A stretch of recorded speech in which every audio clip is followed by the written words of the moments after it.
Today I'll tell you all about a certain star, not G97, but rather the stellar swordsman Vladimir. To begin the story, beneath the rubble at the foot of a fort, someone's hand suddenly emerged from the finally followed by his entire body. Judging by his attire, he appeared to be a sword. His appearance filthy, yet his eyes seemed to harbor a hidden one hand gripping a sword as he slowly pushed himself. Scene change. The handsome blonde-haired youth stood before a sword. He gazed intently at the sword hanging at the shop entrance inside. No matter how many times he looked at it, this thing truly was beautiful. A female voice rang out at that moment, so he's slacking off again. The speaker was Gamina, a red-haired girl with freckles scattered across her face. Looking displeased, "Hey Vlad, do you realize you've been slacking off quite a lot?" Vlad replied, "Stop bothering me. It's rare that I get to rest." Gamina immediately responded, "Oh really? Everyone's talking behind your back because you keep wandering around idly like this. What are they saying?" he asked curious. Gamina glanced left and right. Confirming no one was around, she lowered her voice. "Do you still hear people say when you hold things it's like holding a stick of..." Vlad remained silent without answering. Seeing this, she continued, "What sin did you commit in your past life? Lightning would strike from clear skies like that, black lightning at that too." Gamina was recalling the incident when Vlad had been struck by lightning. She reminded him, "Just stay inside the shop. They say the new bishop is very sensitive to signs like those. He was promoted from being an inquisitor investigator, so if he sees even the smallest sign, you'll be taken to the stake." He immediately expressed his attitude. "Damn it, don't say such unlucky things. Funny really? I'm worried about you, yet you're still irritated. Think only 1 or 2 people saw you get struck by lightning. Everyone's gossiping behind your back, so don't act clueless. What if you're targeted and dragged to the..." Gamina said with dissatisfaction. Vlad casually put his hand in his pocket. "I won't be dragged to church just for looking at a sword." She was also at a loss with Vlad. How exhausting. "Buy is too expensive." Gamina disagreed. "How expensive could something sold at a forge in a small alley be?" "How much? Want me to buy it?" Sighed. 5 gold coins. Gamina pondered aloud. "What? 5 gold coins for that scrap of iron? With that money I could..." Vlad understood her perfectly. "I know, you'd eat and party all year with that." The two just stood casually in front of the shop chatting when an angry voice rang out. "What? Scrap? You bastards get lost." The burly old blacksmith wielding a hammer angrily told the two. "This isn't something little shits from the back alleys like you can..." Gamina retorted sharply. "Then who would buy it? It's hanging in the back alley. Only people from the back alley can see it. You're senile, aren't you, old man?" The old man couldn't believe his ears. "What? Look what these bastards are..." Gamina's sharp mouth didn't stop. "Why are you causing trouble by creating a sword only knights use? You're about to die." The old man couldn't take it anymore and shouted. "Yes, it's because I'm about to die, you little brat. Go back to your shop and wash dishes, you bunch of failed..." Little Gamina shot back. "Spawn? You're calling me Spawn? I'm a grown woman all..." The girl was about to say more when Vlad grabbed her head and dragged her away. "Don't cause trouble for no reason. Gamina, we're leaving." Being dragged away. Gamina still hadn't satisfied her temper. "Ah, let's go then. What did I say wrong?" The old blacksmith was furious but could do nothing. "Ah, you're not planning to stop." After the two had walked some distance, the old man was still grumbling. "That damned... She's never lived in hunger, so now she's become spoiled like this. You don't know how much food I gave you kids back then." Humph, dead. The old man turned to go inside and happened to Vlad's footprints on the ground. It seemed that boy had been standing here for quite a while. The mud's even dried like... Should only be thinking about making a... This boy. Finding ambition in a place like this is truly difficult. I know very well that someone born in the back alley will never escape. I will only sell this sword to someone capable of escaping from here. I cannot let my final work rot." The old man carefully held the sword, lifted it and gazed at it for a long while, then thought of something. Looking back, it's very similar. Despite being better like this, there's still something that shines on it. As the center of the northern economy combined with the prestige of the Bayet family, the lighthouse of the north, beneath that brilliant light, there must be a night obscured by the slum district where all things filthy and ugly exist. That very night, in a certain brothel of this city of chaotic scene clearly appeared. Languid girls with various... A scream rang out. It seemed a prostitute was grabbed by the hair and dragged across the floor by a fat bastard, his mouth cursing. "You bitch, you should have just shaken your hips and... Who are you trying to fool? What did I deceive?" The woman said miserably, but the man dragged her by the hair while yelling. "I've been a merchant for 20 years. Are you selling me medicine with no..." This moment Vlad appeared before the two. Not a single peaceful day around. The fat bastard saw him and pointed accusingly. "All right, the candle seller, perfect timing. Go find the..." Vlad's face showed no emotion as he replied. "If you want to meet our madam, you must bring gold, not silver." The man grew. "The service here is so terrible, yet you still demand gold? If the madam isn't here, then bring your mother or whoever here." His eyebrow twitched. "The candles you sell are fraudulent, aren't they?" What kind of candle burns out so fast after just removing? Vlad didn't bother with this type. What did you expect from a 5-minute candle? If you don't have money, go home and play with your... Hearing him say that, the man was livid. What did you just... Vlad was also starting to get angry. Good God, how tiresome. So do you want to verify? See that clock over there? Let's see if this candle can burn for 5 minutes. If it doesn't burn for 5 minutes, you can do whatever you want with the woman behind. The fat bastard argued stubbornly. Why should I listen to a... His eyes looked at the man coldly in warning. I said do it, but if it burns for 5 minutes, I'll beat you to death, dear cousin. He was frightened by the young man's intimidating presence, thinking to himself, how can a mere... While he was still dazed, Vlad had already sat down and lit the... He clicked his tongue. Tach, who's the fraud? Time gradually passed. The crowd of onlookers also gathered to watch the spectacle. Now the candle had gone. The fat man looked at the clock. Damn it, how many minutes was that just... Vlad spoke up at this moment. Dear customer, it's been 5. Without hesitation, Vlad struck the fat man hard in the face with... Blood spurted from his... and continued 5 minutes, you bat. He didn't stop but continued kicking, making the man... Vlad followed in after, carefully locking the door behind. Then, dangerous expression, today you... The fat man was terrified. Wait, you cheated. Why would he care about the guy? Hitting while mocking him. How are you a merchant when you're this fat? And what was it? Telling me to bring my mother. You're making me sad. Because I don't have a... The sounds of beating and screaming continued to ring out. Stop. Scene. Vlad at this moment spoke suspiciously to an old man.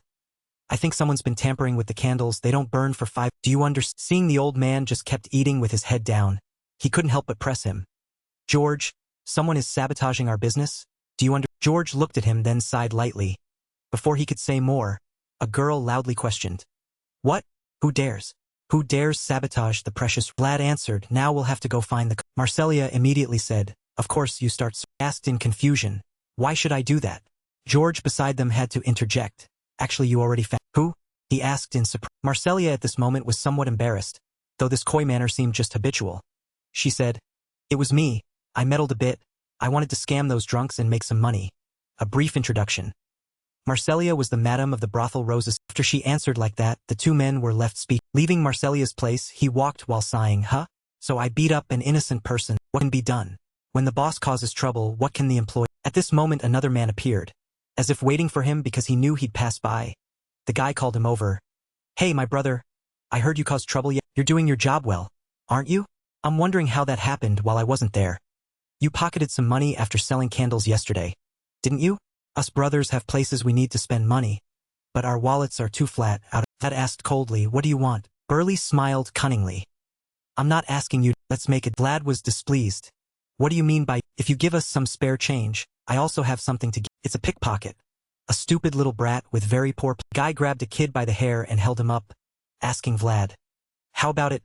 Looks familiar. I'll give him to you for 40 silver coins, very cheap. Vlad ground his teeth in anger. What about his fingers and ankle? Burley answered. Do you think if I'd cut them off I'd call you? I just hit him lightly, he's still perfectly in. He cursed damn it and threw a bag of money toward... They happily said. No, you truly are. Be careful, next time won't be this. They also left the kid behind and walked away with the money bag. Seeing his hateful gaze, they conveniently asked, what's wrong? We're gang members, not murderers. He still showed his disgust, extorting even family members and talking. Didn't bother paying attention to him but laughed and talked among themselves. See? I told you Vlad would agree. That's why he manages all the street brats. After they'd gone far away, Vlad finally spoke up. The boy was frightened. I'm sorry, Vlad. I was just going to steal a little. He only got that far, but the young man understood. Vlad was silent for a moment, then asked, where's the broken... The kid answered, nothing's... Seeing he was fine, he pointed his finger signaling him to scram. Get lost before I... Kid, seeing he wasn't being scolded, was moved, running while saying, I understand. The scene shifted to a ship's... Handsome guy casually held up his hand, missing 2 fingers. Inside he felt nothing as he said, it didn't turn out like this from pickpocketing. This guy was a whaler from Captain Hoover Harbin's ship. He'd also gone stealing once and got caught. Had all his fingers and ankles... That time he became an example for every... Guy continued asking about another topic. And also, I heard Rose's smile tampered with the candles this time, right? Vlad was a bit surprised. That story's already spread. The other answered, it's been a long time since rumors spread, but everyone doubts its authenticity. The madam makes the candles, but she's not the type to cause such troubles. You know that? Vlad agreed, that's what I mean. Even George seems to know already. They're not the type to cause chaos for no... Guy offered his judgment. They're not that type, but still did it, meaning they had a... What reason? Vlad won. The other guy judged 90% they need money very urgent. Be careful, Vlad. There's only one reason gangs desperately collect. A war with another gang, the 5 leaders running Saurus, the prostitutes Night Joy, the pork seller Black, the gambler, whaler Captain Hoover, the money-obsessed one-armed jet. The dark pieces within each person's life will silently advance while hiding in, just like an early man with a pirate-style iron hook attached to his left hand walked up and asked Vlad, "Hey, you brats, where's your disaster strikes without destroying your life without any way to anticipate?" The burly man Jack stood towering before Vlad. The guy looked down at him sitting on the bench and showed a cunning smile, making Vlad think to himself, this money-obsessed man came here. Vlad, having thought it through, displayed a wary expression, narrowed his eyes, furrowing his brow, then continued to mutter quietly to himself in confusion. So does that mean we're preparing for that junior disciple of Jack's, seeing Vlad just standing there silent as a clam with a scrunched-up face, gritted his teeth hard, raised his hand to point straight at Vlad's face, then roared, "Where the hell is your—" Hearing that, Vlad suddenly felt annoyed by the "you" form of address, and his blue pupils suddenly lit up bright as car head. He looked at that disciple he considered a mere stick, whose face was still covered with Jack's scars, then bluntly replied, "I don't know anymore. I only sell candles, so I don't know anything." Hearing Vlad answer so calmly, that scrawny disciple became so furious his eyes nearly popped out. He ground his teeth with a gnashing sound, veins bulging on his face in terrifying knots, then stuttered angrily and cursing. You damn brat, still wet behind the—" After that, he lunged forward to Vlad's face. His face darkened with rage, then slammed his fist on the table with a bang, causing the candle box to shatter completely in half. He raged and roared at the top of his lungs. "If you don't know, then you'd better go find him and bring him here." The candle box on the table, struck by that blow, fell down, causing candles to scatter everywhere, while Vlad remained calm and confident, not at all agitated. That disciple was so angry his eyes nearly burst. His face wrinkled like a monkey's ass. His teeth clenched tight from then until now without. The candles eventually all fell to the floor. The atmosphere at that moment was awkwardly tense, like a bicycle bell ringing. Vlad sat alone in one corner, that scrawny disciple still standing on tiptoe before Vlad's table. Behind him stood an entire army of gangster brothers crowded like ants. On the ground candles and wood fragments lay scattered all around. Those watching the situation unfold felt embarrassed on his behalf. The girls in the tavern, seeing this scene, became so flustered they broke out in. The old men drinking and watching were also so surprised their mouths hung open, wine spilling out. Gamina was shocked with eyes wide and mouth agape. Vlad's voice rang out with a hint of complaint. "It's all ruined." Then, before the disciples' baffled attitude not understanding what water hell was going on, Vlad knelt on one knee to the ground, his staff touching the candles, then said, "It's all ruined.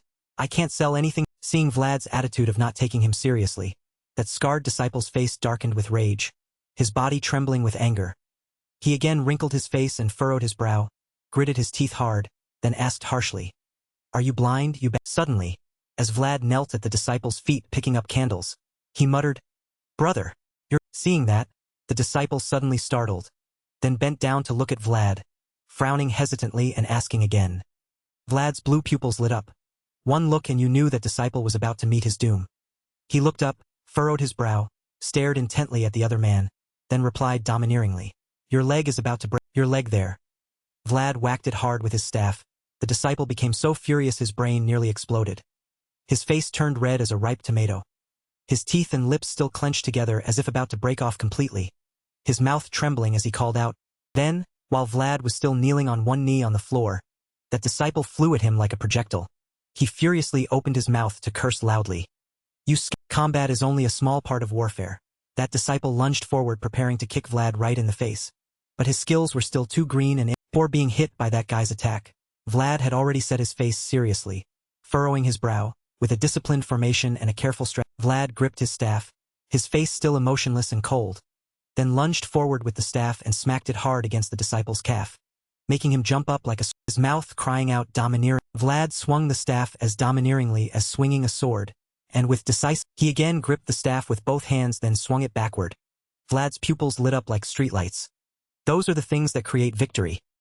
He gripped the staff and struck hard right in the middle of the face, causing the disciple to spurt blood from his nose and fall backward, knocked unconscious. Every girl's mouth gaped wide open to their ears. The guys who'd been watching from the start were also so surprised they broke out in. Seeing that scene, Jiak darkened his face then broke into a sinister smile, hard to read, as if calculating. "In this damn place, that rule never changes."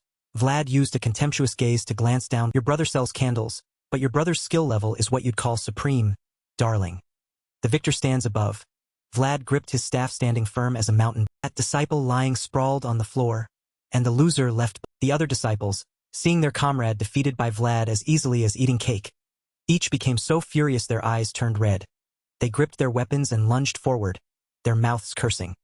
How dare you fight in front of the hook on Jiak's hand suddenly appeared. His voice also rang out ordering. Seeing the boss speak that way, those disciples who'd been furious with darkened faces all froze and don't know if they'd listened to their mothers, but out on the street, when gangster brothers speak, they obey immediately. Jiak, big and muscular, looked at Vlad then broke into a smile showing all 10 teeth. He clapped his disabled hands while politely saying to Vlad, I really like this kid. I only have one hand so I can only clap this much. I hope you under. Hearing that, Vlad only replied bluntly and briefly, Oh, I don't discriminate against disabled. Jack had lived till now but never met a case like Vlad. Hearing that, he threw his head back and opened his mouth laughing heartily as if having a great harvest. Jiak laughed delightedly with squinting eyes while praising. This crazy. Suddenly Jiak changed his attitude. He used the hook on his hand to gently lift Vlad's chin, then broke into a cunning smile and said to him, Let's talk. Both their pupils glowed like car headlights, making the atmosphere raise goosebumps. Jiak used a sinister face with a hint of menace to stare intently at Vlad, then asked ambiguously, How will this disturbance turn out? But Vlad wasn't fazed either. He showed no fear but on the contrary was extremely calm, making eye contact with Jiak and replying, I don't know either, but they should have died. Suddenly a booming voice rang out, blowing away the tense atmosphere between Jiak and Vlad. George shouted loudly, Brother Tai, why did you come? Hearing the loud commotion, both Jiak and Vlad who were facing off had to turn to watch. George strode in magnificently with an entire crowded army behind him. He walked domineeringly forward while smiling and saying, If you'd told me beforehand, I would have grilled meat for you. Seeing George's face, Jiak suddenly darkened his face again, then broke into a cunning, sly smile and said a casual sentence that ruined the whole moment. Ah, we're not that. Standing before Jiak, George still wore his professional smile, then politely asked, There are customers down here. Why don't we go upstairs and talk? Jiak was 3 parts helpless, 7 parts reluctant, closing both eyes tight, raising his hand to scratch his head and replying, Forget about the meat. Do you have any decent? George suddenly changed his attitude as fast as flipping a rice pancake. He furrowed his brow staring intently at Jiak, then broke into an enigmatic smile before saying cryptically, Marcella will never let her guests be disappointed. Hearing that, Jiak immediately understood George's meaning. He looked at George with half an eye, bared his teeth in a devilishly charming smile that won girls' hearts and replied, If so, then I must. After that, Jiak immediately led his subordinates in. George could only stand aside waiting for the gangsters to go upstairs to eat and play, returning peace to the other customers. One disciple behind even tactfully helped up the comrade who'd been beaten black and blue by Vlad earlier, while Vlad still gripped his staff tightly, standing stock still in one. After Jiak left, Vlad immediately breathed a sigh of relief, his face still dotted with sweat from nervousness. Turns out all this time he'd been acting calm. Vlad's voice trembled as he cried out, Phew, I almost. Looking at the candles in the box after they'd been picked up and returned to their place, every single one was wrecked. Some broken in half, some broken in 3. Vlad helplessly sighed aloud. So many are. Suddenly Jiak's voice rang out calling Vlad. Hey! The voice attracted attention, making Vlad turn slightly to glance lightly. Jiak, one hand in his pocket, advanced toward Vlad with an entire army behind him. He smiled while saying, Your boss praised you a lot. You know, I really do have an eye for. After praising, Jiak stared intently at Vlad then openly invited him. If you're tired of the smell of candles, come over to my place. I love being invited by a mighty, powerful boss to join the gang. But looking at Vlad, he didn't seem very interested. He raised his hand to scratch his neck then calmly and honestly replied, But I quite like this place. They give me food, let me sleep, and even pay me wages. Hearing Vlad say that made Jiak laugh heartily once more. He closed both eyes tight, opened his mouth laughing loudly, then replied briefly, Oh, then we can do that. Indeed, to recruit talented people he spared nothing. Just finishing his sentence, Jiak flicked something with his finger that glittered golden into the air, then said to Vlad, For this candle thing. Truly adults are different, so straightforward and generous. Seeing that, Vlad was slightly stunned, then raised both hands ready to. Seeing a glittering gold coin lying neatly in the palm of his hand, Vlad was surprised, silently asking, 1 gold. You look at the coin in your hand, flustered and muttering, This is too. Truly everything is a psychological manipulation tactic. Jiak glanced sideways at Vlad, then broke into a cunning smile, openly inviting him. If you come to my side, I'll always give you that much. I'm someone who values. After talking to Vlad, Jiak closed both eyes tight, then raised his hook high and shouted loudly to his disciples. "Now let's go eat." Hearing the boss say that, every single one behind him answered in unison with one word. Seeing the ant-like crowd and boss Jiak leaving, Vlad stared after them in a daze, then calmly thought to himself. His mood seems very good, the negotiations must be going. Suddenly, while thinking absent-mindedly, Gamina standing on the second-floor stairs raised her hand to her mouth and called down, "Vlad!" Startling him, so he jumped and quickly turned his head up. Gamina simply pointed her hand behind her and told him, "George is calling." On the upper floor, the atmosphere seemed more subdued and quieter than downstairs, with only a few customers drinking and chatting idly with each other. Vlad's face went blank as cow dung. He saw something that surprised him so much his eyebrows. Suddenly a short sword gleaming brightly appeared along with George's voice. "Uncle was planning to give this to you later, but given the situation, I have to give it." Not knowing what he meant by being so cryptic, George then darkened his face and adopted a serious attitude, reminding Vlad, "Always carry." Hearing that, Vlad's face went blank as a goose's droppings, but he could probably smell something off somewhere. He didn't speak aloud but only dared to think silently. "I can sense it from the atmosphere." George's face darkened, along with Marcella's attitude of 3 parts tension, 7 parts nervousness breaking out in, as well as that of all the people sitting drinking on the tavern's second. Conversation between George and Jiak, the one-handed money, was very terrible. Vlad thought silently while images of Jiak and George appeared in his. George and Vlad sat before the bar. He turned to say to him, "From now on, don't sell candles anymore." Seeing George say that, Vlad immediately raised his hand, waving it around while puzzledly asking back, "Then what should I do? Collect money from shops? Or go on?" Suddenly George displayed a sorrowful face. He raised his hand to stroke his beard, then muttered, "Uncle received news that Jiak is bringing people in from outside. That person seems to be a mercenary who was once." Hearing the old uncle tell the story, Vlad kept questioning one thing after another, opening his mouth to ask, like Uncle. Seeing his nephew ask that, George, who'd been sorrowful, suddenly had his eyes light up like car headlights, his mouth still muttering in reply, "Yes, like Jiak." One hand is the leader of countless, but to him, George, a former knight, is still a hard wall to get past, because even a whole flock of sheep cannot fight one. No matter how many people your uncle leads, he still can't beat your brother. But if he brings in one more knight, one strong knight wearing iron armor always carrying a gleaming sword, then everything will immediately balance. The 2 uncle and nephew sat confiding in each other. George openly lamented pitifully to Vlad, "We're falling into a weak position. That's why Uncle needs you." Not understanding the old uncle's meaning, Vlad looked puzzledly at George, then asked back, "Huh?" For Vlad's attitude of 3 parts confusion, 7 parts water hell, George solemnly said, "Uncle will soon give you your first mission." Hearing that, Vlad's attitude shifted from confusion to surprise. His eyes. Haben is a disabled person with severed fingers who also cannot walk. The image of him only able to sit in one place reading books is truly boring. He used his intelligent mind to learn reading and calculation, and is using that ability to serve under the palm of leader. Looking at Haben, Vlad realized he could strive to study, then use that knowledge to climb to higher positions. While Vlad was practicing swordsmanship, suddenly someone's voice rang out in Vlad's head calling, "Kid," making him, who'd been concentrating, suddenly startle with eyes wide. The tall man scrunched up his entire face and complained, "Heavens, every time I train he has so much." At a dark flash striking them, I began to hear someone's voice. That ghostly whisper would speak each time I held something similar to a. Visibly irritated, Wieland squeezed his eyes shut. His face wrinkled up like a monkey's ass. He clicked his tongue sharply, then resumed his half-hearted complaints. "Instead of a sword, I should probably buy holy water." After that, Wieland angrily stopped caring about it. He walked while thinking to himself, "Whatever I heard, the more you respond, the more it talks. Focus, always try your hardest." Having just steeled his spirit, Wieland immediately shut his eyes tight and concentrated, gripping the sword with both hands and raising it up. In his head, the unfinished conversation continued. Concentrate mind and strength. The moment he finished that thought, he suddenly opened his eyes wide and stared. In his head he was still shouting, "And do it immediately. Say strike, then strike." Wieland solemnly raised the staff high. That voice rang out again, "Bring it down." Wieland opened his eyes wide and brought down a strike that shook the 3. The sword smashed down on the floor like lightning striking down. Smoke flew Suddenly, Wieland's attitude changed 180 degrees. He thought to himself in confusion, "So if what I just did was merely swinging a sword, then this." He was lost in thought while worrying himself into a cold sweat. Around Wieland, a shimmering aura suddenly radiated. Probably a protagonist's. Thought to himself again, "Swordsmanship." Suddenly, a faceless black silhouette holding a brilliantly shining sword appeared in Wieland's head. causing him to unexpectedly wonder what is this thing in my head? Villain thought while his face looked dumb as a goose shitting. Sweat still dripped down his night had fallen, covering the sky.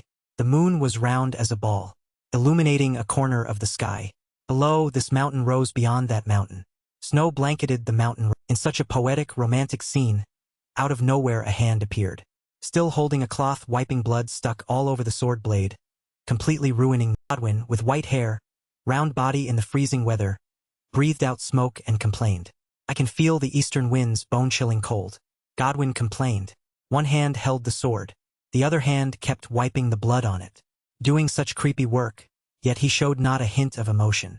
Truly an emotionless old. Suddenly, a strange sound came from the dark, sinister forest, causing Godwin to abruptly look up in the direction of the sound. Alone in the desolate forest and hearing strange sounds, Godwin not only wasn't afraid but smiled cunningly and muttered to himself like someone with autism. Quite clever. Don't know if it's carelessness or having just finished that sentence. Godwin boldly stepped toward where that strange sound came. Suddenly, while walking, he stopped.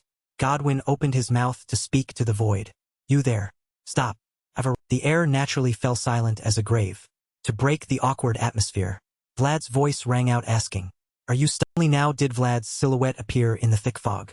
Godwin, standing face to face with Vlad, calmly answered briefly, Yes, I am Stanga, and you must be Vlad something. Standing before Vlad wearing a black cloak covering his body, his face full of wariness. His beautiful blue pupils still shone bright as car headlights. Old man Godwin's rambling voice still rang out in the desolate night forest. The guide once said someone from the streets, but with blonde hair and blue eyes. Those who don't know would probably all think you came from a noble not caring about old man Godwin's meaningless babbling. Vlad simply extended his hand, giving him a letter marked in red. He said concisely, This is a letter from the. Godwin opened the letter to read immediately, then smiled wickedly. He read while opening his mouth to ponder and mutter. The enemy has a mercenary who's a knight? Not surprising that those above want me to. Vlad's attitude remained cold as unmelted ice. He turned and looked at Godwin with half an eye. His mouth still answered. Then I'll lead the way for you. We'll depart the day after tomorrow. Godwin from behind watched Vlad's retreating back, thinking something but saying not. Suddenly, the old man made a face like a goose shitting. His hand folded the letter but his mouth opened wide to sigh. Ha! Don't know if I should follow this. Hearing that, Vlad reflexively turned his head back, curiously looking at Godwin. His face exactly the type of, what the hell is wrong with this guy? He stood planted in the middle of the snowy road. Vlad stared at Godwin, then straightforwardly answered. I dare say at least I can lead the way. This scarred old man doesn't like Vlad or what, constantly nitpicking at him, criticizing people for satisfaction, then saying he doesn't trust. He narrowed his eyes. Godwin's dark purple pupils lit up in the night. He smiled cunningly, then questioned Vlad again. Someone who creates the migratory sounds of summer animals in the middle of winter as a signal. Can he be intelligent? Hearing that, Vlad immediately lost all the composure he'd had until now. He unexpectedly furrowed both eyebrows. Suddenly, Godwin scrunched up his face. He ground his teeth, then threatened him menacingly. If you say something like, I think there are no enemies here, then I'll take your life immediately. Before Godwin's threatening attitude, Vlad gave as good as he got. He gave the old man a side glance, then coldly turned his back and his mouth still calmly answered. Please just follow me. I don't want to disrupt my first. Seeing his attitude wasn't as defiant as he wanted, Godwin looked visibly disappointed. He made a sour face, then thought disappointedly. Look at this guy. I tried to create such a dangerous atmosphere and he's not bothered. Suddenly changing attitude in an instant. 2 seconds later, Godwin immediately smiled and enigmatic. He stood rooted behind Vlad's back, then laughed to himself like a junkie. In his head, still thinking randomly. George will like this brat, you'll see. A young person worthy of being. Under the pitch-black night, snow covered the entire road. Not a single leaf remained on the. Vlad and Godwin sat in the cave, gathering fire for. Vlad unconsciously directed his gaze to stare intently. Godwin, causing the old man to suddenly notice and glance back. Being stared at by someone this whole time, Godwin became irritated. His face frowned as he opened his mouth to ask, Why are you staring at me like that? First time seeing a retired, unable to hide the curiosity in his eyes. Being called out directly like that, Vlad still kept his eyes glued to Godwin's face without shame. His mouth even unconsciously muttered, Looking closely like this, I can see. Before Vlad could finish the sentence, Godwin cleared his throat disgustedly and criticized him. You look like a country bum. Not caring about Godwin's heart-wounding criticism, Vlad curiously asked, where are you from? Not bothering to argue with this snot-nosed brat anymore. Godwin just answered briefly. Hearing that answer, Vlad immediately showed a contemptuous face. He sighed and disgustedly turned away. His mouth didn't forget to mock. Oh, that's also a villain. Seeing himself mocked by a young brat, Godwin jerked up and scrunched up his face angrily. Raising his sword, he ground his teeth and threatened. I wish you'd lead me astray, so I'd have a chance to chop your head. Seeing Godwin getting all worked up like someone cut his bird, Vlad made a dumbfounded face. He opened a pack of meat and turned while saying to Godwin, Hey, why are you so scary? Can't I even? Not caring about Vlad's question, Godwin saw the beef and immediately lit up his eyes like car headlights. He smiled contentedly and praised admiringly. Oh, fresh beef indeed. Hope I have a share in. But as if to extinguish all of Godwin's hope, Vlad straightforwardly turned and said to him, I didn't bring a portion for you. Don't you have anything to? Hearing that, Godwin froze stiff. He was so shocked his face drained of blood. Godwin held up something shapeless and formless, also pitch black. He glanced at the item in his hand and muttered, I do. Moments later, Vlad's fresh, juicy beef pieces were skewered and roasting fragrantly over the. Godwin looked and drooled with desire, in his hand still clutching that so-called food, thinking to himself, yeah, this smell is terrible. Suddenly, out of nowhere, Godwin reached out his hand and asked Vlad, Hey kid, don't you have something you want to ask me? Don't know why this guy suddenly asked some random nonsense. Truly, a bite to eat is a bite of humiliation. Godwin helplessly raised his hand. He squeezed his eyes shut, then brought out his worldly-wise voice to bargain with Vlad. I'll answer one question. In exchange for one piece of your beef, you won't get another chance. Seeing this old man seem so hungry he was delirious, Vlad pondered, staring intently at Godwin, his mouth still chewing contentedly on the delicious beef. Then, instead of asking, Vlad just straightforwardly called out Godwin without giving him any face. How many do you want? No beating around the bush. Godwin jerked and then immediately opened his mouth to argue back. Shameless. I also need to save face, you know. Already begging from people and still prideful. This old man is too much. Call him a horse and he gets. After that, Godwin turned back to a serious attitude befitting the reputation of a knight. He leaned back against the wall, crossed his arms tightly, but his mouth still lectured. Originally, knights only take rewards that are appropriate. Seems like Vlad didn't like this guy either. He opened his mouth to twist Godwin's words. Vlad turned and said, But you're retired, aren't you? Godwin still straightforwardly answered back. But all this time Before Godwin could finish, Vlad already shoved a word right in his throat. He only said one word. Name. Godwin immediately answered obediently like a dog. Stanga. Name done, then age. Vlad smiled cunningly, still only saying one word, age, and Godwin obediently answered, 42. Seeing this brat didn't know how to respect elders, Godwin reminded him, Hey, apparently Vlad's hobby was cutting people off. He turned with a smile and asked another question. Do you know how to use? Seeing the brat asking rapid-fire like a machine gun, Godwin immediately understood the problem. He closed his eyes again and smiled, 3 parts helpless, 7 parts resigned, muttering. Looks like the kid's showing his. Having just muttered, he immediately obediently answered Vlad's question. Every knight has the ability to use aura, but applying it in actual combat is another. After that, Vlad was still curious. He unconsciously pressed further. So can you do it? Or not? Hearing the difficult question, Godwin had to close his eyes and smile enigmatically, then stammered in answer. Well, seeing Godwin's hesitant attitude, Vlad immediately realized. He widened his eyes, then picked up the meat skewers and furrowed his brow while saying to Godwin, Take them. Godwin's eyes flashed with suspicion, as if scrutinizing the opponent's expression. But Vlad's attitude was extremely serious. His determined gaze said it. Seeing that expression on Vlad, Godwin softened. He bent down and grasped the sword hilt firmly, mouth muttering, Knights should only take appropriate reward. Sometimes we must also reward ourselves. Anyway, these past days I've been eating dried meat constantly. Godwin spoke while drawing the sword from its. Seeing Godwin's action, Vlad immediately widened his eyes like they'd fall out. In his head still thinking excitedly. Really? Will I really get to admire? Osh sounded. The white-haired man with a cross-shaped scar across his fierce face raised the sword before his. Gently closing. Vlad asked doubtfully, Why are you closing your leg? The man simply calmly clasped his hands, raising the sword level to his eyes. The sword tip pointed straight to the I must reveal the world within my soul to the out. Suddenly, the space around him turned blue as the sea. Look carefully. This is the essence of nights. A blinding white light covered his. The man opened his eyes. Vlad felt the overwhelming power source from that strange light. He quickly raised his hand horizontally before his. The white-haired man performed a perfect sword dance under the moon. Oha! Wind blew his cloak under the night sky. Only the sound of his heavy breathing rang. Terrible. I feel like a loser, he said. Vlad consoled. Not that bad. Looking like a beggar is still better than looking like a. The white-haired old man's face wrinkled like a monkey. I don't mean appearance, but the feeling inside me. A knight full of honor. Yet looking like. Vlad squinted. I'll take you through a secret route. You can't leave the city like this. Let's move. I'll prepare a bath for you when we are. The two trudged through the darkness.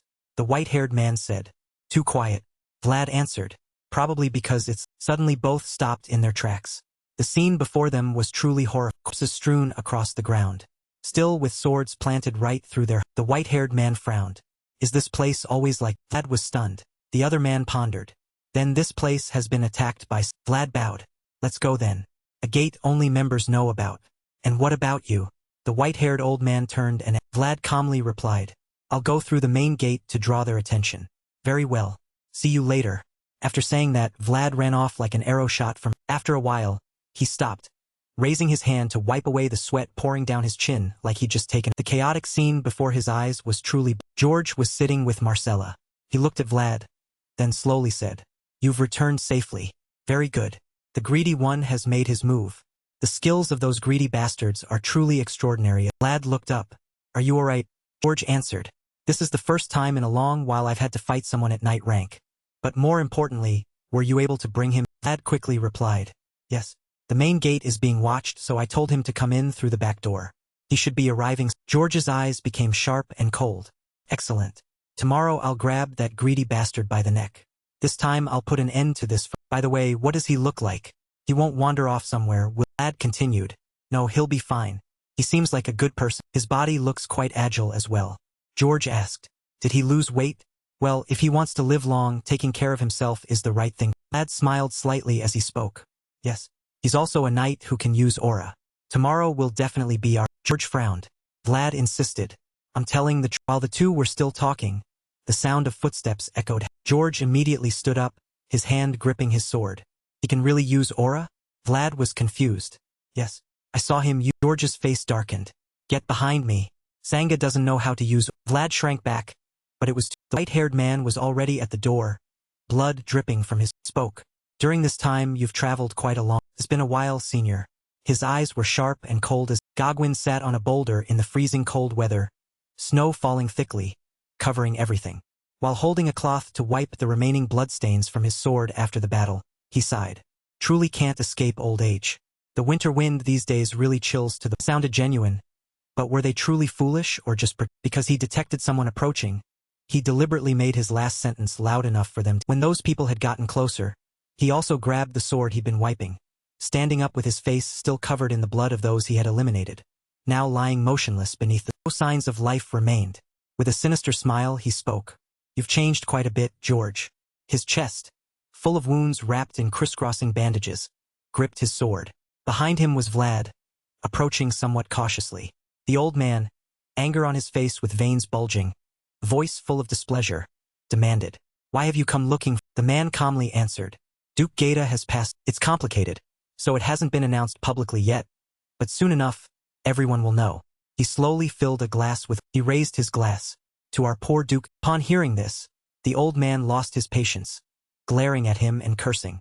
You bat. Then he swung his sword up, gathering momentum to attack. However, the man remained calm, savoring this moment. The old man's image reflected in his wine glass. Thunderous sound rang out as the strike crashed down, causing the ground to. The wine glass in his hand shattered in half, wine splashing everywhere. But the old man's strike couldn't. Seeing this scene, not only Vlad but even Marcella widened their eyes and. The man dodged the attack, standing right behind the old man's back, continuing. And to the new Duke Gaeta as well, lords. The old man roared in fury at the man's name. Both of them launched into fierce attacks, the sound of their two swords clashing against each. The man used his sword to deflect the incoming attack, conveying the Duke's words. Lone Knight George immediately returned to the base now. That is Lord Sigmund's first. However, the old man still couldn't accept this reality and shouted, "Sigmund is not my lord." The man responded, "Of course. His Grace the Duke didn't think you'd obediently return and he doesn't want that." Then both of them launched into attacking each other, their faces clearly showing hostility toward their objects around them couldn't escape either. Flying out from all, Vlad used his body to shield Marcella, suggesting, "Marcella, it's too dangerous here." Both of them hurriedly headed toward the door, running quickly to escape out. When both had safely escaped downstairs, there were several people waiting. Burley asked worriedly about the situation. "Hey Vlad, what's happening?" He approached the railing, leaning over and shouting orders. "Burley, hurry up, gather everyone up here." Before he could finish his sentence, George's large body was sent flying out the door in front of everyone's. Everyone was stunned, unable to do it. He fell freely downward like he exclaimed in shock. Gogwin, not receiving the answer he wanted, looked with displeasure at that pathetic figure, still making foolish decisions as always. People around who saw this scene were also frightened, breaking into cold. They surrounded George lying in the midst of chaos, dust flying everywhere. One of them stammered, "Leader, what?" Despite being seriously injured, he still tried to force himself to stand, whole body trembling. The man stood on the second floor watching this, his eyes clearly showing. Suddenly from somewhere, a sword flew. The man quickly. Vlad continuously provoked his opponent, glaring. However, the man paid no attention, using his inner power to leap down to the first. Vlad couldn't stop him, only able to watch as he shouted in panic, "George!" The man showed no mercy, slashing down at the spot where the old man had fallen earlier, but he was struggling to lift his aching body and managed to dodge one. The man glanced over, saying coldly, "That day you should have followed the Duke's order." The old man glared furiously at him and replied, "I'm also human. I can't follow that damn." Man quickly retorted, "No, you are." The knights under the old man's command also refused to stay idle, ready to attack Gogwin at any. The man, holding his sword, carefully assessed them, his voice sounding weary. "Tonight has been too long. Need to rest." On this side, Vlad saw this and immediately ran charging toward, his eyes showing clear. Gogwin's sword was just being raised when a powerful force radiated blue light, blinding eyes as it enveloped the man's eyes had also turned, ran forward, furiously shouting, "Stop!" He continuously tried to prevent. At this moment, the slash had already manifested, surrounding everyone's bodies like a spider web. They couldn't escape. The man leaped up, slashing out a series of sword strikes so powerful and blindingly bright that he had to raise his hand to shield his entire space seemed to be torn up, gradually cracking. In the end, only a scene of desolation remained, smoke and dust obscuring all vision. Vlad, just regaining consciousness, kept coughing He, covered in wounds, didn't understand what had happened and asked in confusion, "What just happened?" He raised his head in shock, seeing the surrounding scene. Before his eyes, corpses lay scattered across the floor, blood mixed. He gritted his teeth, furiously cursing. In distance, someone was standing. Then he discovered George, his face covered in. He panicked and called out. Seeing blood splattered all over the beautiful memories between the two of them suddenly appeared one by one in his mind. The first person to extend a hand to the wandering boy in the Black Valley, the person who gave him more recognition than anyone else, and the person he thought was the strong. Under the quiet blue moon, Gogwin grabbed George's hair and lifted. His pupils appeared that image. That boy's world had been cruelly destroyed. His rage had reached its peak as he picked up the sword lying on the ground. He roared like a man. The sword's voice rang out, trying to stop him. "Don't do it." But now he no longer had the rationality to. A decisive sword strike swung. The man was shocked and puzzled. A sword? How could a brat in this chaos manage to produce a sword strike like? He didn't hesitate to give him a compliment. Vlad paid no attention to those words, rushing forward to attack once more, shouting. But before he could even touch the hem of the man's robe, he received a painfully bone-shattering blow right to his. The man kicked him flying several meters. After delivering the kick, the man acted as calm as if nothing had happened, standing there carefully assessing. That was his instinct. That spinning movement was instinct for defense. He collapsed, clutching his stomach tightly, his other hand clenched in fury, his mouth groaning continuously. The sword's voice rang out worriedly. "Breathe. Don't stop." Man wasn't in a hurry to leave but hesitated and thought, "If I kill this seedling now it would be even if it returns with a sharp sword." Suddenly in his mind appeared an image of the Duke, who had once told him, "Observing potential is always an interesting thing." The man seemed to have made his slashing a devilish. He walked up to him and spoke. "You brat showed me the way. A knight only receives fair and appropriate compensation." Vlad forced himself through the pain, raising his head and asking in confusion, "What do you?" The man contemptuously tossed a few pieces of meat onto him, adding, "My name isn't Sanga. I'm not 42 years old either. Because you suffered injustice and I received much from you, therefore I will compensate you. However, I will also take this with, because this is fair compensation for me and also the victors. Then the man directed his gaze toward George's severed. He gritted his teeth furiously and replied, I will kill. The man closed his eyes but before leaving, he said, don't expect to receive a second compensation in your life with your current existence. The man had left, but Vlad continued shouting from behind. I will definitely take your life. I guarantee it. I guarantee. He couldn't hold back anymore as tears streamed down like rain, helplessly watching the man's figure. On the road, there wasn't a single. Marcella struggled to help Vlad. Suddenly the wound became painfully sharp, causing him to let go and sit down by the road. Sweat poured down his chin, his breathing dipped. Marcella stood in front of him, glaring and ordering, stand up, stand. Do you want to die? However, he remained sitting still, dazed like a soulless person, seeing his appearance of not wanting to live anymore, became extremely irritated and slapped him hard across the snap out of it. Do you know the difference between us and those street dwellers? Seeing he had calmed down a bit, she continued, it's opportunity. Even if we fail, we can always stand up again because people like us can pay the price. But what about them? Look, this is the result of failure. For us, falling down means death. We were born this way. Remember the scene you encountered. A house full of corpses lying everywhere. The entire room pitch. Marcella held back her tears, gripping his shoulder tightly and shaking him gently, advising, don't throw away the only chance you've been given. He raised his head to look at her, seemingly accepting reality. Marcella worriedly approached and asked, are you okay? Should we slow down? Vlad wiped the sweat from his face, gritting his teeth and firmly answering, no, he can't end like. Suddenly, a man's voice rang out from afar. Find him. George's lackey is around here. Realizing they'd been discovered, both panicked and hurriedly fled. He grabbed her small hand and whispered, damn it, run. The group also quickly gave chase. The nest had been destroyed, so no matter how young the bird, it had to spread its wings, and the whole group chased them to a small alley, then lost sight of the two. One of them spoke up asking, where did they go? They definitely went this way. Another continued, those rats must have run into the leader ordered, find them at all costs. You'll all be richly rewarded. He clenched his fist, his face fierce, furiously grinding his teeth together. Missing several teeth made his whole face look even more sinister. I'll make them pay for the humiliation I had to endure that day. Split up and they can't have gone. The two were hiding in a nearby house. Marcella had to cover her mouth tightly to avoid making any. As for Vlad, holding the dagger in his hand, ready to attack at any moment, they couldn't just keep running like this. He worried for her and instructed, Gamina, stay here and don't come out until it's quiet outside. But she asked anxiously, huh? What about? His eyes were resolute as he answered, I'll go find a way. Those bastards keep sticking to us, and traveling together is too dangerous. She refused, her eyes widening as she proposed, I don't want to. Let's go to. He gently reassured her. Marcella promised, didn't she? She'll help us get to the right place and return to the monastery before dawn, or to that Haben's. However, she stubbornly clasped both hands and shouted, I told you I don't. He snapped in frustration. You never listened to me at all, you idiot. Do I look like I can? She looked pitiful and dejected. Suddenly a voice rang out, who, causing both of them to jump and stop arguing, and Gamina hastily reached out, grabbed a nearby knife and raised it. Before them stood a portly man with white whiskers, holding an oil lamp in his hand, raising it before their face. He frowned and asked, you people, why are you here? Gamina was frightened inside but outwardly fierce, pointing the knife at the old man threateningly. Don't move, old. He frowned in confusion, looking at the two and questioning, what's wrong with you?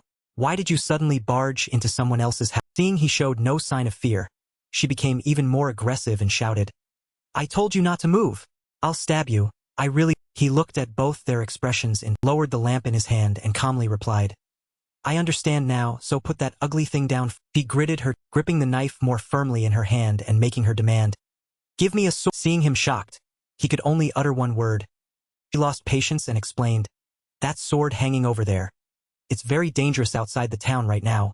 I'm not joking, so give it. He stood beside her, hastily trying to stop her.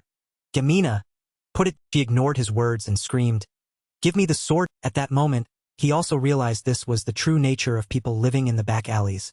Their real the essence of stealing everything to make a living and survive. Now that kid had become such a. Seeing this, the old man only said one sentence, how sad. Seeing that, tears immediately welled up and she gritted her teeth and swung the knife in her hand. Seeing her raise the knife, He reached out to stop her. The old man also closed his eyes, facing death. However, the scene before their eyes shocked both. She cut off her long jet black. With streaming tears, she held it out before the old. Here, I know this isn't enough, but I'll definitely pay you back. I promise. So please give that sword to. The man froze for a few seconds, then turned to look at him and, planning to leave. He bowed and answered sincerely. The old man stared at him thoughtfully. This young man was doing what he himself had dreamed his whole life and something he could never do, for the boy still couldn't spread his wings beneath that. He sighed heavily between them and said, "You kids really bother adults." Then he turned and ordered. Both of them followed the old man to the back of the where he arranged for him to lie on the garbage while she covered herself completely and followed behind. And as he lay beneath the pile of garbage, his mouth kept complaining, "Ugh, this smell." The snow kept falling, piling up like mountains, making the road hard to see, and the old man pulled the cart while ordering her, "Stop complaining and push. This is the only." Suddenly, thanks for watching the. Those people blocked the old man's path.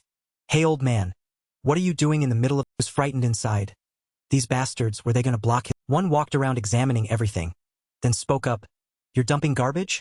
But why at this?" He pretended to be angry, pointing at them and shouting, "Damn it. It's because you people caused such a mess and blocked the whole alley.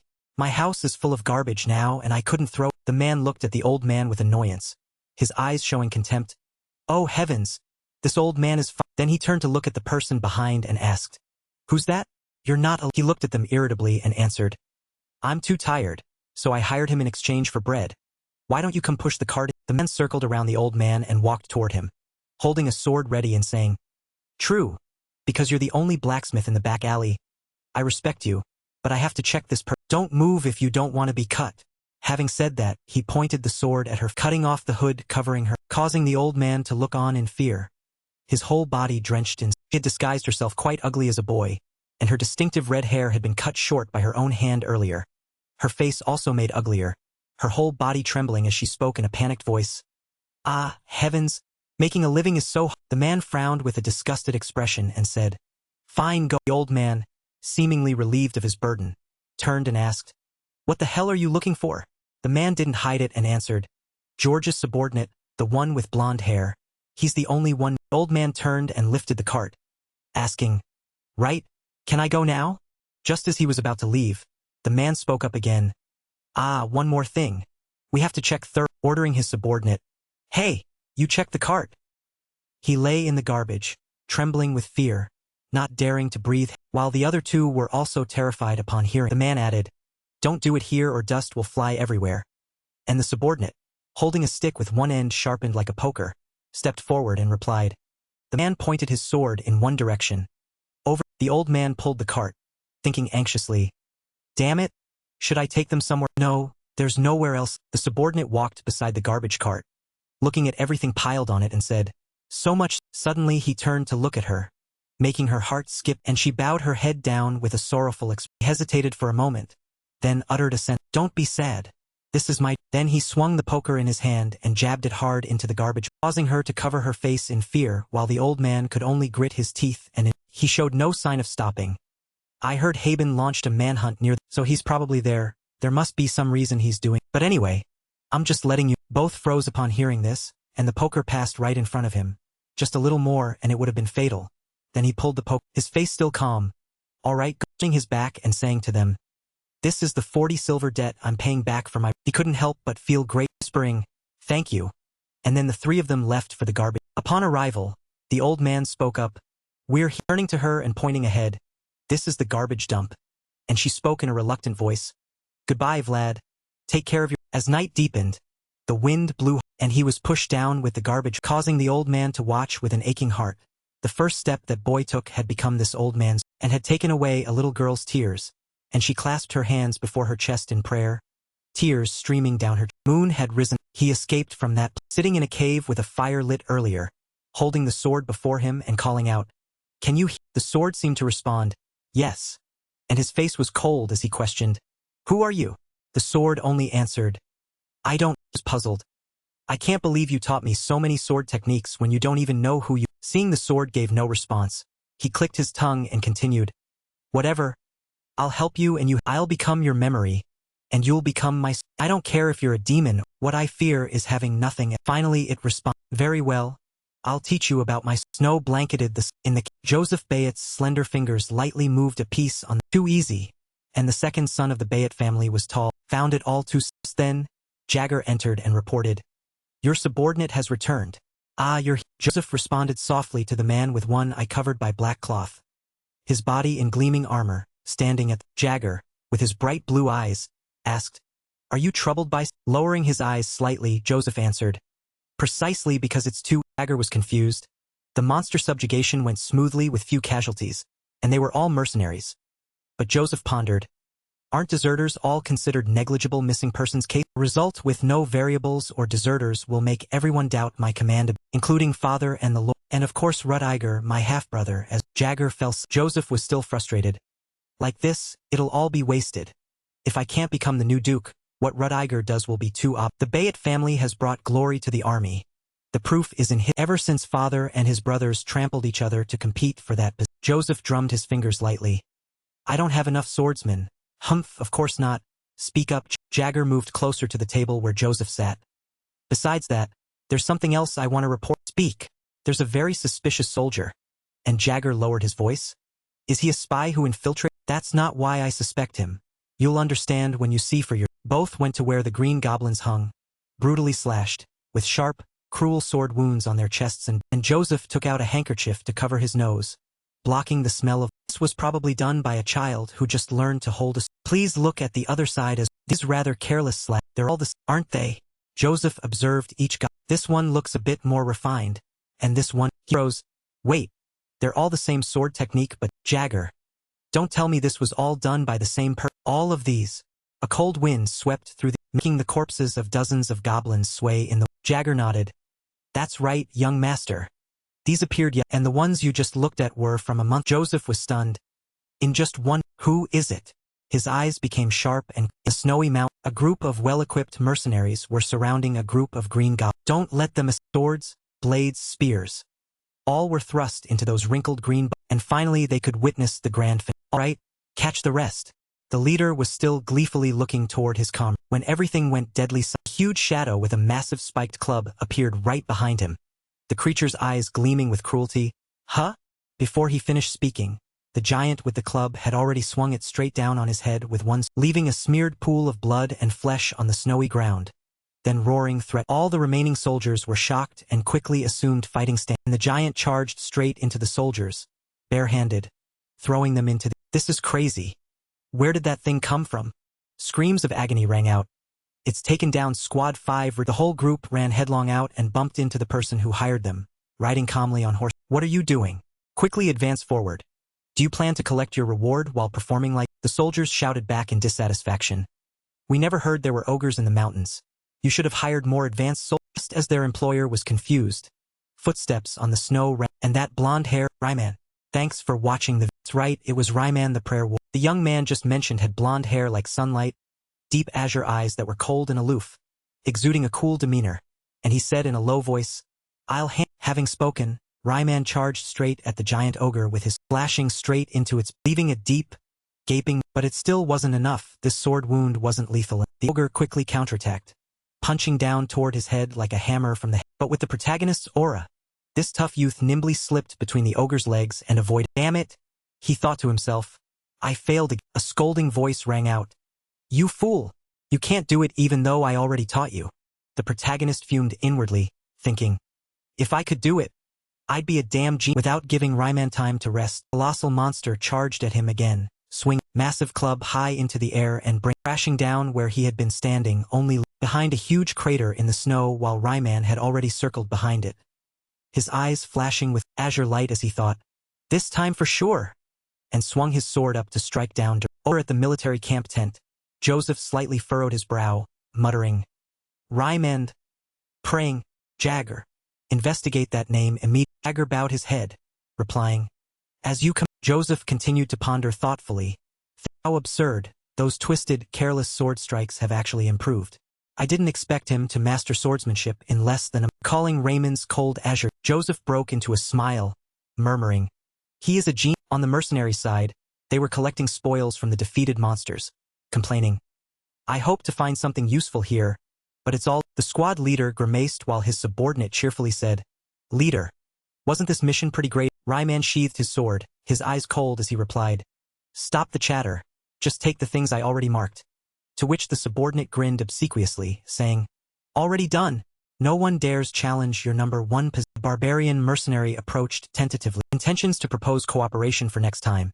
But while he was still chattering away, Ryman had already turned his back and walked off, leaving only one sentence. I don't cooperate with backstabbers, which infuriated the man who then a bitter smile while glancing at Raymond's mercenary badge, sneering, You can't use that forever? I know someone who can forge it perfectly, you know? Before he could finish, the protagonist had already turned to look at him with murderous eyes, asking coldly, What did you? Don't let your mouth run too far. If that's a suggestion, I'll warn you, but if that's I'll kill you. The man fearfully replied, I'm just concerned for you, leader. Earning a bit from your position as cavalry captain would be a waste of time. Ryman only said coldly, If you want to live, shut up and yes, right away. The man hurriedly ran off, leaving his subordinates to tidy up. Ryman gradually walked into the snowy mountains. Left behind whispered among themselves, Raymond's going to pray again? So seeing the silhouette of the blond youth kneeling on the snow, both hands holding his sword upright under the evening, they sighed in admiration. This scene is insane. He's not nobility, is he? He was definitely born different. As for Ryman, he buried his face in the snow, muttering, Damn it, still couldn't. Voice from the void appeared again, saying, I already told you, you can't do it overnight. To which Ryman asked, Then where exactly is the... If you raise your sword and gather your strength to attack your opponent, you must first identify their weakness. Ryman asked hesitantly, Do I really have to understand that? Voice retorted, What else? When your opponent reveals a weakness, you must attack immediately. The voice continued berating him, almost driving him to I'll pay attention. Ryman bowed his head while subordinates were all kneeling in his direction. Alongside him, the next morning in the Ryman stared in disgust at the murky brown liquid like sewage water with a few floating swollen meat chunks. Asked, Is this? A subordinate chattered back, Don't know, it's free though. Other places don't provide meals like. No wonder he brought them along. The others chimed in, salty but still The protagonist then stood up and left, saying, Enjoy your... The group curiously discussed, He's going to the priest again? Should I try praying? Another laughed heartily. You think praying will make you as good as him? Dream. At the priest's, the old man quickly invited the protagonist in. Ryman bowed politely to him, greeting, Priest Andrea, I hope you slept well last night. To which the priest smiled kindly. I always sleep. I heard you came to pray last night too. Must have been cold, Ryman replied simply. With the Lord's protection, how could it be cold? But inwardly screamed, That bastard made me practice swordsmanship all night. Ah, you're more like a priest than I. A young boy came to announce, Priest, the food is ready. Excellent, thank you, little. The priest then turned to pull Ryman to the table, saying, Have breakfast with me. But Ryman stammered, I didn't come for breakfast. But the priest gave him no chance to refuse, saying, Come now, let's pray first. The three of them clasped their hands and made the sign of the cross before the table. Priest Andrea, observing Raymond's devout expression, couldn't help but think inwardly, truly sincere, even in such a humble place, he hasn't lost his personal resolving. I must guide this young man who dedicates his life to achieving glory on bloody battlefield. This too is one of the Lord's tears. Let's. Looking at the appetizing table with bread and steaming hot soup, Ryman cheered inwardly, Precious bread and soup. Just as he raised the bread to his mouth, the priest asked, About your sword seems to have reached Lord Joseph's ears. 2 days ago, Miss Zia came to inquire about Ryman, chewing the bread voraciously, replied, Oh, the priest said, I recommended you. Sincerely, I have great hopes for your advance. Look at the protagonist reaching out. The priest went on, The Bays family is a prestigious noble household even by northern standards. Working there would be better. You deserve such opportunity. Scene change. The protagonist knelt on the snow, talking to the mysterious voice, saying, This is difficult. I've drawn attention again. Unavoidable, the voice replied. My sword technique can only be learned through practice. Didn't you think getting too close to the priest would be a problem before? Raymond's eyes turned cold as he said, I had to verify. The voice asked, Are you sure I'm not an evil? Protagonist didn't care and continued speaking to himself. People say Priest Andrea is very famous and strong in holy power, to the point of being nominated for bishop. Since he hasn't detected me, everything is still safe. But just in case, I should still prepare to flee, right? The voice replied indifferently. With this level, they'll just turn a blind eye to your false identity. Ryman continued pondering. If they suspect and investigate, they'll discover I killed and took the identity of that mercenary, which means both the crime of impersonation and murder. The voice teased. You're quite savage too, aren't you? The protagonist pointed at the sword, retorting, You're an accomplice. The voice rang out again. I think you should flee instead, unless you're clever enough to argue with them that it was self-defense. Raymond's azure eyes lit up, thinking, So if I flee tonight and take the spoils, I'll have another fake identification badge in hand. The voice deliberated. I don't think you can escape from here. Someone is approaching you from behind. The man grew alert, asking, What? The voice warned. With this aura, it must be a high-ranking. Raymond's eyes darkened as his whole body tensed, quickly drawing his sword and readying a combat stance as the night came. Range. It was Jagger who wondered to him, did he detect, This brat is more useful than I. Jagger stated simply, Lord Joseph wishes to see you. To which Ryman replied, So, it's my. Jagger asked, You knew I was coming? Ryman answered, The priest told me, though I didn't expect you to arrive so. Jagger silently assessed him, thinking, Interesting. This young mercenary greenhorn is quite composed. Follow me. Jagger turned and walked. Ryman wondered if he should just flee when the mysterious rang out. Don't even dream about it. With this knight's rank, he'd take your head within 3 moves. Of options, the protagonist could only follow along. 10th, Joseph spoke up upon seeing the two enter, saying, A pleasure. Still holding a book in his hands, Ryman bowed respectfully, greeting. The honor is mine, Lord. Joseph asked, Have you encountered any difficulties in your training? To which Ryman replied, Thanks to your dedication, we are all very good. Blonde hair, blue eyes. I assume you're the child of some Sarkar noble. Marked, glancing at him briefly before asking, Your name is Ryman? Yes, Ryman replied, not yet sensing the approaching danger. Joseph's voice continued evenly. Ah, I forgot to. Jagger standing beside immediately struck Ryman a thunderous blow as Joseph his sentence. I hate liars the most, villain of the Sarkar. Joseph's venomous gaze fell upon Ryman like a death sentence. Ryman wiped the blood trickling from his mouth, saying, So you already knew everything. Joseph continued calmly. Someone confirmed your mother was just a prostitute, but couldn't find your. You know who your father? Joseph's piercing gaze bore into Villain, hoping to catch the slightest change on his face, when Ryman, or rather Villain, said softly, Funny question. Asking a prostitute's son if he knows his father. Jagger immediately kicked Villain's leg hard, forcing him to his knees, growling, Know your place. Joseph stepped closer, dropping each word gently yet venomously. No, thinking about it. This is actually quite a mercenary organization, so should we kill him and return the corpse? I found the reason you fled from. Speak. Where did you learn swordsmanship? Standing over the wretched Villain kneeling at his feet, Joseph displayed superiority while Villain's eyes sharpened, causing Joseph to sneer mock. Those eyes hide many things. Don't. Behind Villain, Jagger had slowly his sword when at the final moment, Villain finally opened his mouth, speaking. Thunder. It was my He didn't reveal his name. Said his divine, I could see people with Joseph half closed his eyes, thinking. His eyes showed no wavering. Before saying, My apologies for treating you. Villain thought to himself. Did it? Joseph continued. Though I don't know you, I'm in a difficult situation, so I have a Villain of Sora. Don't you want to reach a higher power, freedom, survival, the rank of. I, Joseph, wish to support you in achieving these. Scene change. In the snowy courtyard, 2 swords clapped. Ringing sounds, their wielders were Jagger and. So he became Jagger's student? One soldier asked. His skills must be extremely outstanding. Another chimed in, so envious. I wish Lord Jagger would instruct me. On Jagger's side, he continuously delivered strikes, instructing the protagonist, scolding. Pathetic. With such weak skills you dared show your face before Lord Jagger. Sword pommel struck the protagonist's head with a lecture. You truly don't know your. Villain grew increasingly panicked, only able to defend desperately, thinking. The skill gap is too great. If I dodge, he'll attack even more fiercely. He's too strong. I can do. Struggled to predict Jagger's sword strikes. Finally Villain found an opening to counterattack. Now! As Villain's sword struck Jagger, the watching soldiers applauded, saying, He's quite. Jagger showed satisfaction, remarking, At least this protagonist panted like a buffalo. Jagger remained effortlessly calm as Villain thought ruefully. I still haven't succeeded. That was just him giving me a chance to prove my. Jagger spoke. Morning and evening. Keep fighting like this. Which made the protagonist freeze in shock, blurting, Jagger turned his back and walked away regardless, saying, "That's all for this morning. Can't let you rest too." Watching Jagger's retreating figure right side. "He's not sincere at all. Didn't even give me advice."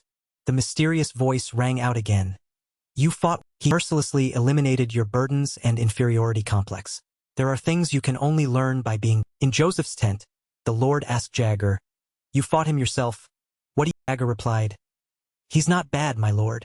If he came from nobility, all 3 dukes would know." Joseph laughed cruelly. "I know. I won't be." Jagger continued. "But the problem is he doesn't know limits and is quite Joseph remained calm. "Born and raised on the streets, that's expected. Our job is to teach him." "I found the right person for that position." Jagger interjected cautiously. "An unloyal sword cannot be Joseph remained composed. "Even if he bows before me, I won't trust him one bit. If he reveals his nature early, that's fine. A mutually beneficial relationship is a satisfactory relation." Jagger bowed, saying, "As you." Joseph spoke lowly. "He's like a proud, untrustworthy, living nobly. I don't want to but must. Building a large cage will take quite some time. A cage large enough that the wolf, lying inside, still thinks it's free." As Joseph's eyes, cruelty. Scene change. At the snowy yard, got before the fire, grumbling, "Ugh, so cold. Why are there so many damn mosquitoes?" And leader, no, Vlad had become Jagger's student, so he needed to work even. By the way, success was one thing, but in this, while he was still complaining, another soldier appeared behind him and asked, "Everything?" Man turned around, saw who it was, and cheerfully replied, "Ah yes, Sir Roderick, nothing unusual here." Roderick instructed him to stay alert and continue his work before heading toward the fort. The soldier muttered, "He's just on patrol. He probably won't be. Should I take a nap?" With that, he leaned against a tree and dozed off immediately. Suddenly, a voice rang out, waking him. "What are you doing?" The soldier jolted awake. He hadn't left. But fortunately for him, Roderick was still standing near the fort. Who was he talking? Straining to listen, the soldier faintly heard Roderick say, "Looking for a child? Are you in?" The soldier noticed a female voice conversing with Roderick, but the mysterious woman said nothing. As he moved closer to Roderick, the soldier wondered to himself, where is he going? That's not the direction back to. Suddenly, he froze in terror as a dark, sinister aura enveloped The soldier's mouth was agape, not daring to make a scene. Shifted to the next morning, where Vlad, after training with Jagger, was massaging his sore muscles, muttering, "Couldn't he go a bit easier?" The mysterious voice immediately scolded him. "Other people pay to spar with Jagger. He's an exceptionally skilled knight." The protagonist grumbled. "Seems like he just wanted to beat me half to." The voice consoled him. "That's how your willpower grows." Still sulking about his ability, a whisper called his name from near a tree. It was the soldier, who approached and asked, "What do you—" Leader. The soldier stepped close, looked around cautiously, then asked, "Do you want to escape with me?" "I'm only looking out for you." "What do you mean?" Vlad asked. The soldier continued, "You shouldn't take my words. Last night, I saw it with my own eyes. That forest, the one we're scouting, is cursed," he said. "What?" Vlad exclaimed. The soldier went on. "You know many soldiers have deserted despite the good pay and conditions." "Yes, so what?" Vlad asked. "It's because the forest took them." "They're not deserters," he said in an ominous tone. "But missing person." "I saw it." The soldier's eyes ghosts took them. Inside the moment of silence, Vlad raised his hand, about to strike him, thinking, "This bastard. If you're going to make things up, at least make them believe." "I'm telling the truth," the soldier shouted. "Even yesterday, a knight Vlad stopped. "You mean Sir Roderick?" Yes, Sir Roderick." The soldier quickly "On my way back I discovered something. All the people who've gone missing so Vlad was stunned, and shortly after, a squad led by Jagger on horseback was prepared to follow the soldier's memory into the fort. The soldier thought to himself, "Good grief, I should have just packed my things and run." Sobi. Jagger, atop his horse, quietly asked Vlad, "Can we trust him?" Vlad replied, "No, but even so, he's not." "Humph." Sir Joseph thinks this is an opportunity. Instead of a pointless scouting mission, having something to investigate would be more useful. But this makes me uneasy. Jagger asked aloud. "All the missing people have black." Thought of Joseph. Vlad answered, 3 knights are guarding." "Could something happen?" Jagger said. "That's because they're used." Jagger fell into thought again. "But I can't just stand by. Since Roderick is missing, someone more skilled than him might be in." The soldier turned back. "Sir Jagger, the scouting squad's camp is." A bowl-cut soldier stepped forward and saluted. "Sir Jagger, I'm Aaron." Sir Roderick Jagger, still on horseback, asked the bowl-cut soldier, You searched the entire forest and still didn't find Roderick? Even with hunters guiding us, we couldn't find a single foot. Jagger thought. I'll have to investigate he ordered. Form groups of 3 and search the area. Spread out but stay within sight of each other. Understood. The soldiers were under the fading afternoon. Roderick mocked Vlad. You're a fraud. A liar taking advantage of people's kind. Vlad remained indifferent. Stop the private chatter. I'll deal with you. Jagger spoke up. Did any of you find any? They said no. Degermitered. Useless. Vlad replied. I'm from the city, so finding people in a forest is hard for me. Jagger asked. What about in the alleys? How did you find people? Vlad said flatly. Simple. Just beat someone up and they... Degersoid. You're truly useless. Jagger thought to himself. The sun is setting. Do I really have to return like... Looking toward the frozen... Jagger furrowed his brow. Have they searched the other side of the river? The soldiers replied. It seems they haven't crossed. After all, it's not part of the scouting. Jagger continued thinking. There are no traces in the forest. We've already searched once. There's no way we can't find Roderick and that mysterious... Jagger ordered.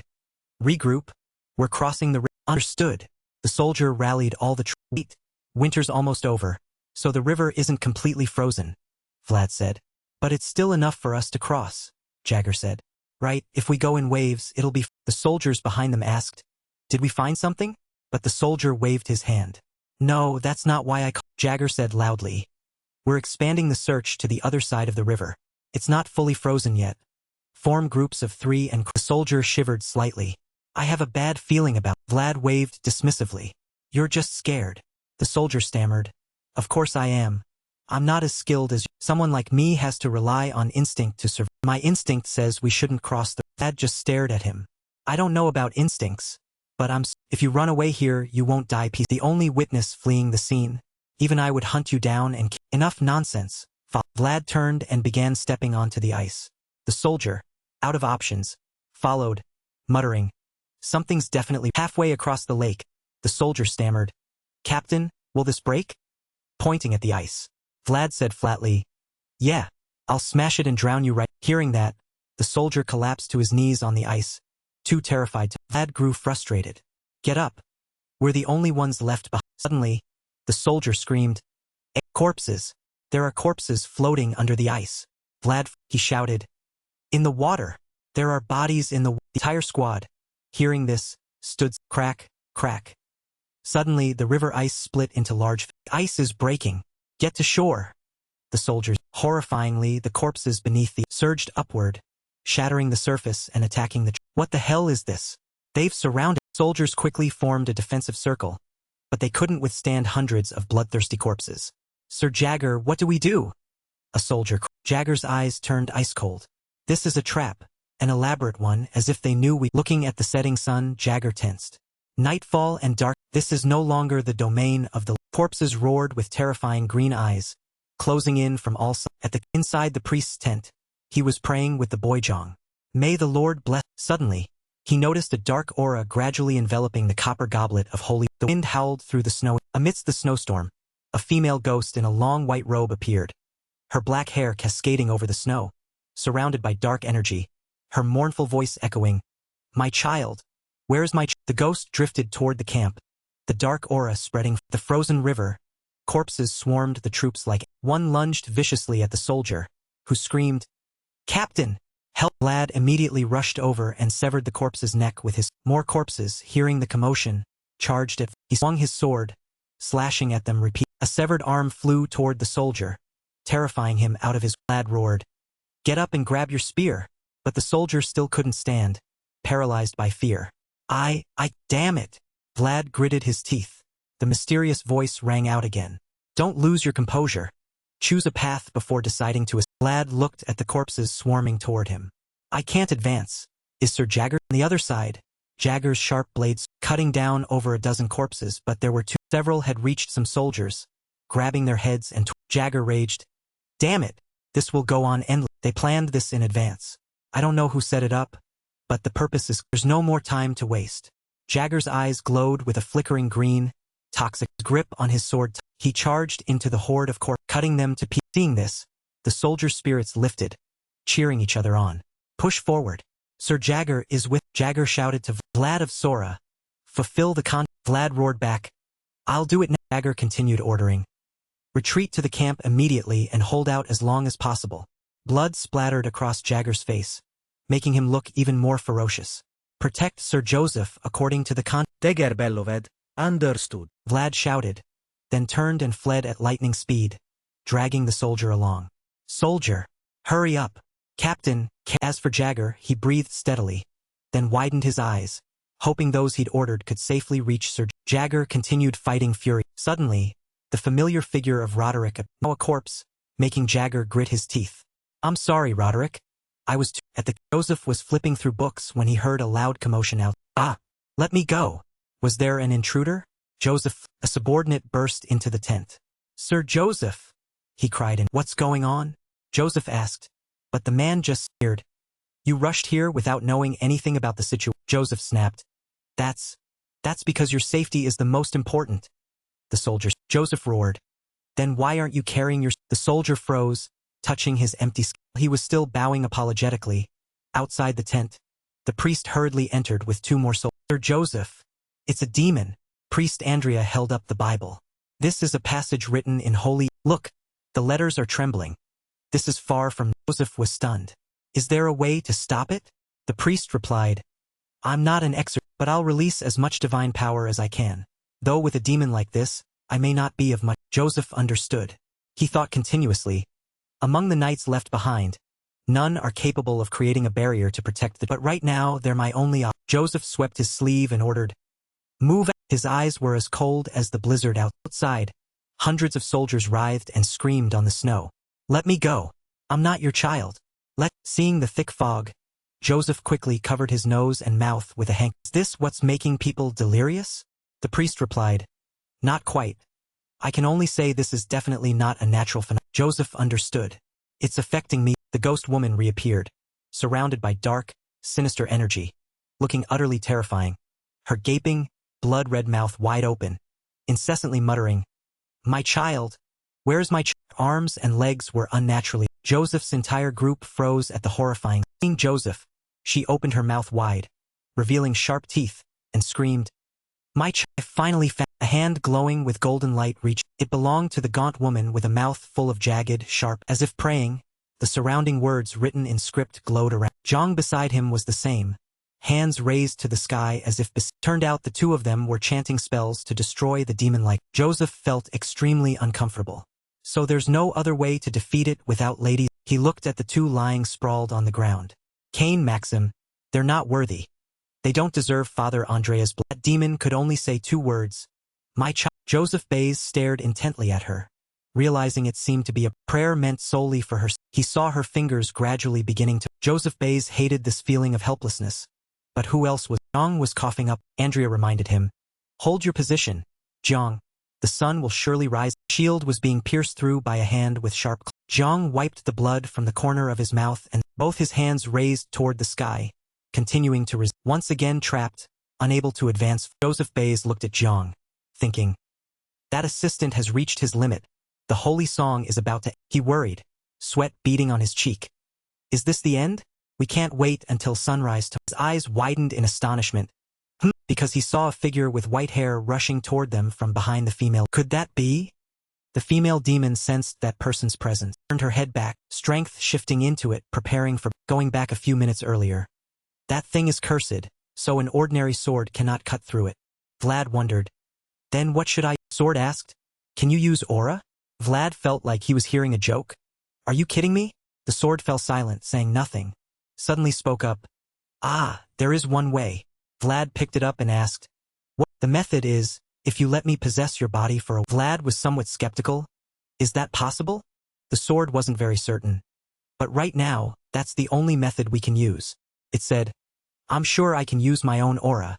Not sure I can use it within your body. Vlad's entire body felt like blue electricity was running through it. Even if I can use it, I won't be able to move for a... So I don't recommend it.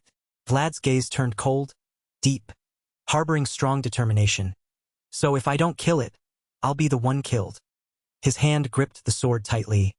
That's also the law of the sword. Vlad decided. Let's do it. The sword asked again. Are you... Vlad's eyes were sharp and cold, filled with killing intent. I promise I have an obligation. I will offer my faith in place of loyalty. Hearing this, the sword reluctantly said, I will respect your decision. Turning to reality, Vlad was rushing toward the female demon. She turned around and roared. Vlad was affected by that piercing sound, squeezed his eyes shut. It's time. Close your... A blue lightning bolt struck down from above. This is another world. His aura exploded, surrounded a violent energy current. Vlad's stance was very powerful, his eyes sharp as sword blades. His blue eyes blazed brightly. The sword in his hand brimmed with vitality. Running along the blade, the female demon was enveloped, the dazzling light. Vlad charged, fiercely swinging the sword in a horizontal slash across her. The female demon screamed in agony. Those present gaped in astonishment. Joseph Baez's eyes widened in equal shock. That one strike from Vlad was enough to make him collapse. Both his legs buckled, knees hitting the ground. Vlad's entire body was enveloped by that force, causing him tremendous pain, and he cried. Joseph Baez's voice called out to him with great concern.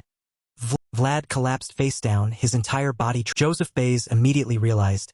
Just now, that was definitely a trace of... I don't know how he could achieve it, but surely he had to pay a heavy price. The female demon was still not completely dead. My child? My child? She was crawling toward... He was in too much pain to run. Joseph Baez ordered. Stop right there. Then he dashed forward. Everyone was startled, calling out, Sir Joe. He had helped Vlad up, draping his arm over his shoulder. Vlad, lean on me. He could only groan in. The female demon still hadn't let go of her obsession. Her hand reaching out, dark energy radiating heavily from her. My child. And then her hand grabbed his. She had caught Joseph Baez, causing him to stumble. Joseph Baez was dismayed. This damned weak body. I can't even escape on my own anymore. Suddenly someone shouted. Sir Joe. Vorden grabbed his collar. Please forgive my insolence. Threw both him and Vlad far away, escaping the female demon's clutch. Seeing her prey disappear, she roared in. Andrea looked at the two young men who had been thrown beside. Joseph Baez panted heavily. This is the first time I felt relieved to have someone by my side. A voice replied, Thank you. Vlad struggled to lift his sword, wanting to continue fighting. Looking at Andrea, he spoke. Father, please bless my... I must help that woman escape from this... He was silent for a moment, then said, I understand. His hand grasped the blade, cutting into his palm, causing it to... Vlad's sword was now stained with Andrea's blood. I have blessed your... Vlad received it back. Thank you, father. His body recovered its strength, slowly moved forward. He stood before the female. She was completely delirious. Please, help me find my Vlad recalled, though it was only a brief... He had seen that woman imprisoned in that dark bay, screaming in agony through the bars. My child, my child. The infant abandoned on the cold. Woman wept. Please, give me back my child. She could do nothing but plead as her child gradually died before her eyes. Her terrible memory. Vlad raised his sword with both hands, saying compassionately, Rest in peace. The woman was still only longing for her child. Where is my child? Vlad thrust the sword straight down. He had freed that woman. My child. Dawn sunlight appeared over the mountains. Inside the dense forest, a man wearing a black robe covering his head was performing some ritual. On the wooden box, a black flame was He laughed wickedly with satisfaction. Black flame continued burning in his hand, but then suddenly it extinguished. He was shocked in disbelief. I can't sense her presence and she's been defeated? But by whom? Among them. There's only one knight who knows how to use... A voice rang out from above. So that's it. You are the rat pulling the strings from behind? The speaker was... A cold chill ran down the man's spine. Death was inevitable. Clear morning, Joseph Baez looked at the severed head being held by Jagger's hand. The one behind controlling those demons. He deduced. On Jagger's left was a wooden box. Furthermore, it seems the object that woman was desperately searching was a child's... Joseph Baez ordered. Please give it to the priest. I will investigate further when we return to Vanner. Jagger solemnly replied. Yes. Joseph Baez stood on the rocky outcrop looking down at the camp covered by a layer of white snow. It seems our expedition has completely failed. Jagger spoke up. I have no words of excuse, sir. Joseph Baez didn't mind much. Though it's a failure, for some reason I feel quite Jagger asked. And what about that? Joseph Baez said with satisfaction, his voice brimming with confidence. I think we found the who will become my sword. The person he was referring to was Vlad. That kid will be a sword shining more brilliantly than anyone. At the moment, Vlad's face turned pale. I slept straight through for 3. The sword in his hand replied. That's right. Be more careful next time. I didn't know the side effects would be that. Vlad had woken up and was sitting on the bed. Well, at least, I thought they'd just take me along like luggage and throw me into some wagon. The sword judged. They must have waited for you to that Joseph seems very concerned about. Vlad had changed clothes and prepared to get off the bed. Walked out of the tent, surprised. Quiet scene with not a soul in sight. Why is the camp completely empty? Well, I suppose after all that happened, running away is only natural. Gozi arrived at just the right time. Captain, you're awake? Do you know how worried I... Vlad's voice held a hint of sarcasm. Oh, so the first person who wanted to flee ended up staying till the very end? Gozi grinned. Of course. They promised extra payment when we returned. He continued talking. I carried you back to camp and even risked my life to return to battle with that night. You shouldn't forget, Vlad said coldly. Fine, I'll consider. Gozi waved his hand. Sir Zaha told me to report to him once you woke up, and Sir Joseph is in his tent. You should go meet him. Vlad bid him farewell. All right. Keep up the good, Gozi called after him. Speak well of me in front of them. Don't forget. Vlad cursed under his breath. Go die, you noisy And Joseph Bezos was pouring a glass of wine and asked, Can you? Vlad replied. Yes, I once worked at a brothel, but I've never drunk expensive wine like that. Joseph Bezos looked at the wine bottle in his hand. This is indeed wine for the nobility. Looked seriously at Vlad. First, I want to thank you. You could have run away at that. Vlad simply said, Well, we have a contract. Joseph Bezos agreed. That's right. You once promised me on your... He looked at Vlad, thinking, but that contract was just empty words anyway. Yet this kid actually kept his word. He's a talent I cannot... Suddenly Joseph Bezos corrected himself. Wait, no, that's not... He's a talent I absolutely must... Joseph Bezos raised his wine glass. If so, then it's my turn to keep my promise. I'll give you a reward worthy of what you've accomplished. Placed the wine glass before Vlad, declaring, I officially invite you to join House Vanner County of Jagger reported. Sir Joseph, the mercenary squad has all been dismissed. Joseph Bezos praised. Very good. The expedition report still hasn't been resolved, so we'll have to stay here another day. Jagger looked at Vlad, who was looking around everywhere like a curious cat. Asked him, First time here? Vlad scratched his head awkwardly. Wherever we go, it's always my first time, for Bam Bam County. This time Vlad fell silent immediately. Joseph Bezos departed, but before leaving, he told Vlad, If so, rest today. You can stroll around and see the city. Vlad bowed. Thank you, Jagger advised him. Kid, don't get lost, and remember to return to City Hall before nightfall. Vlad obediently replied. He glared at him irritably. Humph. I really hate this old... With no one else around, the sword spoke up. It seems Jagger is just as fond of you as Joseph. Vlad wasn't pleased. Then please stop being fond of me, or I'll lose my whole life. His mood brightened considerably. Well, anyway, I've gotten a large sum from this expedition. Let's go have a proper feast. I wonder what's good. Someone gently tugged his hand. Sir bent down to look at Jiang. Oh, Father Envoy. What? Jiang smiled brightly like a flower, inviting him. If you're not busy today, the priest would like to invite you to... Vlad was surprised. The two were standing before the magnificent cathedral. Vlad looked up in admiration. It's huge. Even other temples in Sora aren't this... Jiang pointed with his index finger, explaining. Because Sturma is the capital of Bays County, and Vanner is the religious center here. Smiled at him. Please wait inside for a moment. I'll bring the priest right. Door opened, and Vlad stepped inside. Out an exclamation of surprise. Before Vlad's eyes was the magnificent splendor of the cathedral. In Vlad's mind arose the thought. Come to think of it, even though I'm a lamb of Vemen, I've never properly prayed even once. He awkwardly scratched the back of his head. I don't know why I feel so... Andrea appeared at just the right time. Vlad. Sorry for keeping you... He bowed to him. It's all right, Father Priest. Thank you for inviting... Andrea smiled kindly. Don't be shy. Handed him an object. Here. Take this. Vlad was suspicious. This is... In his hand was a card. Your identification. Vlad took it and heard Andrea explain. I'm sure Sir Joseph would have a way to handle it too, but an identification card from the temple is the most effective. After all, his influence spans this entire Vlad's eyes brightened, widening. It read, Guardian. Priest. He patted his shoulder, advising, Come see me if you need any. Now on, I will be your guardian. Vlad didn't understand why he would do this. Father, a street kid who wasn't even registered at... Now he also has a guardian, who'll help register his name with the vast world beyond. And Vlad knelt down to pay respects to Andrea with all his reverence. From this day forward, he was no longer Vlad from the back alley. Vlad of Joseph Bezos' caravan was departing, and he was introducing Vlad to the lands of AS, which included 12 towns and 3 the commercial center, the religious capital, Vaner. Right here, the central city. The caravan had stopped before the gates of the central. Inside the city, Jagger crossed his arms and, with a rather unfriendly attitude, looked at them and warned, "You're now guests of Lord Joseph. Remember that. Any foolish thing you do will affect Lord Joseph's reputation." He was lecturing Vlad and Gurzy. "Don't go running around like country bumpkins visiting the city for the first time. Just sit still." Both of them already knew. Yes, Jagger was about to say more. "The maids will bring food, and they do." The two looked at him, not understanding. He stopped himself. "Whatever. Don't eat anything, just wait. You'll cause a scandal if you eat like Sav." Vlad protested.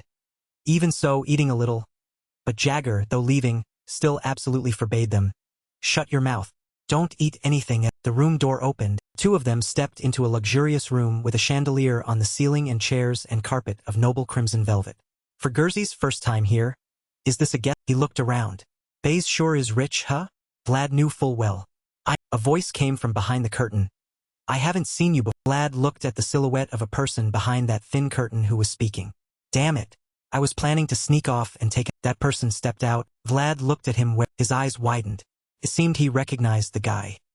Rut Iger asked coldly, "Who are you?" Vlad was stunned. He looked so familiar, but his aura was completely. He assessed him as if he could cleave someone in two with just a glance. Gurzy greeted him awkwardly. "I'm Gurzy. We met Lord Joseph during the expedition and..." The guy cut him off. "Ah, so you're..." Then he glanced at the person beside him. Vlad spoke up. "I'm Vlad from..." Rut Iger mused. "I see. First time hearing that name." Inwardly, he assessed Vlad. "Look at this sharp eyes and he doesn't feel so confident standing before me. Huh." Rudiger's lips curled into a smile. "Looks like Joseph brought back some useful ones. I like you." His hand went into his pants pocket, pulled out a handful of beans and offered them. "Want some beans?" Vlad stood still looking at them. He declined. "We were told not to eat any..." He repeated it once more with a respectful tone. "We were told not to eat anything here." Gurzy was utterly shocked, his face contorting in fear at Vlad's action. What the hell? This crazy guy. He can't refuse the kindness of someone of higher rank like... Rudiger's face grew contemplative. "I see. So this is Vlad from Sora, whose first action at the Baze Manor to refuse beans offered by Rut Iger, the Count's eldest son." Rut Iger popped a bean into his mouth and chewed. "But they're good." In the study, the scarred, bony hand of a man was writing on paper. "Vlad." "Yes." Joseph Baze met his father, and the Count said, "I know. We've never had anyone impress the eldest, except for Jagger, the one you brought." He looked at him. "If you can make that brat into a knight as strong as the family's knights, I will reward." Joseph Baze bowed his head in respect. Father's gaze was cold as he reminded him, "I understand you're not skilled in swordsmanship, but never forget that you bear the name Baze." Joseph Baze said nothing more, only bowing his head in reply. "Yes." Then his father's expression changed, and he asked with concern, "Son, are you feeling..." Joseph Baze answered, "Yes." The Count said, "Good. You may go now." Joseph Baze bid him farewell. "Please rest." The two watched Joseph Baze's figure depart. The Count's face was very pensive. He watched his footsteps, said to Raphmus standing beside him, "We should give him more medicine." Raphmus replied, "I'm sure he would be very grateful for that." And Miss Oksana. The Count chuckled darkly. "Ah, that woman cares about her son, doesn't..." Changing the subject, the Count asked, "By the way, what do you think, Raphmus, about Joseph's..." He answered, "We should take it seriously. These strange incidents keep happening continually." Veins bulged on the Count's forehead, showing he was extremely furious. "We must find out who's behind these events. How dare they commit such crimes in my territory?" Raphmus added, "Moreover, the report from Vaner said, on the surface, these are a combination of resurrecting the dead and curse. This cannot be accomplished alone, and there would need to be more than 2 dark mages," the Count said, leaning forward. "It must be a group or organization." Raphmus agreed. "Yes, possibly." Count prepared to stand. "Well, it doesn't change anything. House Baze will always stand firm here." And he clasped his hands behind his back as he left. "And we're ready to deal with anyone who dares stand in our..." He turned his head, his gaze cold and sharp as he declared, "I hope you'll find them, whoever dared endanger my son and cause chaos in my..." The night sky covered the Baze estate. Only now did Joseph Baze appear in the guest room with Jagger. "The report took longer than I expected." "Did you wait long?" Gurzy quickly answered. "No, my..." Joseph Baze recognized him. "You're Gurzy, right?" he shouted. "Yes, Lord Joseph Baze said. "We'll discuss your reward tomorrow." This sentence immediately deflated his mood completely. But I've been hungry all day, Joseph Bays said. The maid will lead you to your... Even with 10 lives, Gersey wouldn't dare complain, so he bowed and left. Yes, if so, I beg your leave, my... Joseph Bays sat leisurely in the chair. Now, shall we talk? He looked at Vlad. You saved me and decided to dedicate your sword to me in the future. Vlad stood facing him. Yes, my... Joseph Bays continued asking. You said you have a mission to complete, and I understand that means you need freedom, correct? Vlad answered. Joseph Bays sat with his legs crossed, looking very relaxed. You say you'll dedicate your sword to me while your desire for freedom contradicts it. We need to clarify. He asked him, what exactly do you intend to do with your freedom? If you tell me, I can consider how much I can help. Vlad remained silent without answering, and his jade-green eyes shone sharp as they looked at him, and he stared intently at Joseph Bays under the moonlight. But finally speaking, the azure moon, Godwin of Gaeta. Do you know him? Joseph Bays looked at Vlad in silence. I just thought he was simply a talented who knew he had such a special back, he said calmly. The nameless one who destroyed the rose smile was Godwin, a knight of... I have never forgotten the one who killed my benefactor. He's the one who ruined my... Vlad affirmed. That's right. But he's also the person I admire. Joseph Bays's hands clasped together. He said regretfully, I'm afraid I can't help you with that. Those people are beyond what I can... Vlad had already guessed. I thought so too. But inside he was quite disappointed. I've already accepted this. After all, Lord Joseph is only a count's son. At least he's honest with me about... Both spoke at the same time. If so, then let's change our deal. Joseph Bays spoke first. I propose a 7-year deal, Vlad of... He was surprised. Joseph Bays looked at him. Perhaps you didn't anticipate this. Did you? I've just set aside the ego of a nobleman. Making that decision wasn't... Vlad saw Jagger staring at him intently, radiating killing intent. I'm not sure anymore, but it seems he's telling the... Joseph Bays continued. I will guarantee your future because you are my benefit. For 7 years, I will provide you food and shelter and train you, and I will make you into an invincible knight. Second, Vlad was surprised. And Joseph Bays's voice continued to ring out. In return, I want your loyalty and for you to only carry out the missions I assign. Of course, everything related to Godwin, matters related to the Sora Valley are all I can help. Mentioned Gamina. The girl named Gamina is currently at a monastery. Joseph Bays looked at him. You cannot achieve much with just a sword in hand. In this world, many things are far sharper than... I also have my own weapon. Joseph Bays asked. What do you say? When had the conversation ended? Joseph Bays looked out the window at his reflection on the glass. That kid is quite ambitious. Jagger didn't understand his decision. Is it necessary to go this far, sir? I can always find useful children. Joseph Bays said. I know.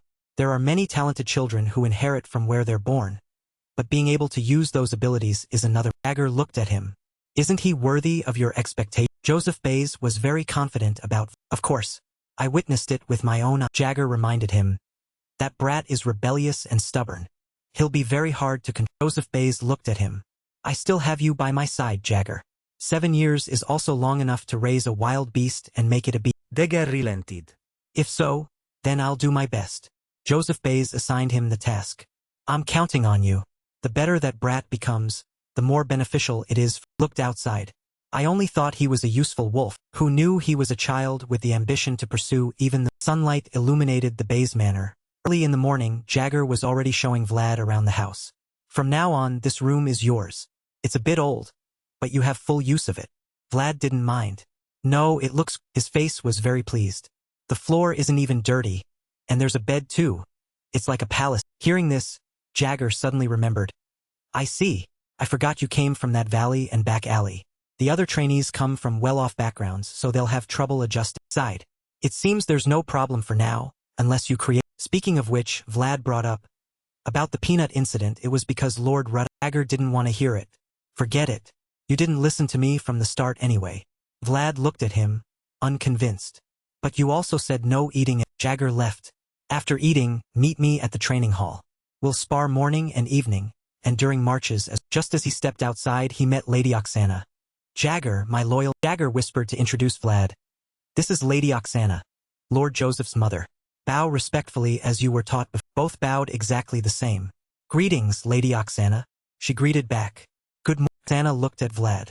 So this is the... Jagger bowed his head in response. Yes, my lady. Lord Joseph personally looked at Vlad intently.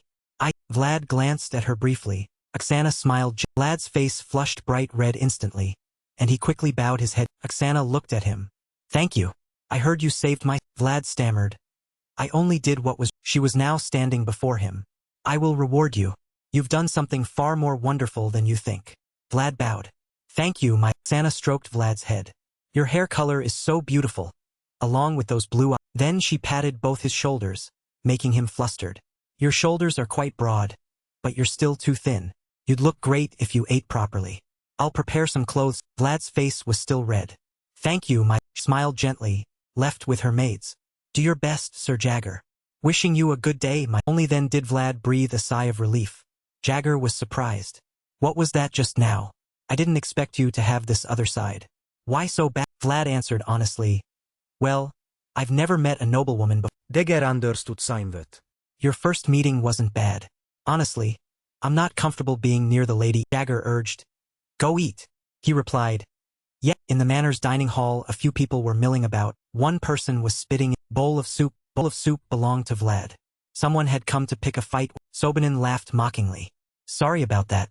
I mistook you for a trash can because of that garbage smell coming. The whole group behind him burst into laughter. Vlad coldly looked at his soup bowl. Using his spoon, he scooped out the salad. Then he flung it behind. After that, he ate as if nothing had happened. Everything unfolding faster than he'd expected. Seeing him show no reaction, they were taken aback. What's with this bastard? How can he stay so? Vlad recalled Jagger's instruction.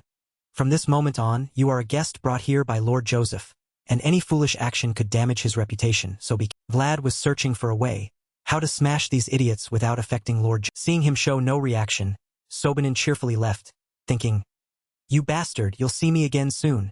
Suddenly he called out to the guy. What's your... The guy, as if deaf, asked back. Vlad tilted his head, eyes fixed on the guy. I said, what's your... The deathly gaze made the guy break into a cold sweat.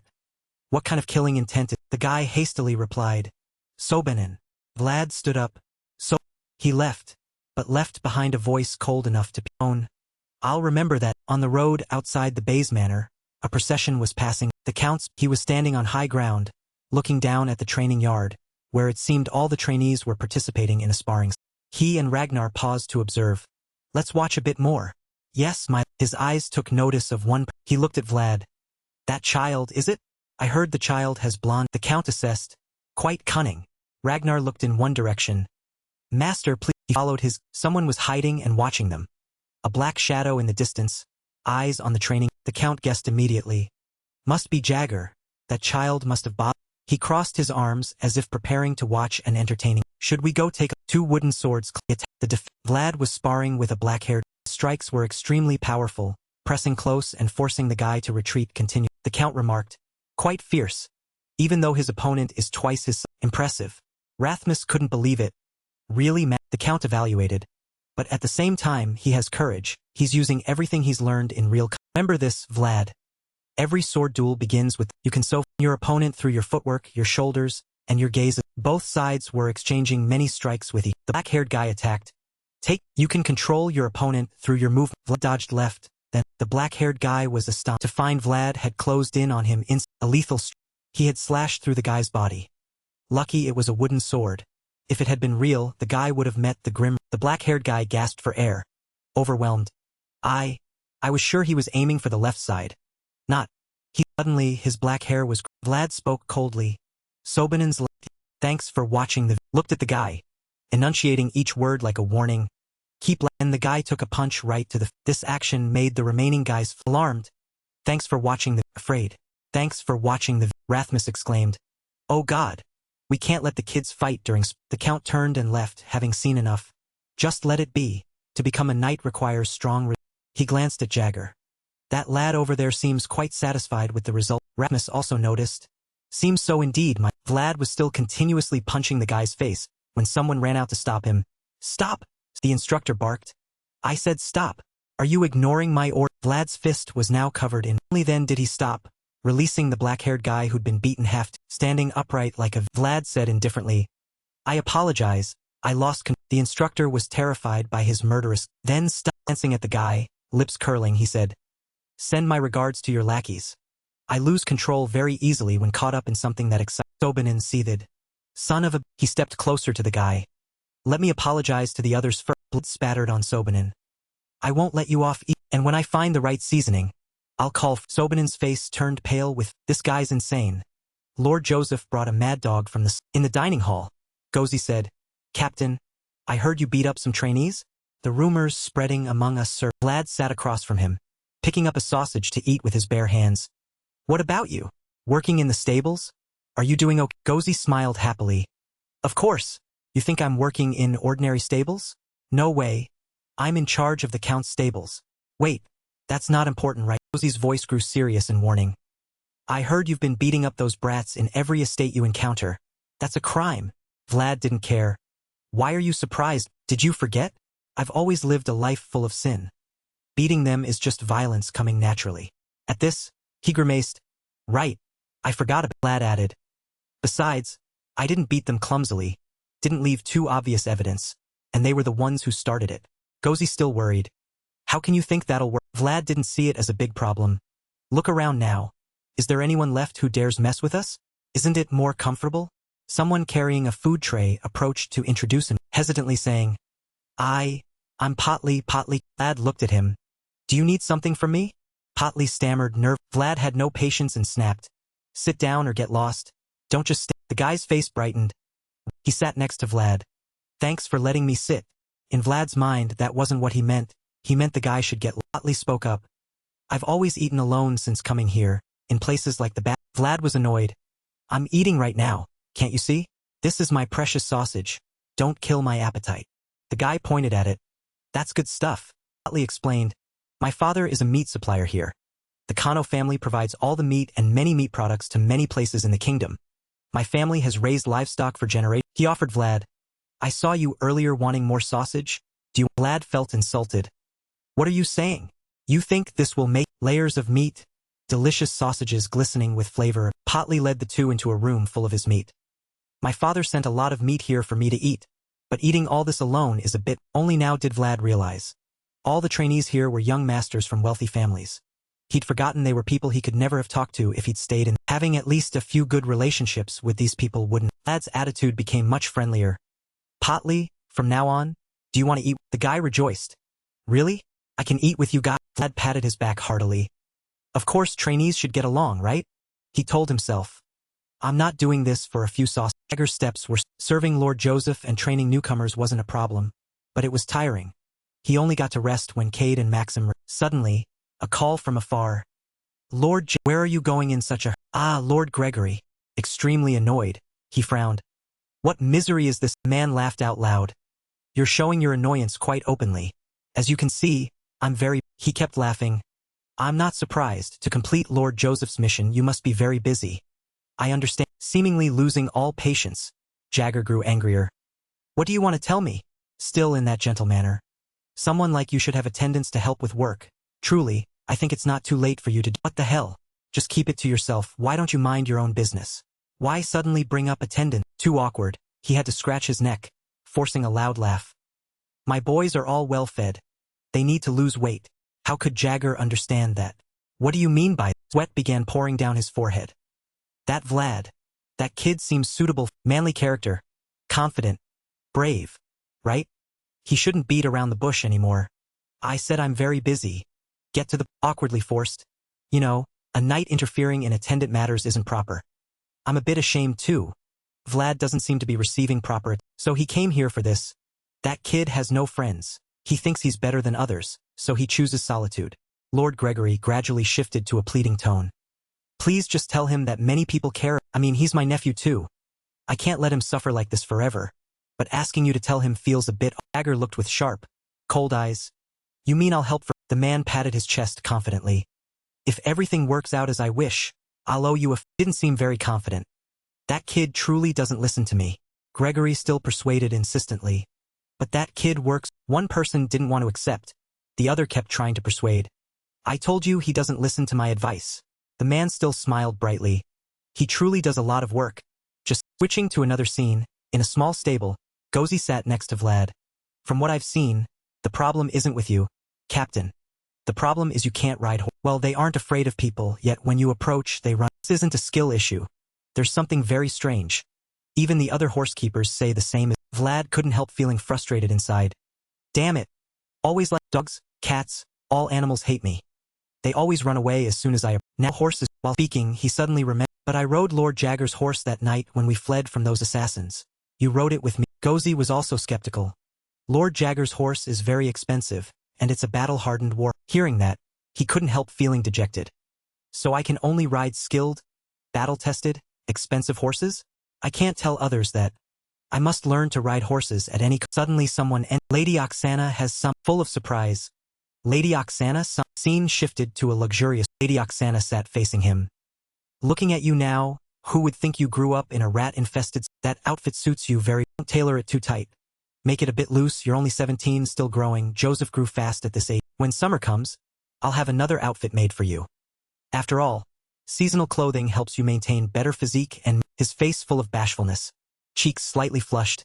Thank you, The lady smiled brightly, full of kindness. You saved my son's life.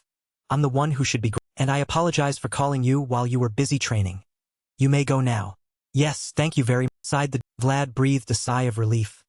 Facing the lady is too much. I wonder how much this outfit is worth. It's so comfortable.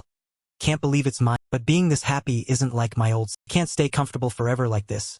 I've worked hard training to be valued by the base family. But there's a feeling that I still don't belong. Looks like I've gained weight. Comfort has made me lose my... While walking, he suddenly looked out the side. People were fighting. You pig.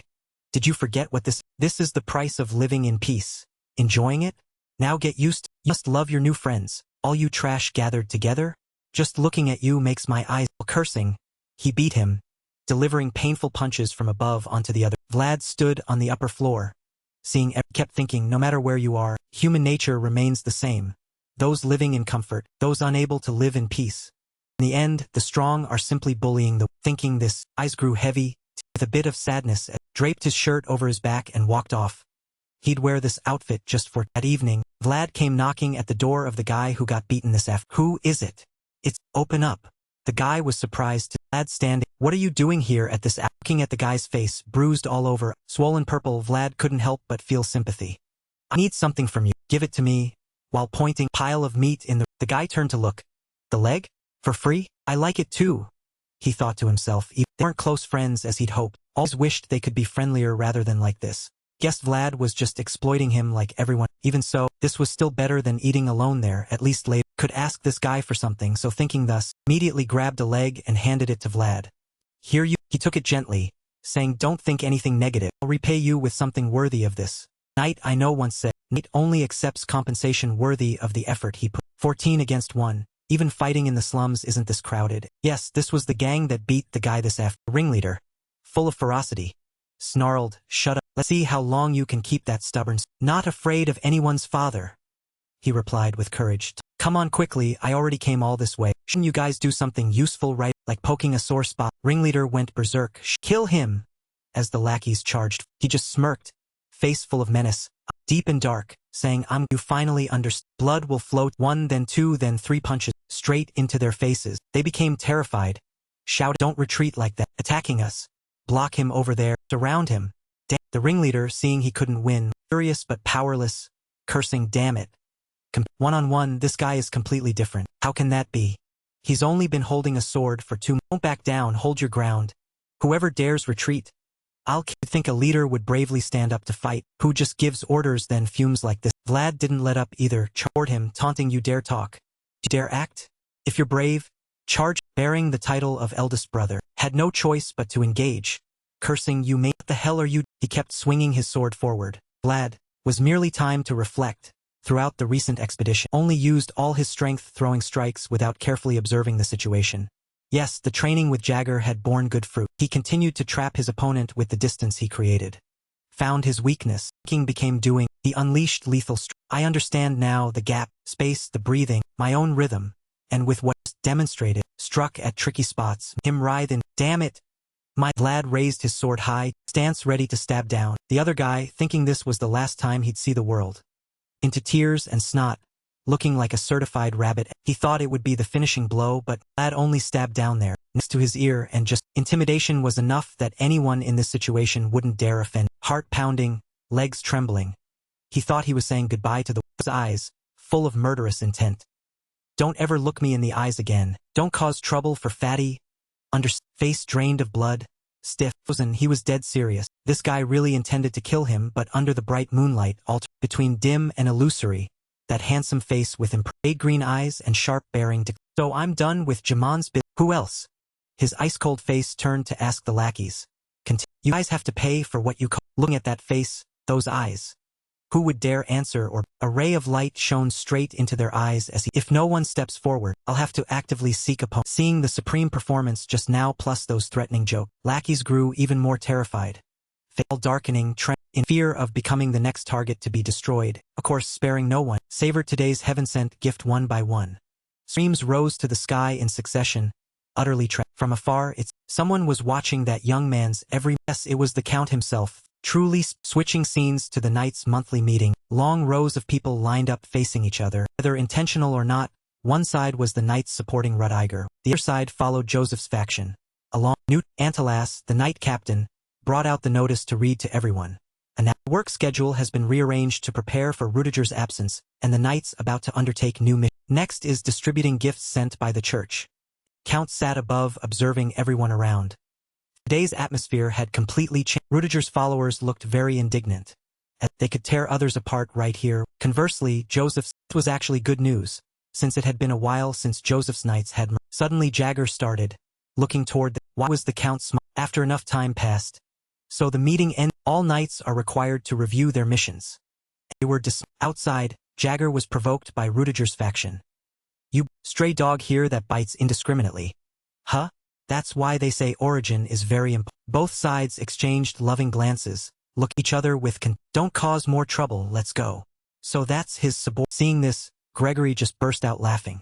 Looks like they're driven. Jagger, hearing this, didn't understand. What do you mean? Cheerful, carefree tone. But, you full well, so why act innocent? Good news travels far. I heard Vlad held a grand demon-slaying ceremony.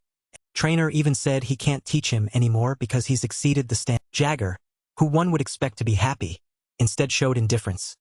Is that so?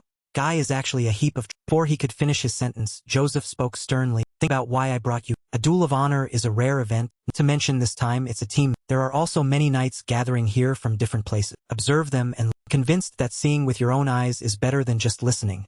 And I want to train him. Therefore, I hope he can broaden his experience. Like a strict father constantly teaching his child at all times and everywhere, Jagger immediately reminded him. Don't go getting beaten up in some alley. We also have to prepare for the evening. Lad flinched and said, I'm not that. Incredulously, he replied, No, I've completely lost faith in you. You couldn't even ride a horse. After finishing, everyone left, leaving Vlad standing there. And Joseph didn't forget to instruct them. Everyone must report to me every evening. And if you discover anything unusual, report immediately. Everyone gone. His heart felt much lighter, thinking, finally I have some free time. Should I take a walk? While walking, he observed everything, thinking, it's smaller than the Bayet mansion and looks older too. Haven't they upgraded this? Famous for paintings, huh? Doesn't look very wealthy. Suddenly he came to open a door, was startled, thinking, I think I've been to this place before. I remember that tree on. I need to find a place to. I shall give the person a holy sword, and the person shall give me memories. I've taken everything already, and now it's time to a voice rang out. Thank you for coming all this way, Sir Joseph. He placed his hand over his chest and said, Of course I had to come help the legitimate heir. What could be more important than blood ties? Lady I'm only waiting for your From the shadows, the lady spoke softly. I've changed my mind. Everything will follow the Count's intent. Of course, as long as I win them. Joseph was full of confidence, saying, You don't need to worry about that. The Bayet sword always claims victory. The three returned with Gregory being extremely suspicious, saying, We cannot underestimate her. And Jagger seemed to agree, adding, She has the bearing of a family head. Seems risky, but she appears quite. Joseph, walking ahead, also agreed, saying, She maintained the initiative until the very end. Even so, our plan remains the. Now, all that remains are memories. Perhaps that's why humans desire their traces to be recorded. And looking at deeply carved traces, those memories come flooding. Standing before his mother's grave, Vlad couldn't help feeling emotional, thinking, I wish I could have done more for Mother back then. Like, it seems this grave hasn't been cared for in quite some time. Still, showing respect to the Lord is— I haven't said anything yet. Hearing this, Vlad felt helpless, thinking, now just watch. I didn't go meet the knights but came here instead, following your request. And the voice also replied. He thrust the sword into the ground in a straight line. At the end, muttered as if reciting an incantation. Something like memories was returning. Before this, I thought this tree was smaller than this. Since when has it grown this large? A shadowy figure appeared behind him, thinking, it seems I was once here with some— It looks like something is watching us. May I borrow your body for a moment? Vlad cheerfully replied. Sure. If it's just for a bit, that's fine. Here a light flashed, two bodies merged into— What's— A gigantic white serpent appeared before his eyes, and he wondered, is that a spirit? I've seen too many abnormal things in this kingdom. The two souls conversed back and forth. I think it's looking at me. And the other replied, it's looking at me, the person inside you. It's coming down. I don't think it will bite you. And Vlad asked, how do you— Seeing the giant white serpent heading straight toward him, it would be strange not to be afraid. But suddenly Vlad was startled, thinking, wait a minute, thinking about it. Even though it looks a bit strange and is also huge, I don't sense any threat. The feeling is warm, like the wind on a hill. What the heck? This kid is also contrary. Scared of people but likes these strange ghostly creatures. Made it here. No one outside the Haino family is allowed to come. Vlad turned his head, meeting eyes as sharp as blades, and said, I apologize. I was looking for a quiet place to pray and found this place. She frowned and said. He held up the token and said, I'm not a stranger. I'm a knight squire serving Sir. Seeing this, she relented, saying, all right, so you're not a stranger here. Well, that's fine then. Then their eyes met in a moment of silence, with neither. Vlad found it difficult to understand, thinking, I guess I was a bit rude just standing in front of a noble's grave like that. Wasn't I? If this woman gossips about something and it spreads into the castle, I'll put Sir Joseph in a difficult position. Then I'll get in trouble. I should say something so she doesn't ask more questions. Thinking of Sir Jagger's face, he had already used it and asked, do you need me to help with anything? You're a servant, aren't you? Aren't you here to tend the— I cleaned up a bit before you arrived. The fallen leaves have been gathered over. She was surprised and asked, Vlad answered honestly. I thought I should show respect to the Lord. Let me do it. I have one request. Can we let today's matter— If Sir Jagger finds out I'm here, he'll go She smiled and, perhaps if you clean the grass at this grave thoroughly, I'll recon— As soon as she sees someone is kind, she bullies them immediately. Truly, beautiful women are so annoying. Thinking that, Vlad still diligently cleaned the grave, working very carefully, looking adorably earnest. Turning to the cat, he was secretly watching people duel with swords, thinking, so this is a match between knights with real strength in the— Good? The voice of the remaining soul rang out, and Vlad asked, you mean Sir Cana? He replied, yes, if he fought you, you'd be cut in half. He couldn't help but admire, saying, he's really strong, truly worthy of being called the Central Region's Badger. I find Sir Pablo more impressive with his solid defensive techniques. And the other agreed, saying, yes, his shield technique is excellent. He uses just enough force to counter most attacks. Vlad also grew worried, thinking, I didn't think the practice match for tomorrow would be this intense. Do you think one has to be this skilled to become— Asking such a question clearly needed encouragement. Voice cheered him up, saying, Sir Vorden is also a knight. Wait, not all knights are the same. I didn't think much when I was in Sora, but I need to understand everything from now on. My position in this world. I need to be— I still have a long way to go and must work. On the day of the— Vlad was fastening the armor straps to help Jagger. Tighten it more, kid, he said, and Vlad replied, yes. He couldn't stop one. So he's the one trying to seize the inheritance? Vlad looked toward the blue-haired Ender standing nearby, who was energetically preparing. Suddenly Jagger's voice startled him, saying, open your eyes wide. It's not every day you get to witness a match between knights with such power, and I don't know what happened yesterday, but don't worry about it anymore. And he widened his eyes, saying, yes. Seeing this expression, Jagger couldn't stop teasing, saying, why so surprised? It's written all over your— Perhaps within you are thoughts that no one can pen. Honestly, I was very surprised. In the end, the skills of the knights I've been observing. I see they have strength that completely surpasses— Surely Jagger had seen through those thoughts, saying, a child should start by learning to walk. You're not ready to run. The higher the goal, the harder you must. At that very moment, that small soul seemed to calm down, focusing and understanding. Acknowledged? I understand. Suddenly a voice interrupted, saying, everyone, door open. Vlad also watched each step of the person emerging, thinking, the Haino family head, Thinking about it, I've never seen her before. I heard she's very young and beautiful. The person's face emerged into the light. He was startled. Alicia Haino was entering, and he thought, isn't that the girl who made me clean the grass at the grave? She was a girl with pale white skin, large sparkling round eyes, and long glossy blue hair. Now he stood frozen, while the other soul also rubbed salt in the wound, saying, now you have an added crime of disrespect toward nobility.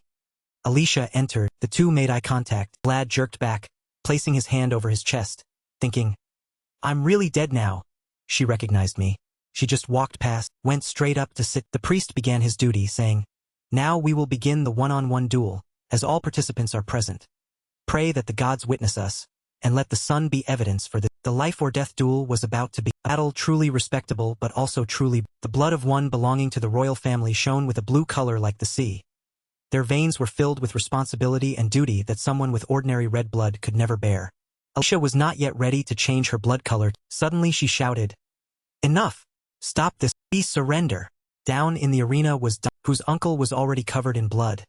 But this battle still couldn't. The priest standing aside stepped forward to mediate, saying, Sir Duncan, your lord has decided to give up. Please accept. His opponent also showed no mercy, saying, Master, the duel just now was truly. Duncan gritted his teeth and said, am I still your man? I raised you to become a warrior, a solid shield to protect the Haino family. Yet you became a sword that would kill its own. How miserable. The priest continued the match, saying, the victor of this duel is Sir Ender's knight.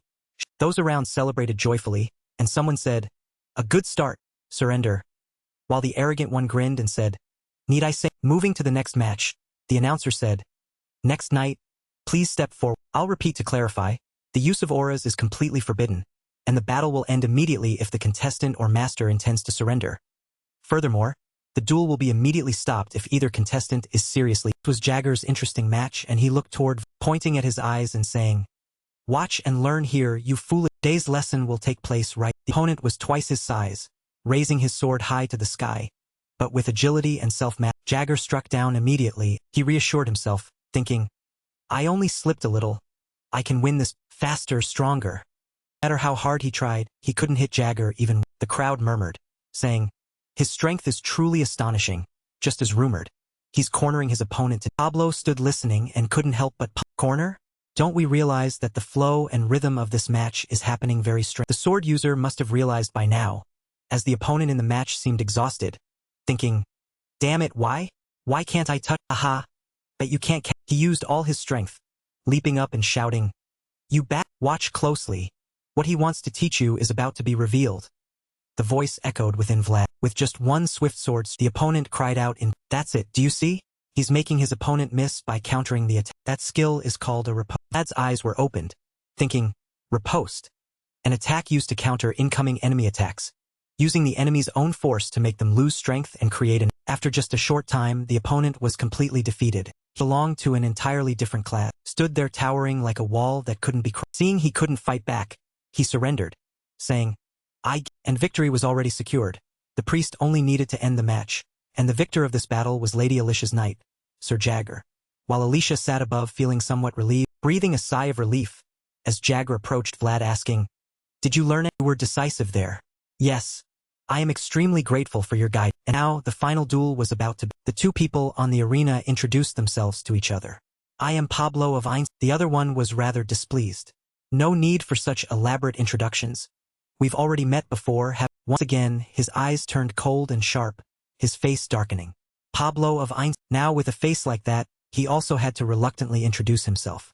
Sajat of you. It seemed Alicia had obtained a strong piece for herself, as Pablo was on par with Colin. Ubair was on an entirely different level compared to those. Alicia was surprised. Along with that, Joseph was equally perplexed. Why is he saying farewell like? Indeed, that man stood straight facing her, bowed in greeting. I, Ubair of the Sajat family, respectfully surrender this. His words left everyone's ear clapped loudly. He surrendered then. If so, this duel is over. Joseph's face darkened. Does this mean from the very beginning, he already had for people belonging? Ender was like an eager young horse. Now then, swear before the gods. Vow to serve me and only me before heaven and earth as with. Joseph's voice was sharp and defiant. This duel is not yet. He still used that lordly attitude to speak. Alicia's knight has surrendered.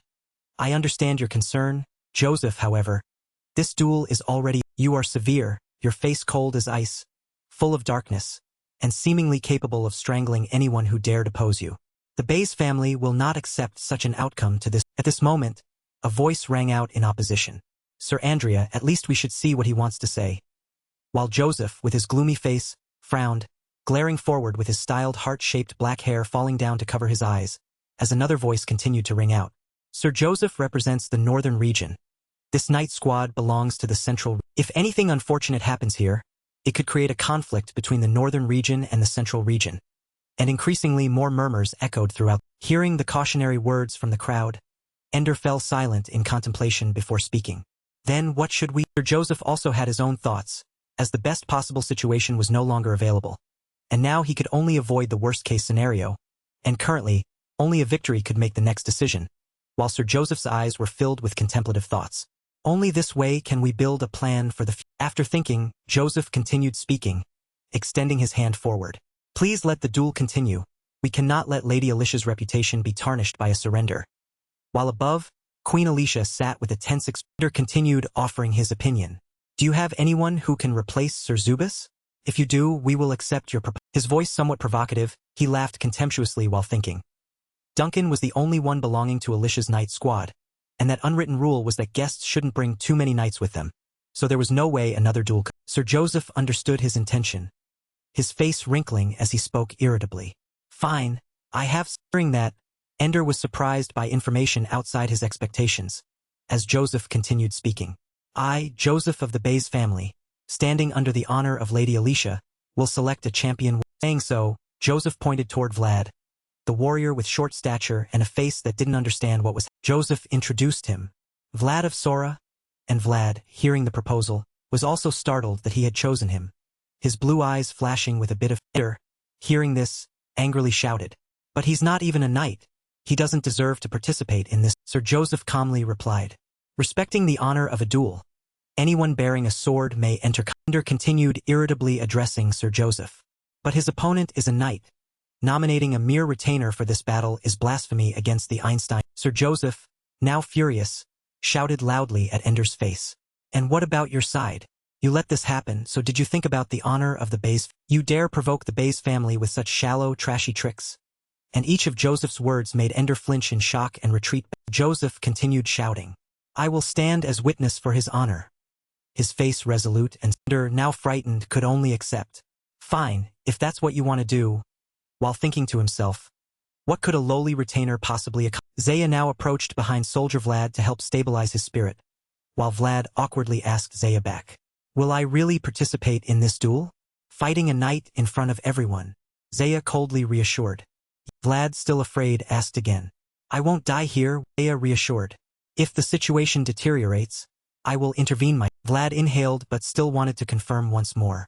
"But what if the situation doesn't deteriorate completely but just gets a bit?" Zaya, having heard too much by now, didn't respond anymore, leaving Vlad's head full of doubts as he only thought silently.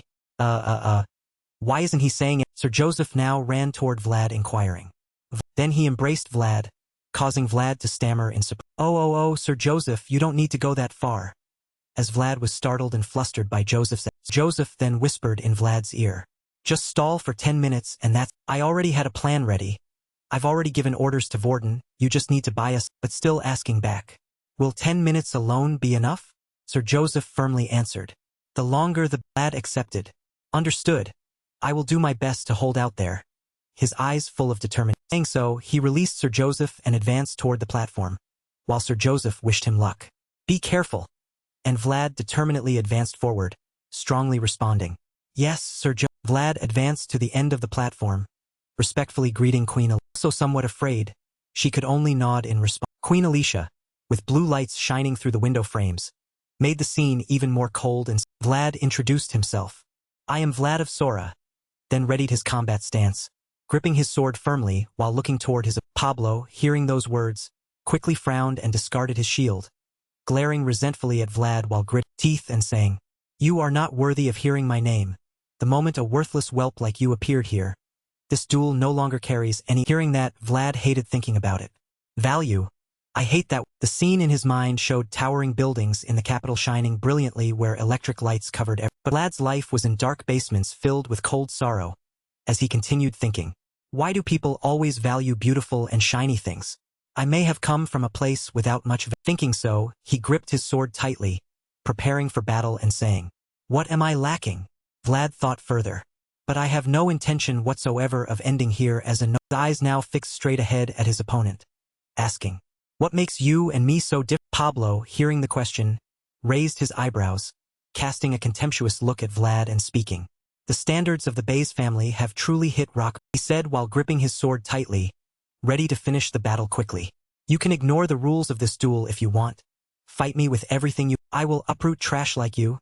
Saying so, he drew his sword, looking contemptuously at while the boy frowned with determination, thoughts appearing from somewhere. Today, this boy deserves to— Immediately, Vlad leaped forward, his agile body weaving quickly, hand firmly gripping his sword ready in combat stance as he charged toward. Pablo immediately responded with a fierce look, both sides charging at each other, two swords seeming to spark fire, while Vlad gritted his teeth, determined. However, Vlad's combat strength was still weak and couldn't match him. Compared to Pablo, just his blocking alone made Vlad's sword shake. Seeing this, Pablo swung out a technique that sent Vlad flying backward, with sounds continuing to ring out. Because for the first time in his life, he raised his sword not for himself, but for someone. Vlad was knocked back but immediately gained momentum to advance forward again. His face more tense than before, eyes focused again, as more instructions appeared. Aim for the left side where he just used his shield to protect him. Habit is a terrible thing. The swift, fluid movements made viewers unable to follow, as two swords clashed then flew apart, with both fighters' combat stances constantly. The surrounding spectators also tensely cheered. Oh, he's fast. Seems this isn't an ordinary whelp. Ender, watching the match, also tensely crossed his arms on Pablo's side, now responding to Vlad's techniques while thinking. He's a talented brat. This boy has that necessary for us. While thinking, he looked at Vlad, but this time without the previous contempt. Like a starved, Pablo's attitude toward Vlad also changed, as Vlad now exuded the aura of a wolf, his blue eyes staring intently ahead with his sword gripped. Pablo frowned, changing his attitude and saying, you have good spirit, however. Just he finished speaking, he immediately used a technique to strike. His eyes increased their killing intent as he increased his Pablo charged forward saying, you still haven't reached my level. The powerful strike forcing Vlad to his knees, blocking with his entire body. As Vlad endured the 7-hit combo from Pablo while smoke spread mistily around, Vlad used all his strength to block while thinking. It feels like being hit by a— Pablo, seeing Vlad in a weak position, wanted to deliver the finishing blow, swinging his sword powerfully toward the sky to gather strength, then asking the final question. Are you done? Saying so, he swung the sword down with one powerful strike that forced Vlad to struggle blocking before being sent flying far. Sounds of two swords clashing rang out, as Vlad could only use his own strength to— At this moment another voice rang out. Try to redirect the attack, then there will be a chance to counter. Vlad, hearing this as if suddenly enlightened, adjusted his combat stance, stood up and charged into battle. His stamina was Pablo continuously launched dangerous strike, sent Vlad flying far away, slamming hard into the wall while crying out. Seeing this, Pablo victoriously stepped slowly, looking at Vlad with half an eye, then saying, impressive, isn't it? He said halfway. Though it's still very early, you are still a kid worthy of my respect. How sad that we must end here. Saying so, he raised his sword powerfully toward the sky, intending to finish. Vlad knelt on his knees, lips bitten tightly, teeth gritted, sweat continuously pouring down, saying, this is your This moment, there was a comforting voice. You've done your— But Vlad strongly responded, all the spectators in the room, including the queen herself, to be surprised. Pablo now frowned, realizing in his thoughts. This is a counter-tech. Vlad nearly copied Joseph's movements exactly. One hand blocking the attack, the other hand using the sword ready to advance and strike back at the— The battle had now reached its tense climax, as people around began whispering and discussing how such a thing could happen. Just a common guard blocking a knight's sword, while both opponents had now regained their spirits and begun a Ender frowned, not believing the truth, responding, it must be coincidence.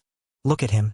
He can't even hold his sword anymore. Vlad, now exhausted and breathing heavily, still hadn't stabilized but still gripped his sword. Pablo, hearing the surrounding discussions, silently thought, coincidence?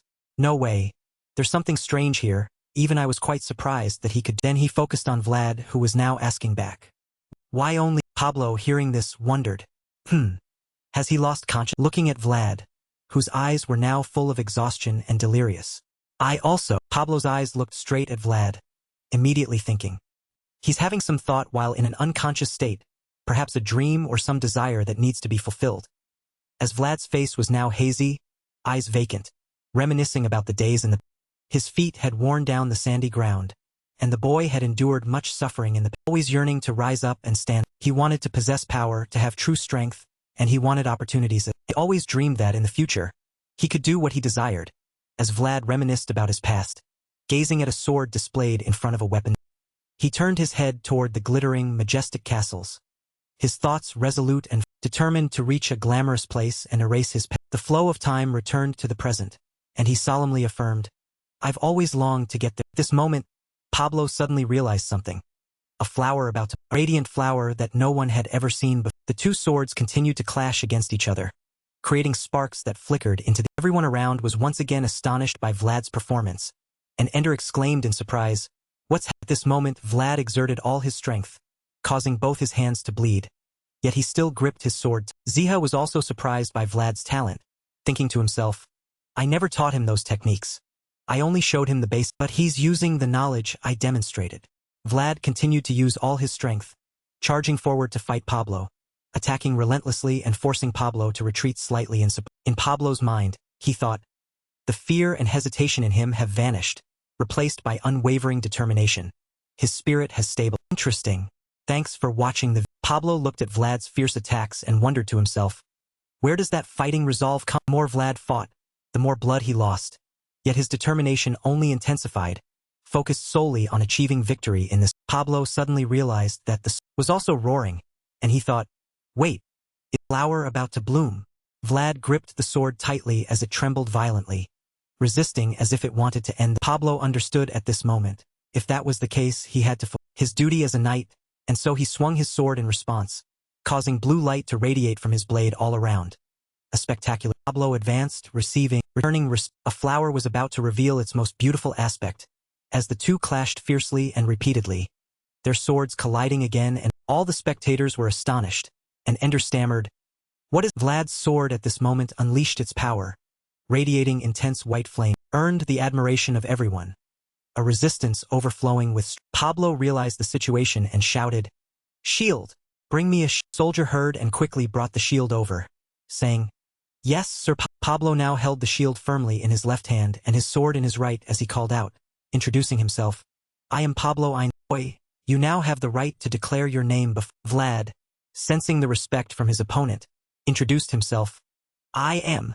But his weary body kept flashing back to the boy born in the alleyways, a place where there was no law, memories evoking images of footprints stretching endlessly toward the dark. But I always longed to rise up, to reach glamorous places and escape my former... In the stream of reminiscence, Vlad had stood before the glittering city. To achieve that, I must prove my... His eyes held only the image of majestic palaces, surrounded and enveloped by dazzling... Returning to the present timeline, he regained his spirit, his eyes screaming with determination.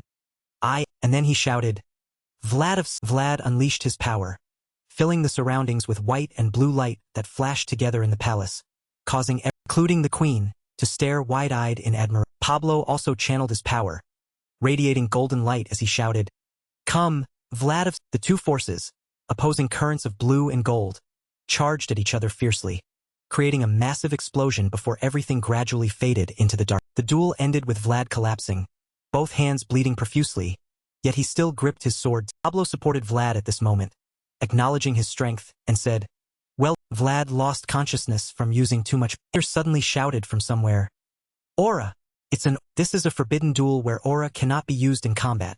That bastard should be disqualified immediately. As he spoke, Ender pointed at Vlad and Pablo cast a contemptuous glance toward Ender, cursing inwardly, Pathetic wretch!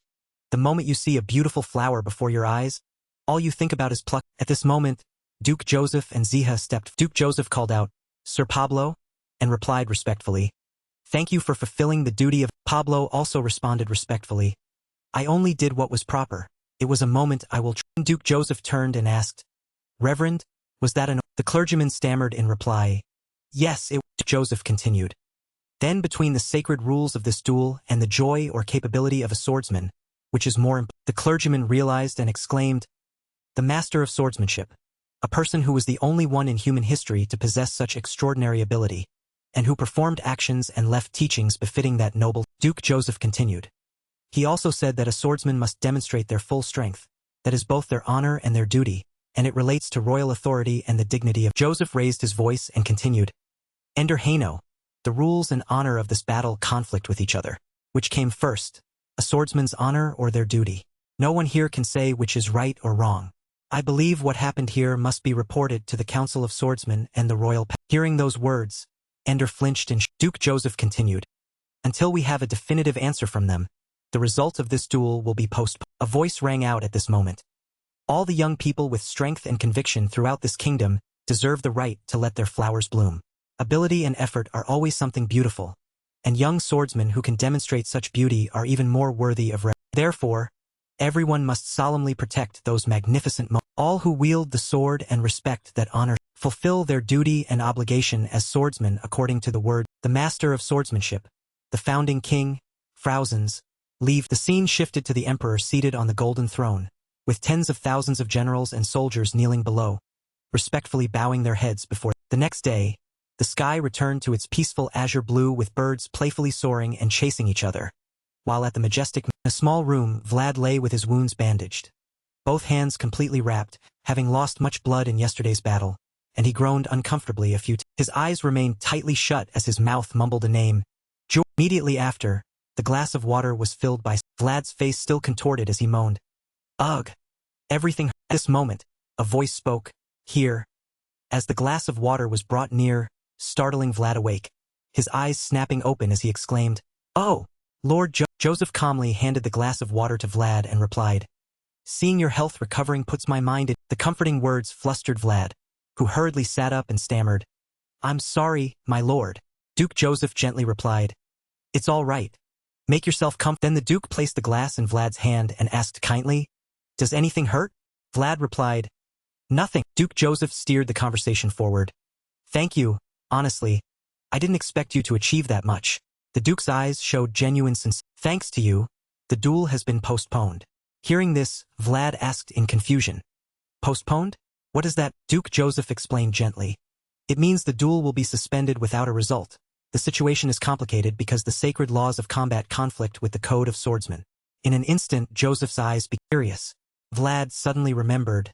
The code of sword. Ziha mentioned it once before. Joseph continued, "To become a knight, one must swear an oath to follow the code of swordsmen. If all goes well, someday you too will have to perform this." Vlad was utterly astonished, his emerald eyes widening. For a moment, an image of himself clad in armor and mounted on a warhorse appeared. As Joseph slowly stood up to bid farewell, "Take good care of yourself. If I stay here too long, I'll disturb your." Vlad hurriedly replied, I'm fine. I can all." Before he could finish, Joseph interrupted, "I can't let that because I'm the type of person who knows how to cherish what is precious to me."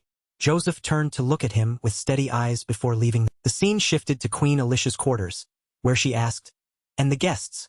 Duncan, injured with bandages wrapped around his head, stood beside her and replied, "They've all left, one by." Queen Alicia's face scrunched up as she looked out the window and said, "How frustrating. I haven't even properly warned them yet." Her face showed some distress as she continued to inquire. "Has Ender also left?" Duncan beside her answered, "Well, since it's been postponed anyway, I requested through the clergyman that the church arrange a private." Alicia's brows furrowed. "I can't believe I have to let those who dragged me through the mud leave in peace like this.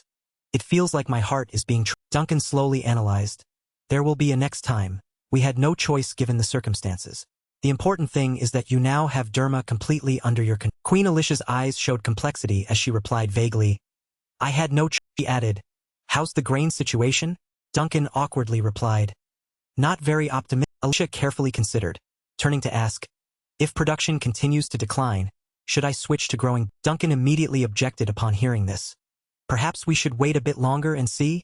Changing the industrial structure isn't something that can be decided easily, right?" Queen Alicia agreed. "You're right. Actually, it's very difficult to decide." She had also thought it through carefully but couldn't help sighing. "Still buzzing in my head. After completing a mountain of trials, it seems there's another mountain." Something suddenly caught Alicia's attention, and she quickly, Sir Duncan, most knights know how to ride horses, don't they?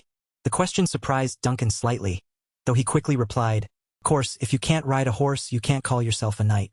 This skill is as important as using a... Directing her gaze toward the courtyard, Alicia smiled and said, I think heaven doesn't give anyone ever... The random remark made Duncan curious enough to look, and he immediately understood, exclaiming, I understand Lord Jagger's... Vlad was currently struggling on horseback, and before long the horse threw him, sending him sprawling onto the... He struggled to get up, his back aching as he cried out, Good heavens! Jagger couldn't help but lose patience and said, You said switching to an expensive horse would... Vlad lamented bitterly. Probably need an even more expensive and better... Jagger, radiating murderous intent behind him, clenched his fist and delivered a punch straight to Vlad's head, not forgetting to lecture. Think before you... Vlad held his head and gritted his teeth as he replied. Last time I did get on the horse's back, though, even though it was Georgie holding the... His friend came running from somewhere and quickly explained. Yes, Lord Jagger, he really did get on the horse's... Hearing this, Jagger's face became serious as he thought. This is serious. I thought teaching him myself would... Could the problem really be the horse? Even my own horse seems to dislike... It's as if it fears the person standing before it. An image of Vlad with an icy, cold expression. Jagger could only say helplessly, That's it for today. Vlad asked in surprise, We'll practice again tomorrow? Jagger replied coldly, Rest tomorrow. The response left Vlad speechless, and he looked at Jagger with contempt. So when will I learn to ride a... Jagger didn't rush to answer. Postponed for now, leaving Vlad helpless as he replied. I've heard that phrase a billion times before coming here. Jagger didn't bother caring. Is there a problem? Vlad answered irritably. Jagger sighed and said, This can't be resolved. We'll deal with it when we return to Sturoma. I have something else to do today. With that, Jagger turned and Georgie looked at Vlad with confusion. Why do horses hate you more? The question left Vlad at a loss. What if the expensive ones are the same? Georgie suggested. How about trying to ride an ox? They're definitely gentler than horses. Vlad got annoyed and scolded. What nonsense are you talking about? Think carefully before opening your mouth. Georgie wasn't pleased either and replied. And you're one to... Riding horses around the pen all day? I'm sure Lord Jagger is... After speaking, without forgetting to add a final remark while laughing. Well, I'll be going now. I'll escort this outstanding young man to the nobles. Vlad couldn't help but curse under his breath. Damn it. What the hell is this problem about? Then the sword's voice rang out, offering advice. Could it be because you're moving too fast? Animals are usually more sensitive to motion. Vlad suddenly asked for a solution. What should I do now? You need to learn how to control your inertia. That's one of the ways to control the mind. If you can freely use your aura, you'll be able to master your own inertia, came the reply. Vlad pondered thoughtfully. I still can't quite visualize it, and besides my own aura, I only feel it very vaguely. The sword continued. Using aura in actual combat requires training and hardship to master it. That's only natural. Remember Jagger's words. Don't try to run before you can walk. Vlad, having listened for so long, could only sigh and go along with it. Fine. He said we'll be returning to Shama after tomorrow's closing ceremony. He raised his head, gazing into the distance, silently pondering. Should I go back one last time? At another location, beams of light shone down through the window frames. Sajjad was carefully walking while calculating. The mission has failed, but surely when the master hears the situation, he'll understand. After all, when you strike the shore, you know how to gauge the resistance properly. The will was there, but the strength fell short. The heroic image of Vlad once again appeared in his mind. He concluded, in the end, it was just bad luck. Nothing more. Good grief. The more I think about it, the more ridiculous it seems. That lowly vassal. His face showed clear irritation. Steady footsteps continued to echo, and suddenly he stopped, his eyes showing no surprise as he abruptly spoke. Oh, this is quite aggressive, isn't it? Despite Jagger's sword being pressed right against his throat, he still used those soulless eyes to continue, saying, Thanks for watching the... You don't need to do this. Jagger was no less defiant, immediately retorting. I find that I must go to this extreme, so don't you dare look down on me. Sajjad inquired. How long have you been waiting? Don't you have anything to do? Jagger paid no mind and answered offhandedly. I'm off today. And the conversation, with neither side willing to yield, continued as Sajjad cast a cold glance at his opponent and said, Isn't that a waste of your day off? The man's contemptuous attitude only made people more irritated. Jagger's eyes now clearly revealed hostility. A day off should be spent settling unfinished business, he said. Sajad calmly replied, I know you're displeased, but I had no choice either. It was coincidence. I didn't have many options, and slowly placed his hand on the blade's edge. Jagger had no intention of letting go. How unfortunate. Our jobs are similar, so we should at least understand that much. What can you do? If the master tells you to bark, will you bark too? Jagger also refused to show weakness, killing intent radiating from his entire body. Gripping his sword tightly, his cold gaze intensifying, suffocating tension enveloped them. Sajad directed his purple killing intent-filled gaze toward Jagger, making the atmosphere reek of gunpowder. Neither willing to yield an inch as Jagger fixed his sharp gaze on the man. Suddenly Sajad broke into a sinister smile. I think that warning is enough. And as he spoke, he raised his hand in a pacifying gesture, though every word and phrase was still, they call you a swordsman, but that's not quite accurate. You're just a dog who bites when the master orders. If you're done barking, then go rest. A single drop of my blood falling would mean war with Sajad will break out. Before the man could run his mouth any further, Jagger unleashed a powerful punch straight to Sajad's face, causing him to lose balance and stagger backward violently, slamming face first into the door. After Jagger spoke up, my master is a good person, so being a dog for him is just fine. Sajad bluntly retorted, you're so lucky, aren't you? Have you had enough? As he spoke, he struggled to raise his hand to his face to wipe away the blood. Jagger delivered a clear answer. Not yet, accompanied by a punch straight to the stomach that Sajad's eyes to bulge wide as his intestines churned violently upward before he collapsed onto the floor, coughing continuously. Cage, cage, cage. The sound dragging on. Jagger calmly turned on his heel, and before leaving, didn't forget to turn his head and say, since we're both swordsmen, surely you understand, don't you? His eyes looked down on his opponent with contempt. Sajad remained in a hunched position, sitting on the floor, not yet recovered from the injury, crying out, ugh, I think that's enough now. The look of suffering still clearly visible on his face. Jagger looked at Sajad with contemptuous eyes and declared, I hope we'll meet again, because here, I still haven't been able to make you pay enough for mocking my master.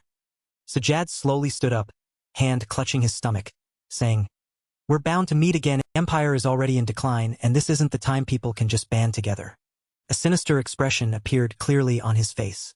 After speaking, he also turned and slowly walked away, saying his farewell. I'm leaving now, leaving Jagger alone on the path, and Sajad didn't forget to wave goodbye as he left. Jagger watched him go, thinking to himself, that's right. The time has come, his eyes brimming with contemplation, the moment when people needed a sword more than ever. A scene of chaotic war appeared, with thousands of bloodied soldiers, but the scene shifted to the dusk gradually descending. Vlad stood silently before a large tree, lonely and bare of leaves, and said, seems like an old friend. He spoke to it, and the sword replied, honestly, I can't believe that spirit actually recognized me. I'm quite surprised too. Vlad suddenly knelt down, gripping the sword tightly with both hands, saying, just take a look and get out of here before running into Lady Alicia like last time. Here I go. And as he spoke, he thrust the sword into the ground, activating his aura. Blue light to flash right by his right eye. The serpent spirit with its massive, pure white body and azure eyes immediately appeared to face him, which caused Vlad to momentarily panic, breaking into an awkward sweat, and ask, is this your friend? The sword answered dreamily, I hope so. The serpent slowly approached him, coiled around him several times, making Vlad awkwardly console himself. It's probably just greeting you. While the sword muttered, it should be. Right then, the serpent spirit raised its head, staring intently at Vlad before breaking into a cheerful smile and wagging its tail in welcome, which made him ask in surprise, why is it suddenly acting like this? The sword was equally bewildered. Don't try to understand spirits, they come from another world. The fragile souls of mortals naturally cannot see through everything, including this world. Serpent spirit raised its head high, continuously swaying back and forth before suddenly stretching its body. A nearby bush, with emerald green magical power continuously rising, bursting from the ground and along the tree trunk, illuminating the entire area. Vlad marveled as he received the fragments of magical power, silently exclaiming, oh, so warm. He suddenly realized something. These are the scattered fragments of magical power from everywhere, surrounding me. And the sword immediately explained, how wonderful. I never expected to witness that forgotten mystery here, the spirit's blessing. The serpent spirit gazed gently at Vlad in an incredibly warm scene, and he, oh, I'm so embarrassed to be seen off like this. I should have thrown a grand feast. Joseph also replied courteously. Your kind intentions are enough. Now you still have to rebuild your nation and family, don't you? Lady Alicia gently bowed her head and replied graciously. Thank you, Sir Joseph. The group of people behind Joseph also bowed slowly in farewell. We're leaving now. Suddenly Duncan spoke up to stop them. Ah, please wait. Vassal of Bayet, Vlad of Sora, please step forward. Vlad to be surprised and confused about what was happening. Joseph turned his head and signaled to him. Go over there. And Vlad obediently complied. Yes, sir. Jagger behind him whispered to Joseph. They must have prepared a ceremony, haven't they? Duke Joseph understood the implication and replied. Probably so. I told them to keep it simple. Vlad followed Duncan's instruction and knelt down where Queen Alicia spoke. I am truly deeply grateful, Vlad. Without you, I wouldn't be standing here today. You have protected our honor and illuminated our path in the battle of wits against that terrible fraud. No words can express this gratitude. So, Alicia gently expressed her thanks. Slowly extended the purple handkerchief toward Vlad. Though you are not a knight, today I wish to give you this. Alicia looked at him with sincere eyes, hoping Vlad would accept the purple handkerchief. Joseph outside seemed to see through everything and thought to himself, just as I expected. She's very clever. To prove the relationship with Bayet, she chose their common point, Vlad. It both expresses gratitude and conveniently serves her interests. Vlad was somewhat bewildered, pondering, oh, this is really valuable. Should I just accept it? Silently recalled Jagger's teachings. Whatever a noble gives you, you must accept. That's basic etiquette. With him break into a sweat, thinking, last time I refused to accept Rudiger's peanuts and suffered enough. I don't want to get beaten again. After thinking this through, he timidly extended both hands to receive the purple handkerchief, saying gratefully, Thank you, Lady Alicia. Everyone around them was utterly shocked. Jagger looked on with a headache, his face darkening as he cried out, I didn't think about this, while Joseph could only say, he grew up in the poor back alleys, so he doesn't know anything about noble society. Understanding the situation better than most, Duncan beside them hesitantly spoke up to intervene. That's not the proper way either. While Vlad remained oblivious, the system explained, when a young lady bestows her handkerchief, symbol of her honor, there are two ways to receive it. First is to hang it on the sword's hilt. And Vlad, still not comprehending anything, asked in confusion, and then what? Second is to take it with your hand. One is to show respect, the other is for love. As a romantic pink scene of an inadvertent couple suddenly appeared, Alicia to instantly blush red. The clueless youngster Vlad still didn't understand what was happening. Everyone around them simultaneously froze in shock. Everything had come to a standstill. Vlad's closing line, I'll definitely put it to good use, left the people behind him speechless, though he still didn't understand, thinking, what's wrong with them? On the journey back, Vlad said after a while, it's been a long time since I felt so shaken, though I'm also at fault. Even Joseph had to give up. I suppose the bards around here won't have to worry about making money when they retell your story anymore. Vlad to be teased and grumble pitifully. I said I'm sorry. Jagger wouldn't easily let him off, shouting. From now on, whenever a noble gives you anything, you look at me first, understand? I'll remember, sir. Vlad answered quietly. Joseph suddenly spoke up. Congratulations. Directing his profound gaze at him. Now that you've been ennobled by a high-ranking noble, from now you've been promoted to Knight of Honor. Which left Vlad utterly astonished. He asked in surprise, Knight of Honor? Me? While Joe held back laughter and said, not quite, at least wherever she is, you'll receive a knight's treatment. Vlad dumbfounded by this answer, unable to help doubting in confusion. This, knight, me? A knight? Joseph slowly explained, of course only in Dilma because she just became a baroness. As if understanding everything, Vlad thought to himself, ah, so that's why it's called Knight of... There's no way becoming a knight is that easy. Gripping the purple handkerchief tightly as he told himself this, but Vlad fall into contemplation, Joseph preemptively said, you only received it by chance, but don't lose it. That's not just a handkerchief but Alicia's honor. Which Vlad somewhat unnaturally asked carefully, what if I lose it? Joseph glanced at him warningly. You'll have to take responsibility yourself.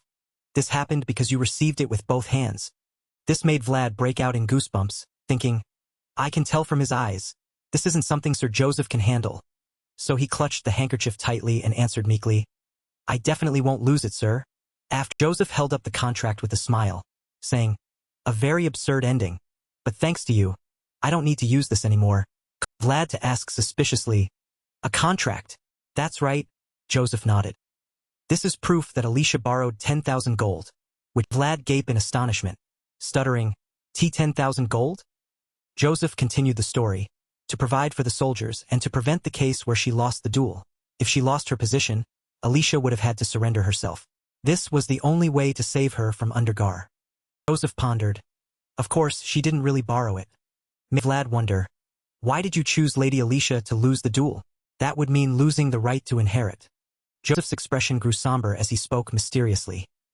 Motivation is like embers and ashes. You just need a gust of wind to blow on the fire, and it will blaze again.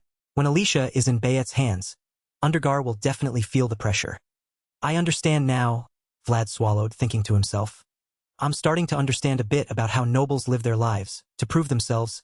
Suddenly Vlad detected movement and cast his gaze behind them. Joseph to ask, "What's wrong?"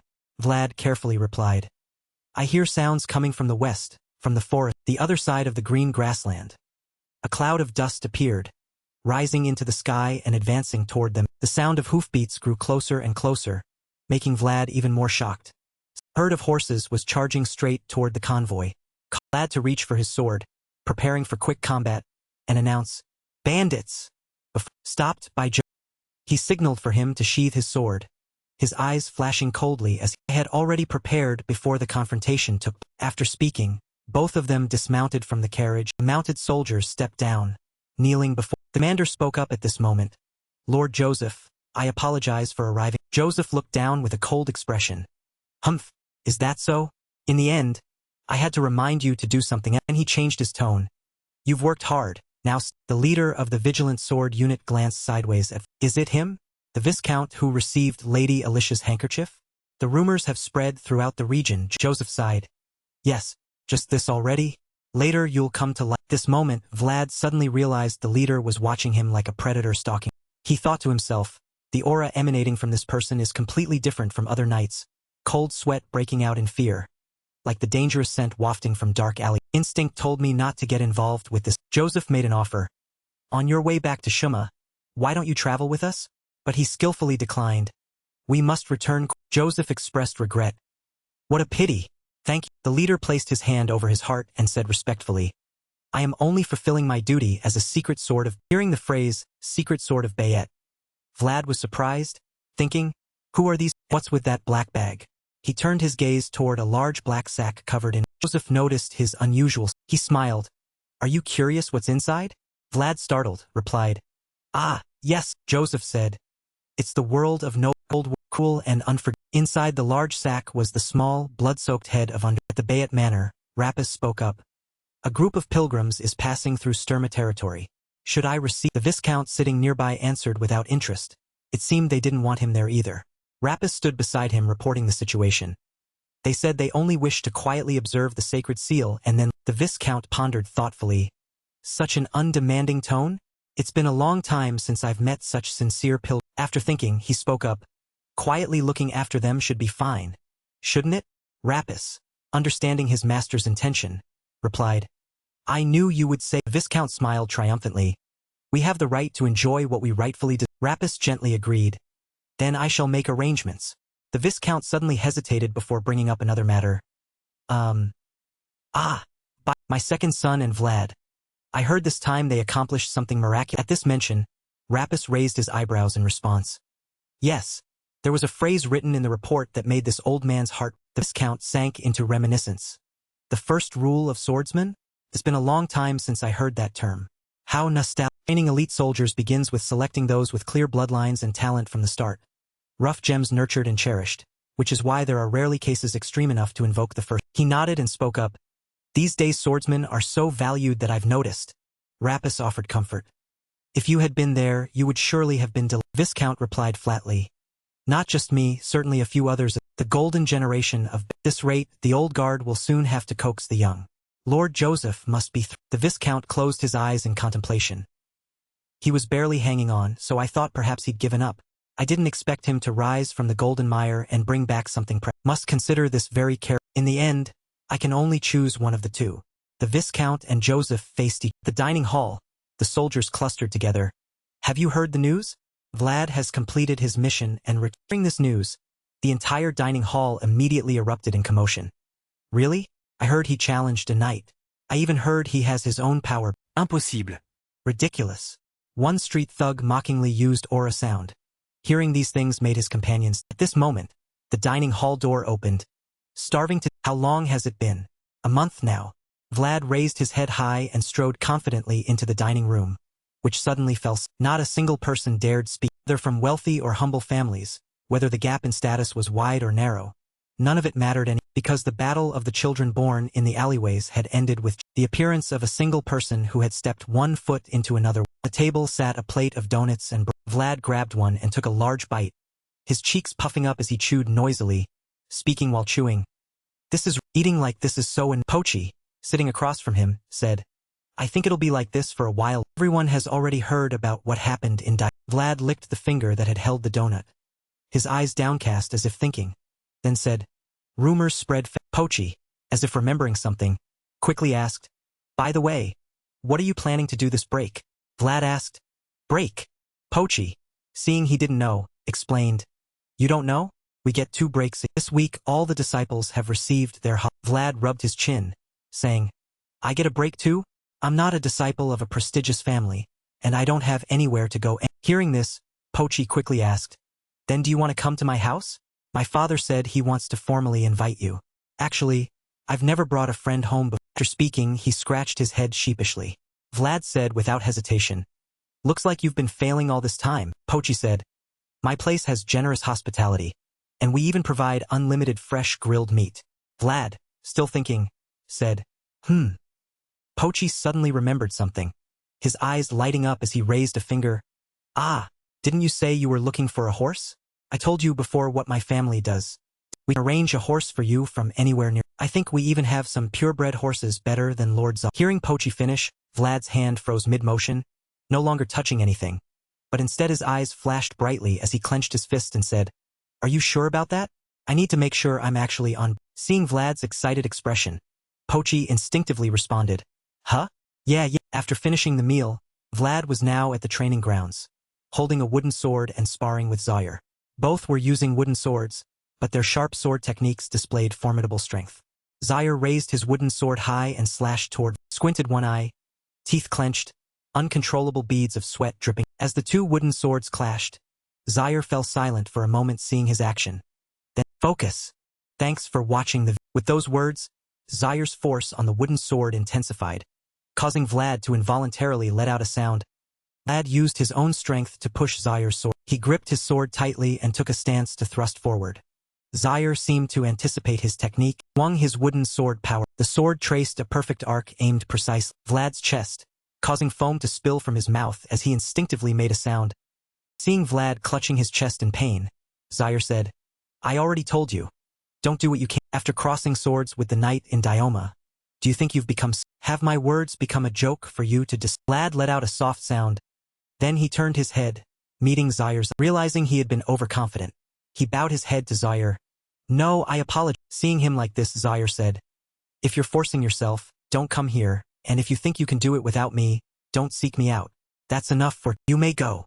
Zaire turned his back on Vlad, who responded, yes. After speaking, Vlad dejectedly descended the training grounds step by step. Zaire watched his retreating figure going down the stairs, silently calculating Vlad's current strength, thinking, the achievements he's accumulated are very bright, and he's proud of them, but they're still very rough, like sand on the sea. He's still weak enough to be swept away by a large wave at any... Still very dangerous. In Zaire's mind, Vlad's image now was like a sandcastle before the... As Vlad walked forward, a voice in his head rang out. I already told you to focus on the basics. If I were him, I'd be angry. Vlad frowned, closing his eyes tightly, answering, I just wanted to make it appear once. The voice continued, not every knight can use aura, but that doesn't mean knights who can't use aura. Aura only reveals a person's potential to become stronger. Remember, you've only been wielding a sword for a short time. A beautiful white flower will bloom when it has a solid foundation. If you weren't worth cherishing, he wouldn't have scolded you. Think about what Zaire said once. Vlad closed his eyes and sighed, saying, he couldn't help but think about Zaire. I'm used to being looked down upon and mocked, but earlier, disappointment.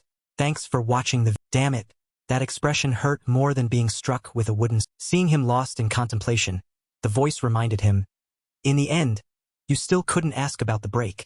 Vlad, startled, exclaimed, Ah, that's right. Vlad sighed again. Forget it. In this situation, what break is there to should practice sword swings until I can't think and at the empty the sound of his sword swings echoed through the dark. His hands gripped the sword tightly despite exhaustion. Beads of sweat falling to the he wiped lightly with his hand, then panted. Voice rang out. Let's end here for today. Vlad asked, Is it time already? The voice answered, You've exceeded your daily quota for a while now. If you expend too much energy, you'll only exhaust yourself. If you get injured or something, all your efforts until now will be wasted. Vlad smiled faintly. Ah, all right. Looked up at the bright moon gazing at the brightness in the late night, he thought. That's right. I've only just grasped something radiating. At a distance, Zaire watched Vlad's figure, then looked in the same direction, toward the bright moon in the sky and wolf chasing the moon? Elsewhere, fire was burning, the castle blazing bright in the dark. A wolf chasing the moon, was it? In another place, flames were blazing fiercely. This was the fief of Ravnamachin. Desperate screams echoed throughout the castle. Corpses lay scattered on the ground. Darkness, where moonlight filtered through, a shadowy figure in a flowing robe advanced step by step, speaking. I was wondering where you were.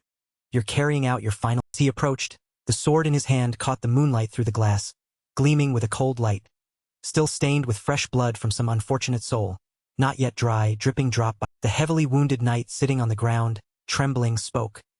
So you've finally come all this way. Thanks for watching the. All say that the master's reputation is most important, that personal honor always comes. Thanks for watching the. Knights of the previous Count Geta were not like. Godin opposite him with a dark and dangerous expression, spoke in an extremely somber tone. That's why they're all. Knight's voice trembled, but he continued. Godin, your light will eventually fade. Relay my words to Count. Will be waiting. And Godin raised his sword high, preparing to swing it forward as he answered. Very. One sword stroke descended. The knight's blood sprayed out like water splashing everywhere, as if declaring the rage of the one who had harmed this. Vlad, wearing armor, stood in a room and asked. Opposite him, Lord Joseph said. Yes, the Cano family invited you. Vlad asked. How did Joseph leaned back with interest, saying. Rumors spread fast. Lord Gregory's assistant has been spreading the news ever. Vlad pictured the information chain from Pochi to Joseph and let out a sound. Joseph continued. I had already decided to give you a rest anyway. Since you've decided where you want to go, I won't stop you. Vlad responded. Thank you. Vlad saw that Joseph had finished speaking and couldn't help but shift his gaze toward, only to see J.A. with eyes tightly. Sir Joseph, observing the scene between the two, thought curious. Seems something is happening. If I intervene, perhaps the silence will disappear.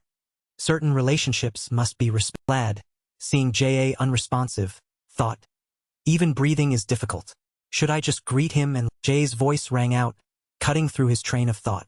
Even during a break, a knight must never let go of his. Vlad startled slightly, then replied, Ah, J.A. looked at Vlad and added, Skip training for one day, and you'll know it immediately. Skip for a week, and everyone will know. Jay couldn't help but think. Even without reminders, he wouldn't be. But I must stay close so he doesn't lose his. Jay looked at Vlad and said goodbye. Then, see you. Vlad cheerfully accepted J.A.'s reminder and replied, Yes, Joseph propped his hand up and looked at him with a serious gaze, saying, But don't get your hopes up too much, because your problem. Even the Cano family would find it difficult to solve. Investigate how hard those horses are to tame, and if they obey, then investigate which region they're from. Vlad bowed his head slightly and replied, Yes. Joseph also said his farewell. You may go now. See you next. Vlad replied. Just as he was approaching the door, Joseph's voice rang out again. You don't need to bring it. Vlad turned his head and replied. I understand. Hearing Joseph say that, he thought. He must want me to buy a gift instead. It seems he really liked the jam Pochi bought last. Seeing Vlad had left the room and the door was closed, Joseph said. The Cano family. Ziha continued. If they're lucky, they might even meet each other. Joseph said. That's possible, since both are noteworthy individuals. Ziha asked with concern.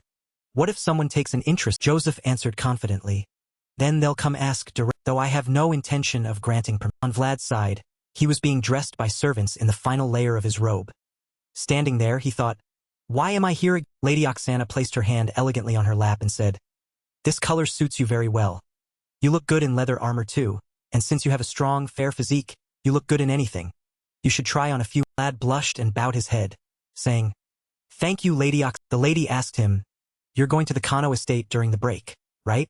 When you're invited to someone else's home, you must appear properly dressed. This is basic etiquette.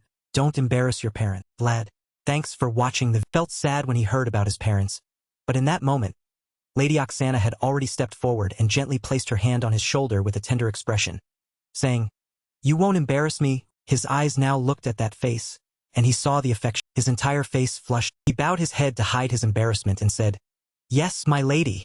Lady Oksana said to him, "When the break is over, I'll invite a tutor. One mistake using your hands is enough." Vlad raised his head and said, "Please forgive me," my Lady Oksana instructed. "The title of knight is practically half noble, so you must learn to behave appropriately." Vlad replied, "Yes, my lady, I understand." Seeing this, Lady Oksana waved to the servant behind her who brought up a gift basket, and she said, Bring this along.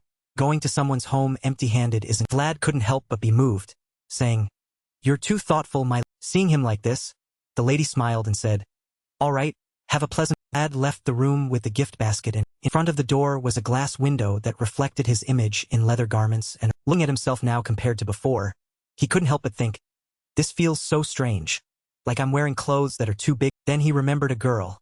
At this moment he thought of said she was in the second con. I hope she's doing. She'll probably have to wear clothes that don't suit her. On Gamina's side, current voices echoed in the small kitchen as they chatted with each other, saying, "It seems the assistant of House Bayezid is about to become famous." Another voice spoke up, "Did he perform well at the Coliseum?" Another voice chimed in, "Not exactly. He's just extremely blonde hair, blue, be of noble birth."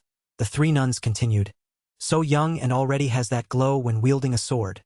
He might become the representative knight of the." Like the three chatting enthusiastically on the floor, a red-haired nun was diligently scrubbing the floor. In her thoughts, when hearing about blue eyes and blonde hair, she thought, well, he hasn't achieved that yet. If he's living healthy, that's already. Three chatting saw her pause for a moment and said, "Hey, redhead, what are your hands? Not paying to stay here and doing sloppy work. You should work your whole life to pay back that. Hurry up and wash the dishes. If you don't want to be punished, don't blame us." They turned their backs and walked away, talking about her. If she went outside, she wouldn't know what to do and would just die of hunger anyway. One of the three covered her mouth, laughing and adding, "Getting used to serving work here first isn't bad for her." Saying that, they quickly walked outside, not forgetting to say, "We're leaving. Remember to finish the previous meal." Mina bowed her head and said to herself, "Fortunately, seeing that smile, I could predict." Gamina seemed to recall that night in front of the three nuns had blocked the entrance. Despite the pitiful children and woman before them, the three began arguing. "This place isn't for everyone. This is one of the places closest to the divine. We cannot accept girls who have been in filthy places." Mistress Marcella pointed at the small girls and shouted at the nun, "That's not true. These children are all virgins. Their children cared for by the." Hearing this, the three nuns found another excuse to refuse. "Even so, we suddenly cannot accept." Marcella angrily said, "Why? I've donated so much money to you people. There's enough to feed them for 10 years and." The nun hesitantly replied, Gamina beside her realized that Marcella was only thinking of them and not herself, so she asked, "What about you, miss?" Marcella said, "You should take care of yourselves," and saying that, she gestured to the girls and said, "Over there, go in." After the girls had gone toward the nun, when Marcella was about to step forward, the nun waved her hand and said, "You can." Seeing this, Marcella said, "I don't want to go in anyway. Please take care of the children. They need." She finished speaking. From far behind, the angry voices of fierce men rang out. They pointed this way and shouted, "There they are!" Marcella shouted loudly at the nun, "Get inside!" At that moment, a hand grabbed her. A crazed man rushed up and pressed his face close to her, then said, "Caught you, you wretch!" He grabbed her hair with one hand and squeezed her hand tightly with the other, then dragged her away for. Gamina reached out, 2 streams of tears flowing down, and shouted loudly, "Don't!" Marcella held firmly by the 2 nuns.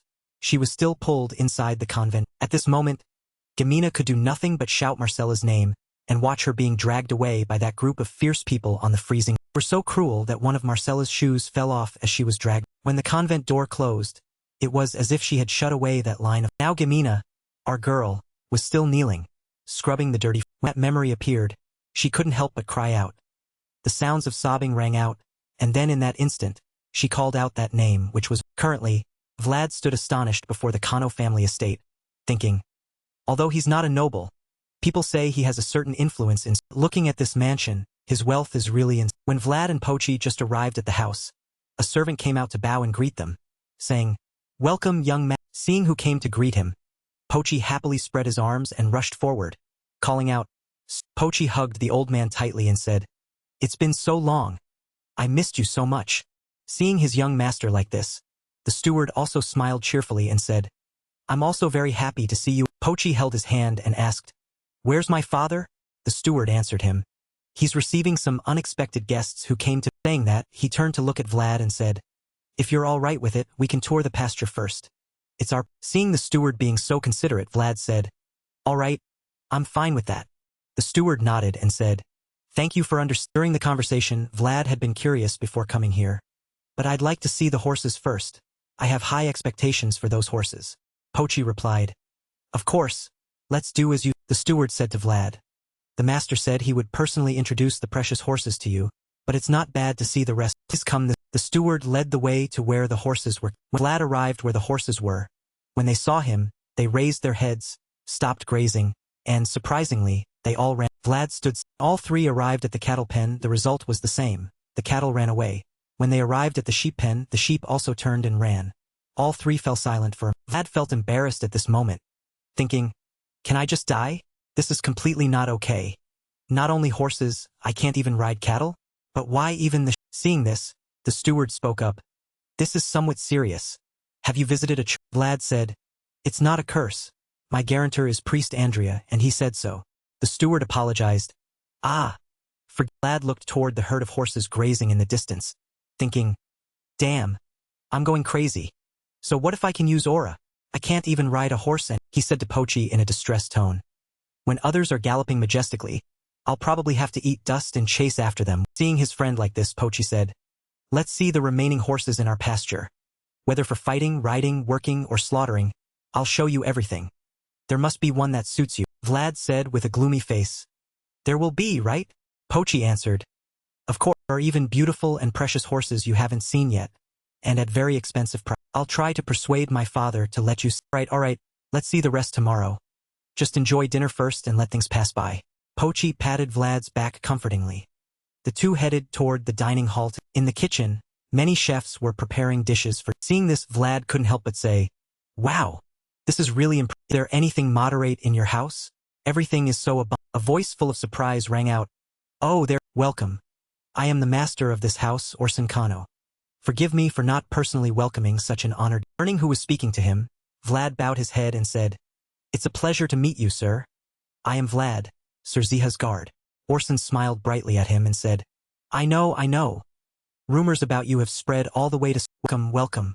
Orson patted his back warmly while assessing Vlad in his... This is the boy said to have shown outstanding performance in the swordsmanship duel in the princess's territory. The birth of a new star is the pride of... Pochi has made a good... The more he assessed, the more satisfied he became. Smiling, he gestured an invitation and said, "Please come in. Let's chat while the meal is being prepared. As the host, I'm very happy to have such honored guests visit." Vlad remembered and thought, right. He also said there were other guests. Are we sitting? Orson's voice continued. "And everyone here is from Bayezid. Isn't that something to celebrate?" Following behind Orson, Vlad thought, Bayezid, who could it? Orson opened the door. All three looked inside simultaneously. Seeing the person in the room, Vlad couldn't help thinking, why is this person? He just saw the person sitting ahead with hands clasped, saying, "It's been a while." When he turned around, immediately both Vlad and Pochi placed their hands on their chests and bowed. "Sir Rudiger." Vlad said, "I didn't think you'd be..." Ryger said, "I wonder if you're all right with dining with me today? The food being prepared looks too appetizing to refuse." Vlad thought, damn it. Sitting here, the atmosphere is completely... He looked toward those accompanying Rudiger. Their eyes looking at him seemed to be grinding their teeth. They seem to really hate me. Sir Rudiger's goodwill can't possibly be agreed to, but I have to bear it. I still have to comply. His guards look at me like they want to devour me alive. I won't gain anything sitting here like... After thinking, Vlad said, "Today is fine, because I've been looking forward to it." Ryger swept his gaze toward him, then let out a sound before... "I heard you're on break. Are you free tomorrow?"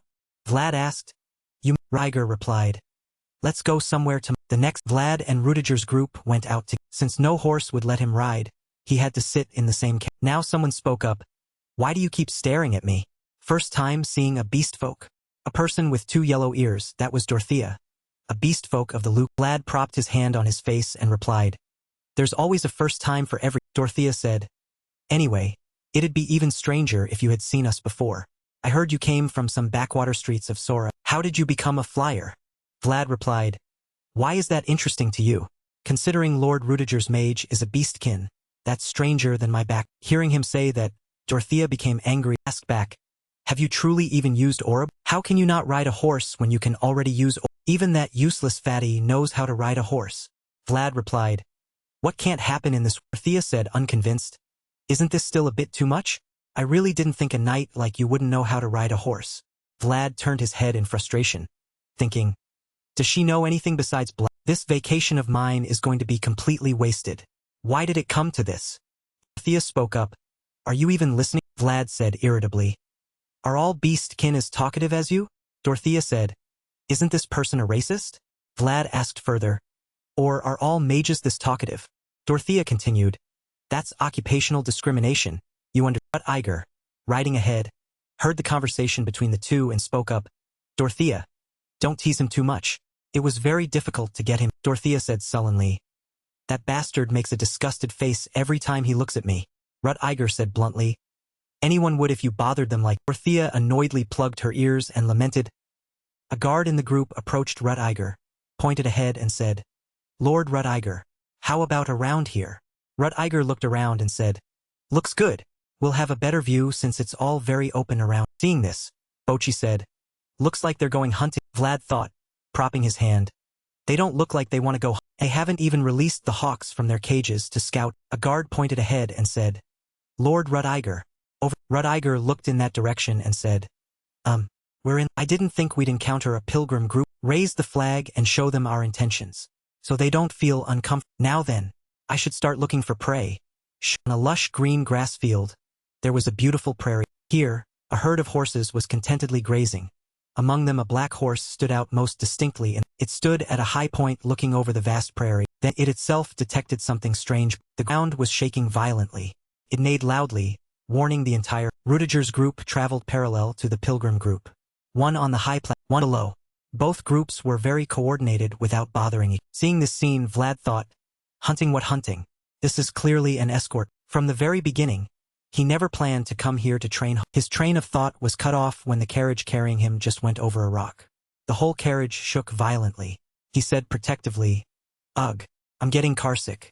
Walking might be. Bochi, walking beside, asked worriedly, are you okay? Want to throw up? Vlad said, not that bad.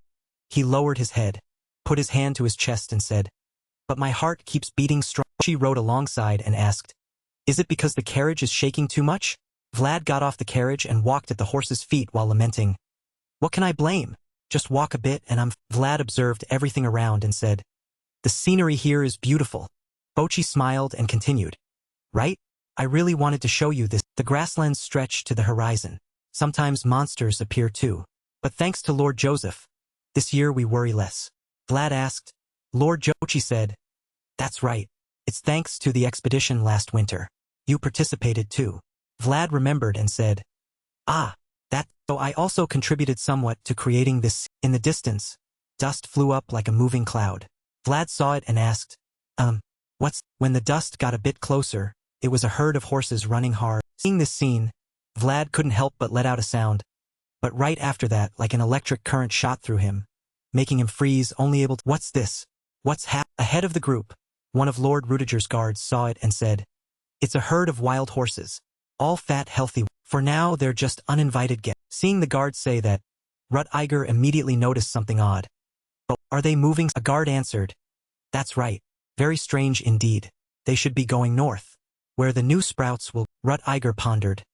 Their behavior is also unusually urgent, as if something is chasing. Vlad's position. He was now hugging his horse looking at the herd, when suddenly a thought arose in him. At the same moment, the ground beneath everyone's feet shook violently. Since everyone was on horseback, they only thought it was an earthquake. A guard called out, Lord Iger, there's an earth. Vlad, because he was walking, was closest to the ground, and the thought flashed through him. This isn't an earthquake. This tremor. I remember it very clearly.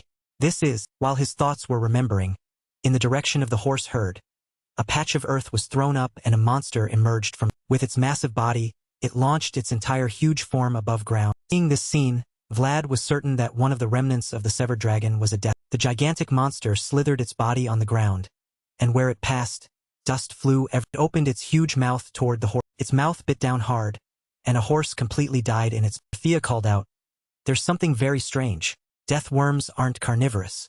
Why is this happening?" It was a strange flow of energy emanating from the death worm. A guard said, "Lord Rutiger, the wild horses have changed direction and are heading toward the pilgrim." Rutiger said, "No. The death worm is chasing the pilgrim." Rutiger turned his head and shouted, "Dorothea, what attracts death?" Hearing that, Dorothea trembled and answered, "Death worms have neither ears nor eyes, so they can only sense through vibrations under." Rutiger shouted loudly, "Snap out of it and quickly find a way to lure that thing here." Dorothea now answered seriously, "Yes, Lord Rutiger." Rutiger continued to order, "Vlad, take Dorothea to high ground and protect her. As soon as you find a way to attract that thing's attention, send me a." Vlad answered, "Yes, I." Rutiger raised his sword and called, "Everyone, whether this makes sense or not doesn't. What matters is being where we need to be, and doing what we must. Our duty is to fulfill the mission the Count entrusted. Protect the pilgrim." Forward.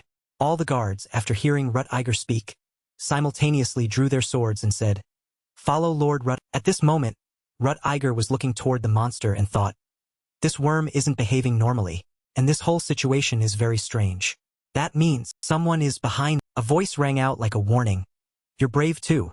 This is Bay's territory, how dare." Rutiger saw nothing so didn't bother responding. Only his actions showed his answer.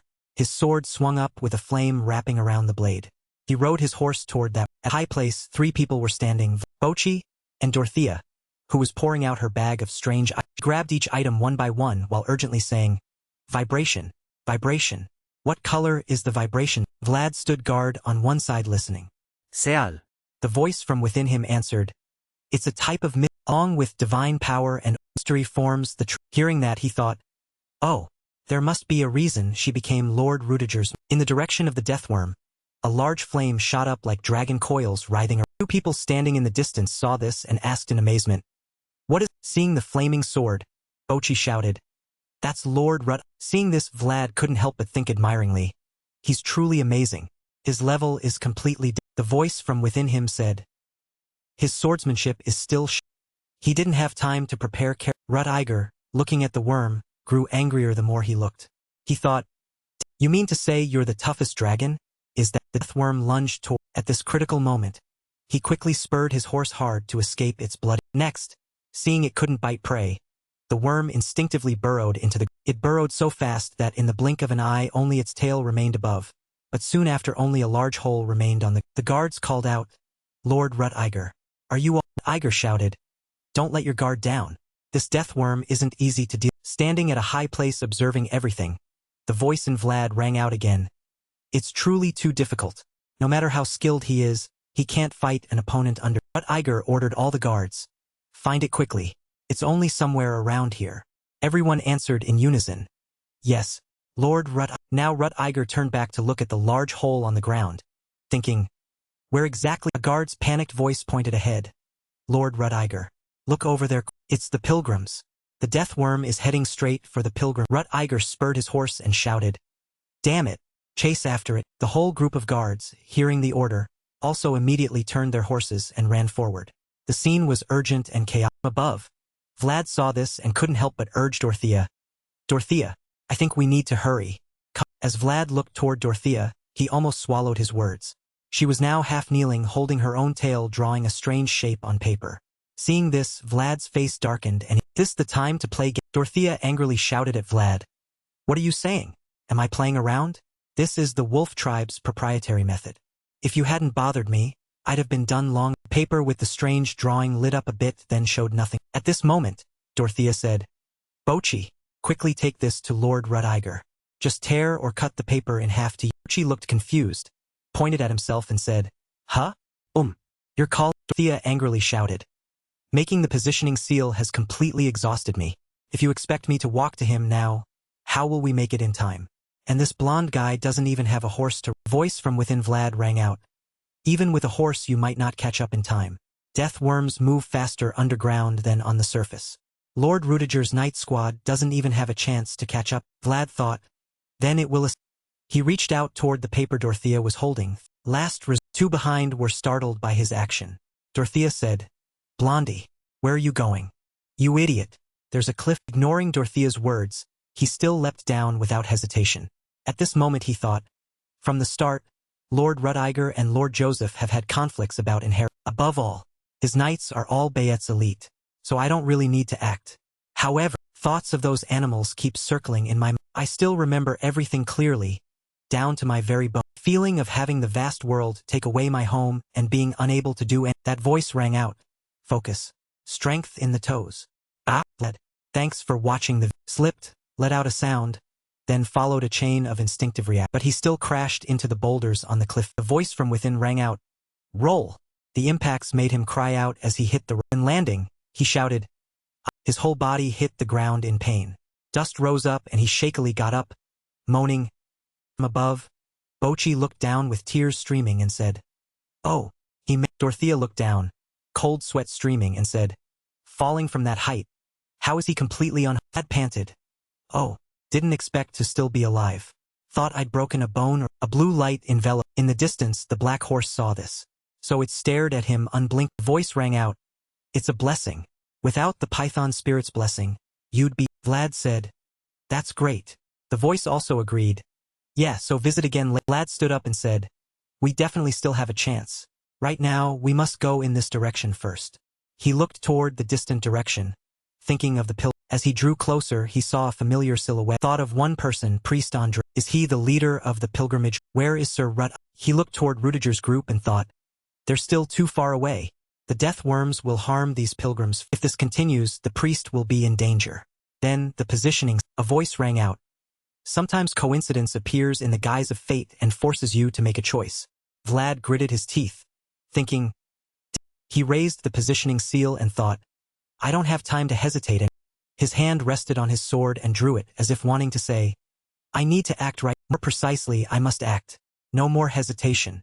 He used his sword to slash the positioning seal. After the positioning seal lit up, the characters scattered in wonder. Seeing this, he gripped his sword, channeled his strength, and thrust forcefully toward that spot. Take this. After stabbing into the ground beneath his feet, which seemed to be trembling, that voice spoke again. Still not. Quickly amplify the vibration frequency to the level where you can summon your own. As he was amplifying the frequency, which grew larger and larger, he seemed to want to use the frequency to communicate. Look at me, remnant of the dragon. His eyes flashed with danger, and he continued to increase the frequency. The death worms writhed in pain, causing large craters to Seeing this, everyone looked toward him with astonished eyes. The death worm knew it could no longer hide underground, so it shot up to the surface. Welcoming it was Vlad, hand gripping his sword tightly, speaking through sound waves. I am right. The death worm opened its mouth wide, revealing sharp iron fangs as if threatening.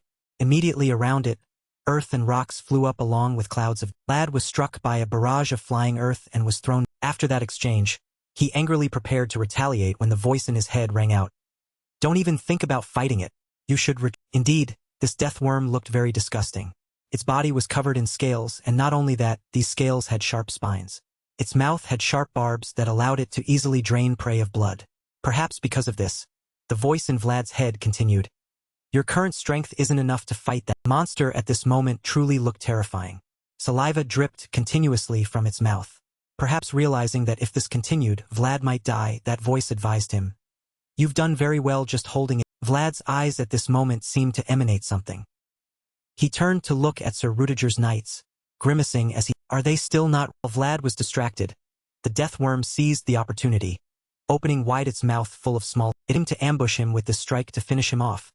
But then the death worm's head slammed hard into the dust and sand flew up, filling the. Then from that cloud of dust, Vlad nimbly twisted his body, escaping death at the last. When he looked back at the death worm's position, it had already burrowed half its body back under. Unable to hide his anger, he said regretfully, Damn it.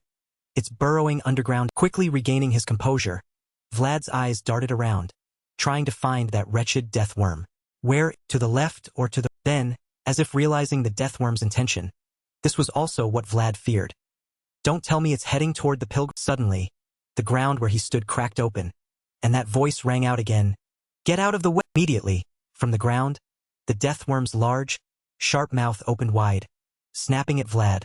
who still hadn't realized what was happening to him. Desperate, that voice continued. From afar, Rudiger witnessed the scene of Vlad being swallowed by that death. Helplessly, he cried out. Suddenly, at this moment, from the cloud of dust below that monster, something was emanating. Someone riding a horse, escaping from that hellish, and that person was, by some miraculous means, he survived. Even he was still dazed at this moment.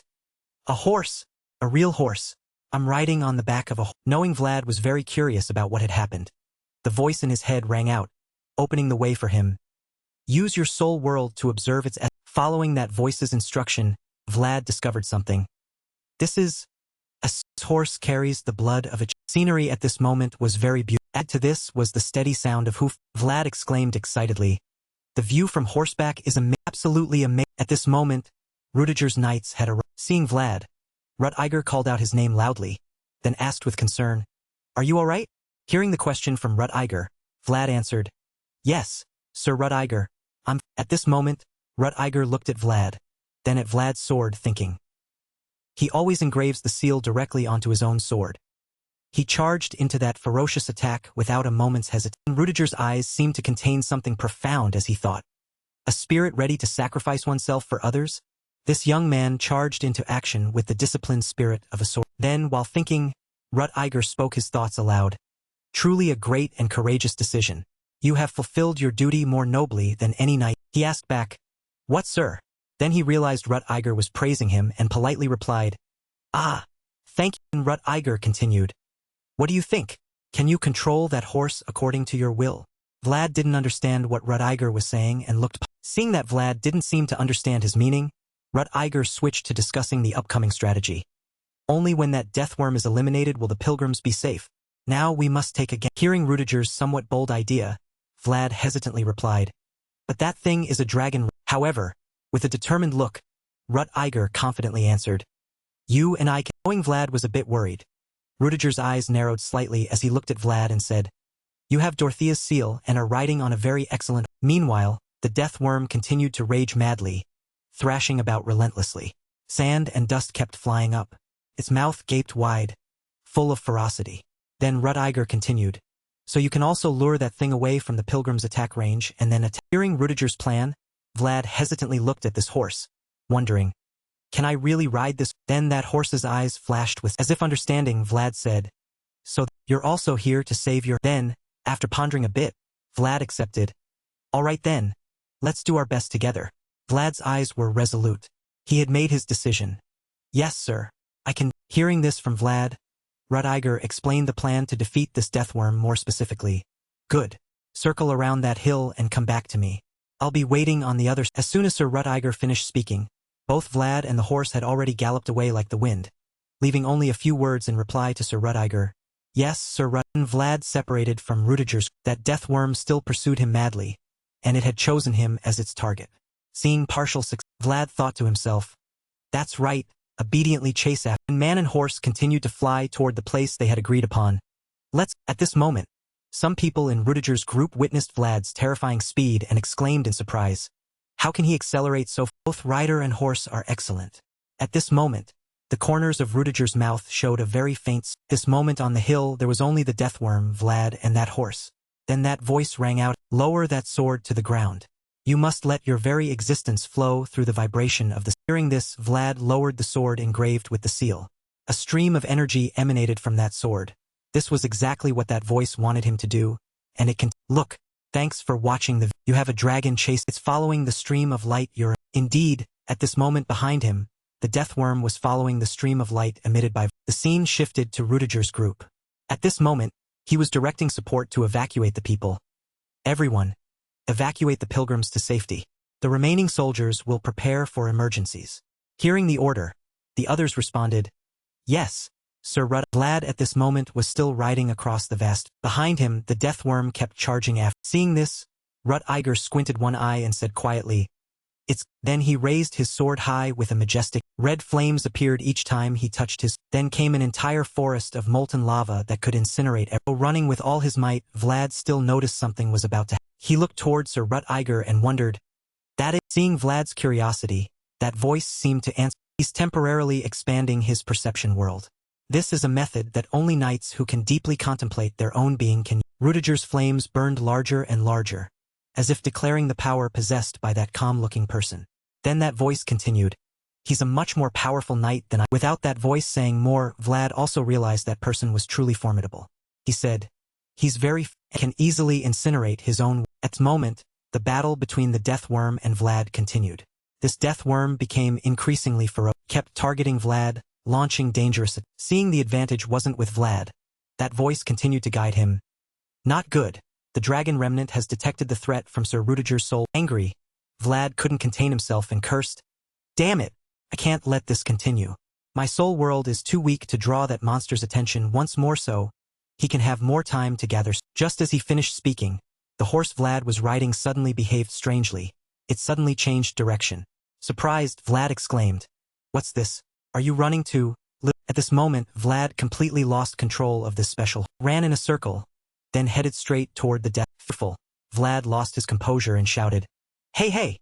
Running like this brings us too close to that Then suddenly, as if some connection formed between Vlad and this, that voice rang out again. "Excellent! Wonderful! Your soul world and the blessing of the white serpent are resonating with this horse. A sacred secret long forgotten is rising from the memory of the soul world with." The death worm at this moment seemed to realize something had changed about it. It paused for a few seconds, then continued to rage, and as if both man and horse were ready, Vlad and that horse advanced together majestically. Forward, the hornless Chelan and a horseless. At some horizon where you and I meet, I become. In that pitch-black night's star appeared by returning to reality. Sir Rutiger at this moment remained motionless. It seemed the expansion of his domain wasn't yet complete. Seeing this, that voice inside his head can still not enough, need a bit more time. Rudiger's soul world is gradually growing stronger, but it needs to be faster because it's only a matter of time before this monster stops paying attention to it. But at the same time, Vlad's face changed color. His eyes looked exhausted as he thought, "I'm nearing my limit. I can't squeeze out even a bit more." Then from behind, a group of Sir Rudiger's people had now caught up with. They were always there, always supporting Vlad. "Don't give up, kid. Keep." Thus the whole group fought together to protect what they needed and should. Everything seemed to merge. Their eyes were a mixture of different shades of, but now they were one team. This is good now. Everyone has merged, allowing the resonance of the soul world to open. Then a teammate fighting alongside Vlad said to him, "Hey kid, keep advancing like this and pass by Sir Rudiger's position." Hearing this, Vlad replied, "Yeah." Then he quickly advanced toward the light, also the place holding hope at this. And at this moment, the flames Rutiger emitted had grown even larger. And at the same time, Vlad had reached his position. Called out worriedly, "Sir Rutiger," as if waiting for what his comrades brought. Rutiger at this moment gripped his sword tightly and said, "Now it's my turn." The sentence ended just as the terrifying monster arrived. Then suddenly, the ground beneath Rudiger's feet transformed into a field filled with molten rock, all of it seemingly ignited by his soul's power. He solemnly spoke as if warning the death worm. "This is the territory of a place where monsters like you are not permitted to cause any chaos whatsoever." Veins now appeared across his face, and within his eyes seemed as though a flame was burning. Then a whirlpool of molten rock appeared. He roared, "Get out!" Then from the something filled with light appeared in Rudiger's hand, and the ground now seemed to be burning ablaze. Naturally, the death worm was now writhing and screaming from the power Rutiger. Witnessing such a scene, everyone wore expressions of astonishment, all mouths gaping wide open and eyes open to their as if they feared that if they blinked, the monster would die without anyone witnessing. At this moment, Vlad had also witnessed Rudiger's soul power, and he said to himself, "So this is the world of knights with the ability to deeply contemplate their own selves. The true soul world. Incredibly powerful." This is far different from the ordinary feeling.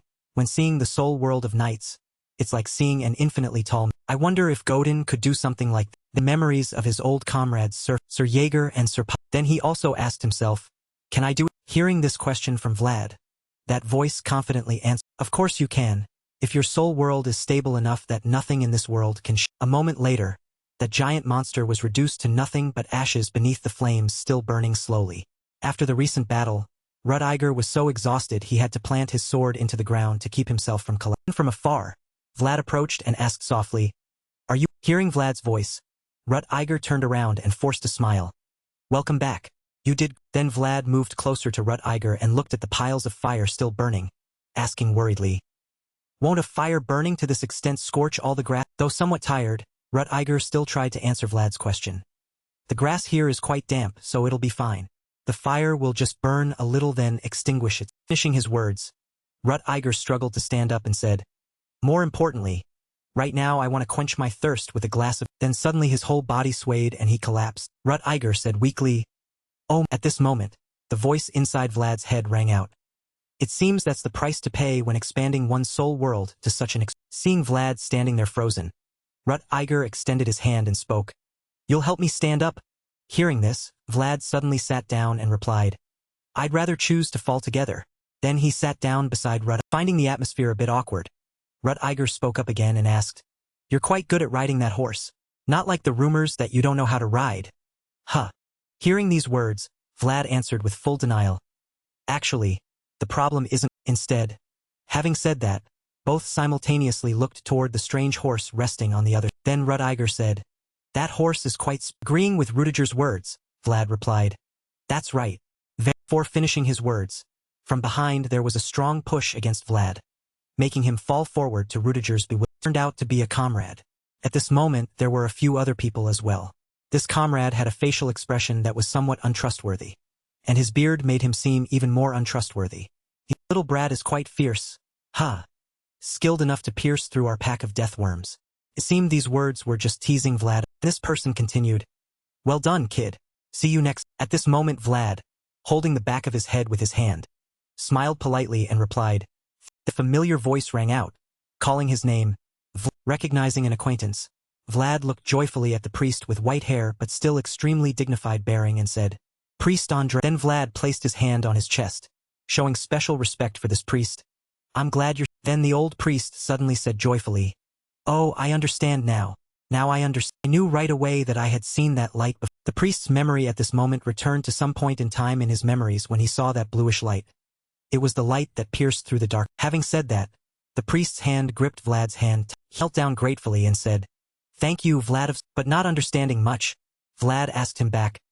Before he could speak, Priest Andreas reverently continued, oh, this boy has received your will and acted solely based on you. And at that moment, dozens of other priests also knelt down and prayed following Priest Andreas's. Please comfort the child who protected his soul world and bless this shining boy with your mercy. And today, countless hearts together became a single ray of soul world has been expanded. The red twilight light covered the magnificent castle, and the last rays of sunlight of the day crept through the window. The Count's hand was He read it and asked Rachmis, are you certain this is real?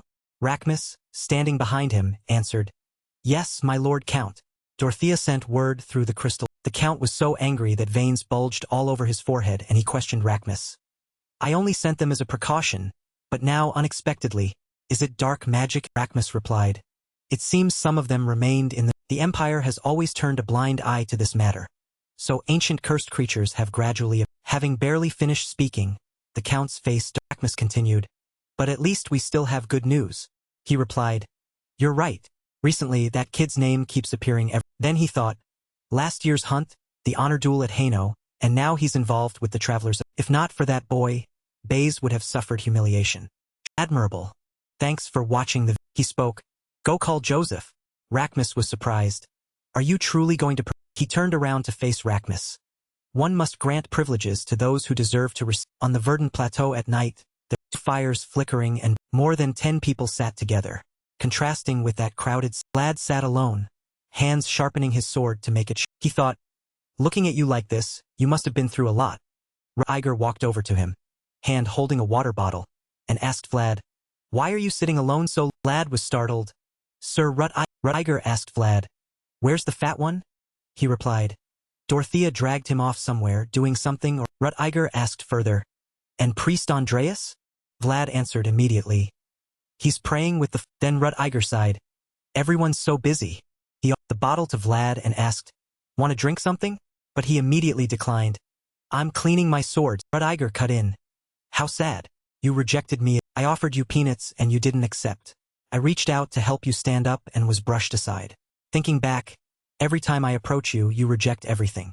Did Joseph tell you to do? Vlad hurriedly replied, not at all, and extended his hand to receive the... Holding the bottle in his hand, Vlad was surprised. It's... Rut-Iger said proudly, it's noble. Then he thought to himself when he saw Vlad tilt his head back to drink. Anyway, They're still brothers. Their personalities may be different, but their tastes are identical. Rut-Iger looked down at the sword Vlad was cleaning and said, "Keep an eye on that sword when you..." Vlad stopped drinking, raised his hand to wipe his mouth, and replied, "I noticed it a few days ago." He said the scabbard must be removed. Iger was slightly surprised. "Huh?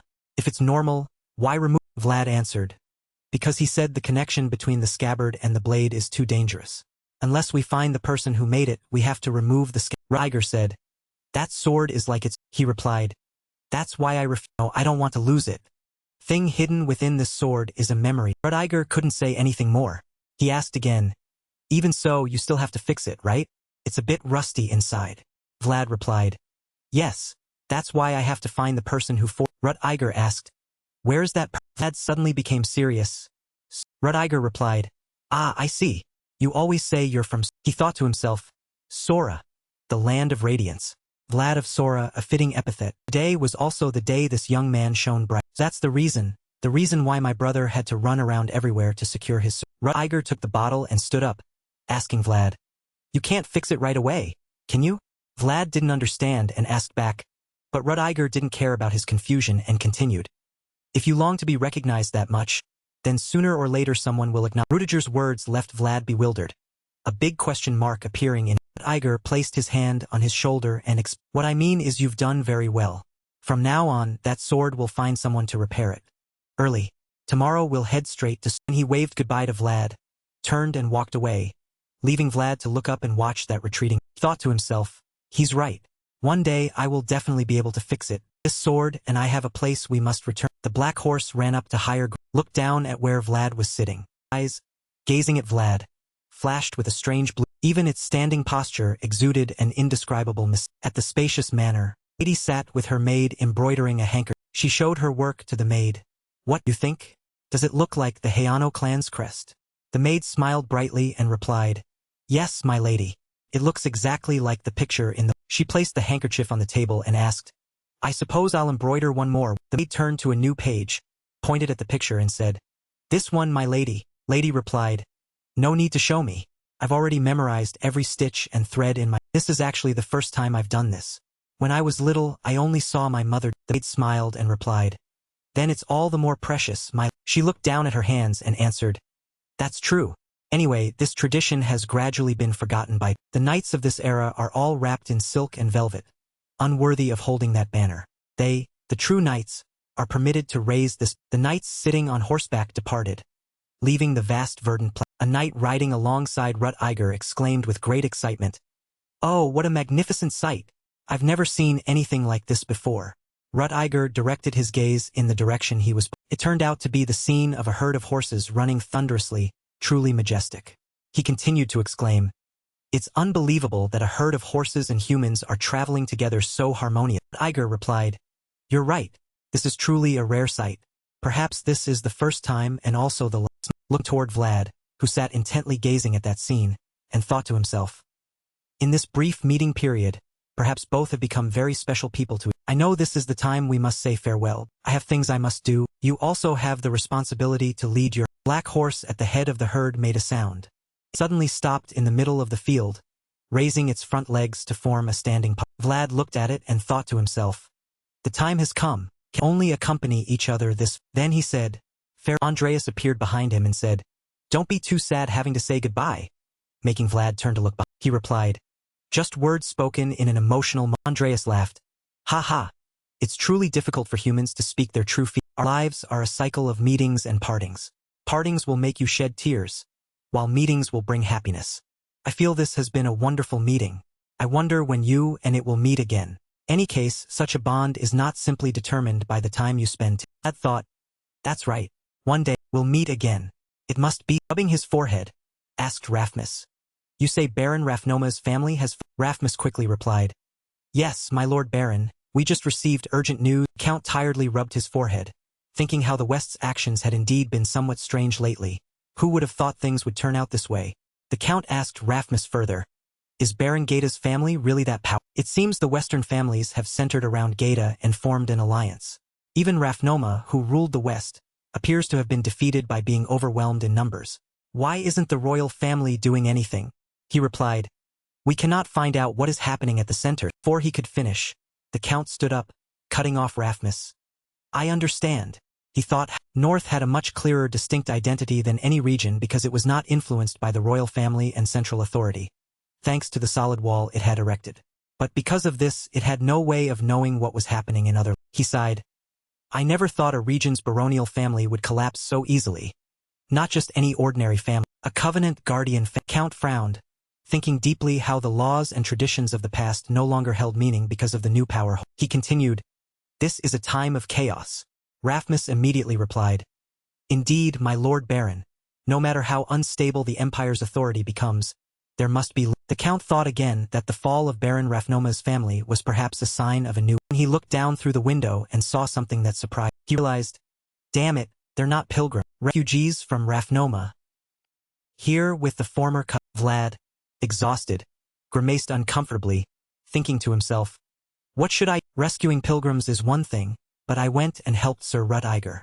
Sir Joseph won't be He imagined Sir Jagger preparing to beat him with the words, You little brat, have you gone? This sent chills down Vlad's spine.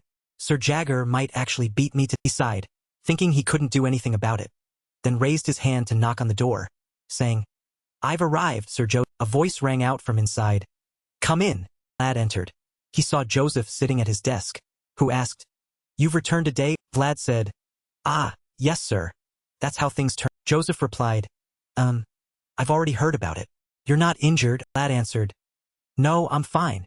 Joseph said, Good, even so, you should still take proper care of your. He looked and replied, Yes, sir. I will follow your advice.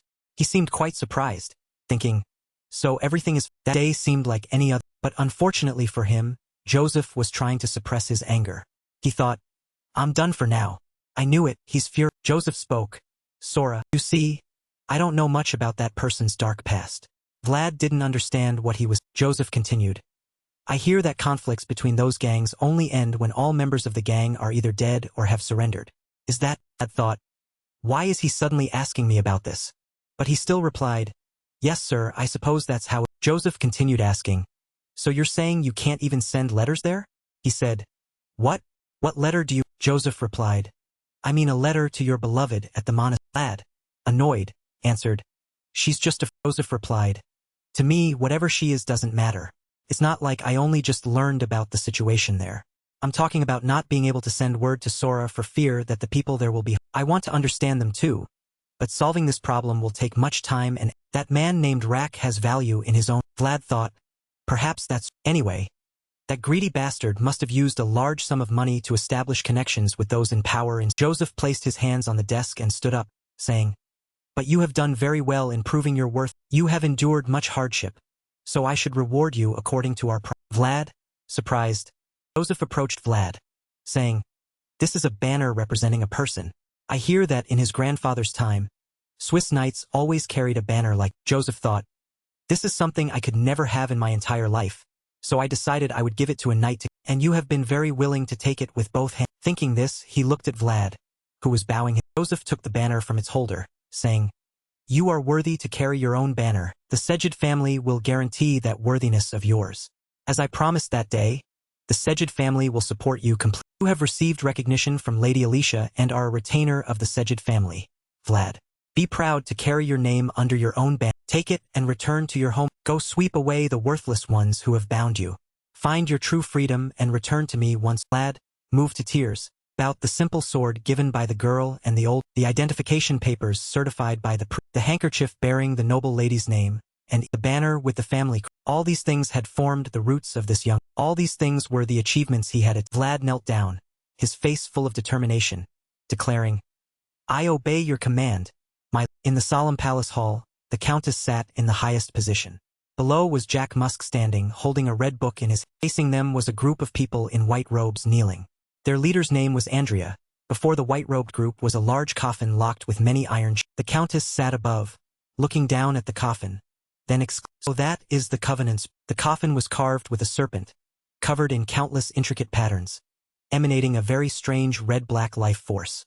Andrea replied, Yes, my lady countess, the dragon fragment currently lies. Fragment belonging to the true dragon of perfection, which, once defeated by the founding, the countess. Andrea continued, It pains me to say this, but Baron Rafnoma's family is the only family in the West that can protect the Countess relaxed her expression and replied, I understand. I dispatch my cavalry to you. I will provide my utmost support in transporting the Covenant's proof as safely as possible within my capability. Rafmus added, Please feel at home here until preparations are complete. Andrea bowed.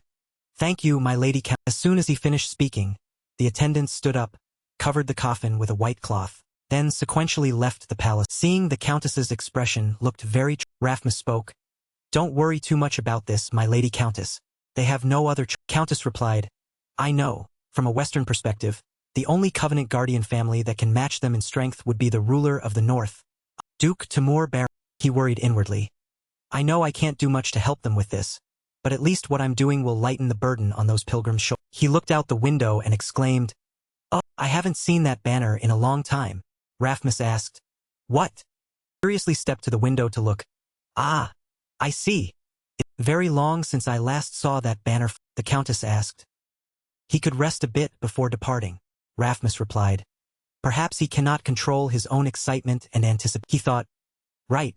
If it were me, I also couldn't contain myself when returning to my home. A true knight is one who can be master of him. Go to your homeland, fulfill your in another place stained dark by night, full of dust and noisy men.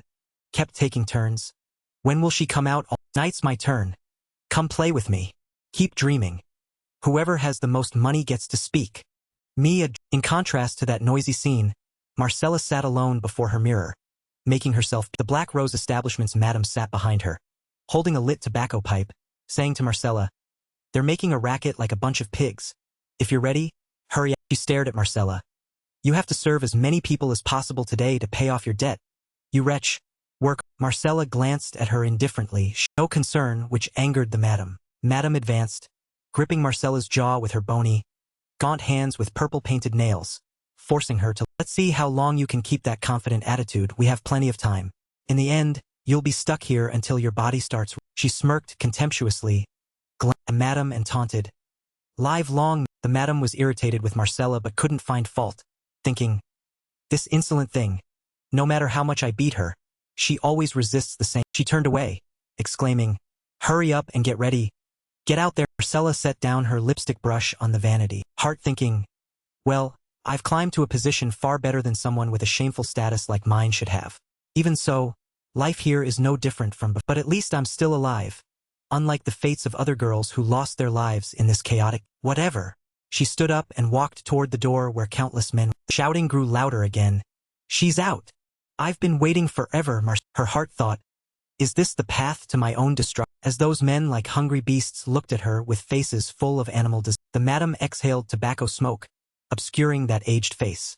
She announced, Come now, why wait so long? Whichever man among you desires to taste the Black Rose's sweetness, show me those gleaming gold coins. Howling grew fiercer. Here, 1 gold. 1 gold coin. Haha, I have 2 gold coins. Can we pool our money? We'll pool 3 gold coins to. You pig brain think that'll work? Then I'll pay 3 gold myself. You bastard, that's my money too. The endless arguments continued. Marcella bowed her. Seeing this, the madam thought, How delightful. This rare flower is quite good at making money. I'll gradually drain all that honey and toss you away like a shaggy-bearded, dirty-faced man raised 4 fingers. For gold, my final. Madam smiled fakely. Finally I hear a somewhat pleasing price. She asked the man, So, do you have for. The remaining men were quite reluctant. Damn it, I could have fun with others for a whole month with 5 gold coins. Seeing no further bids, she looked at Marcella with meaningful eyes. Then, before she could finish, someone's voice from the entrance called out, 100 gold coins. Shocking. Madam choked on her exclaiming in surprise. The person stepped forward, repeating, I will pay 100 gold coins. Marcella's face changed, her hands and arms tensed with increased strength. She was afraid. It's that old voice that reminds the destruction that came to my family long. It's that voice that reminds me of those old. The madam softly asked, Sir, did you just say 100? The other men were both bewildered and frightened, thinking, 100 gold coins? Who the hell is this? His aura is no. The mysterious man in a black robe suggested. May I see? She mentally assessed. Everything on him is expensive. Even if the 100 gold is a lie, he could easily pay 10. He smiled, holding out a menu. Here is the menu, sir. He raised his hand, indicating he didn't. Even though I've been away from here too long, I still remember these dishes. Grilled sausage and blood. Add to that a potato pancake, whole wheat bread. He removed his hooded cloak. It turned out to be Vilain, who continued speaking. Just give me the regular menu, same as. Marcella at this moment was trying to hold back her sobs. Tears streaming down as she. That golden light doesn't come from the rot of depravity and desire. The color, the peacefulness he shows, reminds me of those peaceful days when Marcella used to bathe him. The color that little boy carried back then has now Vilain placed his hand on his chest respectfully. I'm back, It was a color shimmering with golden. She was deeply moved hearing Vilain's voice, her hands covering her mouth as two streams of tears ran down her beautiful. She stood there in stunned silence for a moment while he just stood there quiet. Her striking blue eyes filled with affection at reuniting with someone familiar. Suddenly something made Marcella's eyes. She covered one side of her mouth with her hand, whispering to him, "Get out of here." This place has already been taken over by Zhao Isho's subordinate. While she was still talking with Vilain, in the distance there was a woman standing watching the two of them. She had an angular, seeming like a difficult person. She wondered silently, "What's this? Do they know each other? Is there something unusual between those?" Having thought that, she turned around with calculating eyes. "I must separate them to prevent anything from happening that's not according to." She gestured with her hand to signal the group sitting on the other side. One among them with red hair and a scarred face also noted. His cold eyes showed no change in expression, understanding implicitly as they all stood up. The sound of many people's footsteps pounded heavily on the. They advanced toward Vlad and Marcella. She could already see the image of those fierce men approaching. She trembled, and Vlad also seemed to sense the killing in. He glanced over, and before they could get close, he still took the opportunity to say to her, "Before I need to settle accounts with someone." She was surprised by his words and immediately asked, "Settle?" He spoke loudly, "Zhao Isho," making her. He turned around, his eyes changing to a glowing blue, his face expressionless. "There's something I need to take." Image before their eyes made even the scarred men flinch. Angular. The scarred man became furious, his hand in position ready to draw his sword. "This lunatic is ridiculous, and how dare you call our boss by his real name?" Before he could finish speaking, something cut across his throat. Red spray shot out. Then a black shadow flashed past quick as lightning with another slash from a sharp. He had taken down the scarred man, his face still showing not the slightest waver, cold and ruthless, with a few drops of blood splattered on his handsome. The man hadn't even understood what happened before he died without time to. He collapsed onto the floor before the stunned eyes of his companion. Everyone seemed unable to believe what they had just seen, standing frozen and staring. Even Marcella was shocked by his action. Just scarred man's blood flowed everywhere across the. She was the first to react, screaming, and he spoke up, everyone falling silent. "Shut up and wait here." In his hand he still held that sharp knife dripping with. The woman on the other side was still horrified, several beads of sweat rolling down her. He pointed that blood-stained sharp knife at the others, saying coldly, "If that bastard doesn't pay in full, I'll take your lives to make up." She was scared out of her. The remaining men still didn't retreat, all raising their swords and shouting, "What nonsense is he saying? Who the hell are you? Who sent you?" His eyes lit up, his face darkening as before him were swords pointing. Suddenly, a voice called out, "Dodo! I am Dodo's final." Those men were astonished, turning their faces and asking, "Dodo's bl—" One among them with a sharp nose suddenly shouted, "I remember now. Blonde hair, blue. That bastard is V." The man beside him didn't believe it and asked, "What? That infamous guy? Wasn't he already executed?"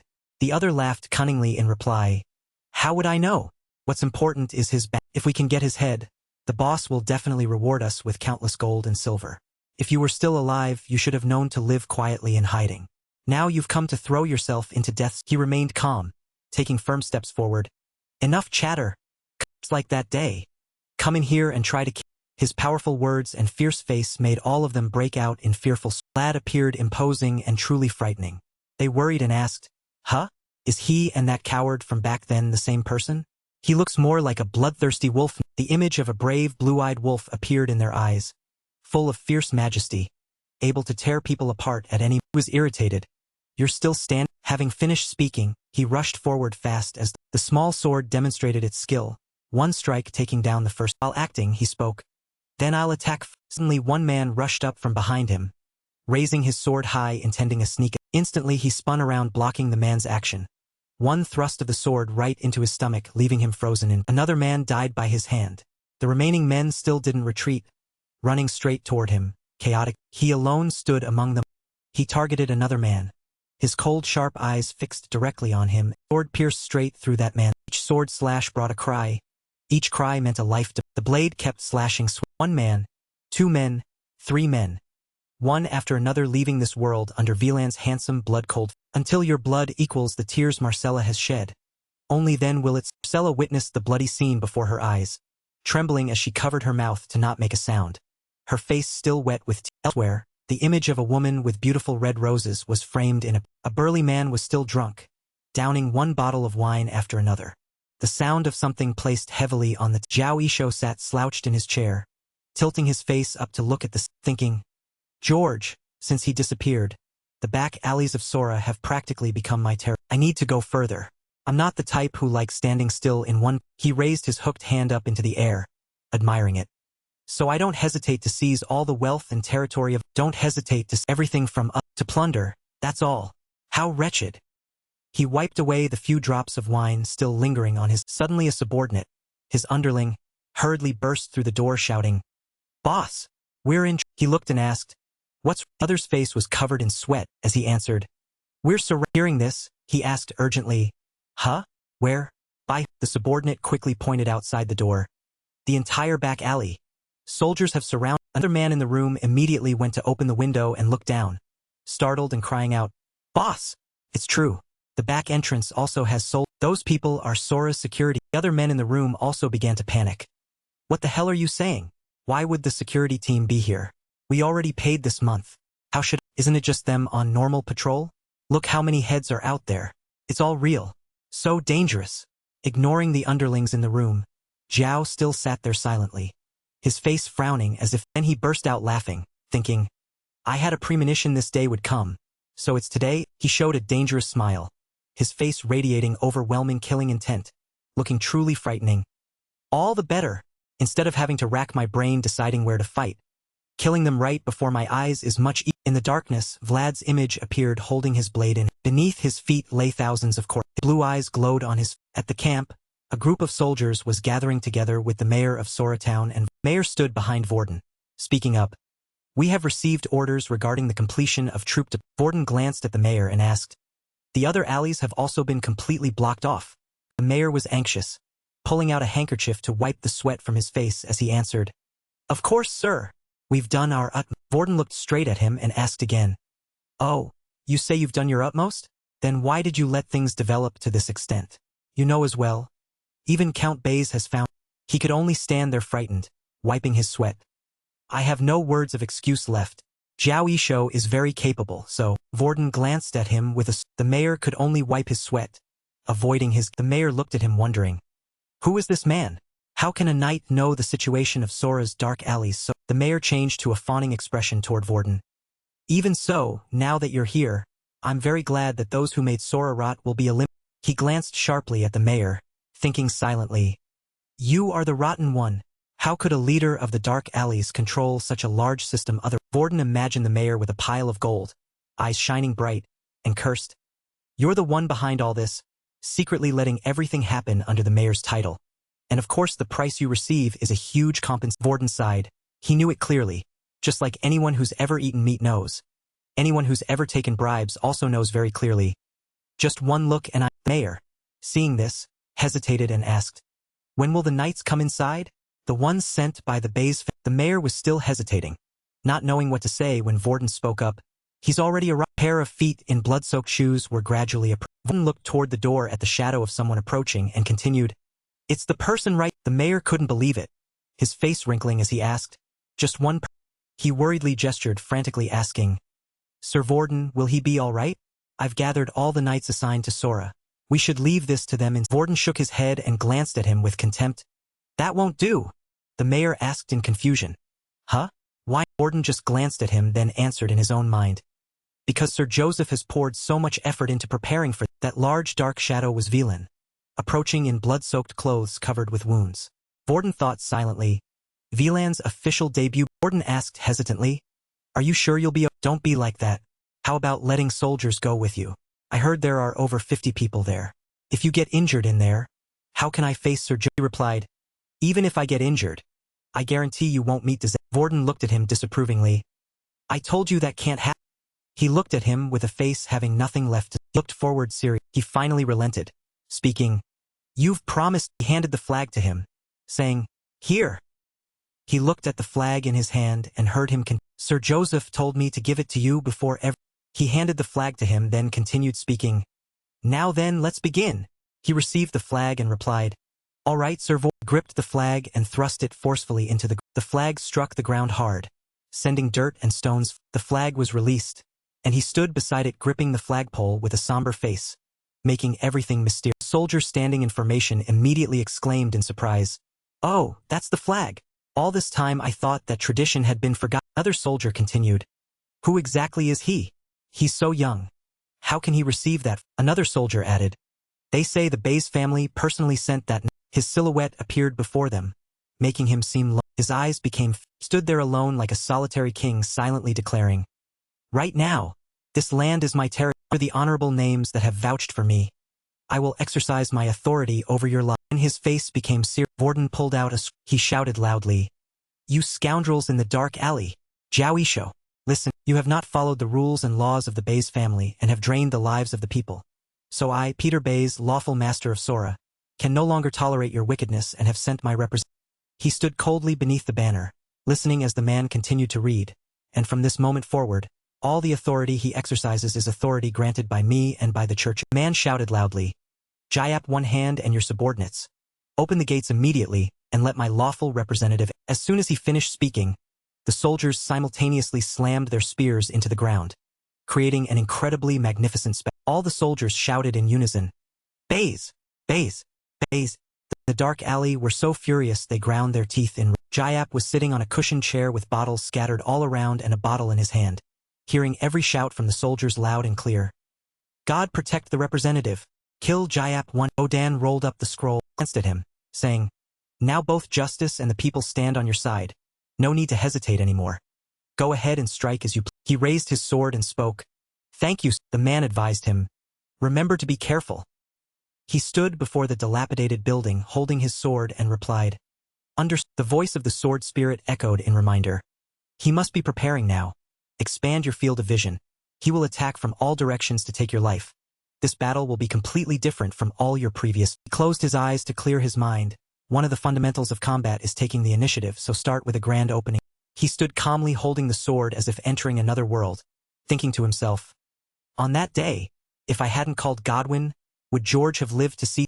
He asked himself again, picturing himself standing before George and his subordinates holding a blood-soaked sword, whether today or even before. He remembered George and Jayap, thinking, if Jayap one hand hadn't threatened George from the beginning. He continued to sink into his own thoughts. Then perhaps he wouldn't have needed to call Godwin, and countless ifs and maybes had continuously haunted. So in the end, only one solution remained. He opened his eyes, which became filled with killing, and he resolved, "I must kill Jayap one." He drew his sword backward with force, swung it powerfully. The force from him caused everyone around to collapse, and those nearby were pushed back by his people. Continuously crashed into each other in chaotic violence. He stood watching the people all covered in. He reminded himself, his world is eroding. He gripped his sword tightly. Therefore he had to end this right. His feet firmly planted for balance, to sever this chaotic connection and move. Broke through the wall and stepped in, speaking to the people ahead. "I am Vlad of." He looked down from above. Besides being the lawful representative, he was also a rightful of. He slowly stepped inside, walked while speaking. "I have come here to end our grievance." He stood alone in the heart of enemy territory, took a deep breath, then shouted loudly, "Jayap one." He raised his sword pointing to the sky and continued calling, "I have returned." Jayap was sitting in a room drinking, thinking to himself, that voice. Slowly stood up, raised his hand to his mouth, then laughed savagely. His eyes bulged as he thought, "So the lawful representative has come to take my head? What a promising." He shouted, "Kill him." After that commanding, a horde of soldiers wielding swords or spears simultaneously charged toward. Vlad also rushed quickly toward them with his sword, plunged into their midst with one sweeping slash. He brought them all. The slashing strokes from his sword passed so quickly they couldn't be followed by. They couldn't believe it and shouted. Vlad's eyes glowed jade green. He decisively cut down all those charging. His body moved with agility, his face cold and uncaring toward the agonized. Suddenly from behind, someone charged in for a dirty sneak attack. Gripping his sword with both hands, he swung it powerfully at Vlad, shouting. He pivoted and swung his sword backward, slashing the attacker's neck so that the head flew into blood sprayed in all directions. The head fell near Vlad's, causing the remaining people to become frightened. They asked each other in horror, "Is that really Vlad?" Leader standing at the back shouted while gripping his sword, "Don't just stand there. Surround." Hearing this, everyone began gripping their swords, every face filled with suppressed rage. Surrounded, however, they still felt fear and pushed each other forward. "What are you doing? If you're ready, attack him." The group fearfully told themselves, "He's extremely skilled in swordsmanship. If we rashly step forward, we'll be the ones to." Thinking this, they could only watch Vlad standing in the encirclement with tense, everyone trembling in fear, pushing each other. "Someone go forward." Vlad watched them cowering and spoke lightly. "No need to think so much." His eyes blazed bright as he roared, "Because in the end, I will chop all of you into 100 pieces." Flash of white light burst forth, leaving those around bewildered about what would happen. Vlad's eyes shone brilliantly. He swept his sword in a circle through the crowd. One by one they screamed and fell backward. The circle of people all agonized screams rang out loudly. Others witnessing the scene trembled in fear and said, "How can we possibly stop someone?" Suddenly someone on the upper floor shouted, "The net! Throw the iron net!" The person holding the iron net shouted, "Get out of the—" The iron net was dropped right above Vlad's head. He alertly and swiftly ran out from where the iron nets continued to be dropped as people shouted angrily, "Damn it! Throw everything at." Vlad easily dodged all the nets while those on the upper floor shouted down in frustration, "Block him! How is he so fast?" Vlad stopped behind a pillar as people above "He's hiding behind the pillar. Pull him out. We can't hit him from this position." Another person objected loudly, "No, leave him. Just block the stairs. As long as the stairs are blocked, he can't get up." Someone gave orders, "Upper floor prepare. Once he comes out, immediately throw knives at him." At this moment, a group holding swords stood. Vlad looked at those lying in ambush and thought, "How troublesome." He calculated, "If I charge straight through them, that would be too wrecked." Someone began taunting, "Hey kid, if you're so confident, come here." Vlad still gripped his sword, slowly calculating, "What should I do? I can't keep using sword aura indefinitely." He glanced and saw a rope tied in front, muttered to himself, "Gamina always complained about." He looked at the chandelier hanging high above, smiled and said, "The chandelier is so heavy it makes even walking difficult." Those waiting in ambush didn't understand what he was doing and asked each other. Vlad suddenly swung his sword and cut the rope holding the chandelier. Severed rope cried out loudly as the chandelier quickly. Vlad at this moment leaped up, grabbed the rapidly descending rope, swinging along. He began swinging with the rope's momentum. Those below could only stare at him dumbfounded. Vlad cast a sharp glance back at them, released his grip and fell down. He landed swiftly on the second floor, causing those there to scream in fear upon seeing. He flew straight up here. They called for help. "Hey, first floor. Everyone get up." Vlad glared angrily at those before him and asked, "Surprising. Are these weaklings all you have to fight?" He shouted.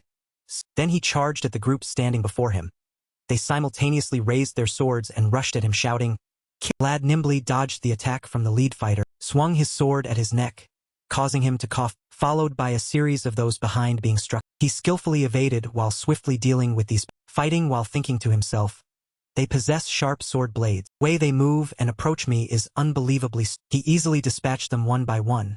They couldn't even touch. Even Master Dagger's wooden practice sword was far more dangerous than. After finishing that group, Vlad, drenched in sweat, stopped to catch his breath. Suddenly his eyes flashed with alarm. He quickly leaned back, dodging an incoming. Remaining survivors wielding bows continuously shot at him, shouting, "Cowardly!" Those on the first floor shouted up, "Keep shooting. We'll block the stairs." Hearing this, the archers simultaneously fired arrows at Vlad. Quickly dodged each, glanced around, planted his feet to gain momentum. He leaped down toward the archers, grabbing onto the chandelier above as a pivot. He descended upon the group below. His eyes blazed bright. He slashed continuously at them, blood splattering everywhere. The remaining group cursed upon seeing him. "Damn!" Vlad stepped forward and spoke. "What a troublesome..." He looked at the group before him and continued, "Just wait. I'll come to you myself." Hearing him say this, the group's eyes widened in fear as they gripped their swords. He picked up a water bottle nearby, poured it into his mouth, threw the bottle forcefully to the ground, water splashing everywhere. Vlad, in his crimson outfit with his blood-soaked sword, casually wiped his mouth and asked, "So what now? Will you let me through or will you bring your necks here yourself?" He smiled mockingly, glancing at the group. "Guess I'll have to come up myself. Anyway, you've been in my house all this time. It's time to collect rent from..." Hearing this, the group's eyes widened in terror. He thought, Jayap's lackeys must surely think this is their territory. He walked toward them with his sword. But that's a fatal misconception. This place is the Rose Smile. He slowly advanced as they fearfully retreated. His eyes shone brilliantly in the dark night, radiating the aura of a protect. Haven sat writing reports, hand propped on his head, unable to help sighing. That Jayap one hand is in. Street thugs don't go this far. With him robbing so blatantly, what am I supposed to do? He thought. After George's death, he became like a different person. But he's never pushed us to the brink. At this rate, it's bad. Within a few months, the dark alley's economy will collapse. Frustrated with no outlet, he exclaimed, I'm going crazy. How do I report that smuggled goods are being... While he was struggling mentally, someone burst in announcing, Haven, have you heard the news? The dark alley has been sealed.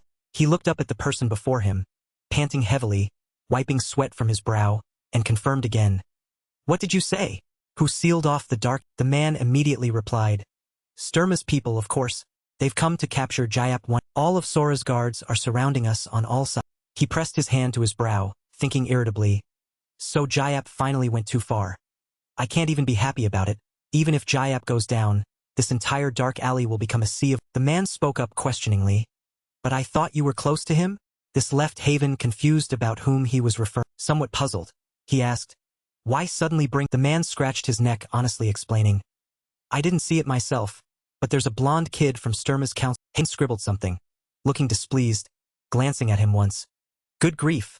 It's not like he's the only blonde in the world. The man tried to explain further. It's not just... He also introduced himself as Vlad of... He stopped writing, looked up at the man, his expression incredulous. What? The man confirmed. Yes, I heard he returned to purge... Seeing him trembling all over, the man asked worriedly. Are you all right? Haven clenched his fists, ignoring him and thinking. Lately I've heard all kinds of... In Dama's honor, his aura appeared. Beza's young attendant contributed in the death worm. Sora's... Perhaps the rumors were true, so I need to verify them myself. No sooner thought than done. Hao grabbed the staff in her hand and stood up boldly, striding outside, which made him stand there staring after her in astonishment. Vlad's entire body was covered in blood, and his crazed blue eyes attacking that crowd of people looked utterly terrible. While he wasn't paying attention, from behind a man holding a knife was heading toward him with a vicious expression, shouting loudly.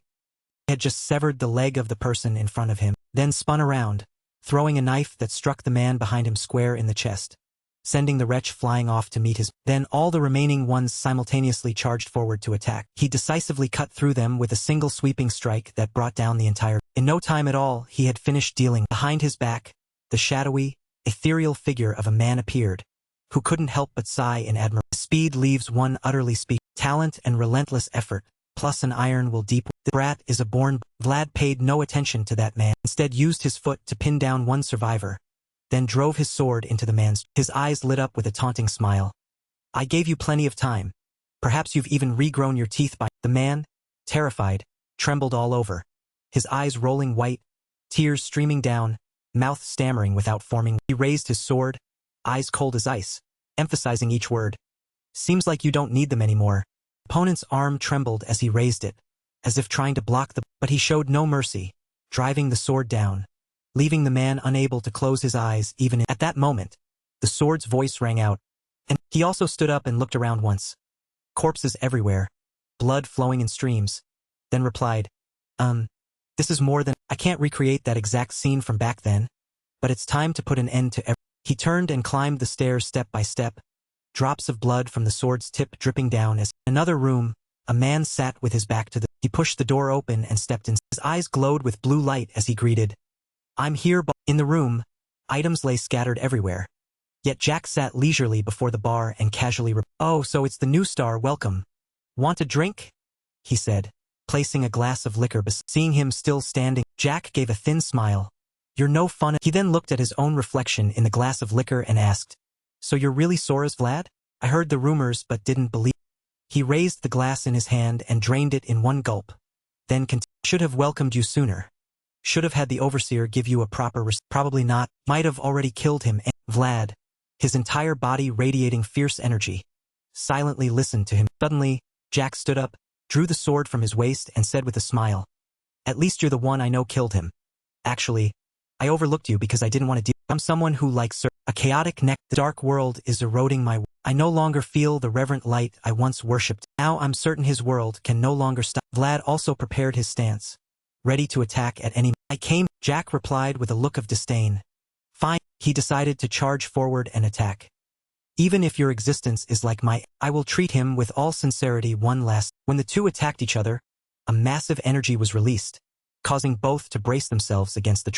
He forced himself with all his strength, making Jack somewhat anxious, and swung his sword upward, causing both to stagger back. He retreated, then gathered momentum and left each sword strike cleaving downward, forcing Jack to struggle to dodge.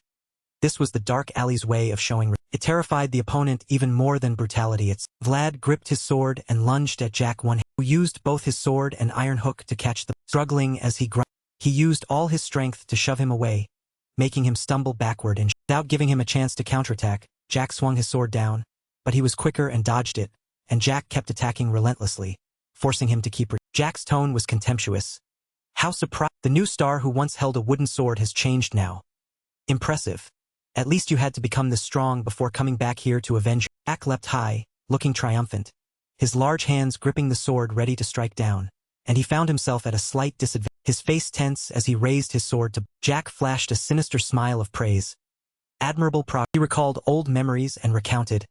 I once had a dream. I dreamed of holding the bright stars in my hand by any means, and I needed the power to seize those shimmering. Stronger, more bloodstained, I did everything because in this place, the boundary between good and evil doesn't exist. And so, I reached the pinnacle of the dark alley. Yet they remained too far out of. Even though those stars no longer shone, stained with blood and greed, they were still my. In an instant, a flame consumed a majestic castle at my. A flash of light made Jack squint and raise his hand to shield his. And from within that light, Vlad swung his sword down, making him cry out in. What? Hands gripped the sword tight, and blood sprayed out, splattering even onto his face as he gritted his teeth. To hold the shining things in your. You yourself must be worthy of that. Blue light flared in his hand gripping the sword radiated powerful energy as he lunged. Vlad descended from above, severing Jack's arm, leaving him stunned and drenched in cold, teeth clenched in pain. But only a moment later he regained his composure and laughed loudly as if celebrating. I wish George could have witnessed. Hearing George's name spoken from his mouth was unbearable, and in fury, eyes glaring, he attacked again. Shut your. His mind was now clouded by hate. You don't deserve forgiveness. Played a part in George's death, destroying Marcella's rose-like. Because you're the bastard who caused all the sins in this alley.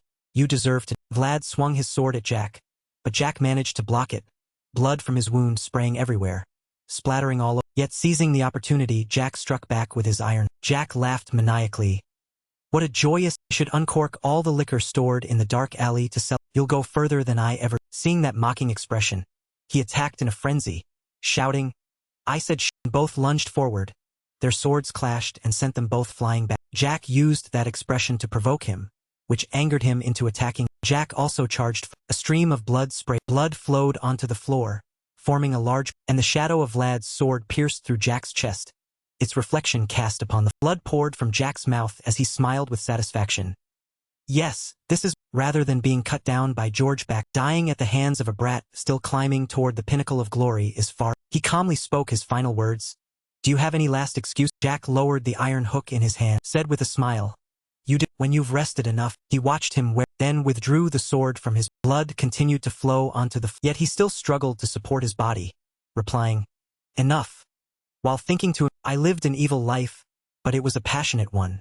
Oh, in the end, I was thoroughly defeated by your brighter. He still smiled, his voice trembling slightly. I did my job well. I lived happily, and now I'll go meet George. And with those final words he raised his arm holding the eye, then let his body fall from a. Remained standing, staring into that silent. Sweet revenge must be carried out according to natural. Why does this taste so? He turned and noticed the glass of liquor Jack had offered him. Walked over, picked up the glass, and drank it in one. He recalled Jack's dying words. You'll go further than I. He set the glass down on the his expression melancholy, and placed a blood-stained gold coin beside the glass. Take it back, because a knight doesn't accept freebies. Then walked away without looking. Trudged along, each heavy step taking him away from that place. This alley of sin, where people encounter muddy puddles holding those with tragic. But today, one droplet had left this dark, leaving behind a hole difficult to fill in the young man's. Vorden stood outside waiting, his heart filled with strange. It's so quiet. I wonder what's happened. Then slowly, from the darkness, Vlad emerged, his body covered in, which made everyone standing nearby shudder. Covered in blood. It was just a fleeting thought, but truly had he alone killed 50. Even witnessing it with my own eyes, it's hard to believe. I can't even approach. More than this feels more like. Vlad sighed, looking at everyone with an expression older than ice, then turned his, seemingly intending to go. Suddenly, a loud shout drew his attention. Vlad! Over here. It's me, Haben.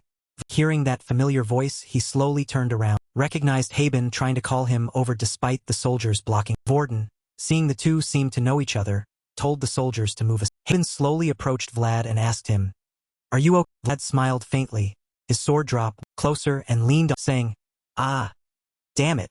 It hurts like hell, everything." When Haben asked what happened, he just smiled with his eyes closed, leaning again, with an expression of profound peace, as if he'd finally shed all the burdens on his shoulders. Perhaps he'd longed for that feeling for a very long. Sunlight shone down over the entire city, creating a scene of brilliant golden sunshine. Vlad still wasn't used to this. Perhaps this place was nothing like that dark. He was lost in thought when suddenly someone entered his room. "Oh, Commander, you should rest more," said Jersey, but he immediately declined, finding lying in bed even more uncomfortable. He asked what he was carrying. Jersey broke into a smile brighter than flowers. "Water for you to wash your face." Noticing something unusual, Vlad looked at him with a very puzzled expression. "What's wrong?" Jersey verbally answered that everything was normal, but deep down he was thinking something. "Commander Sora's acquaintances are starting to appear. At this rate, it'll be hard to keep my position. I've followed the commander this long. I can't go back to being a guard in." But Vlad saw right through these. He reassured him, "Don't worry. As long as you do well, I won't abandon." Hearing this made Jersey's eyes light up brilliantly. "Really? Promise." He got so excited that the water in the basin he was holding splashed everywhere. In the midst of his excitement, he suddenly remembered that Vorden wanted to see Vlad and inform. Perfect timing, since he himself had a few things to discuss. He went to Vorden's room and saw a table full of suicide. If he eats all of this, he'll probably die from clogged arteries due to excessive sugar accumulation in his. But Vorden didn't seem to care, because for him, not finishing this pile was the real. And so, pastry in hand, munching away, he turned to the pile of documents he had. "Look at these documents. I have to review them all, but no matter how much I look, I can't." Black shadow has stretched into the deepest parts of the dark alley. But Vlad didn't look surprised by this. Of course, he grew up here and controlled. Vorden bit his nails. "Ugh. It'll probably take more time before we know the full." "Oh my, what are you planning to do?" "I have to deal with the consequences, but you're already done with your work." Hearing that, he could only respond in an extremely evasive manner, saying, "I don't know any." Hearing this, Vorden suggested that he should occasionally come help him with a few things before Joseph arrived. Vlad was somewhat hesitant about this proposal. "What can I help you with? I don't know anything about these documents." He handed him a piece of paper. He read aloud what was written on it. "Commander of the Guard Unit. Deputy Representative." Vorden explained to him that it was the authority to arrest. Basically, it allows you to beat them to a certain extent. Lord Joseph wants to use this opportunity to thoroughly clean up the dark alley, erase the remnants, and replace them with suitable alternatives. That's his next step, and you are the representative carrying out this. After all, you're the one who understands the dark alley best. Vlad immediately understood what his next mission. Vorden told him to rest and meet his old friends and girlfriend before taking on them. Hearing those two words girlfriend made Vlad sigh wearily. "I told you already. She's my." But it seemed he didn't care about that statement at all. "Oh, I've already registered to visit the convent. I thought they'd accept right away. But who knew they'd tell us to wait a few more days? When there's news, I'll inform." Seeing that the other person was more attentive than he had imagined, even though he hadn't asked him for anything at all, made Vlad feel extremely. It seemed he remembered something. "Lord Vorden, are the remaining subordinates of One-Armed Jayap all in prison?" He immediately confirmed it was true. "Yes, we've arrested all of them. Their residences are scattered everywhere." Knowing this, Vlad expressed his desire to go to the prison where they were being held because he wanted to find. If he couldn't find that person here, then turn this entire dark upside down to find that. Vlad arrived at the prison where One-Armed Jayap and his gang were being held. He asked the prison guards where the subordinates were currently detained, and they answered that they were in the innermost. Knowing the location, he immediately went to their. Seeing his figure, they shouted loudly and quietly, "Him! Is it George's grand?" Impossible. Why would Lord Bayet's representative be him? If not, then why is he? "Don't tell me." Aim to hunt down those who participated in the attack on the Rose. Hearing this, they fled in terror and causing chaos throughout the entire. But among them, there was still one who was unusually calm. He sat silently in a corner of the room without saying anything. Perhaps that was the person Vlad most wanted to meet. Found you. It's hard to recognize you in the darkness, especially with such a filthy appearance. Just give me 40 silver. I'll get you out of it. Also know how much you... The boy named Otha looked at him with eyes clearly showing his surprise. Because black people like him were usually discarded by this society like trash rags, so having someone reach out to help him was truly and extremely luxurious. Next morning, he went to the The nuns here were all swooning over his angelic... Oh my god! He's so handsome. He has blonde hair and blue eyes. He must be a subordinate of one of Lord Bayet's... I heard a knight is coming here today. Could that person be that knight? Very likely. It's wonderful to see such a young... Look at how the sister is guiding him. It looks so And those people following behind him too, they all have positions and authority. If he's not a knight, then why are they following him? They must have spent a large sum of money just to cling to Lord Bayet's coattails through that night. No doubt about it. He must be extremely important, which is why the sister even bought a lot of things to store in that. 3 of them were chatting happily when suddenly another nun burst in and disrupted that cheerful atmosphere. Why are you all still gathered there? Didn't you hear that we have an important welcoming ceremony? Hearing that authoritative voice, the 3 nuns were frightened and immediately bowed their heads in apology. Yes, Mother Superior. We'll get to work right. That woman ordered them to hurry up, then huffed and walked out of. As soon as she left, the 3 nuns glanced sideways at a girl sitting in the corner of the room. Hey, we got scolded because of your slowness. You heard her say to hurry up, right? We'll go ahead. You better wash those dishes. Red-haired girl heard this but couldn't do anything other than accept. As for those 3 wenches, after giving orders, they immediately left. Let's go. We'll get front row. A while later, the prayer ceremony had the head monk introduced. We have a special guest today. He comes from the family of Count Bayet and is his close knight, and is also the one blessed and acknowledged by Father. Hearing that introduction, the 3 wenches became even more excited. Someone acknowledged by Father Andrea, and moreover, he's Count Bayet's. He's like a knight stepping out of a fairy. Lad looked around. The very look made the hearts of the nuns here, which were already beating irregularly, beat even more irregularly. Oh my god, he's looking this way. I think I met his eye. But it seemed he didn't care about those whispers because he didn't see the person he wanted to find here, even though he had requested that all nuns be. His expression immediately fell, but the prayer ceremony continued, and of course he couldn't let his emotions interfere with this important. So even though his heart felt somewhat disappointed, he still knelt down to. Nuns watching him kneel like that blushed even. Suddenly he heard the footsteps of running toward him and unconsciously It seemed that was the person he was waiting. Bullied red-haired girl had managed to arrive in time for the prayer ceremony, and she slowly walked in so as not to ruin the ceremony. Consciously he clicked his. The head monk heard this and asked him if there was a problem, but he answered with an unrelated, she's too thin. Have you been starved? Hearing this, the head monk and those around were startled. I'm sorry, but what are you saying? He was angry and slowly stepped. The nuns standing below saw his action and couldn't help but feel curious because they didn't know where he was. He moved closer and closer to the red-haired girl. She recognized him. Huh? Is that Vlad? I don't think so. It can't be. While thinking, he suddenly came before her, knelt down and wiped her clothes. Hey, why do you look so filthy? This action of his shocked everyone else. Huh? What? Do they know each? But didn't seem to care about that and continued wiping her clothes. So they didn't let you eat your fill and even let you dress shabbily like that. Girl didn't say anything, and her trembled as it. His golden blonde. As for him, seeing that she still didn't say anything, he stopped and looked up, only to realize that she was perhaps because he didn't want to see her shed tears. He told her to handle all the procedures and he would take her away from here. Then he said, let's go home. Those 3 words alone made Gamina burst into tears like a child, because now she no longer had a home to return. He and she had to live through months without a home, without relatives, not even having a single bite. They once had to live in poverty in the dark alley, but that was already a story of the past. Now they had found each other, found the home that both had longed. Mina sat hugging her luggage, her face bashful with pursed, shy eyes slowly looked up at Vlad sitting across from her. Why are you making that? Vlad propped his hand up and spoke. What do you mean? She slowly asked back. Why do you keep staring at? Well, because, she stammered, looked Vlad, handsome and under the sunlight, and blushed. Because you've changed so. She hugged the bag tightly and buried her face. Vlad looked and immediately understood, sighing softly. We've only been apart for 6 months and you're already. He fell silent, propping his chin and looking out the carriage window. The atmosphere was a bit awkward, with only the clatter of the carriage. Gamina looked at the radiant, handsome face and he's like a faced. Vlad called her. She looked up dazed, and he stuffed something into her mouth. Hey, spacing out this whole time. Eat this and wait. Her mouth was something this thing normally only nobles could buy. She asked him back, why do you have something this expensive? You didn't go stealing, did you? Vlad lounged lazily with his hands behind his head. Think whatever you... Suddenly, Yamina felt warm. She smiled faintly, her eyes somehow already... Vlad noticed her Why are you crying again? He asked, puzzled. Yamina quickly covered her eyes, covering up by saying, you came too... Then she turned away immediately. Vlad was confused about what... He could only turn away and change the subject. Oh, the weather's really nice. Outside the window, warm sunlight filled everything.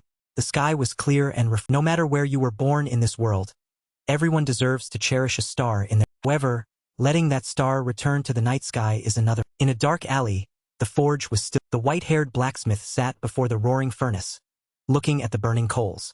He thought, just like me, being consumed uselessly without accomplishing it. He stood up and walked toward the door. That's it for today. No customers these past few... Looking up at the sky, he suddenly thought of a young man. I hope that boy is... He's both admirable and pit. In his mind appeared the miserable appearance of that young man. It was... I just hope that brat doesn't freeze About to close the door and go inside. A voice rang out from behind. You're already closed? Yes. Come back tomorrow. The youthful voice replied. No, I'm busy tomorrow. I need to do this. The blacksmith sighed softly. What could dark alley residents possibly be busy? This sword needs repair. The last time I fixed it was a long time ago. Hearing about the sword, he stopped, surprised. This voice was too familiar. Vlad held up his sword. Other blacksmiths said they couldn't do it. Only you said you had that capability. The blacksmith was so surprised he couldn't. That young man has changed so much. Can you... Wait. Yes, of course He quickly invited him inside. Come in. Sit down and... Vlad handed him his... Holding it in his hands, he could only marvel. Wonderful. I see you've truly made full use. He examined each scar on the sword and asked, where did this scar come from? Vlad explained from behind. From the goblin hunt last winter. Back then, I still wasn't used to using a... And this one. In a duel of honor with Daira. And this. Recently I had to act as bait to catch deathworms. While I was luring it, the sword scraped against the... He looked at the sword and sighed. Hunting monsters and duels of honor. Even hunting deathworm remnants from the severed... He looked at him with eyes full of admiration and... I feel so proud of you. Not like someone who just wastes time in the dark alley like me. You've always been diligently fulfilling your... He was suddenly extremely excited. Full of energy. I'm even more enthusiastic than when I created my life's greatest masterpiece. Wait here. I'll fix it right. Saying that, he immediately fired up the furnace. The flames blazed bright. Sword, through his skillful craftsmanship, would surely become a master. In the forge with the suffocating burning flames, the old man's passion ignited once more after a long... The star that lost its light now shines bright. The next morning, by a pavilion on the river, Vlad sat drinking with a close friend. He spoke up. The ownership deed for the rose smile that one-armed Jayap held. You said that's right, because it was a fair transaction. So now you'll run that place? Vlad explained. I wish I could, but I already returned it to Marcella right. She couldn't start right away, but this place would soon be reorganized anyway. The older brother replied. That makes sense. After all, that place was a sea of blood after the... He asked further. What are you planning to do now? Are you going back to... I'll stay here for a while. I'm on vacation. He laughed in response. It's good to see you like this. Someone who follows the orders of the no... Vlad continued. They also told me to research something in my free time. Research. Vlad's face became serious. The hidden secret assets of one-handed Jack. Or anything we still don't know. Anyway, the remnants of Jack are still causing chaos. He suggested. I can help you. Vlad agreed immediately. Of course you should help. That drink wasn't free. He looked at the bottle of wine he was holding and was speechless. Look, and besides, Marcella seems to be looking for other girls to maintain the tavern. But they must have all been sold. We'll definitely find them somewhere around. He stroked his chin. Gold and women, huh? These two things must have some connection. Vlad raised an eyebrow. Sounds like Jack, doesn't it? I investigated a few of them, but they left almost no traces. Who? He asked. There are people like... Her name is... A few more people beside her. You're right. Too strange. There should be traces of them. One-handed Jack did many things when managing the dark alley. But this matter is completely... He suggested to Vlad. I'll investigate that too. But the intelligence organization in the dark alley just collapsed recently, so I can't help. At this moment, someone called Vlad. He spoke up. I checked. There really is a suspicious place as you stood up, ready to leave. Very good. Let's go see it right then said goodbye. I'm going. Alright. If I discover anything, I'll report immediately. Beside, he just got back and doesn't even have time to. In a dark alley at a butcher, he stood guard outside the door while Vlad went inside and gave the owner a piece of listing a series of names of certain. The owner spoke up. So what about these people? Vlad answered. Just say you've met them. Why are you looking for people at a butcher shop? There's no human trafficking. Indeed, there was something suspicious about this place. Vlad saw through it immediately. Is that? I'm busy as hell and had to deal with trouble this morning. Once you're done searching, get lost. The man chased him, along with the sounds of chopping meat pounding on the wooden table. The man's face was Vlad's eyes swept around in a circle. But this place has always been a butcher shop, hasn't it? I remember half a year ago it wasn't like. The man continued chopping meat without turning his head. Answered. Ask Black Bear. I've been given permission to sell meat. Searched through the information in your head. One of the 5 leaders of the dark alley. Black Bear the butcher. It seems he's deliberately using his superior's authority to intimidate me. How you smirked and said, I'll ask him myself. How aura emanating from you was strong and threatening. How do you know there's someone's name on that paper without reacting? The cold voice made the guy stop his hands. Trembling like a you narrowed your eyes and exposed the old man's identity with pity. In the dark alley, when you show someone a piece of paper with writing on it, first they'll get. After all, learning to read isn't easy for people here. Since you're an outsider, you probably don't understand the rules here, right? The butcher broke out in cold sweat from being Vlad accused. Instead of pork, you're trafficking people here. The hand holding the knife stopped completely, then turned and slashed toward. You nimbly dodged and stepped. The butcher furiously asked, Who are you? Where are you? Only answered dismissively. I should be the one asking that. Cooperate or you'll be dim. His veins. Vlad mocked. That's right.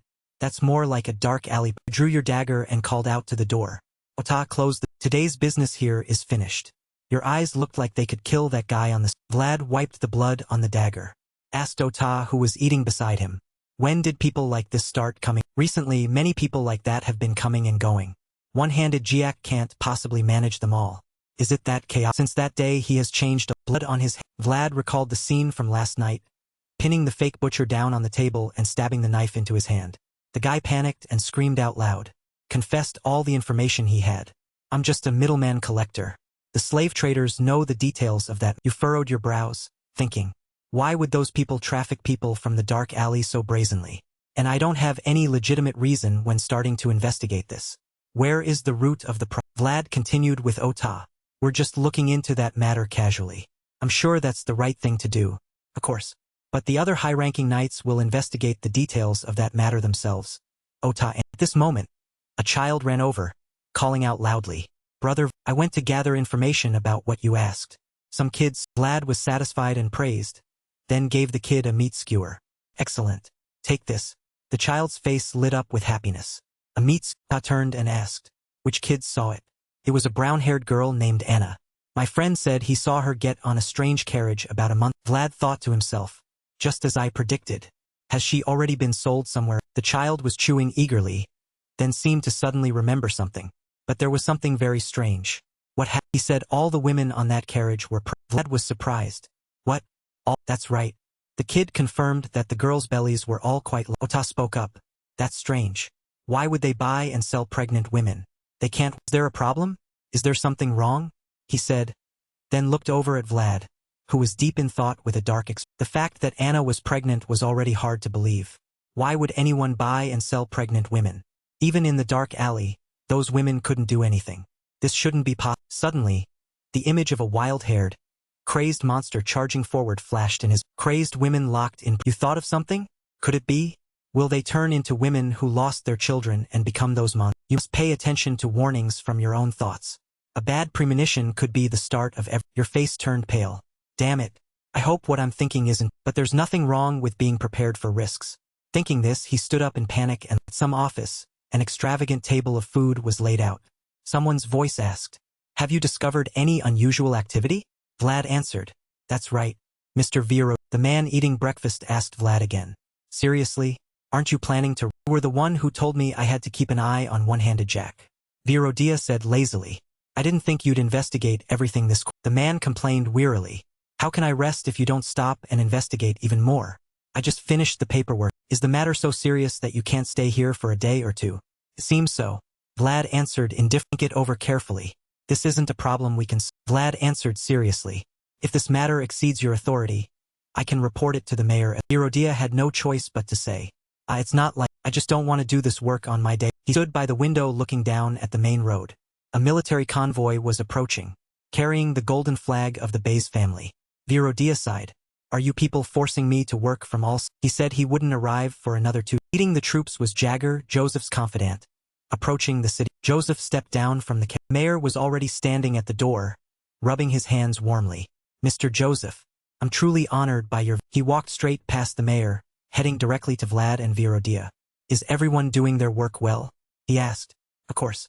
I hope your journey went smoothly, Mr. Nothing happened here, right? Virodia answered with a smile. Of course, the statement didn't seem very credible. Joseph looked straight at... You slipped up and looked... In the end, he still spoke up. Looking at it, it seems something has... Joseph walked straight inside. I want to hear about... The mayor led everyone into the office. Please, sir. This is the mayor's office. Jagger walked straight in first. Let me check first, my... The mayor spoke up in dissatisfaction. Look here. This is rather unpleasant. But are you thinking that I've hidden something dangerous inside to harm Mr. Jagger turned his head and said, his eyes sharp as blades. I will examine that. The mayor flinched, quickly bowing. There's nothing suspicious at all. If you don't believe it, please Joseph spoke to... The kid did well. Yes. Thank you. He realized immediately. So now what do you want to... Vlad answered. I just hope we don't need to complicate a simple matter. It's fine, just... Vlad glanced at the mayor. I need assistance for a few reasons. It would be better if I could discuss this privately with the... Joseph thought approvingly to himself.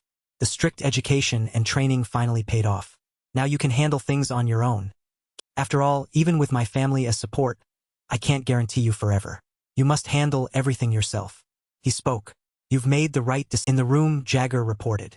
Mr. Joseph, everything is... He walked while scanning the room. You have a very excellent office, Mr. Joseph approached the glass window, looking down. The view from here is very... It's right. You can see the entire panorama from here. The mayor immediately agreed. But there's one... This chair should be replaced. Joseph touched the mayor's chair beside him.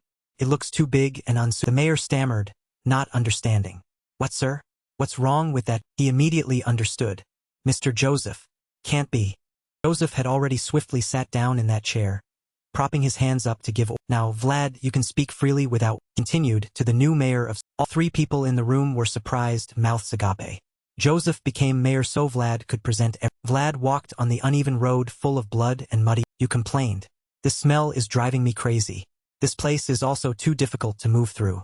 Ota was disgusted. We're walking through the poorest and most complex place in the dark alleys. A chaotic place with all kinds of strange smells mixed with the smell of... Vlad glanced into the cold basement nearby. And above, the watchful eyes of the people living. When death is always near due to starvation, they always harbor hostility toward outside. Indeed, there must be a reason why one-handed Jack never touched this. They arrived at an old, dark... Predicted, the alley the butcher mentioned is... Vlad stepped forward and knocked on the... A burly man peered through the door crack and called out. Who? Vlad's face was cold as he answered. You must have heard from the alley entrance already. Everyone is very... The man, after hearing, slammed shut the small window on the door. Wait a minute, playing psychological... The old me would have had to endure this regularly, but recalled everything experienced since swearing loyalty to meeting kneeling before a... Going through so many... Vlad raised his head to look at the... Determined. I can't let this matter. You raised your eyebrows, weary as the sky gradually lost its... Vlad stood tall before the door that was slowly... Man said to you. Cool. You still stood there, eyes closed, saying... Men standing inside asked. What are you doing? Aren't you come... Ta, standing to the side, also didn't know what... They clicked their tongues, about to turn back inside. If you're not coming in, then get... Only now did Vlad speak up. If you close that door now, won't be able to take responsibility for what will happen today. Your blue eyes seemed to light up brilliantly, horribly. The guys were suspicious. Grabbed the flagpole from Ota's hand. You've already started. Powerfully striking the ground, announcing... The terrifying gaze bore down on them as he threatened. Remember to pass along my message to the Black Bear. He should come out himself and meet the legitimate representative of... His voice was like a sharp blade pressed against their throats, his aura radiating outward and making people tremble, and he declared, I'm sure you've heard the rumors about what will happen when I plant this flag here. There will be a blood... Don't take my words lightly. This is my final warning. The market owner, no, it would be more accurate to say the former market, reluctantly left the place that had belonged to him just moments ago.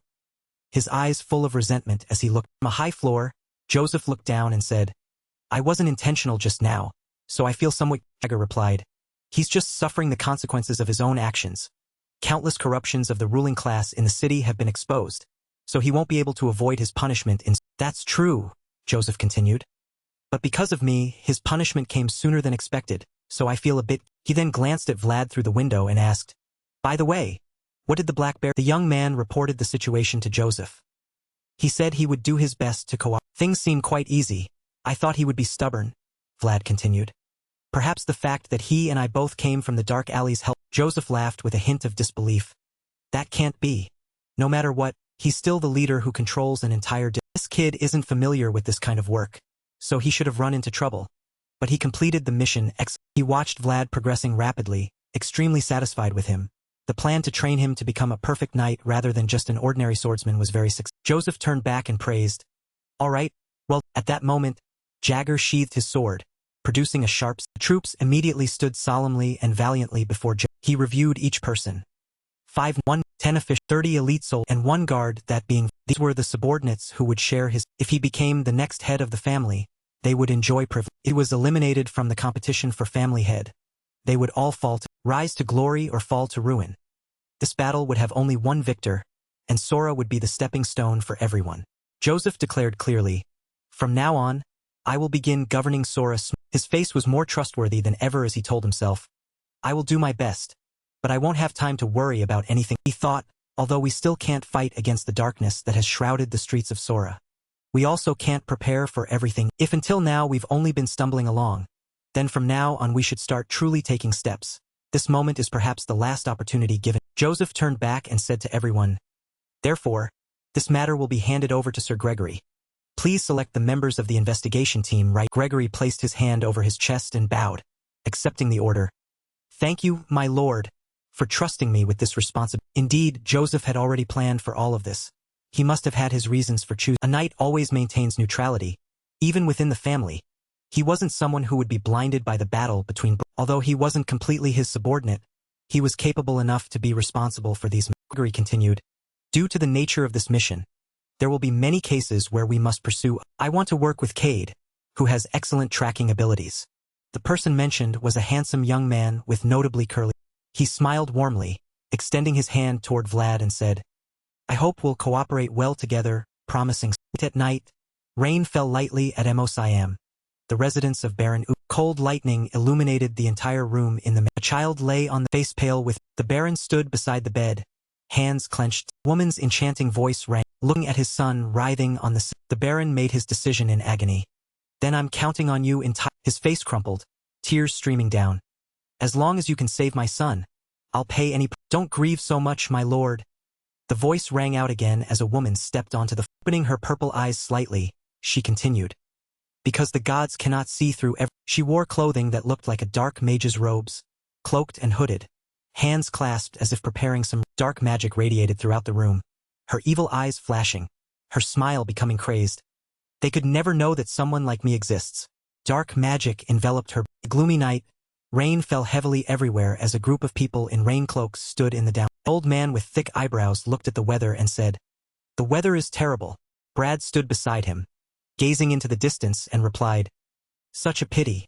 Just a little more and we would have made it. Gregory also responded, that's life. Man proposes, heaven disposes. Gregory pulled out a bottle of liquor from his. Opened the cap and offered it. It's quite cold. Drinking a bit probably isn't a bad idea, right? Want to. However, the younger man didn't accept it but turned away, changing the subject. Let me go gather some branches. The old man watched him leave and replied, they're all wet. Won't be easy to. He answered with annoyance. Still should try. The old man took a sip of liquor, glancing at him. You're just like him. Truly. Jaggers walked deeper into the forest, sat down, picked up a branch and. These are all useless at this rate. We'll freeze to death in the cold. Cade brought some branches wrapped in cloth, standing behind him, and spoke up. These branches might be. They're dry and. He stood up and reached out to receive them. Thank you, Sir Cade. I'll take them. As he took the branches from Cade's hands and was about to leave, the young man uncertain how to be, but finally spoke. On the road, I couldn't find an opportunity to. Thank you for last. He turned around, smiled and replied, I was just doing my job. Don't. How are you now, sir? The young man bent down, scratching his head awkwardly. All good thanks to you. Back then I thought I'd have to have a limb amputated. The old man, seeing that he hadn't returned after so long, went into the forest to look and saw the two talking, smiled and spoke up. Seeing you two makes me think I chose the right. Many refused this work just because they are not. From now on, we'll operate under this identity. No longer as knights, but as mercenaries. Starting here, we're in Baron Utman's territory. Fortunately, the Black Bear cooperated and we have leads on them, but we have no evidence. Though we're currently in the north, this place lies outside Bayet's territory. Joseph can only help us. Our mission is to avoid detection and investigate the village. Both listened silently to his words, then answered in unison. Yes. Then both the old man and Cade returned to the tent together, with him instructing. Let's go back now, rest and prepare for However, he didn't follow them but turned to look in another direction, thinking of the mournful cries of that winter. I hope I never have to hear them again. Then followed the direction the two had just. The next day, as dawn barely broke, the entire group packed up, mounted their horses and continued their. Gregory gripped the reins tightly, feeling restless and uneasy. I have this feeling we're about to be Scout holding the reins and driving the horse cart also frowned and added. Suddenly I have a bad feeling. There's no one around. Walking behind and observing the surroundings, he replied. Maybe it's just because it's early. Cade pointed in one direction and said, I see an inn. The old man looked in the direction he pointed and exclaimed happily. Oh, that's good news. The innkeeper stood behind the counter with an irritated expression, complaining, Good heavens! Customers at this. Old man led the way with him, Cade and several others behind, smiling and raising his hand in greeting. Because it rained heavily yesterday, we couldn't reach the village in time. Could you give each of us a bowl? The innkeeper looked at them with annoyance and asked, Are you mercenaries? It's been so chaotic here lately that we can't just let anyone in. At the counter, a little girl stood hiding behind, looking. Seeing them being turned away like this, the old man frowned with inner displeasure but still smiled pleadingly. We just want to stay a few days because of the weather. Are you really turning us? We'll eat here. He waved and smiled at the little girl while thinking to himself. She really looks like Gamina when she. This made the little girl's face turn bright. Suddenly, a man's voice rang out, calling his name. He was slightly startled but still moved to a spot with no people and spoke quietly with, What is it? This isn't like you. The man replied, I think this is I'll lend you the soul world. Look at that. He used the soul world to look at the little girl, saw her entire body surrounded by dark black streams of light emanating from a cross-shaped pendant around her. He recognized it as a curse. Children are usually very innocent, yet they're always the first to be sacrificed. I'm used to seeing this. Adults always stealing from children's. All that awaits these empty-handed kids is they'll freeze to die of cold or die from exhaustion while crying and searching for who abandoned them in that. I decided when I grew up I wouldn't be like. I would never live that. Those were the vows. Vows must be kept. Knights are those who keep their. Now, there are children here who need protection. While thinking, he had followed the man's guidance and arrived standing before a man's voice rang out again. Seems to be here. The energy from the necklace stops at this. He said coldly, Let's go in. Vlad replied. He entered the observing everything around, but finding nothing suspicious. He asked, Do you see anything suspicious? The man replied, Not yet. He continued, That's right. It looks utterly ordinary. Suddenly, he turned his head backward. What's this? I sense something strange. The man quickly alerted him. Someone's coming. He was slightly flustered. I can't look like someone who came here to investigate. Must act as naturally as possible. He quickly knelt down, raised his hands and pretended to be praying to the man who had just arrived wore a church priest's robes, carrying a Bible in his hands, approached and spoke up. You must be new. He pretended to be surprised by someone's arrival, turned his head to look back and replied coldly, Just arrived this morning. The priest smiled graciously and continued, Ah, I heard. So you're a mercenary. He stood up, showing himself to be apologetic, and bowed. Sorry for barging in here. He noticed the priest was holding a Bible in his hands and seemed to understand. Thinking, This is why I've strange since entering village. Haven't seen a single proper. The priest looked at him kindly and replied, You don't need to apologize. It's fine. The arms of the gods are always open to everyone. The other man spoke up, just loud enough for him to hear. I don't see anything unusual about him, at least not. The priest then changed the subject. I'm afraid I've interrupted your prayer. He placed his hand on his shoulder and bowed, replying, It's fine. I actually feel more comfortable now that I've been permitted to pray. I'll leave right after finishing my prayer. The priest added, This is a place where people seek tranquility. You can do as you. He was lost in his thoughts. The girl wearing the necklace led me here. Something abnormal is definitely happening in this. He keeps smiling, but I can't let my guard down. I must calmly assess the situation. After careful consideration, he spoke up. Thank you, Pat. Then he took his leave as well. The priest walked in the opposite direction from him, his face maintaining that same smile. I should go pray too.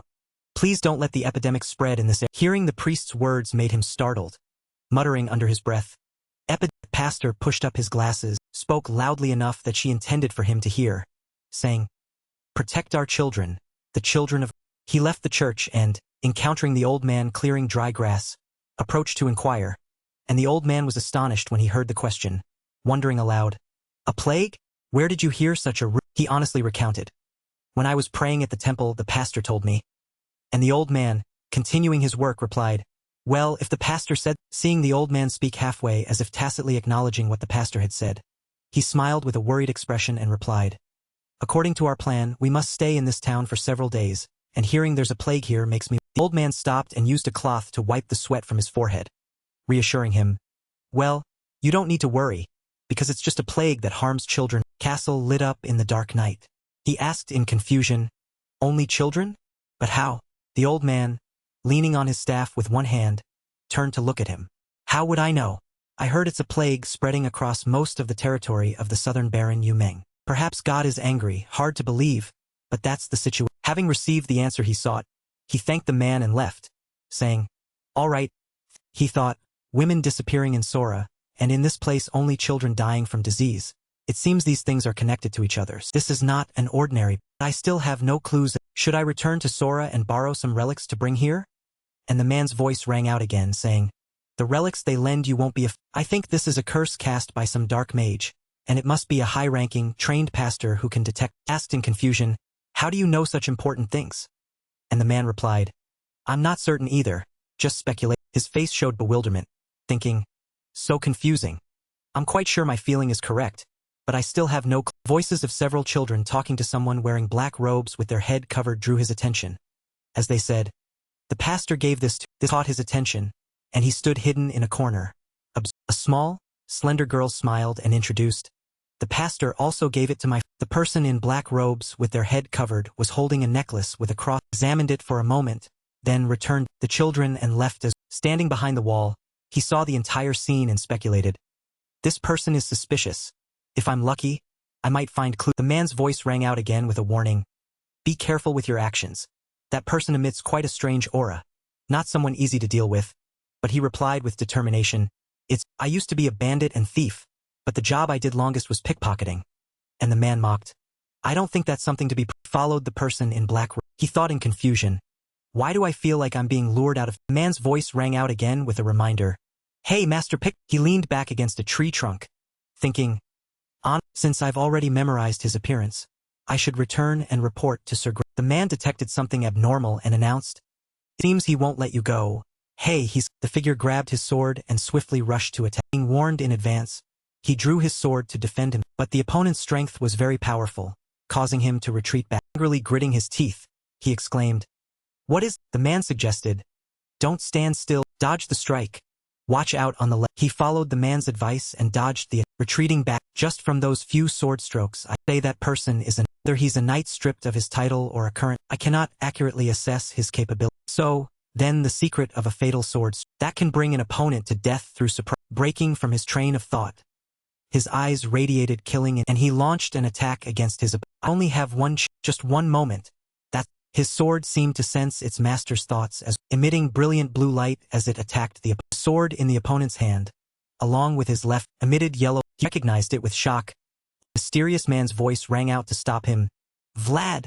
Hearing this, he also realized, the two weapons clashed. A loud explosion rang out, radiating brilliant color. Dust and smoke flew everywhere, obscuring. He retreated far back, kneeling down and using his sword to support his... The man's voice rang out. We've faced someone like this before.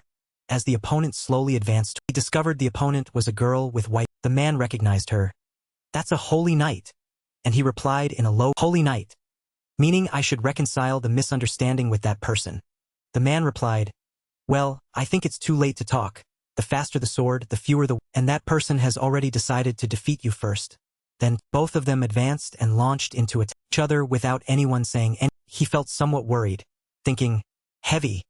The nature of this attack is completely different from Pablo's. Why did she suddenly release such tremendous... The man explained, that's what's called a blessing. As the girl launched her strike and a yellow cross symbol with a circle in the middle appeared, similar to what the girl at the inn was wearing around. Man analyzed. She doesn't need to create her own, because the word of God is higher than this. Struggling to block her strike, he thought, how she gained such tremendous just by following God's. But even though this blessing is very, the temple knight still has open. Now, thanks for watching the. Seizing the opportunity, he fiercely rushed to attack. But she was no pushover and blocked that. You're figured out. Then both of them continued attacking each, with one attacking while the offended and vice versa, neither yielding to the other.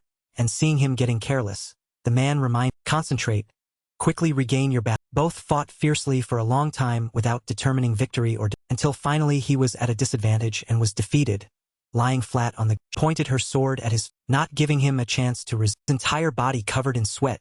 He wondered in confusion. What was that just now? How is that possible? The man's voice rang out to explain to him. Armor technique. That's a technique using the special armor of temple knights to control the sword. He recalled the battle with that girl and thought, blessing and armor technique combined? That's really... Moreover, she didn't even break a sweat. She deliberately showed me an opening to lure me into it, and I got... He surrendered, replying, I came from Sora.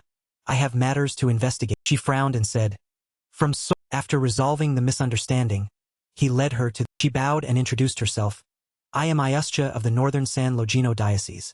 It must be heaven's will that I met Sora's knights at this. Gregory also bowed in return, saying, I think so too, Miss I. Please, sit down. And Ayuscha agreed, replying.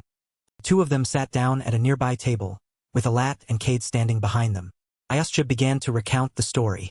I'm investigating the strange occurrences happening. First I thought it was some kind of plague, but it seems this is and I've discovered traces of an ancient... Gregory's face showed shock as he asked, a curse? Doesn't this place have a church? Evil things shouldn't be able to run. She bowed and voiced her suspicion. I suspect the church itself is the source spreading this curse, which made everyone jump in shock, unable to believe this, and the man's voice rang out. She's perceptive and... Gregory frowned, clenching both hands, thinking. So the situation is more serious than I thought. A temple knight who follows the Lord also believes the church is the... But this is not Baze's territory, and this matter is beyond my capability. Ayuscha spoke up, interrupting Gregory's train of... Please convey my thanks to Sora's new... That person truly has vision and foresight, even grasping clues we don't... He thought about what Ayuscha had said, wondering inwardly. Is this asking us to stay away from this matter? Or is she just being cursed? Issues related to dark magic are for the church to resolve. I have no reason to dig deeper. And he replied, all right, I understand. Vlad stood behind as if wanting to say something but thinking. The boundary has been drawn before the weight of power and responsibility. Vlad sat in the inn with his hand propping up his chin, looking out the window with a melancholic gaze, thinking. It seems I won't be able to find... The innkeeper's young daughter stood looking at him with both index fingers touching, and he continued looking out the window, replying indifferently, we'll probably have to leave soon. And the girl's eyes filled with sadness as she asked again, why so soon? And he replied, because the work is... Hearing that answer, the girl unhappily protested. There's no such thing in this world as work that's completely finished the moment you say it is. And he turned to look at the girl with a complex expression, not saying anything but, this girl actually speaks to core issues. Crossing his arms in front of his chest, sitting up straight, he seriously asked, kid, don't you have friends? Why do I always see you? The girl honestly replied, Father told me not to go out. He nodded, thinking, makes sense. Nothing around here is... The girl had large, sparkling eyes and innocently said, can you stay a bit longer? The pastor said they're about to give gifts. And he exclaimed in surprise. The innkeeper, standing there polishing glasses, saw his reaction, smiled and explained, they're planning to gather the children for a celebration. In these difficult times, that makes me very grateful. He asked the innkeeper questioningly, when will it be held? And the man replied, I heard it's in 3 or 4 days. They said the priest himself will come to call the... The girl also pleaded, can you stay until... He didn't answer immediately but picked up his beer glass and took it, contemplating thoughtfully. Miss Ayuscha has already sent a carrier pigeon requesting reinforcements. The temple knights will arrive here in 4 days, but I wonder if they'll make it in... He replied, probably. Which made the girl happy and excited, exclaiming, she searched in her pocket for something, and he asked curiously, what? The girl smiled brightly, holding out both hands for him to see. A flower. Took the ring and looked it over, wondering, there's no flower. How can it be called a flower? Looking more carefully, he discovered. Must be made from grapevines climbing the inn's wall. A town where even a small flower is hard to... The innkeeper waved his hand in annoyance, calling, Marianne, go upstairs. It's time to sleep, hurry up. And the girl was startled, still not wanting to leave, stammering. Seeing her father urging her like that, the girl had to compromise, dejectedly replying, yelling to him. She asked, You'll be here tomorrow too, right? And he propped his chin on his hand, smiled and replied, The girl's eyes broke. She waved goodbye, saying, You have to be here, okay? You. As she walked toward her, suddenly the girl's entire body began to staggering and falling back. Girl's father saw this and reached out to catch his voice powerlessly shouting loudly, Mary. He also startled and looked. Girl's father ran over and held the convulsing girl in his arms, crying out, No, Marianne, Mary. He also hurriedly ran over, his mouth cursing, Damn it. And the man's voice rang out, I've lent you my world. Just looking won't help you solve this, but at least you should grasp the situation. As soon as he finished speaking, the young man's eyes turned. Tragic scenes kept flashing through his... The curse had been fulfilled. The sound of hurried footsteps rang. Gregory led the way with Ayusha rushing over behind him, and he asked worriedly, What over here? The innkeeper was crying non-stop, tears falling like rain. No, Marianne, wake up, child. And the girl's entire body continued convulsing, her hands and feet gradually turning purple, her eyes rolling. Both of them saw this scene with extreme shock, unable to speak, and Gregory asked urgently, Miss Ayusha, at this moment, the man's voice rang out in his head again. The child's breath is fading. Certainly it's a curse draining the child's life. Hearing this, Vlad cursed angrily in his heart. Damn it. That white smoke is flowing toward the church. But how can I explain what I'm seeing? Justia stood behind him, her expression, unreadable, voicing her speculation. Seemed to have noticed her presence. She blamed herself for being too careless. She had restrained herself enough, yet unexpected they could still sense that much divine power. Then she turned and left the inn. Before she didn't forget to instruct that if she didn't to explain the situation to her colleagues who would arrive. Gregory helplessly bowed his head, gritting his teeth in a... He was furious, his eyes turning blue, struggling to ask the mysterious man why he just stood watching of the constraints of responsibility and Suddenly, a scream from the neighboring house cut through everyone's... Honey, our child isn't... Once again, all the houses with children encountered the same condition as their bodies convulsing, eyes rolling back, foam at limbs turning completely. The parents all cried out, Breathe, please breathe. Things like no, wake up my son. The desperate screams increasing from houses with entire households in complete chaos. Seeing this scene, he could only stand and furiously gritting his teeth, his face full of indignation. He had escaped the dark alley not just to survive. He wielded his sword not just out of admiration for knights.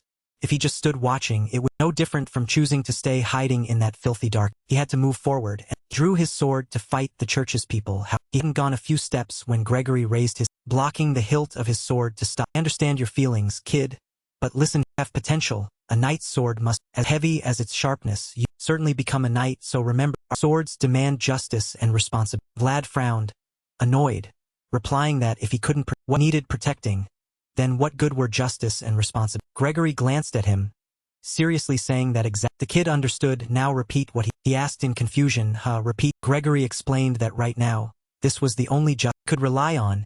It was the knight's sword. Justia left the inn and stood before She saw dark curses surrounding the church area. No matter how much dark energy surrounded this was still land created by the divine. Nothing could resist the will of the god. She opened the door and stepped inside As soon as the door opened, she was startled to this was the symbol of blast. She gripped the sword in her hand, pointing toward the priest standing.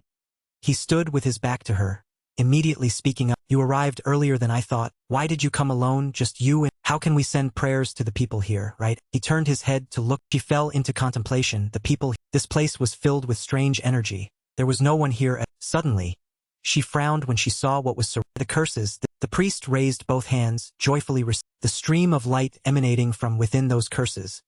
The ceremony... As soon as he finished speaking, he released a mass of neither human nor demon, trapped in another, running out and rushing toward the door, seemed wanting to escape. However, that room had locked shut. They couldn't escape, using long, sharp nails clawing at the door, causing it to arms protruding one by one, looking very frightening. They screamed, It's too dark. I can't see my child. Where is my child? Find my child. She saw this scene, glaring at him with indignation, shouting in his face, "How dare you do? Aren't you afraid of the divine?" Hearing this, he removed his glasses, replying, "Indeed, the divine is frightening. But what does it to do with me, since I don't need to return his embrace?" And he threw down his glasses and the Bible he was holding, his face also transforming, his entire body a sinister purple light, breaking into a ghastly. People from the adjacent room had also escaped, madly rushing. She was surrounded on all sides, using all her to drive her sword deep into the ground, reciting the incantation. The glorious commander of the celestial realm, Saint Rus, stands beside the Lord, facing the oppression of at a great price. Please liberate these unfortunates. I will be the one to pay the price. Her eyes were as soon as she finished speaking, her entire body radiated golden light. A pair of enormous white wings also behind her back, gradually spreading throughout the entire. The sound of breaking stones falling down. This prevented those souls from approaching, fearfully covering them, continuously screaming in pain when touched. The priest also had to fear this power, sitting, raising his hand to shield him. Speculated, this is Selimu's exorcism, the visible even without eyes, illuminating the darkest place. He had avoided that light, squinting with a contemptuous smile. To endure that light without any preparatory You're more impressive than I thought. No matter how bright that candle is, it still has its limits. That spell will cause severe backlash. It's a miracle exchanged for the user's lifespan. You must know best that at the end of that glorious, there is only infinite darkness covering everything. He discovered her weakness, exploiting it by making a sword appear, full of murderous energy, radiating to the golden light that she was using her own lifespan to exchange. Once again, the entire room was flooded with dark. He smiled triumphantly with a sinister. The golden light stream enveloped the entire church, the souls within to burn, lying scattered on the floor. Behind them, there were still many more souls running forward. They were also frightened seeing the scene before them, not daring to advance. He was nearly exhausted, looking at those souls. There are still this many. Just how many people have been sacrificed? The priest, seeing her exhausted, with little strength left to slowly advanced, standing before her, saying that it was time for darkness to cover everything. Although she was quite tired, she refused to give up, began reciting the incantation. O glorious commander of the heavenly army, O Saint Rus, seated beside the Lord, I pray that your church will defeat all enemies. He said contemptuously, futile act. However, he couldn't laugh for long. Her eyes, golden, raising the sword toward the sky, caused the entire room to flood again with light, birds flying. He couldn't believe his eyes. Mouth agape in astonishment. She gripped the sword tightly, her will resolute. At least she must take this one down, even it meant exchanging her own. The entire room caught fire. She decided to perish together. At this moment, Vlad rushed forward in time, attacking him, shooting. Both she and he were astonished when he appeared. The room was burning and had reached its limit. Before it exploded, she quickly ran out. Gregory stood outside observing the situation, shouting. He was surrounded by flames but was completely unharmed. How ridiculous, swinging his sword to slash at the burning flames. Simultaneously, Vlad also charged forward to attack him. Anyone who touches children has crossed my limit of tolerance. However, he blocked. Both were fighting fiercely in the flickering firelight. Neither would. Suddenly, Vlad's eyes turned azure, his entire body transforming as if reborn, his entire body radiating blue. He seemed to discover something interesting. This is... Now I realized. You hear... Seeing him not focused on the fight, Vlad coldly stop talking nonsense and go die. All his strength into the sword attack, forcing him to backward to Gregory and everyone ran, hurriedly asking, Mistress Tia, are you? She was nearly exhausted, having to use her sword so her body wouldn't collapse, hoarsely replying, Sir you shouldn't have come. He closed his eyes, looking helpless, saying, no other way, the children are dying, and he turned to look in another direction, asking in confusion, by the way, what's happening over? She raised her head, explaining that they must get the bell tower, the source of the curse is. He understood the situation, replying that he understood. He analyzed the current situation, saying there was no to slowly resolve this. Going up there they could only take. Let's split up, the kid can't use, but we must separate him. He seemed to have devised a battle plan, prepared an attack stance, his right eye seemingly shouting, here I. Then he charged into the middle, attacking causing Vlad to pause momentarily in surprise. His severed head from afar seemed wrapped in a blue aura as it flew back toward his own. Eustia said wearily, the headless. He laughed loudly in a demonic. This moment Vlad had reached the bell's location. Suddenly, his sword spoke up. This is the curse of a powerful sorcerer. Try your hardest to break the spell immediately. He closed his eyes. Then he raised his sword, creating his own world. But the sword cried out, Suddenly, the ground around him shifted, creating many he hurriedly moved downward to avoid the large boulders that could crush him. Then he knelt on the ground. Humph! What's He looked up to see before him the ruined, collapsed. A voice rang out behind him. He turned around, eyes wide. Hand it. The man laughed and said, "If you're capable enough, then come and take it from me." Vlad flew forward furiously. I said, "Hand it over." Charged into. He said, "Don't test your luck. I won't know when I'll stop showing mercy to my He shouted irritably. "Why would I be your I didn't mean." His eyes widened in shock. Then the pastor continuously attacked Vlad, becoming faster and faster. At this speed, I can't counterattack. The pastor looked at him provocatively. Not bad for a He refused to surrender, raising his sword. "Bastard, I knew you weren't human. What happened to the to me their lives mean nothing. I only want one thing." Then he raised his hand, which emitted light. Rang in Vlad's ear. "Don't guess. Humans can't move like that." Then Vlad and the pastor charged into came before him provocatively. "You're too slow." When he was about to lose his temper, the sword spoke up to remind him. "Vlad." But he still charged forward furiously, eyes blazing with. As he swept past the man, he noticed something. This moment he could emit a blue aura. The man was surprised. Truly unexpected. "You're even protected by a thunder and lightning roared around them." The two stood facing each other, then charged at each other. He thought wearily, "Damn it. I didn't expect that even after my injury. This is all I can. I'm too weak to bear the responsibility of this mission. I can only attack 2 or 3 more times." This moment, he said irritably, "I've been lenient with you because you're my." Looked at him in shock. "Huh?" At this moment, he appeared to gain another layer of sharp. Voice rang out. "Get out of the way quick." Before he could react, he was sent. The man thought, he can strike in the blink of an eye by concentrating all his remaining. His potential is no joke.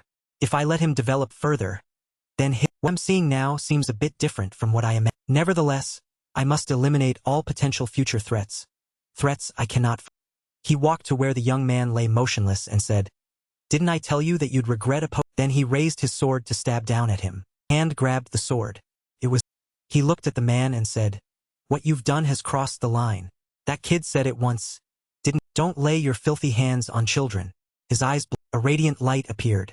The man cried out and slowly sat up, thinking to himself, "I don't know who I am anymore, but I know what I must do in this chaotic. Though the memories of this body vanished long ago, my soul still exists. What I must protect is already carved deep in this soul. I live simply for this." A voice rang out.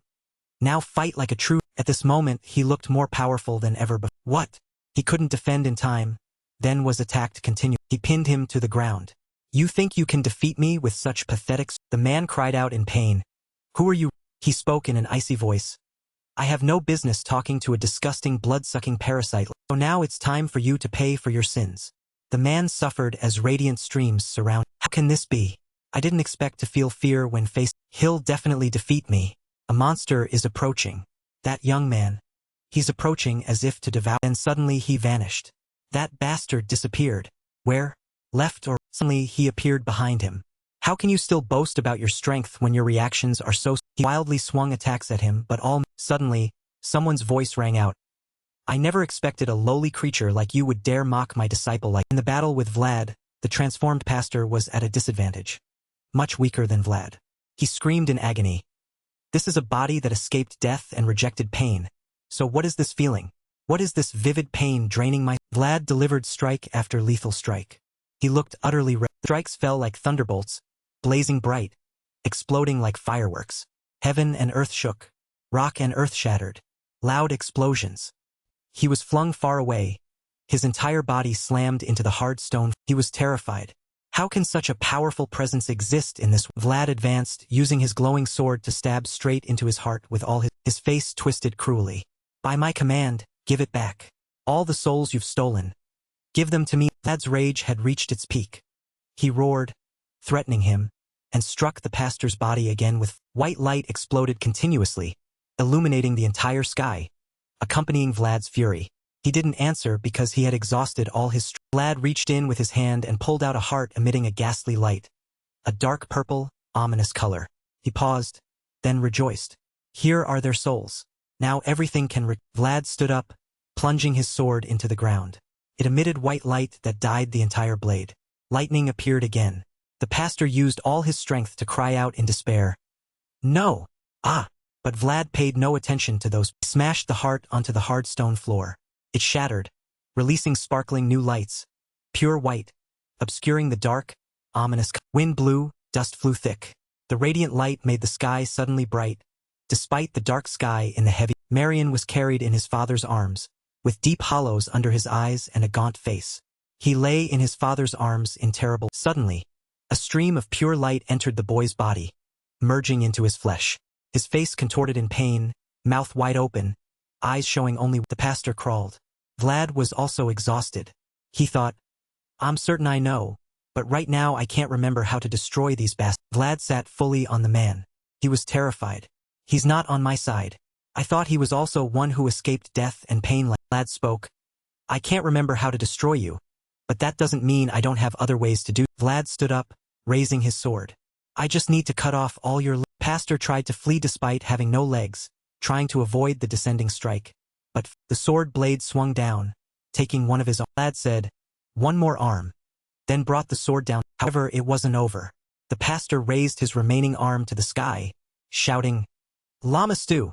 Lama! That ghastly dark purple aura came again, surrounding him, swirling endlessly like an infinite flow, entering his. He cried out, Ah! I'm here. Please say. Shadowy arm appeared.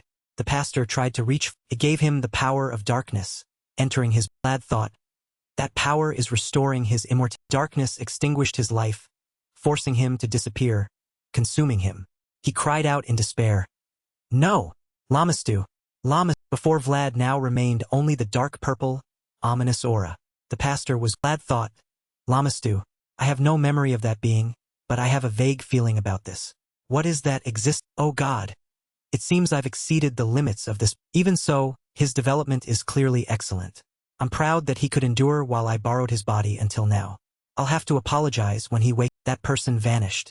Vlad collapsed, falling into deep. The rays of sunlight had risen high, shining down on the desolate place after the. Vlad still lay there, not yet awake. At the terrace of Utman Mozayam, it was a place shrouded in a dark. Lamastu sat in the highest place, a great. She thought to herself, that is a brilliant soul, but the traces recorded from that battle are. He's using an ancient magic that has existed for ages to destroy my subordinates. Things from the past are gradually stirring. I understand. Time to act has come. The time when the cracks in spacetime appear. A chaotic era. I've waited for all this. Terrible dark shadows engulfed the entire room. She was immersed in that horrifying. She commanded, my immortal knights, take any life before you that you see. These were Baron Utman's knights, whose combat prowess had been forged greatly over. Baron Utman must have paid too high a price for this transaction. After all, his only son was able to return from. But now darkness has been nurtured within his. Will remain in this land until the time is. The minions granted permission by Lamastu knelt down, bowing their heads, saying in unison, we will do as you command. Lamastu sat on high, looking down at the minions, showing a satisfied. In a peaceful village, countless people came and went. Sunlight shone down in gentle. Vlad woke up on a bed, hair disheveled. He was confused. I slept soundly for 3 whole. Godi stood before him and replied, yeah, fortunately the battle ended. When I found you, you looked like a torn. Do you know what I had to go through to drag you? Vlad scratched his head, imagining Godi dragging him across the. Then he opened his mouth to ask Godi, the knights, are they all right? Godi grimaced and answered, among them, the captain's condition is the worst. Don't worry about others anymore. Just. I'll go report that you've woken up. If you need anything, just call me. With that, Godi turned toward the door and opened it. Vlad called after him. All right. Sunlight shone down on the bed where Vlad. He stretched his shoulders, smiling brightly. Thank goodness everyone's still alive. A voice suddenly rang in Vlad's head. Yes, that's what matters. Barrier created by Ustia was strong enough to hold until. She's strong. Vlad replied. It feels strange talking to you without holding the. That voice rang out again. Because our consciousness has been. Though only for a moment, it was. Now you can talk to me through your mind. Vlad thought silently. Like this. The voice immediately rang in his head. He continued. Oh, now I don't have to whisper while checking if others are watching anymore. No need to pretend to pray. Vlad thought. Thinking about it. I've never told you. Though this is a secret only we two know, you were the one who saved everyone. Not just me and the knights, but also the village children. That voice didn't respond. leaving him unsure what else to say. He looked very off. After a long while he asked, but now the voice appeared. You've also tried very hard. That compliment made Vlad happy. He gazed at life through the knight raised his hand in refusal, ordering, "Stop.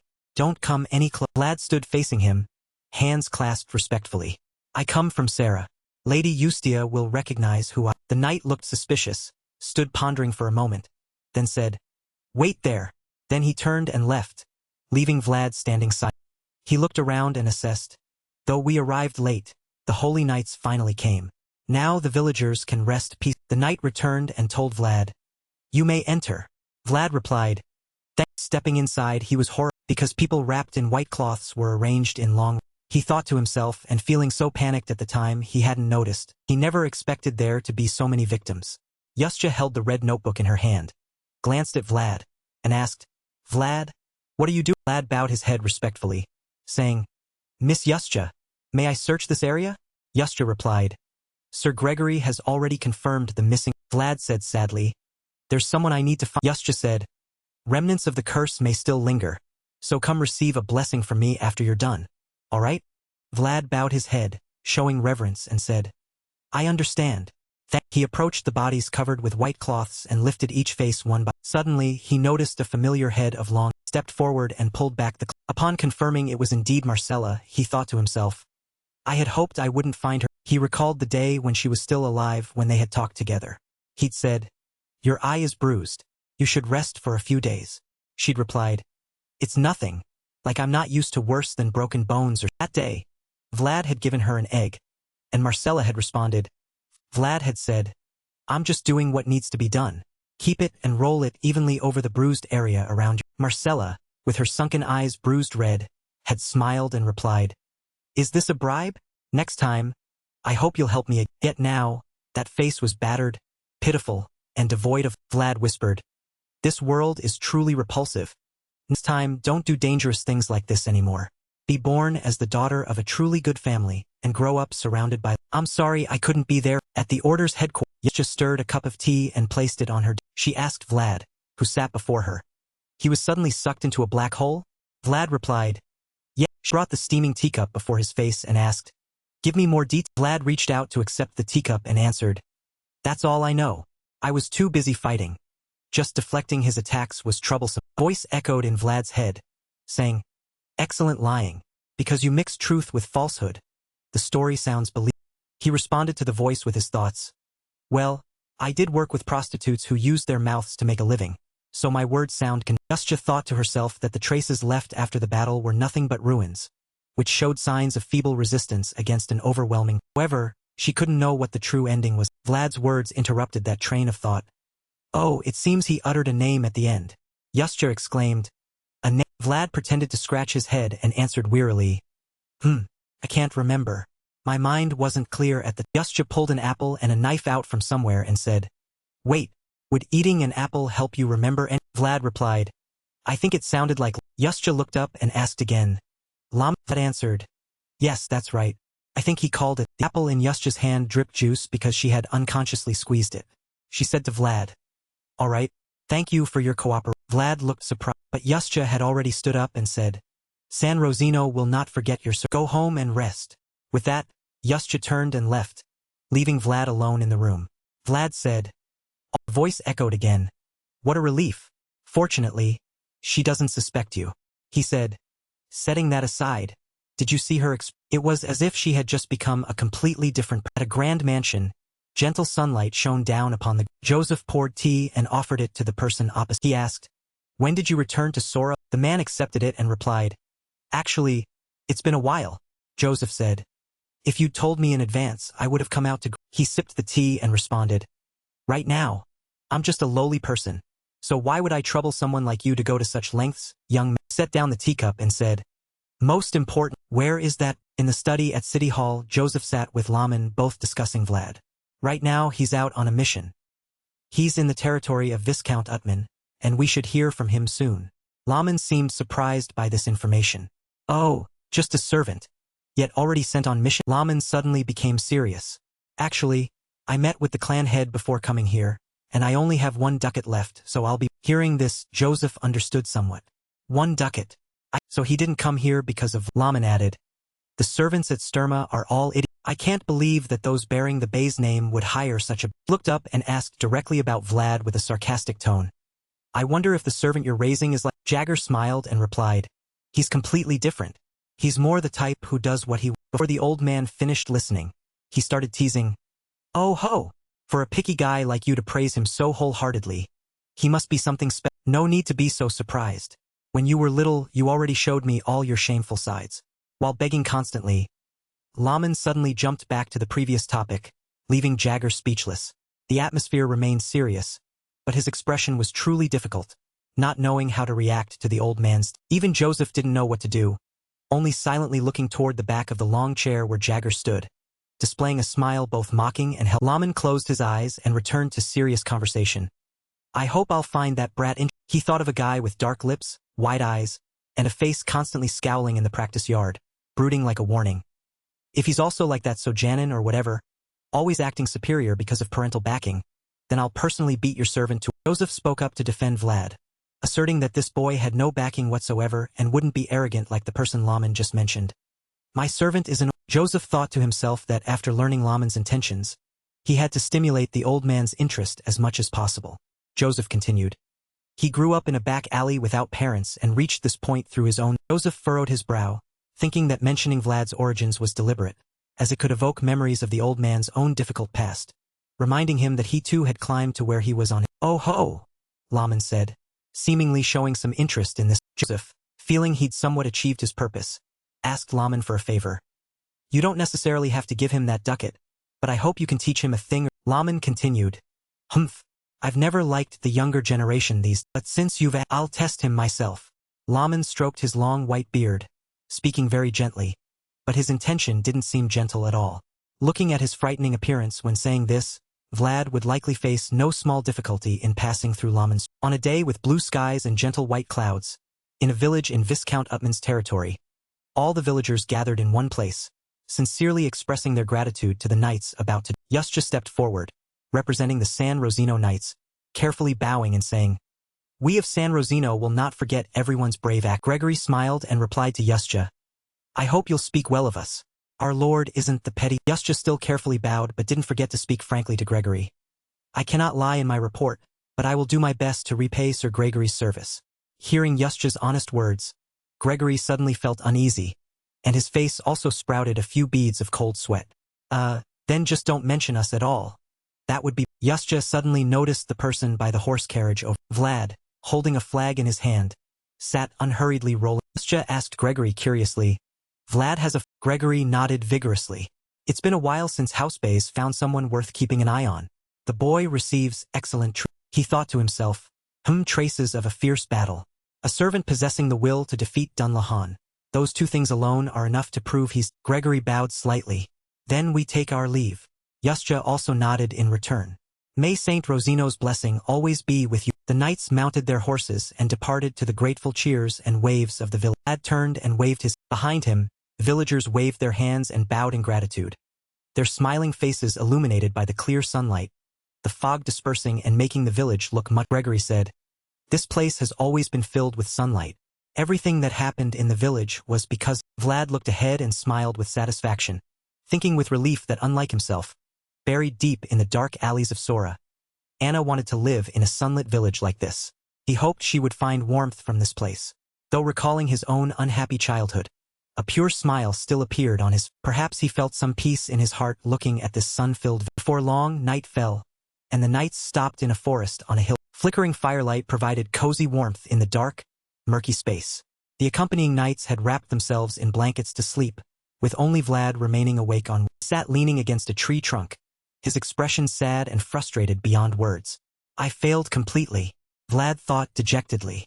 If not for the voice, I'd have hardly gotten past their... Like George and Anna, I almost got crushed by this vast world without being able to... Gregory sat up and asked curiously, Boy, what are you brooding? Vlad withdrew his surprised gaze upon suddenly hearing the old man's voice, his face becoming even sadder. Just trivial matter. Gregory immediately sensed something was wrong. But the boy's face looks more serious than... Challenged this way, Vlad didn't know what else to say. After thinking for a while, he spoke. There are so many excellent people in this. I don't know if I can survive alongside them. And Gregory saw through his thoughts. Well, everyone thinks like that at least once in their life. There's no certain answer, but I found my own. Vlad looked at Gregory questioningly and asked, "What?" Gregory answered seriously, "I need to keep. There's no way to stop the flame from flickering before the wind. But as long as the flame still lives, it can continue to get up again and burn for." Vlad looked at the flickering flame before him. Just as Gregory said, it had endured countless gusts of wind but continued burning, even burning larger. That's right. There's no shortcut to instantly become strong or catch up to. I must stand firm and keep burning. I must focus on because if I want to resist this vast world suddenly pressing against me, I'll need to become a truly great. From afar, sparkling eyes full of hope were looking toward. On a beautiful sunny morning at City, Joseph sat solemnly at his desk and spoke to commend the knights who had just returned. Well, I want to praise you all for your efforts in completing the mission and for thoroughly handling the root of the problem. That deserves commendation. Suddenly, he frowned, his voice also showing disappointment. However, the fact that House Bay's sword was drawn on another lord's territory without permission cannot be forgiven. The atmosphere grew heavy. Gregory, as the senior, spoke up to apologize. As the person responsible for the investigation team, I will accept any punishment for this. Laman criticized from behind. Tisk. Times have changed. How could you act so carelessly on someone else's territory? What's worse is that you knew full well what the consequences were. Your actions are even more terrible. Vlad, relying on the voice, turned toward Laman, thinking, who is he? The atmosphere around him is truly unusual. Joseph looked at the knights before him and said, he's right. You've touched on a sensitive issue in this chaotic situation. The empire is gradually collapsing because the royal family cannot fully control it, and all the remaining problems are gradually spiraling beyond control. Territorial wars are openly occurring daily in every. There's no guarantee the North won't share the same. Gregory bowed. I sincerely apologize. Joseph continued solemnly. During this time when we've encountered this ancient curse, Duke Iron is also paying attention to the situation in that village. Gregory asked doubtfully. The Duke is doing. Joseph continued. I understand your good intentions, but the fire you've started is too low. Vlad, standing behind Gregory, still bearing his guilt and not knowing what to do, was suddenly stunned by Laman's. You should have left. I heard the Sancerino Engineering Corps were also there, right? You should have let them handle the problem. Vlad ground his teeth irritably, staring at Laman, thinking, what does this old man know to lecture me? He wasn't even. Laman continued with his earlier judgment. Young people these days only act without thinking of the consequences. Vlad could no longer tolerate him, speaking out in rebuttal to the surprise of the two elders. If I hadn't, those kids would have died already. Vlad nearly raised his voice in confrontation with Laman, ignoring Joseph's displeased expression. Laman looked into the angry eyes of the young engineer, thinking to himself, oh ho, look at this. Where did Sir Joseph find this? I thought he was just a snotty-nosed. Turns out he's a. In the spacious yet cold room, Vlad directed his cold gaze toward Laman. Gregory did the best he could for those. Sancerino saw what we did and said our actions deserved praise rather than reproach. Vlad raised his eyebrows, about to say more, when Joseph cut in. Don't test my patience any further. Joseph's, his somber expression and resolute gaze instilling a measure of fear in every. Vlad turned his head back, bowing his face in apology. At this moment, Joseph's gaze shifted to Laman, but seeing the old man's calm demeanor, Joseph started to speak then, turning toward the window while instructing Gregory. Sir Gregory, I trust you will understand me. The second law of swordsmen is an extremely sensitive matter. Gregory nodded in response. Why yes, Sir Joseph. We were unintentionally careless. Though Gregory had admitted fault, Joseph continued his questioning. Sensitive issues keep overlapping. Before Baron Utman personally sends his complaints, we should act first and show him our sincerity. He stopped by the window, hands clasped behind his back, speaking sternly. Knight Gregory, you will be suspended indefinitely. The decision left Vlad utterly shocked. Joseph continued. You will receive no compensation, and you will not enjoy any privileges granted by the Bayet family. Knight Cade will also receive the same punishment. Joseph delivered the punishment without bothering to look at them even once. The reflection in the window glass showed Gregory's bow and Cade's silent acceptance. Both men bowed in compliance. Yes, young Master Joseph turned back and continued. As for, unlike the remorseful and obedient demeanor of the other two, Vlad appeared defiant, staring at. Faced with this gaze, Joseph couldn't help but lament. I have treated you very well, given you food and clothes. It seems I cannot take, because your expression now is exactly like before. I am truly sorry that you spoke without my permission and have disappointed me. Joseph turned his back to Vlad. The two stood not far apart, yet the distance between them was frighteningly vast. Joseph wondered if he was angry because he couldn't tame. Then he clenched his hands behind his back. No, I'm just Joseph turned around and coldly declared. You will also be suspended indefinitely. And because this matter is truly troublesome and I should have been stricter with you, the second decree is issued.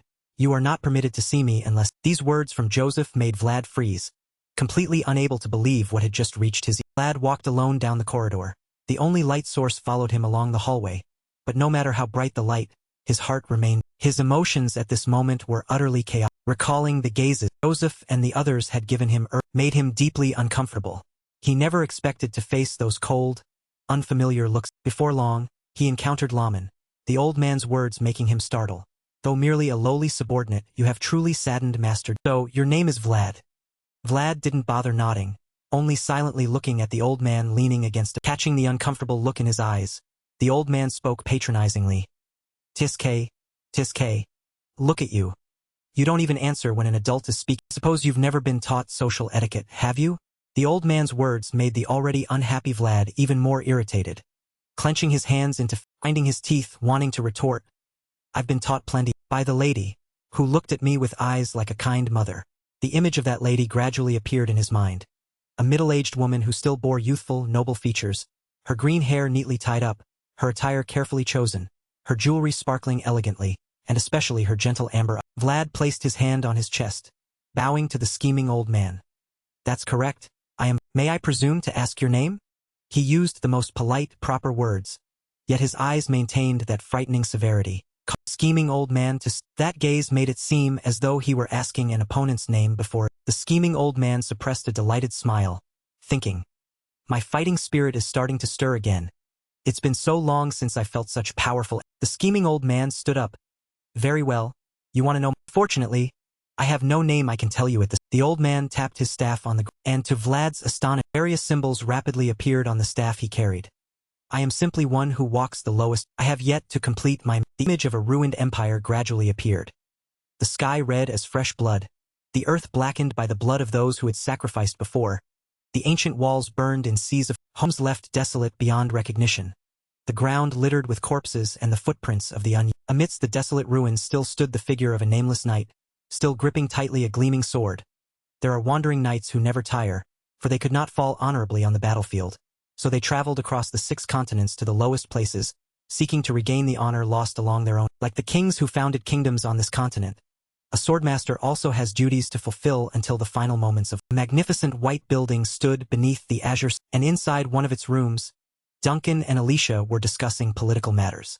The map was divided into 2 sides, the left showing the citadel of Chinova, the right showing Derma.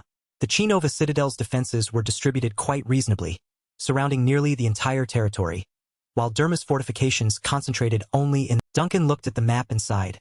Finally, Countess Geta has prepared a bridge connecting to the north. More precisely, she has taken a nearby area to deploy her operations. Alicia stood opposite and continued. To reach the north, she must still pass through. She will come to us, won't she? She asked Duncan with a troubled expression. The old man kept looking at the map. We should prepare. Alicia focused even more intently on the map. The central region has been sealed, and before we realized it, the west is also about to be sealed in the same situation. We need to write a letter to Count Bayet. I believe they will help us, for they have reason and obligation to. Duncan pointed to the southern citadel of the Derma region. You're right, miss. Once they cross Derma, their next destination will clearly be Count Bayet. Alicia's eyes finally softened a bit. I'm glad I gave him my hank. Indeed, we keep hearing rumors about him these days. He has grown up and become a handsome, refined young. Alicia nodded. It seems he has visited San Sereno this time. Having closer relations with the church is not a bad thing. Duncan caught her slip and teased cheerfully. Oh my, you seem very proud. Caught off guard, Alicia stiffened, her face turning completely red, pretending to cough a few times before defending herself. I've done so much for him. Duncan kept playing along. That's right, I agree it was a very good move. Thanks to your monitoring of his movements, our spy network has developed much. But he didn't forget to tease his young miss. At this rate, people will say Dilma's famous specialty isn't paintings but. Alicia turned away red-faced, looking both embarrassed and indignant. Since our spy network has grown stronger, expand the surveillance area. The sooner the better, as it will buy us a little more time, since we don't have enough troops to handle surprise. She stopped by the window, gazing intently at the town before. I hope they will just pass through us without doing it. Duncan seemed to share her thoughts, sighing inwardly. The world is changing too fast. So fast that even I can't predict what will happen next. But that change isn't entirely. Those flowers that began blooming after that young man, it might bring us hope and night had fallen. Every house in the town had extinguished its lights, nestling into warm blankets, preparing for a cozy. Amidst this silence, a forge was still diligently working. That meddling old geezer, if I could, I would have punched him right there.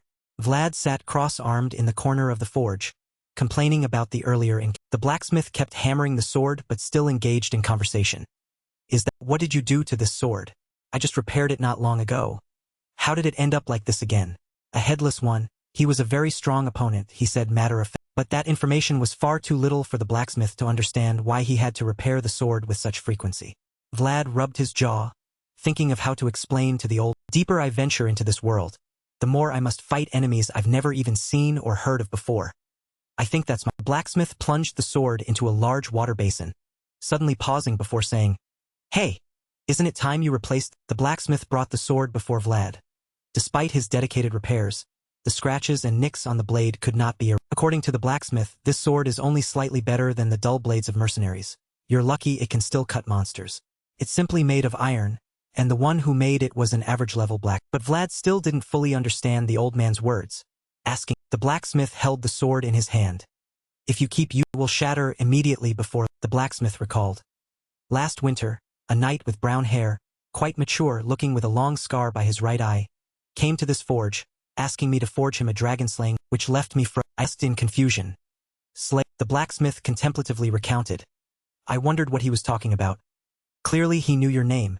I remember he said that Vlad's sword could cut several types of vamp. Vlad rubbed his jaw. I remember now. I met that engineer during the goblin raid, but he was persistent in finding out who made that. The blacksmith caressed the sword in his hand. Right, because he couldn't control his aura. He asked me if this blade had any special property. Though at that time I only thought to myself, you're still a. The truth is that achieving such admirable feats also means being close to death.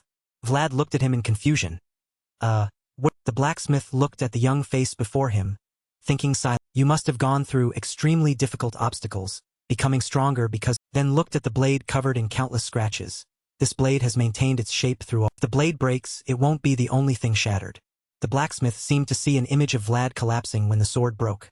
A pitch-black sky enveloping the young man, that shattered image both dim and I just hope it doesn't hold you back more than that. Surely that person wouldn't want that. The blacksmith faced Vlad, speaking in a serious tone. I'm not saying you must replace it right away, but from now on, consider this. Vlad looked at the sword, then back at the blacksmith.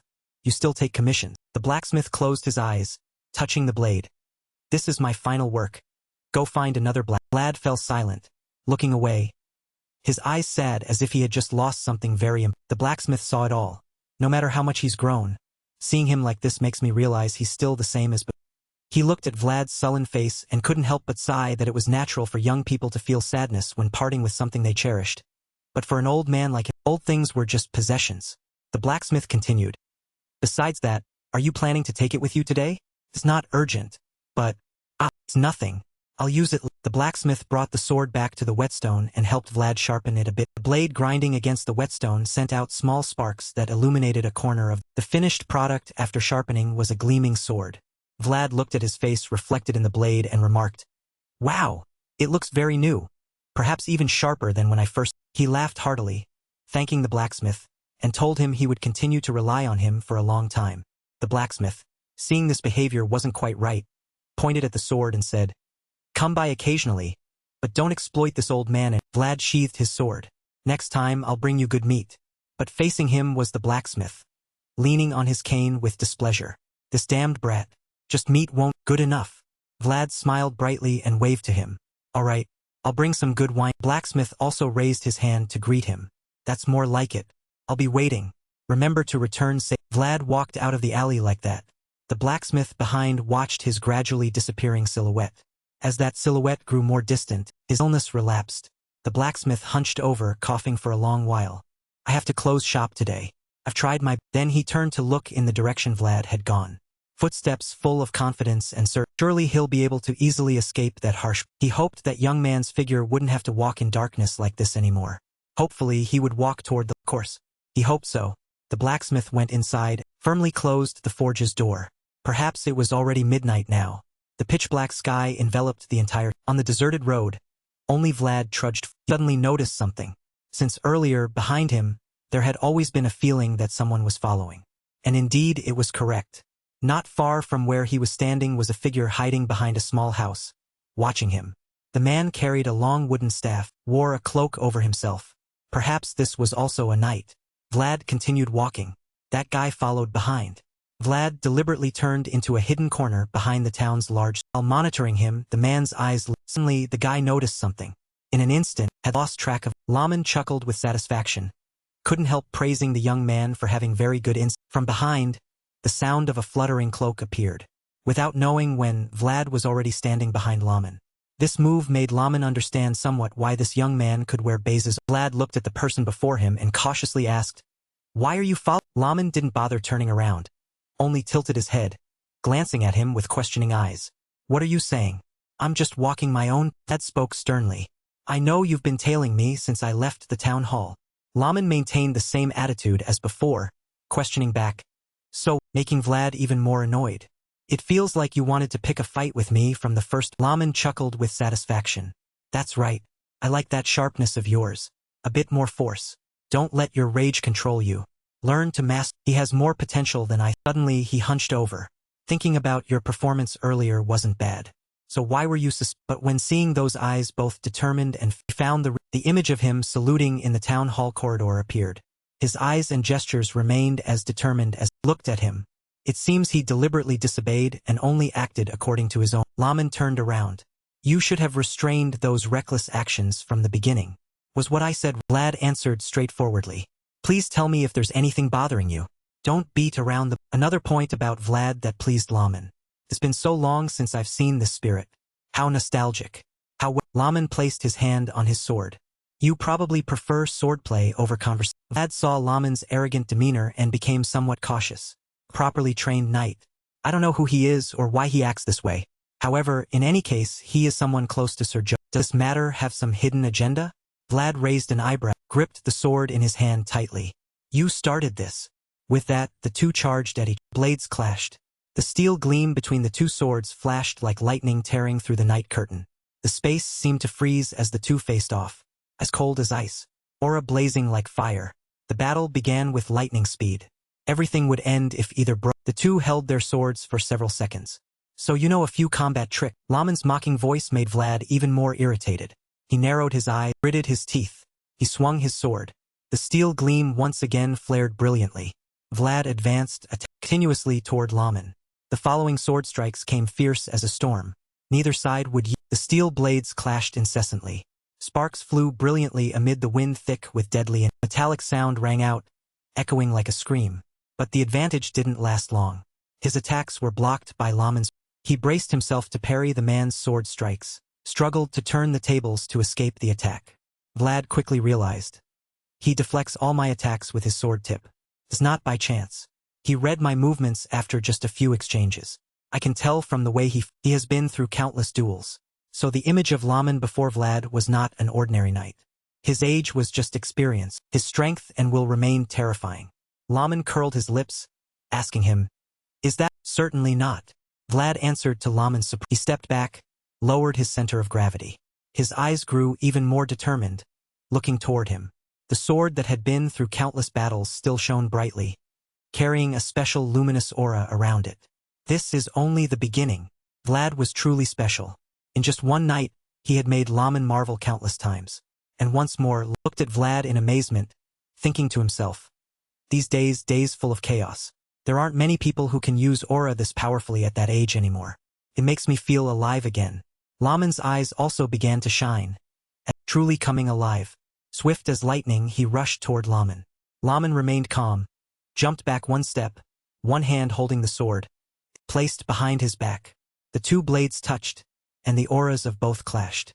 The friction created between the two swords was truly immense, creating sparks that merged with the two streams of green and blue aura, illuminating the entire. Vlad struck decisively, his posture advancing forward, continuing attacking Laman.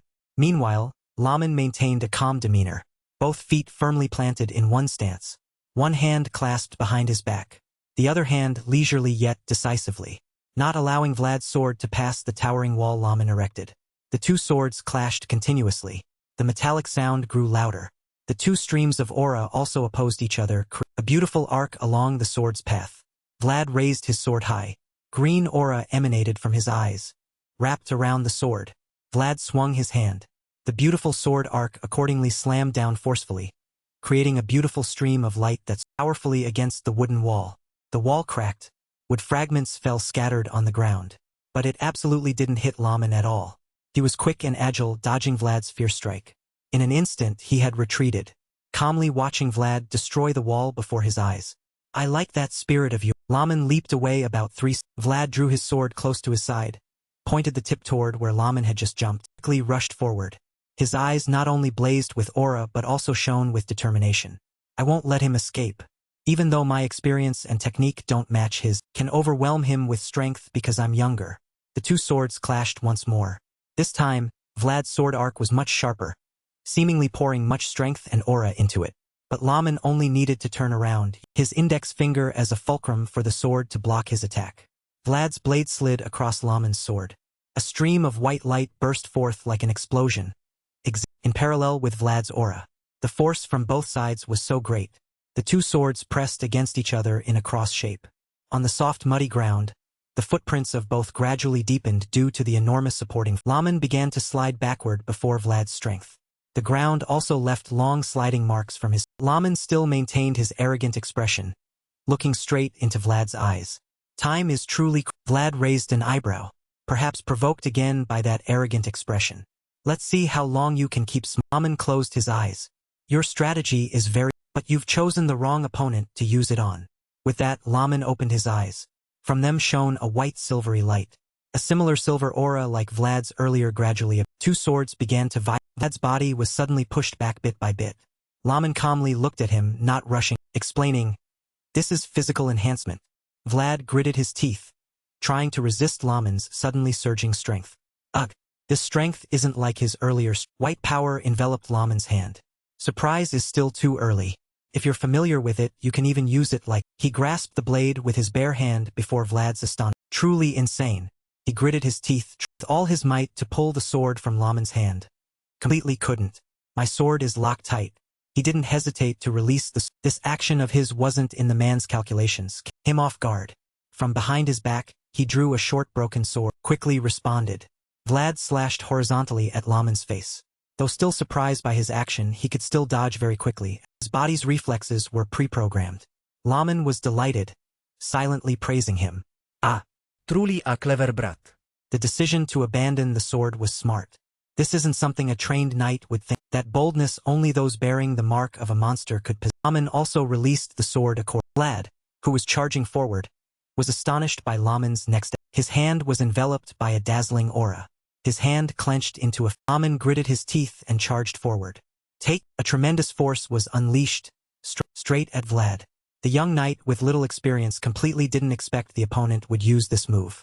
Unable to dodge in time, Vlad was immediately sent flying several zhang away by this tremendous force. His body lost control, flying straight backwards into the wooden wall. The wall shattered. Wood fragments fell scattered on the ground. Laman's punch was so powerful it swept a strong gust of wind down to the ground, creating a long. Witnessing this scene, Laman suddenly realized, damn, I got too serious all of a. Laman hurried to where Vlad lay motionless. Hey, are you? Vlad lay on the ground among scattered wood fragments. Unconscious? Defense is a bit. Suddenly, Laman recalled what Joseph once said. He sat in the town hall, his face unable to hide pride and affection. The boy is very precious. Don't harm. Laman closed his eyes tightly, suddenly feeling somewhat guilty, noticing, thanks for watching the. Vlad's still moving fingers. Gregory once said, in any situation, as long as the fire hasn't gone out, that's good enough. Vlad opened his eyes filled with determination and unyielding spirit. He sprang up, once more using aura to charge at Laman. This brat still hasn't given up. He gripped Laman's cloak tightly, but suddenly, everything seemed to freeze.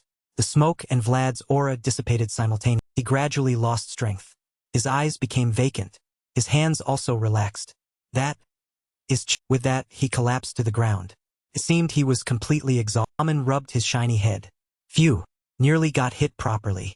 Just now, Vlad seemingly put all his strength into headbutting Laman. Fortunately, he used aura in time to counter it.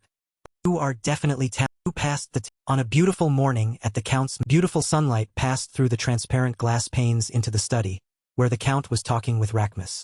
Rachmus came to inform the Count that Laman was in Sora now. He seems very interested in. Count tilted his head, resting it on the chair as support. His other hand held documents. Rachmus spoke. How fortunate. The Duke replied. Laman was a knight of the previous dynasty. The Count closed his eyes and said, even I would have difficulty dealing. He recalled the past. Laman disregarded everything and left. From the moment he sighed and left after seeing my subordinates, I truly didn't have a good feeling.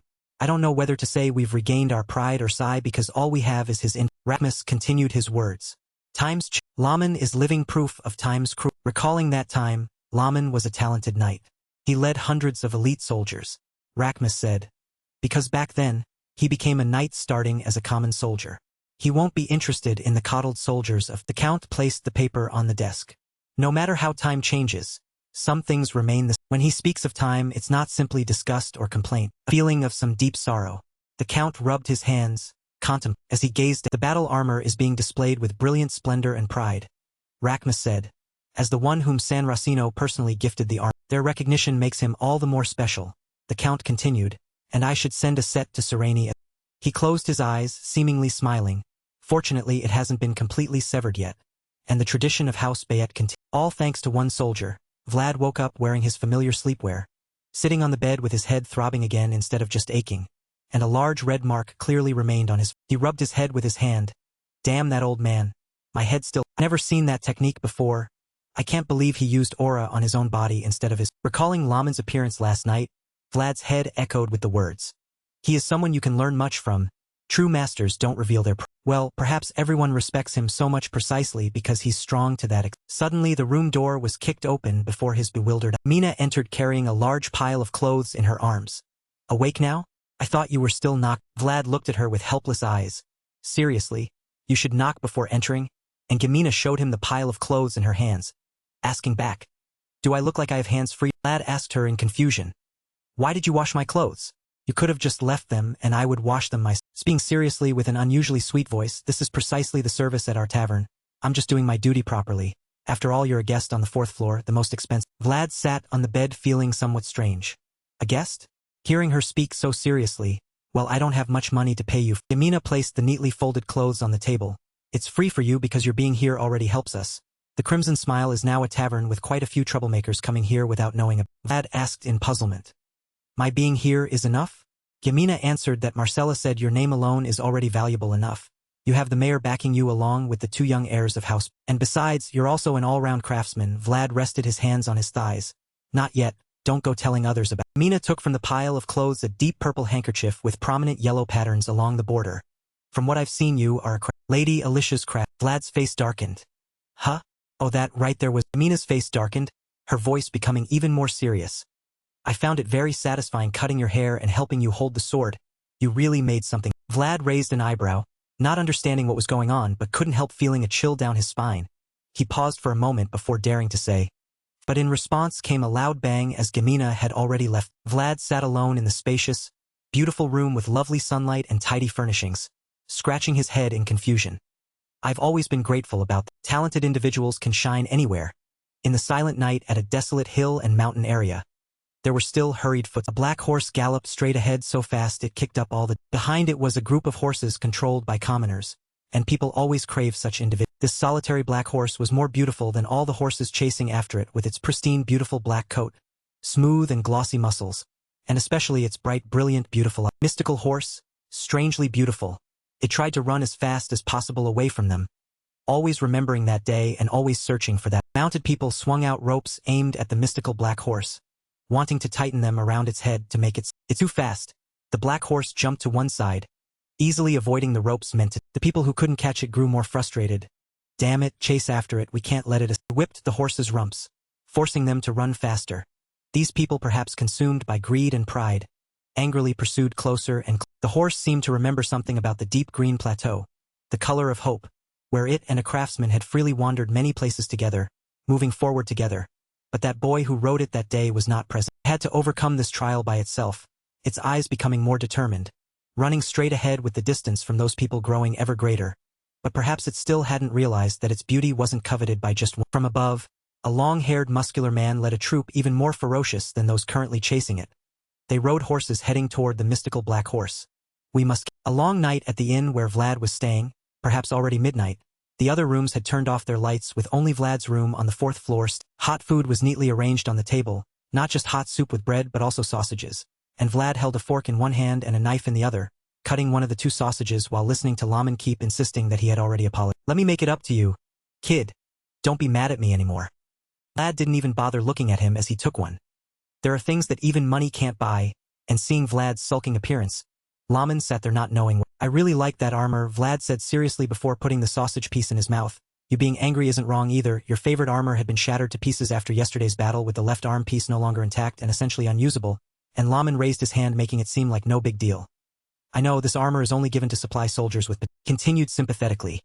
When I first received my armor, I hugged it for days without letting. Hearing that made Vlad even more annoyed. You knew that yet you still smacked. Laman tried to reconcile with the young man. Let's move past that. I want you to come with me on it. Vlad didn't seem interested but still asked. Where to? We need to show the young master how useful you are.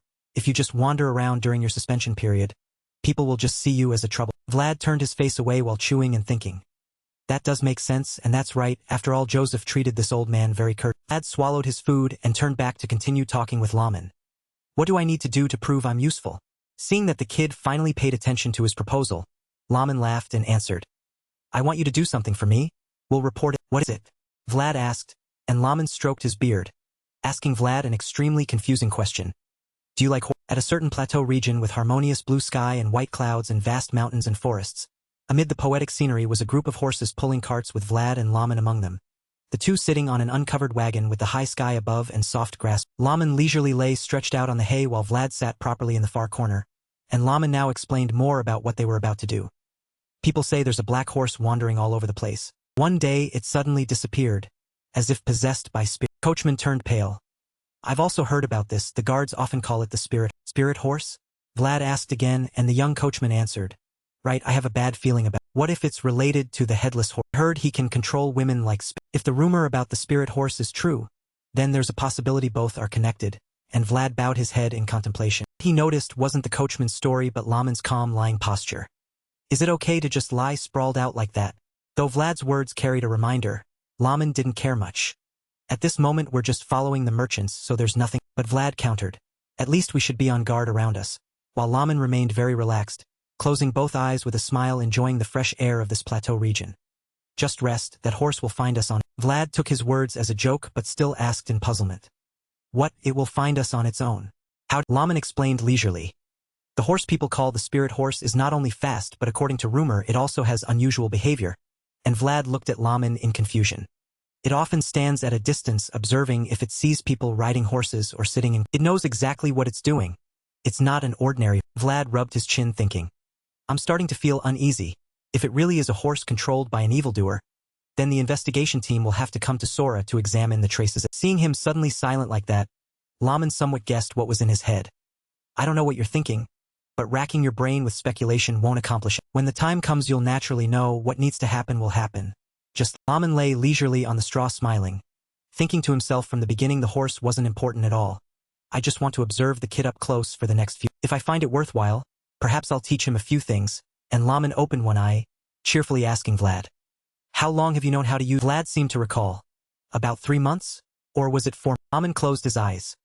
If it's only been 3 or 4 months, that's. Vlad asked back. What's fast? Your aura usage process since you learned to use. But even so, the fact that you don't have your own color yet is quite interesting, and Vlad was surprised by this new information. My own. Laman explained that aura is the manifestation of the heart, and you not having a color means your world hasn't been determined. Vlad curiously moved closer to where Laman was lying, and suddenly the large and small faces confronting each other startled Laman. What do I need to do to find my own? His face was full of anticipation, eyes sparkling with expectation like a child getting. Laman immediately sat up, also pushing Vlad back to his previous sitting position. Don't get so close to me like that. Damn kid, weren't you taught anything about aura? Vlad answered. I was taught the very important basics. Laman stroked his beard thinking. Aha, I understand. That sword-obsessed guy must have had his own way of teaching you. I shouldn't teach him to. He continued, show the world yourself without. Vlad asked in confusion. What do Laman explained? Create something that can help you bring the world inside out. Knights call that. Seen knights use aura, right? Tell me, do they only use? Vlad rubbed his chin thinking. They use it. Think carefully, did they have any special movements? I'm not sure. I was always stuck in emergency situations. Suddenly Vlad realized. Sir Pablo placed his sword on his. Sir Gregory advanced while swinging his. Rudiger tapped his fingers on his. Seeing Vlad's troubled expression, Laman realized. Seems like you've remembered something? That's the key. It's both a tool and a ceremony to open the world in. Vlad continued asking. But I just need to use it. Whatever situation I'm in, I just use my instinct at that moment. And Laman continued. That's why I said you haven't found your own color. When the time comes, Jagger will tell you. But thinking ahead isn't a bad idea. Suddenly Laman sensed. He immediately lunged toward Vlad, pressing his head down onto the wagon. An arrow flew in, embedding itself in the wagon side where Vlad had been. The coachman panicked. Well, what was that? Well, what just happened? Something just flew past. Things won't go smoothly after. Laman shouted loudly. Ambush. Everyone be on high. Everyone heard his announcement before they could even process what was happening. An arrow pierced straight through someone's head and they fell. The horses were frightened by the commotion and started running wildly in all directions. A knight in the group discovered the guerrillas. Merchants? Over there? It's banned. Seeing the situation, Laman told the coachman. Hey, make the horses run at full gallop. Hold the reins tight, don't let them slip. Just do as I say. Yes, sir. Vlad looked at the people standing in the distance, asking in puzzlement.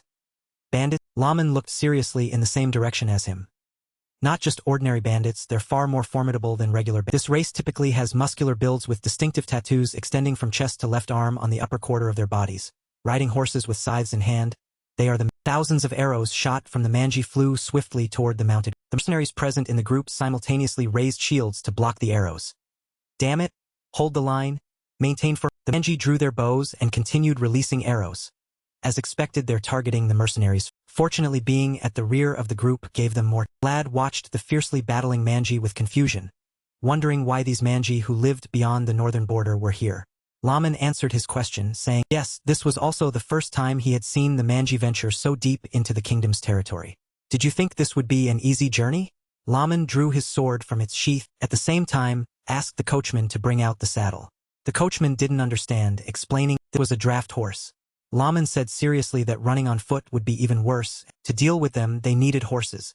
It was said the manji were born on horseback, which is, whether old or young, male or female, they were all excellent cavalry. However, aside from a few warriors, they could never match a knight in combat. Reminded Vlad to remember well that when facing the manji, they eliminate their mobility. Suddenly, someone among the manji shouted, declaring that they had no intention of killing them, and that if they paid the toll, their lives would be spared. Mercenaries, hearing this, felt somewhat relieved. A toll?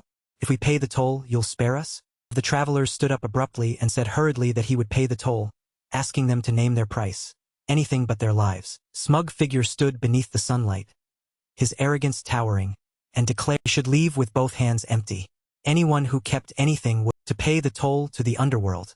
The traveler who had just spoken began to reconsider, thinking that with these cheap mercenaries, they had no chance. Who would have expected to encounter bandits in Bayat territory, and manji at that? Keeping their lives would be the best outcome, but could they trust these people? Manji leader looked at his companions and nodded once, as if receiving a signal, began to move. Noticed this and said they were starting to move, they must be planning to rob them. While mounting his horse, said he didn't like them, that he had tried to have goodwill toward them, but couldn't. They come. Get ready. If you can't ride a horse, you'll only have one chance. Vlad steadied his breathing. Manji horses suddenly panicked and bolted. It turned out, even though they were standing quite far away, the horses could still sense Vlad's overwhelming aura. Wrong with these horses? What are they afraid of? Stop. Something's not right. That cursed aura keeps following me. Laman shouted to get out of the way as the old man had mounted a horse and was charging forward, though the horse's blindfold hadn't been removed yet. Cursed, damn it, and jumped to the side, rushing forward together with the old man. Distance to close in for an attack wasn't ideal, and they also hadn't dismounted when the horses panicked. But this was their only chance. Drew his sword, ready to fight. The manji still charged forward arrogantly, shouting about who these people were to dare such recklessness. An old man and a kid? Teach them a lesson. A group of riders charged straight toward them. Awakened his aura, his eyes flashing brightly. Bastards dare come here to harm people. Swung his sword, creating two beautiful arcs that cut down the manji. Oh, that's aura. Why is there a knight here? Turn back and retreat. The coffin was already before their eyes, and they couldn't help but be terrified, pulling back to widen the distance and avoid him. It was too late. Vlad had already jumped out from behind at some point, saying these dead dogs thought they could run. One strike, the man's head fell straight to the ground. Others who saw this scene were also terrified, wanted to ambush but couldn't just flee. Called out to remind Vlad that he was there, and that their ambush had already half-failed. Had to reduce their numbers before they could reorganize their formation.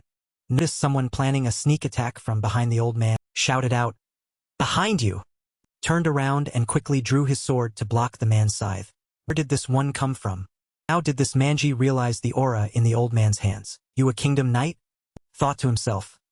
"Look at this, daring to stare straight into my eyes without blinking. Not an easy opponent." Old man shouted loudly for Vlad to run, saying those mercenaries would flee at the first opportunity, and that Vlad should go protect everyone. The situation was very dangerous. Vlad still decided to leave, following the old man's words. Ryder charged in the opposite direction toward him, swinging a scythe to strike, but Vlad quickly blocked it. Strong, the horse's speed increased the force of the strike tremendously. Must gradually seize advantageous positions. If only I could ride a horse. Had just finished that thought when suddenly he felt something strange. The distance, swift footfalls approached. The speed kicked up the dirt, strengthening the wind, making the manji think it was an entire army. Suddenly felt a sense of familiarity. This neighing, black warhorse suddenly appeared, drawing the manji's attention. It's that horse. The son of the steppe. Entire cavalry force with swords advanced on command. Everyone assemble. The son of the steppe. A group of people swung lassos in circles to face the wild horse. Eyes lit up as it charged fearlessly toward the group. Large, sturdy lassos spun in the air, ready to tighten around their target. Cold eyes and throwing postures of the group exerted full force to catch the onrushing horse. An agile body, the black horse with bright, intelligent eyes dodged all the lassos, surpassing its pursuers in an instant. Shouted out, "Damn it! It escaped. Don't just stand there. Chase after it." Black stallion galloped at full speed, leaving behind the group with swords and lassos. Some foot appeared, a swordsman standing proudly on a rocky outcrop, raising his sword high to the sky. Lad Ryman's shout rang out. "I'm here." The familiar voice, the black stallion started, skidding to a halt, turning toward the voice atop the cliff, immediately charging toward him without hesitation. Group behind continued their relentless pursuit, shouting right behind him that he couldn't go anywhere. The distance was very close, they were about to cut him down. Now was the time. Spread his legs and leaped. What luck, a bit more and the blade would have struck the ground. He jumped up in time. From a cliff over 10 meters high, Vlad Ryman bravely dove down without hesitation. Eyes lit up just like the black stallion's. Sound of the galloping horse rushed closer. He knew exactly what was below. He trusted that his horse would catch him there. Through divine connection, he landed on the horse perfectly. The scene before their eyes. The pursuers spoke in disbelief. Impossible. The son of the steppe bearing sacred blood would let someone not of the steppe ride him? Ryman riding powerfully on the magnificent steed looked truly magnificent as they charged forward together. Laugaludli. Ah. Yes, this is it. This is that feeling. It said there was no need to restrain himself anymore. Raised his hand toward the sun. Now I can go anywhere I want.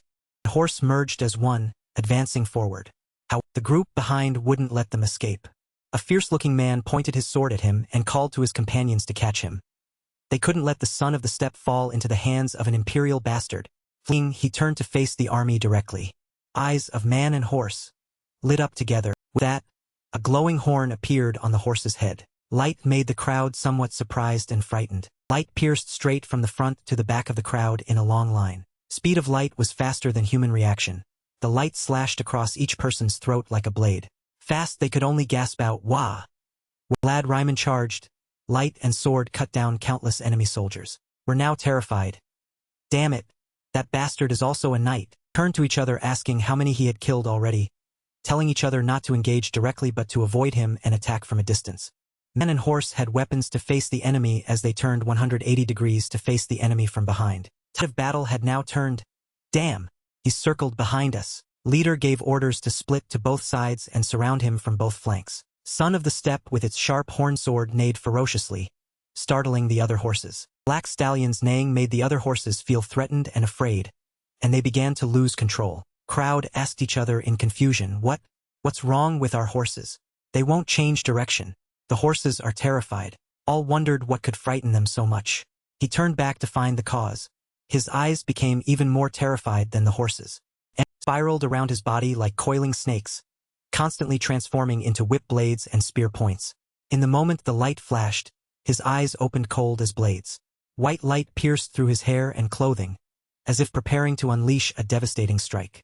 Man and horse combined to create the image of a supernatural predator bearing overwhelming and threatening power. The very embodiment of death flying from the underworld to pursue those ahead. Said coldly, "Now you're the ones being hunted." To case location. His face darkened with only his cold, bright eyes visible. He raised his blade high, preparing to strike down. Old Man's agile body blocked the strike, the sound of weapons and sparks flying from their collision. Men fought on horseback. The man still had strength, but the horse did not. Old Man's horse was already foaming at the mouth with exhaustion. His horse had lost its strength. He grimaced and cursed inwardly. "Damn it, my horse won't last. This is too much for a draft horse." Boldly raised his sword and looked at the old man. Brought the blade down. The old man blocked with his sword, but with the horse's strength depleted, it couldn't withstand the force. It staggered and fell to one side. Stopped his horse. Draft horse, its strength worn down, trembled all over. Tears streamed down, drool hanging from one side in terrible distress. Old Man stood up and prepared to engage a K in combat, saying, Well, I didn't there'd be another one to make my blood boil." Was somewhat annoyed that the old man could stand up after that strike. The old bastard's tough. But you're finished. As the two prepared to duel, something in the distance was charging toward them, sending earth and stones flying into the sky. The thing drew closer. Old Man began to hear something. Isn't that the bells of the savages? It was those people from before, but they were being slaughtered by Vlad from behind. Old Man also recognized him. Vlad. The horse furiously pursued and massacred the crowd ahead. Cursed. "You bastard," rode while cursing. "How dare you?" Himself abandoned. The old man also shouted. "Stop right there, you bastard." Vlad riding on the black stallion, he couldn't help but say jealously, "How could the son of the steppe reject even me?" Riding, he heard someone calling out to get off that horse. Turned to see AK charging at full speed toward him. What's he doing here? Could the old man already be? Worrying, he saw the old man chasing from the distance. Overthought it. Seeing the old man with his own eyes, he breathed a sigh of relief. Phew, he's not dead yet. Still shouted angrily, "I said get off that horse. That's not a horse someone like you can ride." Angrily shouted back, "Don't joke around. Who are you to order me to obey?" Him, instead of blue light, AK emitted red light. He shouted furiously, "Shut up." Saw it and was surprised. That's... Man and horse glowed with brilliant red light, as did their eyes. Magic. Some manji could use magic to suppress their personal realm. Much thought, Vlad immediately raised his sword, preparing for combat. He's at least at the level of a knight who can control aura. Would yield, both shouting provocatively, "I'll take your life for the crime of defiling the sacred horse. Just try it." That fateful moment, two mounted warriors charged at each other like two falling stars colliding in the distance. One side wild muscular power, the other supernatural darkness wrapped in shimmering magical force. Bare-chested above, muscles rippling, red light blazing from his arms like hellfire, raised his massive weapon. A giant curved blade like a demon's claw, preparing to bring down all his primal power with full force. Long hair flying, face cold and fierce as if born only to kill on horseback. In complete contrast, black cloak flying, covering his thin but sharp as a blade body. His eyes shone bright, white hair blown back as if sucked into a storm of green energy. A stream of magical power spiraled around the sword striking down from above. Black horse reared up, seemingly also a creature born from darkness, roaring to reflect its master's. No time for words and no room for hesitation. Blue and red lights tore through space, creating a surreal zone of trembling. Everything seemed to freeze in an instant before sword blade and battle axe met in an explosive thunderclap. Dark, wild with fury, eyes blazing with fire, veins bulging all across his, dared to mount the divine horse and pursued Vlad relentlessly. He turned back with a smile, then continued the chase, said, "I've heard your people are born on horseback. I've always lived in the mud beneath horses' hooves." Seemingly unable to understand why Vlad spoke this way, angrily asked back, "What nonsense are you spouting?" Vlad remained calm, gently turning his head to say, "If I've already done this much for you, it's time you did something I want." Speaking thus, he immediately reached for the clasp of his cloak to step forward. Vlad threw his cloak backward to block Ark's line of sight. Such tricks could all be handled.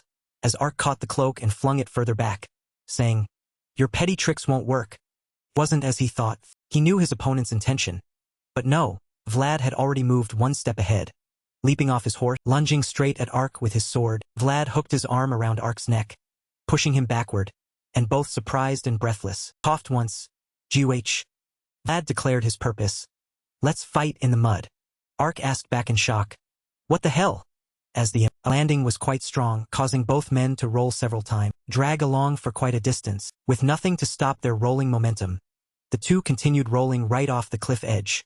A situation unexpected as both fell at high speed. The crowd shouted loudly, "My lord!"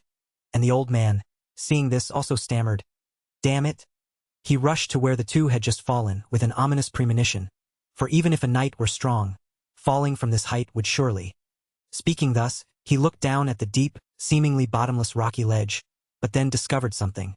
He stood with one foot forward, his face no longer worried, smiling lightly. "Ha! That brat is truly cunning." As emanated from below where Vlad gripped Ark's neck, completely controlling the situation. His sword was planted right at Ark's throat as he said, "Unbelievable. You learned this before I taught you." Though being choked, he still managed to say, "I am an agent of the Buddha tribe." Vlad's face was cold but smudged with dirt from their recent tumble. His eyes continuously glowing, lifted the sword and asked Ark back, "So what?" Scene shifted to the castle where a voice spoke up. "I understand you wish to train that servant. I think you should be careful." And Joseph Bays sat in his chair, listening to the nun's words. He asked back, "Careful about what?" Displeased at being questioned this way, the nun frowned. She remembered the past when a cry rang out, "Please stop! What is happening here?" And when she saw Vlad leading away a red-haired, she asked, "How can you take a nun away without any procedures?" Seeing no reaction from him, she continued, "Even if you belong to the Bays family, cannot do as you please?" And seeing it seemed futile, he turned his head to ask back, "Is that so?" Continued, "It's precisely because of the Bays name you still have it tomorrow," and with just one sentence, made all the nuns startle in fear. His face became thick with threatening aura. Unable to accept Vlad's attitude, she immediately reported to Joseph, saying, "Such words are truly blasphemous. A person born from the lower class is impulsive and violent." Perhaps she looked down on his origins as she continued, "I'm certain he will cause trouble in the near future. I worry he may tarnish your reputation." Joseph only sat there in silence, listening. The nun hadn't stopped yet. "I worry he might bring shame upon you." He only responded gently, "Is that so?" Yet deep in his heart, he was thinking many things. "I know Vlad acted disrespectfully in the convent. It's been a long time since that incident. She could have complained about him at any time. She only does so now when I'm warning him." He thought back to the past, right when San Racino granted recognition to a servant born in the back alleys like him. The venerable priest Andrea had approved. Reviewing everything, he deduced that there must certainly be some intention behind this. Joseph continued reasoning in his head. Only one person could manipulate the convent's leader. Finally he concluded, "It's Bishop Pierre. He incarnates as a symbol of absolute divine power. Also harbors terrifying darkness, draped in deep crimson vestments symbolizing sacred bloodline or the blood of heretics spilled for faith." Pierre bore a solemn and overwhelming appearance. With his towering mitre and the enormous crucifix he held, making him look like a medieval pontiff who not only represented divine authority but could determine life and death. Joseph thought further, Sora is controlled by two people, myself, Joseph Bays, recognized by this bloodline, the Bishop of Sora, who follows God's word to shepherd the people, and the current power balance is maintained. But then with some disturbance, that fragile balance is being shaken, as these maneuvers by my vassals will ultimately bring me more influence. After much thorough thinking, he finally understood. "Now I see their intentions clearly." Joseph contemplated, arriving at his final conclusion. "So from the very beginning I was their target." Joseph had a meeting in his office with the sister, and high-level thinking ran through his mind. Though it's true Vlad gave them reason to do this, must still maintain certain boundaries. I have no obligation to do anything just because of my subordinates' misconduct. So is there some other hidden intention? That moment, urgent knocking came from outside the door. "Lord Joseph, forgive me for interrupting your meeting." Jagger led in a subordinate. "This is the horsekeeper who went with Lord Lamond and has returned." And he had an ominous premonition. "It seems I'm about to hear some bad news." The person brought in was Gurzy, who reported in panic, "Lord Joseph, the Manzi have appeared." Joseph calmly assessed, "Where are they?" And Gurzy replied, "On the roads connecting Sora and Vanner. They're attacking people there." Suddenly Joseph's eyes became terrifyingly sharp as he asked, "You fled alone?" No. Lord Lamund ordered me to call for reinforcements. Gurzy quickly explained. Vlad has captured the Manzi leader and is guarding them there. Joseph coldly asked. What happened to the mercenaries protecting the merchants? Sister sitting beside him turned pale with worry, and Joseph confirmed the situation. So just the two of them are protecting those who were ambushed? That's correct. He gave orders. Jagger, I want you personally to lead the cavalry. Gurzy, I need you to guide the way, act quickly. Both subordinates answered in unison. Yes, Lord Joseph. Joseph said to the sister, Isn't he quite good? And she asked back, Pardon? He continued, Despite his lowly origins and impatient temperament, he still follows God's will and protects the lambs. The sister tensely replied, Indeed. Bishop Pierre, if we must meet one last time, his sharp, utterly dominant voice rang out. Please convey my words to him. I'm grateful for his concern toward me. The sister immediately felt a sensation of fear. Those brilliantly glowing eyes seemed to permit no one to defy his words. I will personally visit him soon. Will directly confront that person. For the oppressively hot sun, the group of people, young and old alike, horses and goods, wearily trudged forward. Vlad glanced at the group of horses desperately running nearby. I think more and more people are gathering. Mund replied. Indeed, many of them are heading south. He was guarding a tall, tattooed man bound tightly. If they were just ordinary bandits, they would have fled as soon as their leader was captured. It seems he's a high-ranking warrior. The situation was gradually worsening. If this continues, we'll face big trouble before reaching Sora. The horse keeper not returned yet? He worried. It seems the Manzi are dispersing now. Vlad detected the sound of powerful horse hooves nearby and reported to Lamund. Breathed a sigh of relief seeing Sora's army flag raised high. It seems I worried needlessly. Everyone in the caravan rejoiced tearfully. That's Sora's cavalry. We're saved. While the prisoner, seeing the situation, worried. Damn it. They came too fast. He opened his mouth to speak to Lamund. Old man, that's an impressive plan. If you tried to stay without abandoning the goods, the situation would be different. Lamund smiled in reply. That's the advantage of being old. Then added, Well now, our reinforcements have arrived. Time we asked a few questions. Suddenly his expression became cold. Why did you come here? Why did you penetrate so deep into our territory? We only need the child of the grasslands. Ark answered, and have just caught horses. Why rob other people? Ark answered with a smirk. Because we also need to earn some money to survive, it's just practical. And Lamund mocked sarcastically. Ark glanced briefly at Vlad. There's no reason for us to go south anymore. Never expected the child of the grasslands would choose a boy from the Empire. A voice echoed over, it was Jagger. I suppose time truly is a cruel master. Unexpected that you lords would struggle with just a few Manzi. Lamund retorted irritably. What did you just say? If I'd had a war horse, these bastards would have fled back to Vanner already. Jagger only replied indifferently. In any case, I'm glad you're safe. I'll escort you back to Sora, and turned their eyes toward the approaching army rushing like wind nearby. What will you do with them? It seems they have their own problem. A chaotic period, so we should stay away from the frightened Manzi. He turned to walk forward. Suddenly Jagger's eye, blindfolded by cloth, flashed with blue light. Ark flinched. A powerful, overwhelming aura enveloped Jagger. I'll persuade them to leave. Civilized person. Ark opened his eyes wide in shock. It was a completely different world. If he truly wanted to, and at Jagger's silhouette like a death god, he could really kill us all. Ark suddenly shouted, Turn back! Everyone, turn back quickly! The group looked confused, asking, But, he frantically cried out, Fools! Don't you see the situation? Stop talking and leave now. They looked at the ant-like crowd advancing toward them and trembled. What should we do? If we abandon him and return, the chieftain will. But, this is Sora's territory, someone spoke up. We don't know when more reinforcements will arrive. They looked toward Jagger. Moreover, now there's another night, such difficulty dealing with just the old man and the boy. The barbarians wouldn't spin meaningless tales with us. Lad recalled what he had told him. That horse likes the color red. Wild horses usually move toward places with rose vines, because the frozen grasslands cannot provide food. Rose vines need a certain warm temperature, which signals survival, meaning there's only now did he notice Vlad was holding a bundle of bright red roses in his hand. But looking at it this way, surely this was. Laman also showed some interest in this matter.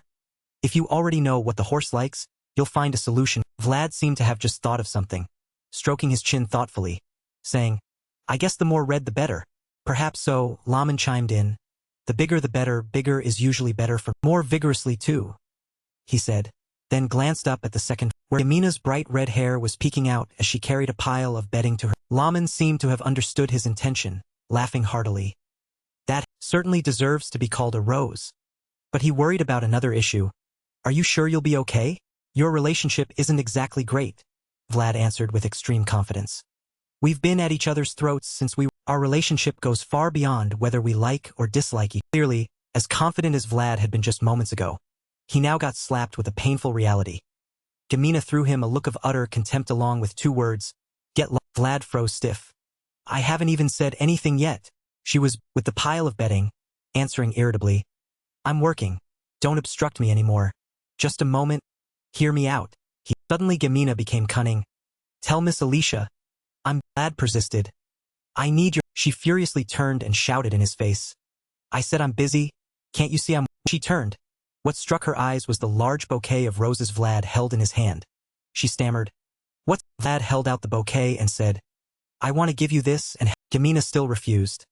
I already told you to go find Miss Alicia, Vlad responded, flashing a dazzling smile that, in Gamina's eyes, was like a handsome filter with a brilliant halo impossible to refuse. No, only Lady Gamina can do. Gamina's face turned bright red, her head like a steam engine ready to emit smoke, mumbling, What is it? Vlad asked innocently, Are you hot?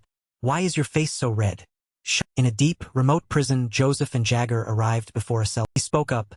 I am Joseph Bayet, mayor of Ark of the Budap tribe. I have something to add. Ark only smiled mockingly. To have the mayor of the city personally come to visit and ask questions. Joseph's face darkened. I truly hope this trip of mine won't be. Ark was extremely wary. I've seen many people try to act cold or noble, but I've seen very few like him. What is this man really? Joseph spoke up again. At first I thought this was just a traditional ceremony in your tribe, but in reality, capturing wild horses is forbidden. Quite interesting. All creatures should be at peace, allowed to shine freely in their own way. Therefore wild horses only shine when running across green grass. Seems you people cherish such principles. His said coldly. Yet to break that, you risked your life to cross the Iron Duke's territory to come here? What's the real? Ark silently stood up slowly, step by step approaching the iron bars. I've been thinking about this while locked up here. It seems this might be better for me. Responsible for the future of the Budap tribe, there's only one reason I would dare break the tribe's taboo. Try to catch the son of the grasslands. That's because we need the fastest ones we know of. Joseph was momentarily surprised, violently yanked the chains attached to the wall behind him, making them emit a deafening sound, shouting angrily. What the hell have you? Jagger standing behind thrust his sword through the bars, stopping just inches from Ark's. Jagger's cold eyes seemed to warn. What are you talking about? Joseph asked back, Ark, extremely furious, radiating an overwhelming aura all around him. What have you done to drive the dragons? Joseph was stunned. The dragons have been silent for so many years. Are they becoming ferocious? That prospect would be the worst future ever. Dragons possess absolute. Ark shouted. What have you done with the dragon frag? Joseph seemed troubled. The dragon fragments, proof of the Western Oath. The things safely transferred to the Iron Duke. Broke into a cold sweat. Does that have to do with the dragon's rage? Blonde young man who defeated me came here, he suggested. For what purpose? Because there's only one creature that can catch up with the fastest dragon. The son of the grasslands will surely choose me or him for a justified. I will think about what you're asking, Joseph. Ark gritted his teeth. You should hurry. You probably know that the wyverns have inherited the bloodline of the true. They lived without realizing they were dragons until now. But something has definitely changed. Once they realize they are dragons, they'll recklessly invade our territory. Joseph was shocked. Could it really go that? Ark coldly asked back. So I ask you again, what have you done with the dragon frag? In a region covered by snowstorms, the Duchy of Baranov, the capital city of Veda, around the ancient mansion were the sounds of howling wind and the cries of some. Duke Satimir Baranov stood on high looking down. The wyverns were wailing at this. A subordinate ran over in panic saying, Duke Baranov, the dragon frag. He closed his eyes in resignation, turning to. They're starting again. What are the mages doing? He asked. This time it doesn't seem good. They can't calm them with me. He immediately gave orders. Call the bishops who can break curses here. Yes, Everyone rushed to prepare responses. Haven't the holy knights arrived yet? The knight captain should be arriving soon. Bring him to see me as soon as he arrives. Yes, The Duke arrived before the room storing the dragon fragments. From inside came horrifying sound. I can see it, that energy is different from anything in the. He pushed the door open and entered. A surge of magical energy hit him directly, making his skin. The dragon fragments were resonating with each other. Two chests bound in iron chains were shaking violently. Anna stood before everyone, hesitating. Vlad has already gone out on a mission. Hearing this, everyone felt dejected, then turned to blame each other. Oh my, it seems we're a bit late. That's why I said we need to hurry. I couldn't greet him at the monastery, so I prepared a gift. Looking at Typhat, constantly thinking, perhaps I don't need to add young master to his name. I got caught up in the No, this is an opportunity. Rumors that Vlad saved the merchants from the Manji are spreading very quickly. If possible, I want to spread his name even. Thinking meant doing. Anna immediately launched into action. Recently he's been quite busy. After all, he is a promising talent in the Bayat. As if soothing their souls, the crowd no longer murmured noisily. He's destined to accomplish great. She pointed behind her. Since we don't know when he'll return, would you like to leave your name? A clever solution that everyone agreed with. That would be one. Gamina stood on the upper floor seeing everything, sighing. This was something she should be happy about, but it felt like he was getting farther and farther. Suddenly a voice cut through those thoughts. Gamina! Yes, Anna beckoned her to the. Gamina was surprised. Does Madam want me to care for the guests looking for? One person kept urging while the other kept refusing. That's right, from now on they'll only meet Vlad through you. But they seem to be very important people. Mem should do it herself. If I make a mistake it will cause Vlad. Anna looked utterly speechless. If we're talking about someone capable of receiving Vlad's guests, who at Josie's smile is more suitable? Vlad currently probably couldn't exist without you. Gamina, you need to have more confidence in yourself. Really? Honestly, the young girl was too insecure about herself. Yes, do it. But what should I do? Asking an insecure person to become bold and confident was truly too difficult. But I'll definitely make mistakes. I don't even know what. Anna covered her cheeks, laughing. If there are a few mistakes, so what?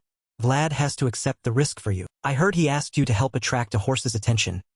Look, he's still. Come to my room right away. It's not just men who go to the battlefield. Even women have their own battlefield. Just as George gave Vlad the dagger, I'll also help you grasp your weapon, like the dawn of early morning, always gentle, making everyone feel more comfortable. Returning to the room with Jagger, Joseph, and Laman, he spoke first. To expand requires great stability. Baron Gaeta currently cannot go north, although he has a powerful army. The remnants of former alliance leader still exist in many places in the west, and the front of the dwarf campaign is support. Before choosing to leave for the north, he'll have to resolve the source of concern behind him. However, I'm worried. Joseph responded. I agree. About what makes Laman think so deeply. The ducat I have, there's a reason I think my final mission should be for a servant of the Bayat. You might feel offended if you think it's a cold judgment, but if I must honestly advise the Bayat, I want to say the Western Knights have surpassed the Northern Knights. His face said serious. Joseph seemed to agree. I understand. Laman's face contorted.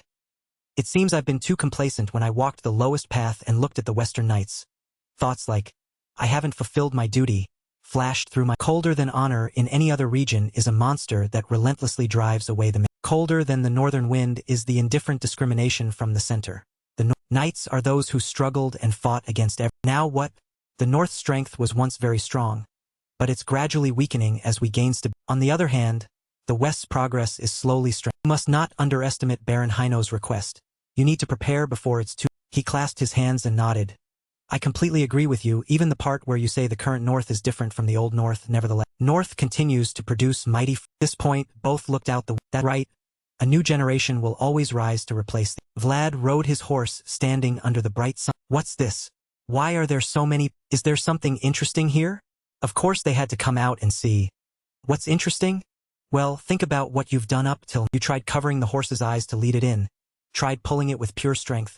Tried tricking it with food. Bowed your head and begged. Yeah, I did all those. Young rising star becoming increasingly famous, yet helpless before a horse. How could it not be interesting? I don't think that's the reason so many people. Suddenly a shout rang out. Hey! How long do you plan to make? Vlad grimaced with a face like a monkey's behind. Why are you wearing a dress? This is women's combat uniform. I'm very impressed with her thorough preparation. Headscarf opened, time had come. Gamina opened. All eyes were captivated by that beauty. The younger sister really covers up very carefully. Even the horse turned around. The horse's reaction. Mina looked at it. Seeing it up close was even scary. It was truly pressure-inducing to have so many eyes pouring onto her. But if she hesitated because of this small fear, she wouldn't deserve to stand beside Vlad. Thinking meant doing. She held up the bundle of bright red roses before her. Good horse, come. As soon as she finished speaking, the horse also. Everyone murmured in astonishment. It's moving. It's going in. Very good. Keep pulling it. Vlad followed along while pondering. It seems to understand its own preferences. Standing before her, the horse's eyes. Gamina stroked its head with her. Suddenly someone rushed out from the crowd. Miss Gam. That woman was the Red Maiden, the Rose of... Like domino effect. Everyone shouted her name. Gamina! Miss Gam. She is the Red Maiden, the Rose of Sora, and their servants standing from above looking down. When had Madame prepared such? Anna spoke gently. Everyone look carefully. This is a sight no amount of money could ever buy. Has anyone ever seen someone from the back alley receive this much attention before? Has ever been anyone from the back alley who received such applause and cheering outside the back? At least today it was Sora was watching the two. Amid the white expanse of snow, there were only two lonely figures. Not another soul in sight. On the snow bed were deeply imprinted foot. Nearby, bloodstains spread out in long trails. Severed arms and legs lay scattered. Ruttiger and Dorothea looked at the scene before their eyes, speechless. Thanks for watching the. Before them was a long row of monster corpses brutally slain. Dark red blood spread throughout the entire. The howling wind of the blizzard merged with that scene, creating a sense of complete destruction. Dorothea spoke up. They were killed instantly. There were over 50 of them. Ruttiger replied. So fast they probably didn't even realize they had. Monster corpses scattered on the snowbed, dead without time to close their eyes.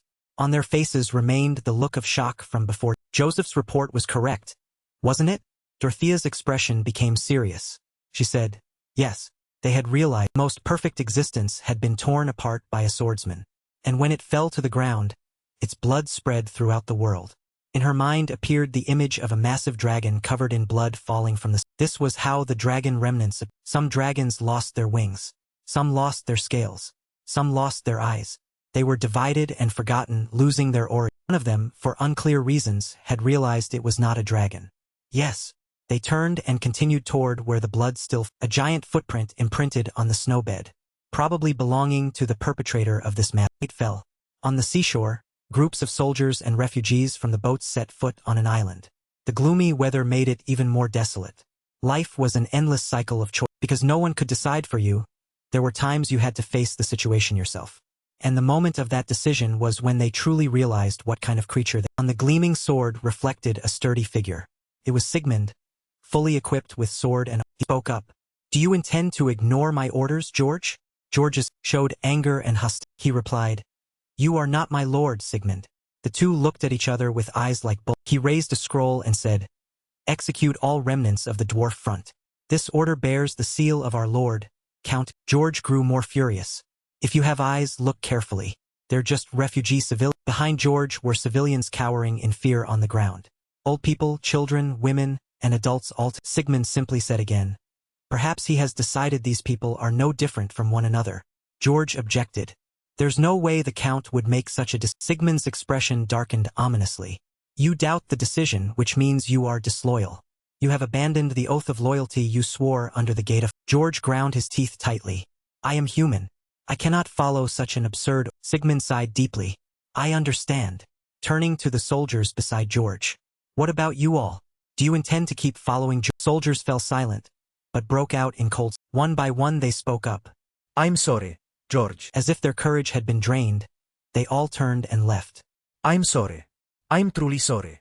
No matter how absurd the order, a knight must never betray their master's. George stood alone watching the soldiers beside him leave one by one, turning their backs. At this moment, a third person appeared, stepping between the two. It's all right, Godin. Just. George spoke up. Go to a world where you can shine even brighter. Godin entered the conference. In the center was a long table where members were already seated. He spoke up. Regarding the north, we need to pay attention to the Knights of the Iron Duke and the. We have received information that Count Uthman has recently made suspicious moves. Then he received a list that was presented. This is the list of knights from the Iron Duke and the Bays. He fell silent, then spoke up. The list from Bays is still the same as the report from several years. A member explained. It seems they haven't trained a new generation, except for the eldest son, Ruttiger.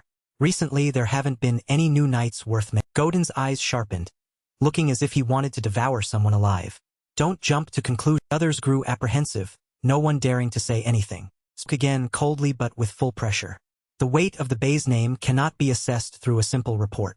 Just as I was once the hidden sword of Gaeta, Bays surely must have their own hidden sword. Members bowed their heads, only daring to apologize. At this moment, someone else spoke up. Now that you mention it, I heard there's someone from my hometown in the Bays family who's quite Odin leaned forward and asked, "Special how?" The person hesitated. "I'm not sure if I should." Godin still had his eyes closed. "It's fine, just speak." He heard that a male servant of the Bays family is showing remarkable potential. He asked again, "What is his?" "He is Vlantasara." Upon hearing this name, Godin opened his eyes in surprise, as if discovering. Another person continued, "The first time he appeared was in the honor battle with Dama. People say he used aura." Everyone in the hall broke into chatter. "A servant using aura? That's utterly ridiculous. It's like Bays is making up stories. It's also because they haven't trained a new generation.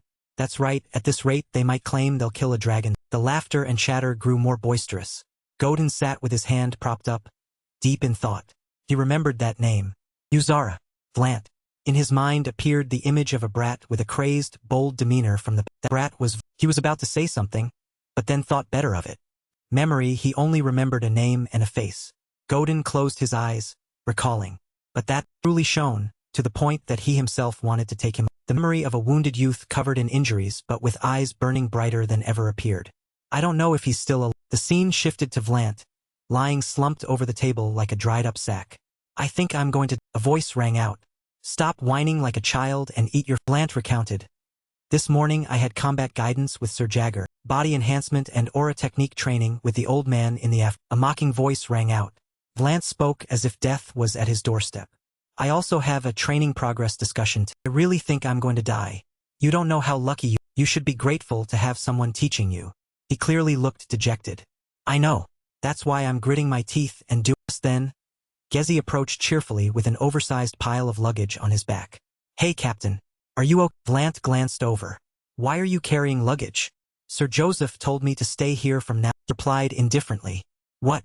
Why so?" Gezi put on an excited expression and patted his chest. "I heard you took over the stable in the backyard for your horse. Where the horse is, the groom must be. Can you handle it? Come on. What's so hard about it?"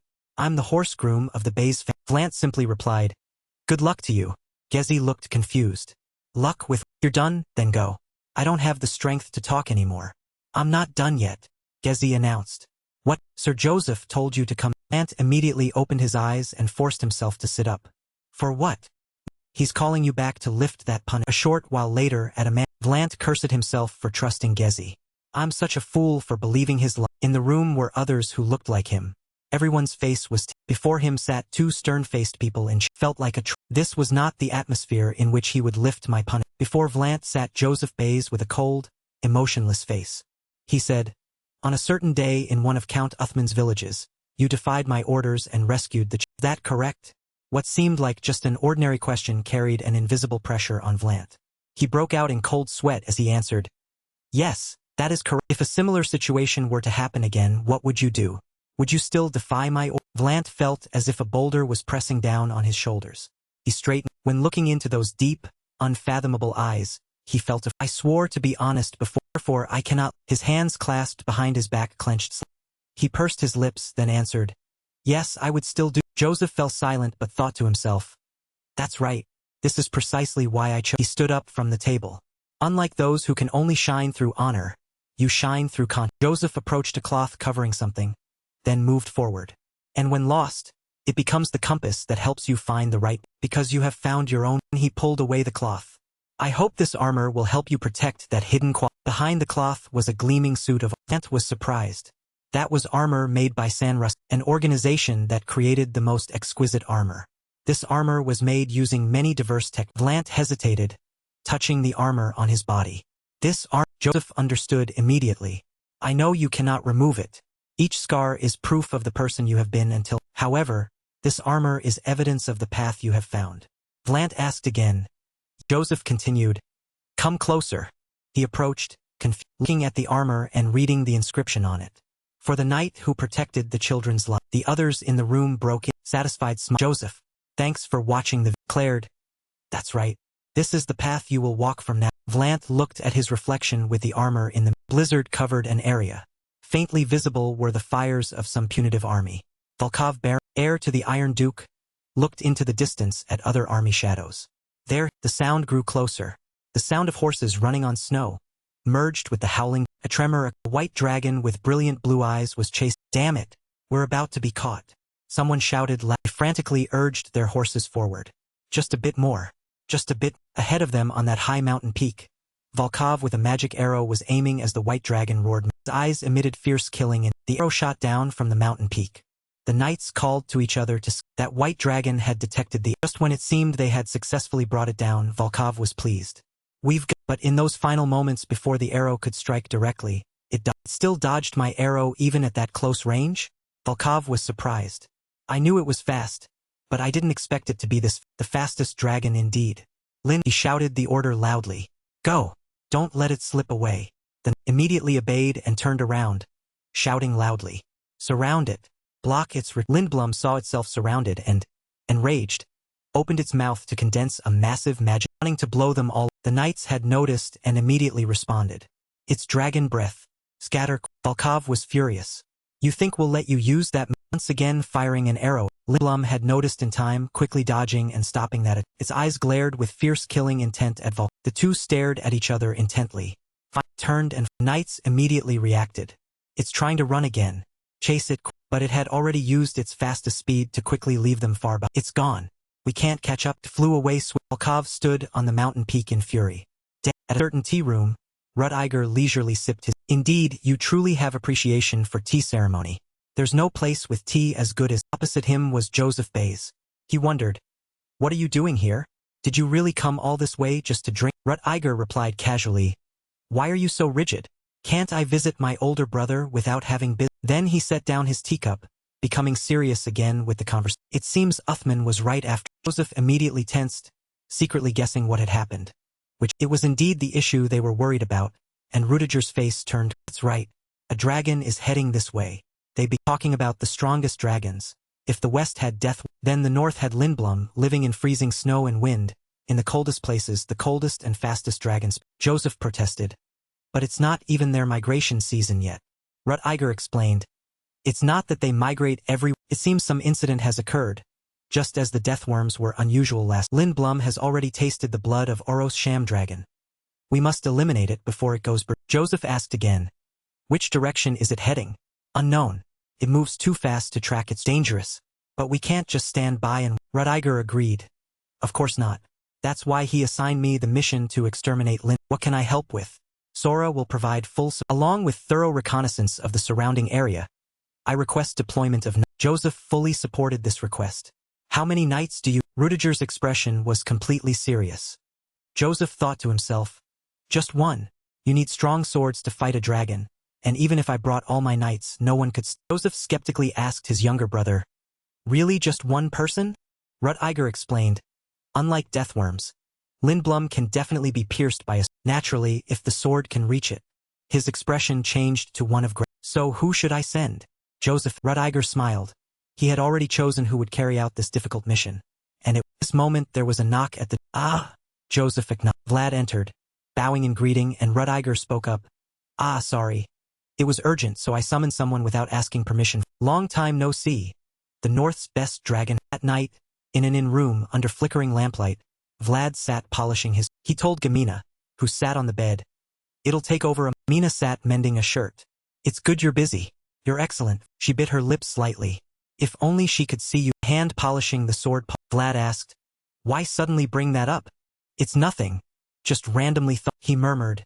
10 years. Gina's eyes filled with sadness. I don't remember my own mother, but I remember you. Even in those desperate circumstances, she didn't abandon her child like my mother. Vlad was silent for a moment. Me too. I don't remember my mother very clearly. Both fell silent, continuing their. Gamina cut the final. She had followed the third Southern Cross design, Sanroj, and held it up for Vlad to see. This shouldn't be too revealing, right? The Countess's design is so beautiful. Vlad mumbled a response. Not revealing. Though his eyes were extremely She asked further. Dragons are very dangerous, aren't they? She looked worried.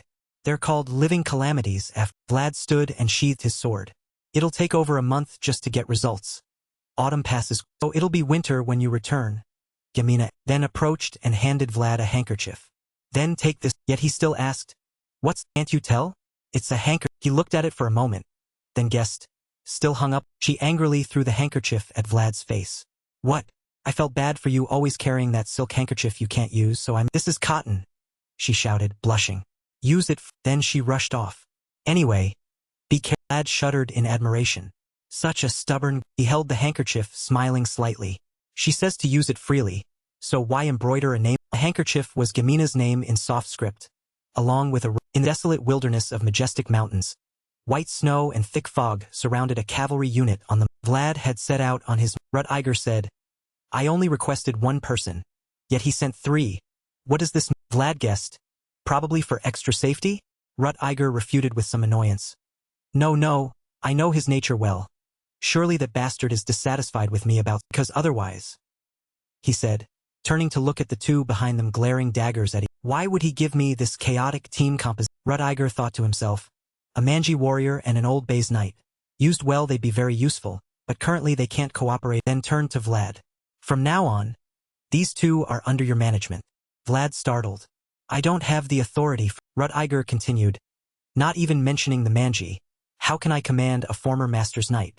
You have a gentler way with just try it. He clutched his head wearily. I'm getting a headache talking about this. Vlad's face darkened. What do you mean try?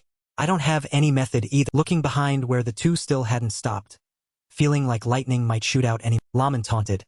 Old man still hasn't died in prison, eh? Agi wouldn't yield either. You haven't died either. Just standing next to you, I can smell the earth. Death has no particular. Agi laughed roughly. Want me to bury you according to proper ritual? Can you even handle it? Return the confiscated weapons to me. Bare hands are enough to fight an old. Lad looked at them with dismay. How can I possibly manage this?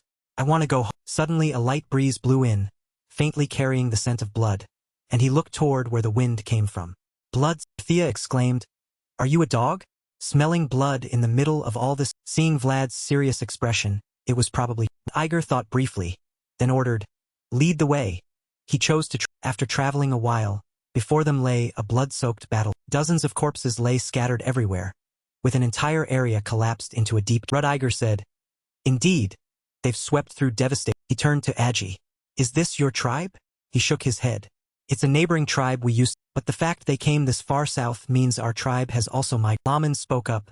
Strange in these are sword not caused by northerners. Rut-Iger agreed. I think so too. They have no reason to cause such a brutal mass. This long, drawn-out war of blood for blood ended long. It appears, he judged. Uninvited guests have arrived, revealing a dangerous expression filled with killing and the group continued. Rut-Iger said, Fortunately we arrived before a blizzard hit. That's Biasit's northern Barenheim fortress. What they spoke of was an ancient structure towering amid snow and wind, surrounded by mountain ranges and large trees. Vlad looked and said, There are 2 flags. Rut-Iger was shocked. Looking up at the ramparts, indeed 2 flags, one blue, one red, were. When he saw the red flag with a black dragon, Rut-Iger was stunned. What are those people doing? Vlad wondered. Whose flag is that? It belongs to the center. Vlad asked again. Not the central, but the center? Center. Knights directly under the Blood Dragon Duke. The emblem of the Dragon Slayer. The force entered the fort. Someone reported. The Dragon Slayer Knights dispatched by the center arrived here 2 days ago. What are they doing here?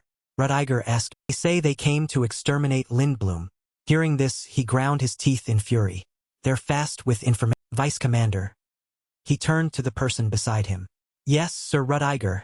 The other Rut-Iger said nothing but cast a sharp glance. The Vice Commander immediately understood and quickly responded, Your subordinate. And Vlad watched several knights depart, then turned to ask Laman, What are the Dragon Slayer? As the name implies, they're knights whose goal is to slay dragons. They're recognized by the and fall under the management of one of the central nobles, the Blood Dragon. In other words, in any matter involving dragons, they will certainly be present according to Imperial. Vlad admired.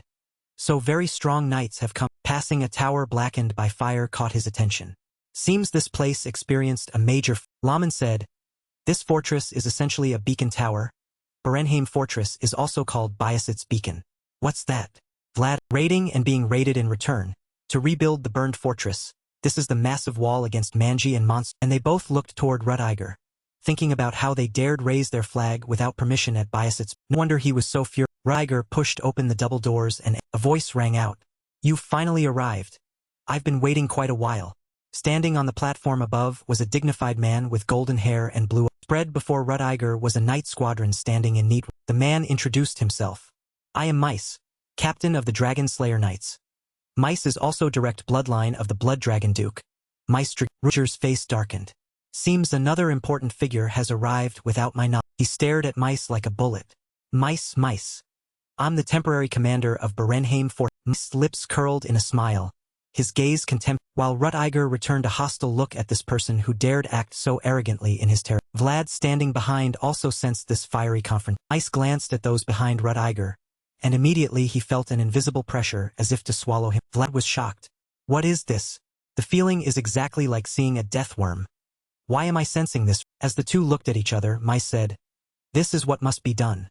We were established with the founding king's permission, having accumulated experience and knowledge over centuries. Lindblom is the fastest remnant of the ancient dragons. Since we can't catch up to it, we must attract its attention, and the mangy corpses are bait for that purpose." Manji from behind, hearing this, furiously shouted, "Damn Empire bastards! How to then immediately rushed forward toward, but Laman had already quickly restrained him, pinning him to the Agi shouted, "Get off me, old." Laman's face darkened with a threatening look. "If you say one more word, I'll break." Agi didn't dare make a Laman lowered his voice to only what he could hear. "I understand your fury, but only when you're strong. Does it matter? Calm down or you'll die with nothing but hollow." Mice just laughed seeing this. Ruddiger asked him, "The Dragon Slayer Knights are behind this? The attack on those men?" Mice didn't answer, taunting instead. "Seems the Bay's young master has raised a dog that doesn't know its and a cat too, it appears." Glancing at Dor, "But have you tamed them well? They're lowly creatures who sometimes forget their." Ruddiger was silent briefly, then spoke. "But they still stand where they should and he stepped forward. "So then, it's time you stood in your proper place, isn't it, Captain?" Dragon Slayer Knights, seeing Ruddiger approach, began taking combat stances, hands gripping sword hilts ready at any. Ruddiger was thoroughly enraged, eyes shooting. They felt fear, shuffling aside to make way. Ruddiger climbed the steps to where Mice. They faced each other as a terrible pressure spread. Ruddiger glared. "Who gave you permission to raise your?" Mice answered casually. "I sent a request, but no one acted, so I had my subordinates raise the." "Who did you ask permission from before standing?" He remained smug before these words. "Oh my, I don't think your statement is reasonable. According to Imperial law, the Dragon Slayer Knights have the right to use any personnel or material facilities within the." At this, Ruddiger stepped higher, turning to face where he'd just come from, forcing Mice to retreat down one. Spoke up. "That's right, you have those rights, however, condition you ask permission from the owners of those places first." Blazing with anger, Ruddiger stared at. "So you're refusing to cooperate?" Mice asked back. "I'm ready to cooperate." His eyes looked at him like an insect. "However," pointing toward the window where two flags flew, "you must complete the necessary procedures." Mice looked toward the pointing. The red flag with the Dragon Slayer Knights emblem flying there dropped down abruptly. He widened his eyes in The knights drew their swords. "How dare you lay hands on the central knights?" At this moment, Laman spoke up, his voice cold but full of wishes. "This is the reason we don't want to get involved with you people." Behind him, the Bay's cavalry spread out majestically, lowering their swords to the floor. "No one is permitted to act rashly here. The master of this place has not yet given permission to strike." Rudiger's eyes still brimmed with murderous intent as he, "Captain Miercy, if you wish to raise your flag, then you may ask us for permission. You are standing on Bay's land. If you want to kill, you should at least open your mouth and speak first. Those are the things that must be done first. After that, we can talk about other matters." The Dragon Slayer cavalry was completely suppressed by the Bay's army's momentum. No one dared to act rashly. Miercy glared at Ruddiger, saying, "You will regret this." He only sneered in response. "I don't know if those central aristocrats will regret it or not. No matter what decision is made, it can be said that this life is full of too many regrets." Ruddiger walked past him, issuing a warning with overwhelming pressure, saying, "If that's the case, then I will prioritize doing what needs to be done." In another room with flickering lights, a person in a black hooded robe presented a magic orb to Miercy, and it emitted a sound as if someone were speaking. Vlad, 17 years old, born in a dark slum in Yazid County. Miercy held it, pondering. Sora is also quite a troublesome place, he thought to himself. Blonde hair, blue eyes. I can feel every beat of his heart. It seems I'm certain now. Everything related to him far exceeds all my expectations. He has done far too many unsettling things. The voice in the orb responded, "That's right, and furthermore, his status is quite lowly." He thought to himself, "Even so, at present, it can be said that people always say promising flowers can bloom anywhere, But could any precious seed really be sown in such a... Despite all this information, I still can't draw a definite conclusion. Go find more information about... The voice seemed to belong to Miercy's subordinate, who replied, we can gather more information about what he has done, though his actions in Sora are quite secretive. Miercy asked back, why is that? We already have many spies everywhere. What's the issue? Well, we still haven't been able to contact our operatives in Sora.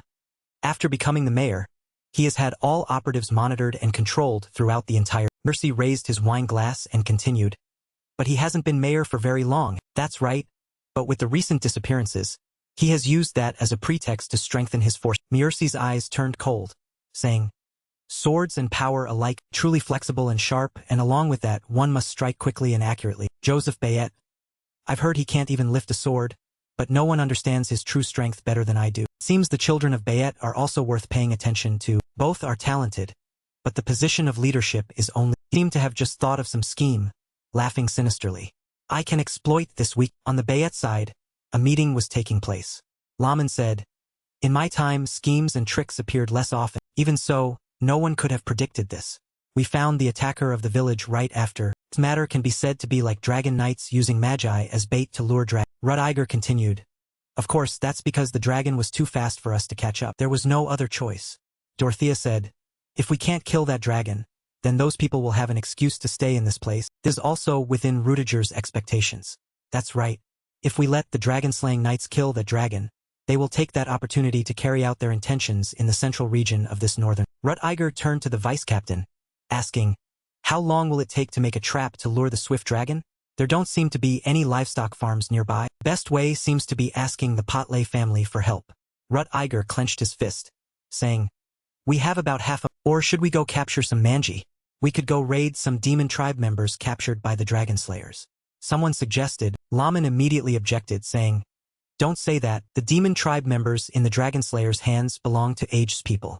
If you provoke him and he goes crazy, you'll be exhausted. In any case, the northerners and the manji have lived together for a long time. If we use them as bait, what will happen to the peace that the two peoples have built for so... Will this entire northern land sink into war just because of one swift dragon hunt? The two realized the error in their thinking, saying, please forgive us. We thought too shallowly.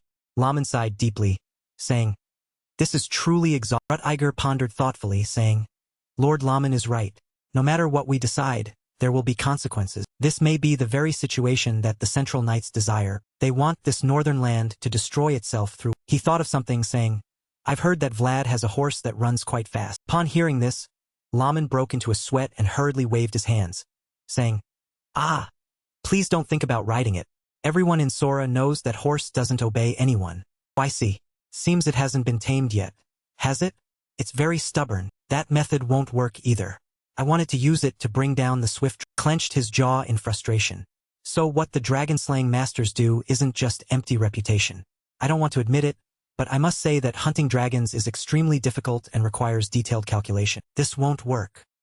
He gritted his teeth, saying, then this trial will stall, and we won't be able to do anything, will we? However, if we knew the location where the swift dragon frequents, that would be a different... Just then, a knight rushed over urgently, called out, Lord Rudiger. What if someone outside is requesting to open the... He responded wearily. Who? When he heard that outside was an army bearing the Iron Fist banner, he immediately snapped to attention. Those were the knights of the Iron Duke, House Baronoff, the very man who carried magical arrows on his back. Somewhere in the snowy mountain region, blood and corpses lay everywhere, and massacre had just occurred. It was the swift dragon Lindblum going berserk in its slaughter, mouth covered in blood, its reddened eyes becoming even more frenzied as it roared deafeningly, that this matter was far from simple. In the still mist, an ancient fortress appeared majestically, horses leisurely grazing, breathing out thin wisps of steam. Vlad hesitantly spoke up, saying, this place will... Dorothea's eyes were sharp, her tail held high, saying, your face isn't protected. This is a cold resistance seal. Don't complain anymore. Bring your face here. He desperately clung to a faint hope, trying to argue. Why are you doing this to me? Everyone else just has it engraved on their armor. Dorothea remained unmoved, saying firmly, because you will be the one running to the very end. One of the three knights behind burst into laughter, saying, that's right.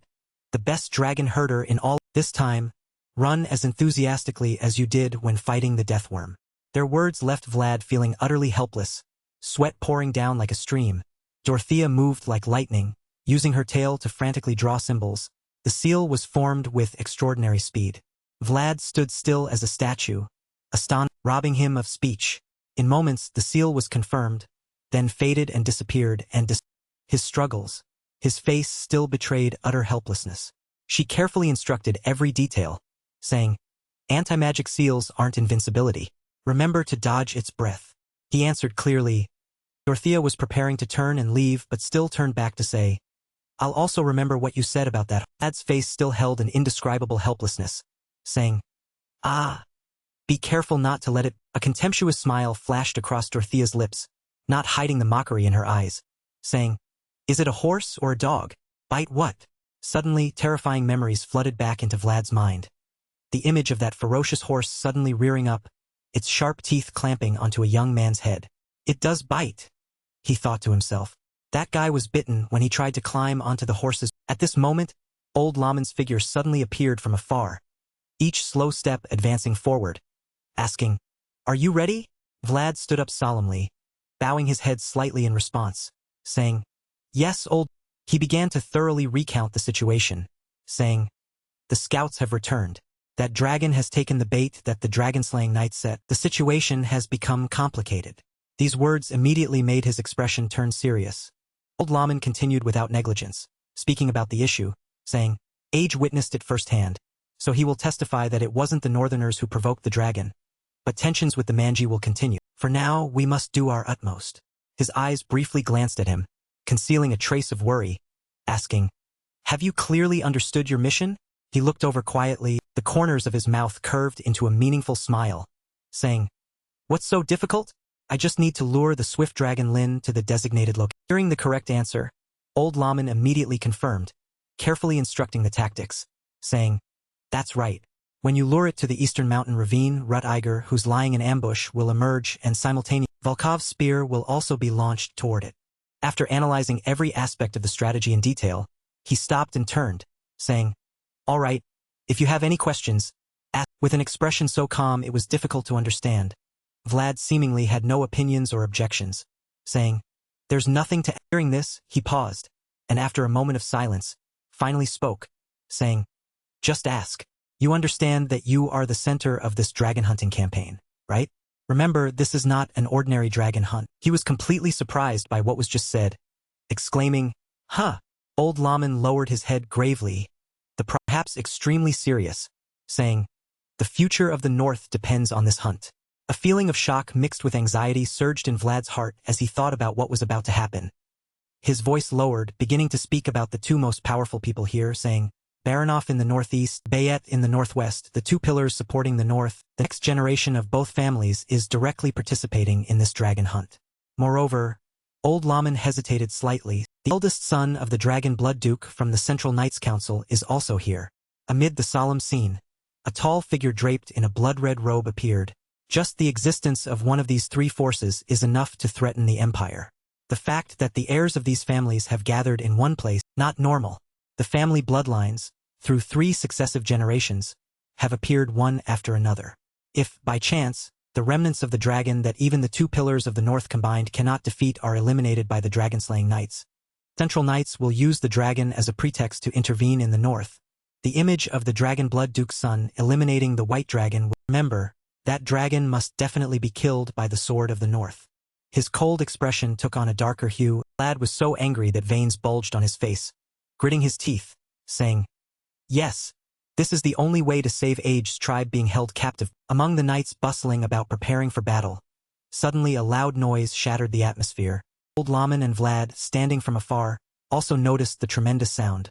On the other side, Rut-Iger, who had also heard, glanced over, saying, "It's appeared." Without hesitation, he immediately mobilized the troops, ready for the battle to break out, calling, "Vanguard, are you?" The soldiers were ready to charge into battle against danger. Responding, "Ready!" Rut-Iger, fierce and authoritative eyes, gave the order to the soldiers, saying, "Meet at the mountain river." Without hesitation, the officers unanimously obeyed the command. The wide city gate opened, cavalry vanguard surged forward. Rut-Iger watched intently as the soldiers moved below. The image of Vlad riding his horse majestically, following behind the brave troops. Von Korp couldn't help but feel concerned about entrusting this responsibility to someone so young, asking, Rut Iger, can that kid do it? He looks too. Seeing that worried expression, Rut Iger immediately spoke reassuringly, saying, Don't worry, Von Korp, this is the best choice we could make. He may look like that, but he once lured a death worm from underground. Hearing those words, he couldn't believe it, his eyes widening, adding, and at that time, he didn't even have the image of the enormous death worm standing like a fortress appeared. Vlad still bravely gripped the sword in his hand, facing it without retreating a single step. Von Korp, having heard the entire story, marveled at such courage, saying, Unbelievable. Rut Iger smiled faintly, a smile full of pride on his lips, saying, That's right, that's Vlad for you. Everything about him is beyond prediction. After hearing everything, his expression became serious, silently contemplating, saying, Age doesn't tell the whole story. Experience and skills, the achievements already attained, those are the criteria that determine the success or failure of a mission. I thought that among this generation of Bayet, only you were worth noting, but it turns out there's one more person. Von Korp glanced at him. On the other side, Vlad spurred his horse, led the soldiers away from the fortress, while one of the engineers pointed forward, saying based on information from the Andy soldiers and the direction we're pursuing, it should be ahead. The current state of the Wyvern could be called out of control, as it abandoned its territory, ignored even its instinct to seek warmth by moving south, meaning it has some purpose, suggesting the dragon's remnant has gained intelligence. The blue-robed engineer, normally they only have animal instincts, but the mages said if they become aware they are dragons, then that's possible. He fell into deep thought. Last time the death worm also pursued the pilgrims relentlessly, so has it truly gained awareness? The blue-robed engineer noticed the large footprints clearly visible beneath the white snow. From those tracks also understood what kind of creature it was. It seems we've arrived, with a cold He decisively spoke with certainty that last night's snowfall was truly fortunate, as its footprints were clearly imprinted on the pristine white snow. Massive tracks were everywhere. Perhaps it hasn't gone far, so silently follow the tracks, and they moved together through the high Chortvat mountain range. The afternoon light cast down its last rays before setting. Vlad wondered inwardly, constantly looking back behind him. How strange, he kept scrutinizing everything with suspicious eyes. He said it ignored its instincts to go south, but the tracks headed south. Moreover, it didn't cross the vast plains but entered the forest instead. A sudden noise rang out, shattered Vlad's anxious atmosphere. His eyes widened, grinding his teeth in angry curses. Trapped. The dragon from the cliff face was approaching Vlad. It opened its wide jade-green eyes, looking at him. Almost shouted loudly to scatter. Everyone who heard his voice suddenly turned around to look. The ferocious dragon leaped down toward Vlad. A life-or-death moment. He quickly jerked the horse's rein, luckily escaped by a hair's breadth as snow scattered everywhere through the air. It growled, breathing cold air at what happened. The cavalry commander quickly took cursing. Damn it! Seize the core. He immediately tore the seal-engraved paper on his staff. Flames burst forth, turning the staff in his hand into a blazing torch. The engineers simultaneously charged forward together. All light your torches. Attack. As command, they surrounded the dragon without a single one hesitating. Gradually formed a bright orange flame circle glittering under the night sky. The white dragon just stood there calmly and carefully observing everything around it, and determining the positions of several soldiers holding torches. The dragon started opening its huge, accumulating tremendous energy. Cavalry commander noticed and warned everyone thoroughly to circle around and distract its attention. Watch out for its breath. Scatter. After accumulating enough magical power, the dragon released a terrifying stream of force, attacking all of them without sparing a single one. A blue beam of light shot straight toward the soldiers there. The freezing breath advanced straight forward without hesitation, causing one soldier who couldn't dodge in time to be frozen solid. He became extremely cold, only able to surrender completely, motionless from being frozen. So two black shadows leaped forward from above, bravely rode horses straight toward the dragon. Those were two other members of the vanguard team. Both of them rode from a distance, building momentum and swinging their swords to create two sword energies toward the white dragon. Contrary to expectations, the white dragon seemed immune to the attack. Someone exclaimed, "Insane, it only got scratched." Realizing the situation wasn't very optimistic, the commander immediately shouted loudly to get away. Right after that, the dragon suddenly raised its giant arm high, prepared to unleash a terrifying blow. A straggling soldier still turned his head to look behind. The horrifying sight struck him, making him freeze motionless. What the? In the moment, the soldier hesitated, not knowing what decision to make. he received the white dragon's attack. He and his horse became shredded meat. Witnessing that terrifying moment, the commander couldn't help but hesitate, unable to make a decision. Finally, his eyes lit up with abnormal power, and then brilliant purple magical energy exploded. Feeling magical power other than its own, the dragon was startled and turned its head to look. See the commander using his power and raising high the torch lit by the seal-engraved paper, luring the white dragon toward him. With a resolute face he declared his responsibility. I will lead it away, you all maintain your distance.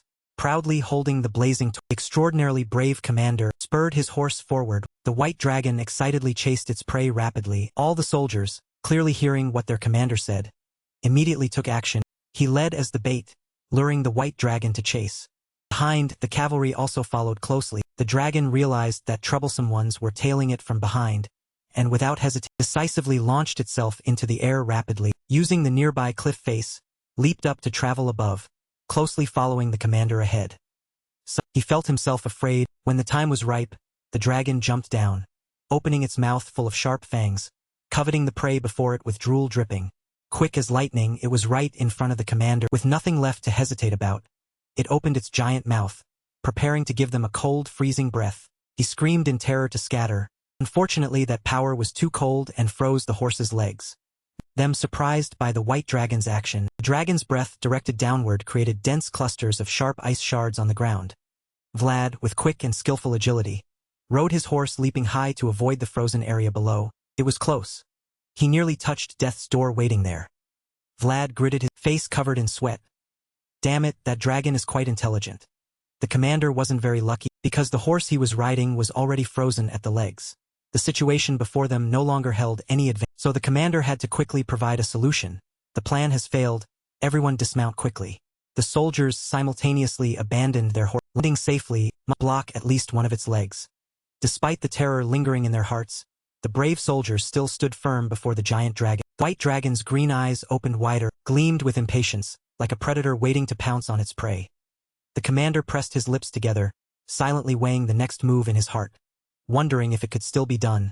Before the commander could finish thinking, the dragon suddenly proactively attacked them first. White dragon fiercely charged headfirst, opening its huge mouth toward him.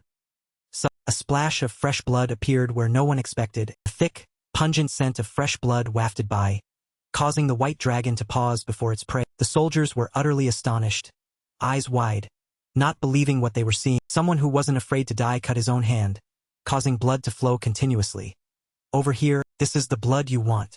The one who dared risk everything, using his own blood to attract the white dragon, was Vlad.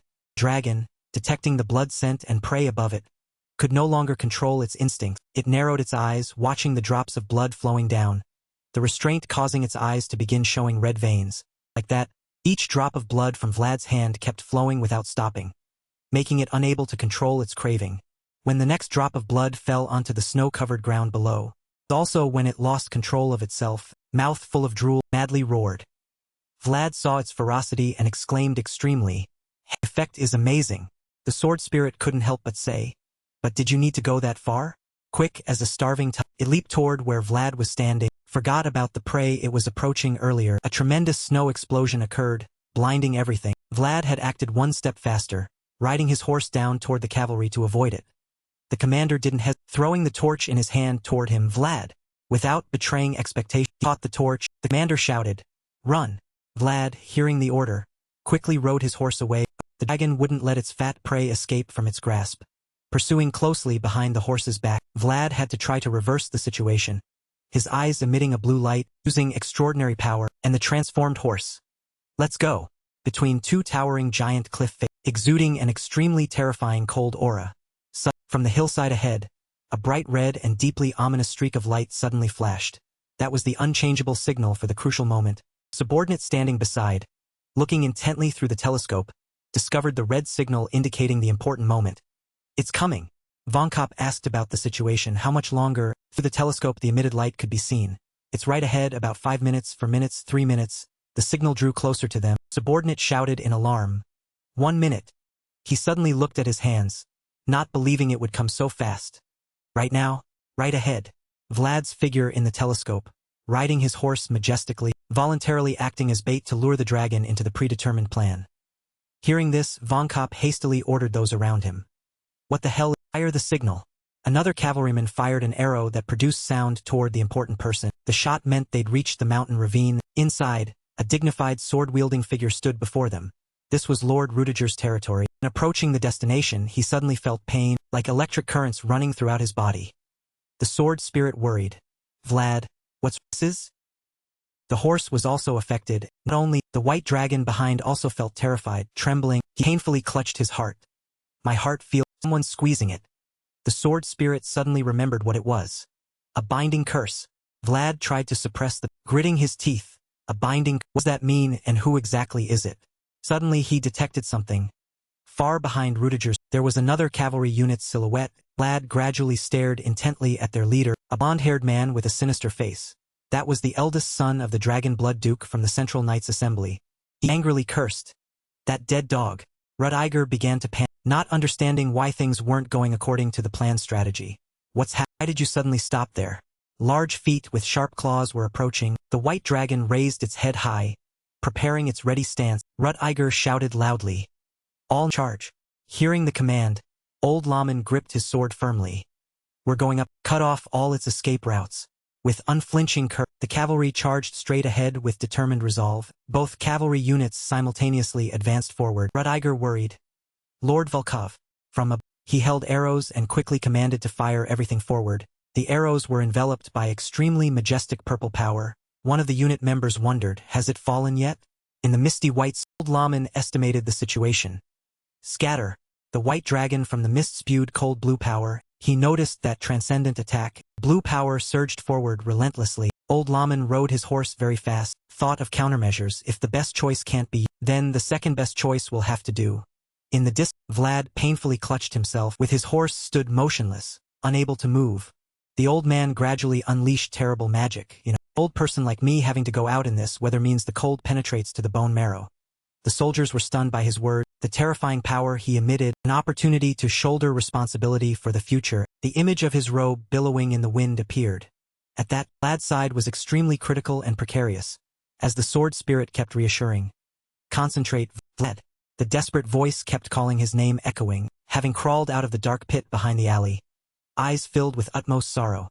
Now stuck in this soft snow layer, and both legs only felt spreading helplessness. The desperate calling, Vlad. In the deep darkness, a glimmer of light flickered, shining. Gain your composure, Vlad. The silhouette of the man resisting that beam of light, the world he'd spent his entire life building, had already reached the horizon before. Right now is the moment. Sever all chains.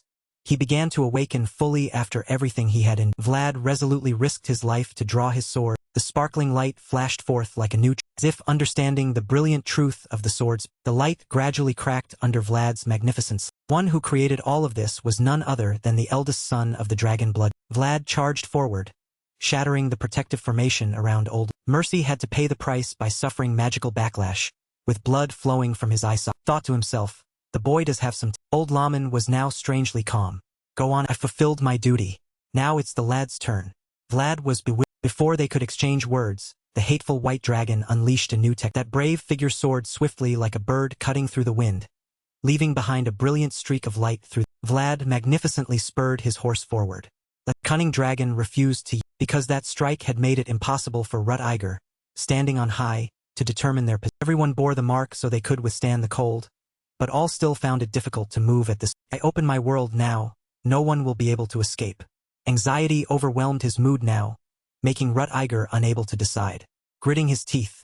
Damn it, we'll fail if we take just one wrong. Vlad's side did not submit.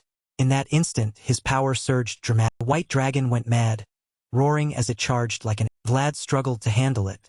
So it's gone berserk. The sword soul offered advice. It's still effective, Look, it's been too quickly plunged into an endless. Both nimbly dodged each other's tech. He gripped the sword tightly in his hand and shouted loud. Dragon wasn't falling behind. As the blade drew, its neck revealed a wound bleeding profusely. Vlad noticed something unusual. He suddenly thought to himself, the drops of blood soaked the thick whites. The wound Vlad inflicted made it doubly furious, even more ferocious than before. The white dragon went berserk, disregarding everything, wanting only to charge and tear Vlad's body apart. His face tensed with strain, but his hand still gripped the sword hilt tightly, ready to face every challenge. His hands trembled ceaselessly, but the sword in his hand still swung powerfully. If its soul was questioning whether its master still had enough determination to fight because of one unworthy moment of hesitation, Vlad paid a heavy price when the mad dragon swung its sharp tail powerfully, flinging him away like a leaf caught in a... Vlad struggled on horseback to maintain balance for both so they wouldn't fall. The sword's soul finally couldn't hold back. What are you hesitating for? Don't stop the sword, keep attacking. On the contrary, he still hesitated, but of course it would never spare that fat, juicy... The dragon shot forward, leaped high, using its claws to prepare to caress Vlad's... From nowhere, a brilliant ray of light shot forth at terrifying speed, like an arrow piercing through the silence. Without warning, that ray of light shot straight at the white dragon's body like an arrow piercing the night, making it shriek in pain, its massive body staggering and collapsing from the distant dark. Volkov appeared like a ghost. His hands unleashed rapid shots flying through space, piercing the air, saving the boy's life in a critical moment. Support him quickly. Without hesitation, he continued launching sharp arrows at the enemy, each shot carrying determination and coldness, providing long-range support to his comrade in the fierce. But this time, the white dragon had grown wiser and dodged the incoming arrows with perfect... Volkov stood on the mountaintop about to use that ultimate technique once. The dragon had accumulated indescribable fury, exhaling smoke. On Vlad's side, he was staring at the cracked sword with a lost expression. The sword's soul admonished, let it do what must be. He gritted his teeth, truly not wanting things to go wrong like this. In the end, it still had to endure everything. He spurred his warhorse forward. The dragon, in extreme rage, recognized the source of the arrow that had just pierced through its steel-hard skin. With a roar of fury, it swung its massive tail powerfully, charging straight at the one who dared wound it like an unstoppable storm of rage. With its enormous body, the dragon shot across the thick snow, each footstep sinking deep into the cold ground, creating thunderous sounds in the silence. Vlad appeared like a ghost, his sword gleaming in the night, silently pursuing the massive dragon. Each of his steps seemed to blend into the night. No sound, no trace left, only a threatening presence and determination. Suddenly, the white dragon sensed a cold killing intent pass behind it.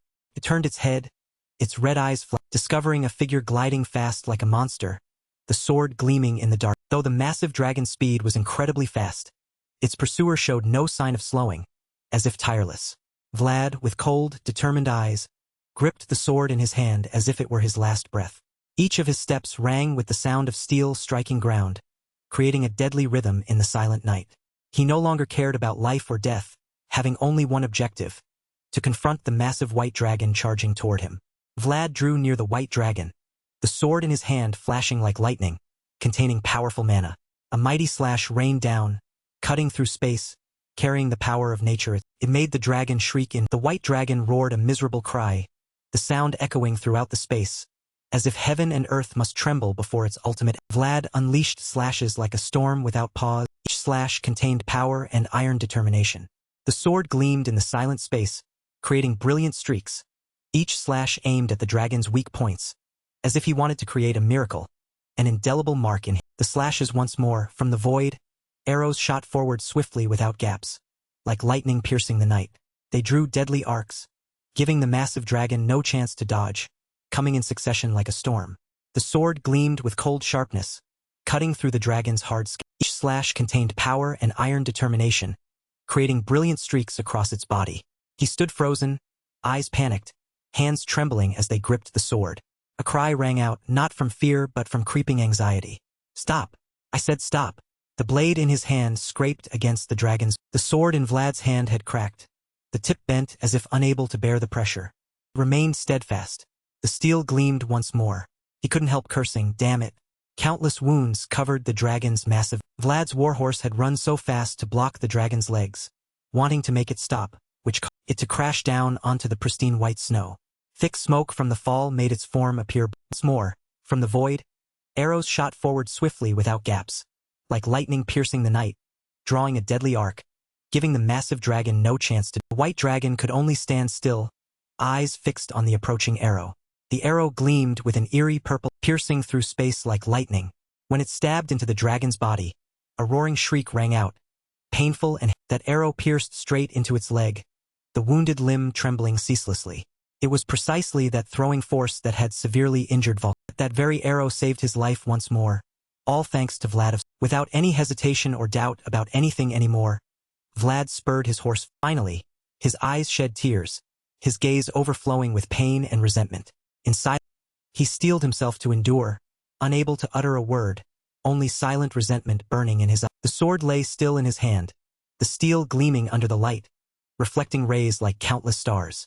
The sharp blade, the gem-inlaid hilt, every detail exuded perfect beauty. Recalling the moments he journeyed with this, from someone who knew nothing, he'd been guided by the sword's soul to a new. Everything gradually flashed through his mind. Thank you for bringing me to this. Vlad resolutely charged forward with his black. The image of him advancing toward the white dragon drew ever closer. Opened its mouth, accumulating mass. Vlad didn't care much. Right now, he just wanted to quickly end everything. His blood-red eyes stared straight at that mighty. The dragon's power was concentrated in one place, preparing to Rage had made veins bulge on Vlad's face, patiently gritting his final slash. Also the fatal blow to Dex was brought down by the brave, ending the chase, the casualties and suffering that white dragon had caused. It fell without strength to resist. Rut-Iger was astonished, unable to believe. Volkov and the remaining soldiers were also stunned by the scene before. Mercy's eyes, sword fragments fell scattered, and it was when his suppressed tears finally flowed. The sword in Vlad's hand had broken in two from the excessively fierce, though not the lofty night sky. The sword still shone because it was held by the youth who wanted to. Even a sword from a dark alley was qualified to become a shining. The name of that brilliant Dragon Slayer's heroic sword had fought alongside its master to kill that white. After the brutal battle, the soldiers together dragged the dragon's corpse. The figure of one soldier collapsed to the ground. It was Vlad, curled up, clutching his sword to his. Suddenly, Rut-Iger appeared from behind, speaking gently to comfort him. You've worked. Though the loss was too great for him, Vlad still cared to ask about. Is everyone all? Rut-Iger looked. Well, you've done everything all. With vacant eyes from the loss. Not really. I only did it for the. Rut-Iger slowly sat down beside him. You'll surely be recognized. Right now, you've just discovered something unusual. The sword Vlad held in his arms, it tried its. Rut-Iger said, exactly. You've also tried your. Though I don't know if this can comfort you. I'll prepare your next sword. Vlad looked sadly. Will I be able to find another sword like? Rut-Iger explained that sharp swords are countless, powerful blades are plentiful. But a sword that can bear your entire might not find one. Even an emperor of an empire would struggle to find such a special. Don't regret it too much. Just because you can't see it doesn't mean it doesn't exist. That sword will forever be with you, along with the title it left behind. Vlad questioned that statement. Rut-Iger answered, you can be proud of this. In this world of Baetel, only you and I exist with this. Sword is the witness to the dragon slayer Vlad of Sora. He raised the broken sword. At Baetel, Joseph received the letter that was sent. Dermisil. Yes, sent personally by Viscount Haino, sir. He opened the letter to any movement in the Gao's army remains motionless. Jagger answered. He pondered, when will Vlad. The last we heard about him was his achievement in the punitive expedition. But there's no new information. Joseph stroked his chin. At least a month. Do you need. It seems I don't have much time. After the punitive force completes its mission, they'll probably return to Stu-Roma. Perhaps. Then I'll go to Stu-Roma. He quickly made his decision. Jagger bowed. I'll prepare immediately. When Jagger left, he thought tensely. Gato wants to play it. Though he didn't directly threaten, that action certainly had. Maybe it's coincidence too. He smiled mockingly. I never thought that moment would become a stepping stone to handle this. His mistake that day was the best move. He recalled the scene of Vlad kneeling to receive the handkerchief from a. In a region shrouded by a blizzard, an ancient manor appeared and disappeared within the center of the main hall sat two chests bound with iron chains. Well done. A man who appeared to be the head of the Baranov family, Volkov, standing behind him, responded. The Bays family contributed greatly. Fortunately, the dragon was slain by the Northerner. The Dragon Slayer Knights had no excuse to intervene. Where Mercy left with the Dragon Slayer Knights. Bay's cavalry will monitor them closely until the very end. Volkov, family head continued. The White Dragon is dead. The Dragon Slayer Knights have also departed. They have no reason to remain aggressive and he looked at the two tightly sealed chests. After pondering for a while, he added. But this is only a matter of time before another dragon realizes their potential. Right now, we face a very difficult problem. It's all because we're holding two dragon fragments at the same time. We must separate them. But who is trustworthy enough to take on this false guardian of the contract? To whom should I entrust this? The next Amen wore a disgruntled, resentful expression. Hey kid, do you think you're taking me to my death, or what? Being wrapped tightly in thin fur and common. Lad replied. The wind is very cold. And Sturma is still very far. The old man couldn't understand why this kid had to go to such extremes. Northerners are starting to fear the cold. Didn't you say you're old, that your bones and joints ache? The boy insisted. He was utterly speechless. This shameless brat. I can't believe you still remember. Don't do anything more. I'm about to suffer. In a nearby tower, Mercy and Ruddiger were Looks like preparations are complete, right? Ruddiger spoke first. Aren't you returning to Sturma with us? You are an honored guest from afar. Surely father would be delighted to meet. Oh, his words seemed very friendly. His expression was not comfortable. Mercy's expression was no different, even somewhat contemptuous. Indeed, a rare opportunity. But I'm not sure if I can live peacefully there. To let an honored guest leave empty-handed? I feel quite off. But Yunkop already took the arrow stuck in Linglum's leg. Would you like to take its tail with you? He glanced to the... Mercy smiled faintly in agreement. Then I shall do as you... Well, the journey is long. Taking more would be excessive. We will handle the Manji people captured as prisoners of war. Leave northern affairs to northerners. You may leisurely... Ruddiger said smugly. Mercy's expression remained calm. Fine. Just one request. May I say farewell to the new dragons? Roger's face darkened. A moment is fine. Brushing past Mercy he left, threatening. But if you try anything, I won't let you go in. Mercy continued to feign ignorance. What do you... Ruddiger called him out directly. Do you think I... The memory of that day returned. Vlad, sitting on horseback, suddenly clutched his chest in pain and swayed, about to... Ruddiger was shocked. What's happening? Why did he suddenly... Through the reflection on his... He discovered Mercy standing behind them from who knows when, emanating pure killing intent as if performing some kind of manipulative... His expression sharpened. His eyes shot out rays of extreme... Remember this. There won't be a fourth... Mercy continued to smile. I will Two departed without looking back. I acted too hastily, not like my usual self at all. Mercy thought to himself. That was an opportunity to learn about his... Well, no need to be disappointed because I'm about to see the most important... He looked toward Vlad, a certain scheme forming in his... Everyone was packing to return to Shumon. I think the luggage is all packed. We haven't forgotten anything. Have we? In any case, the old man and I don't have much. Vlad, standing to one side, suddenly froze. A cold sensation ran down his spine. He had guessed who just arrived. You surprise me. Mercy. Vlad didn't turn around, only responding. If it weren't for someone, I'm sure I would have done better.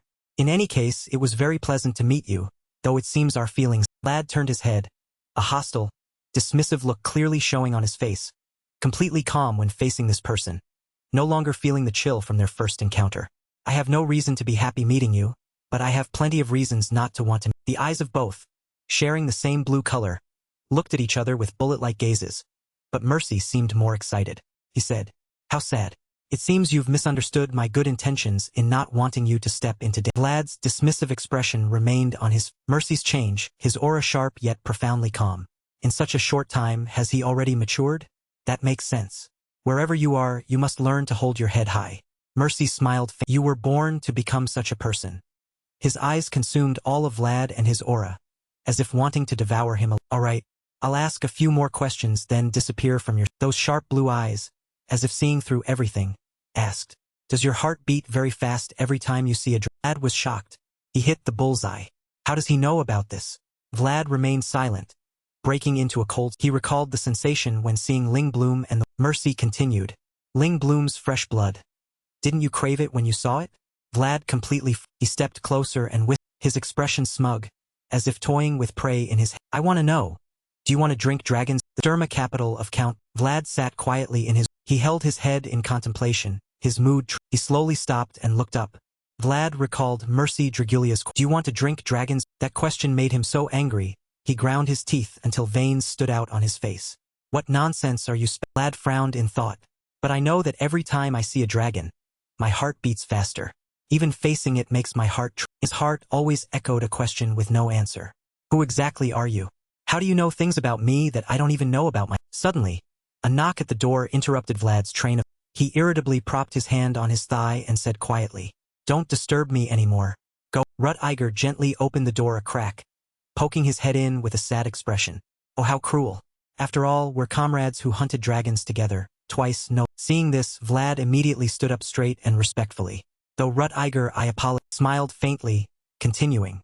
They keep asking about this hunt. Ruddiger smiled lightly in response.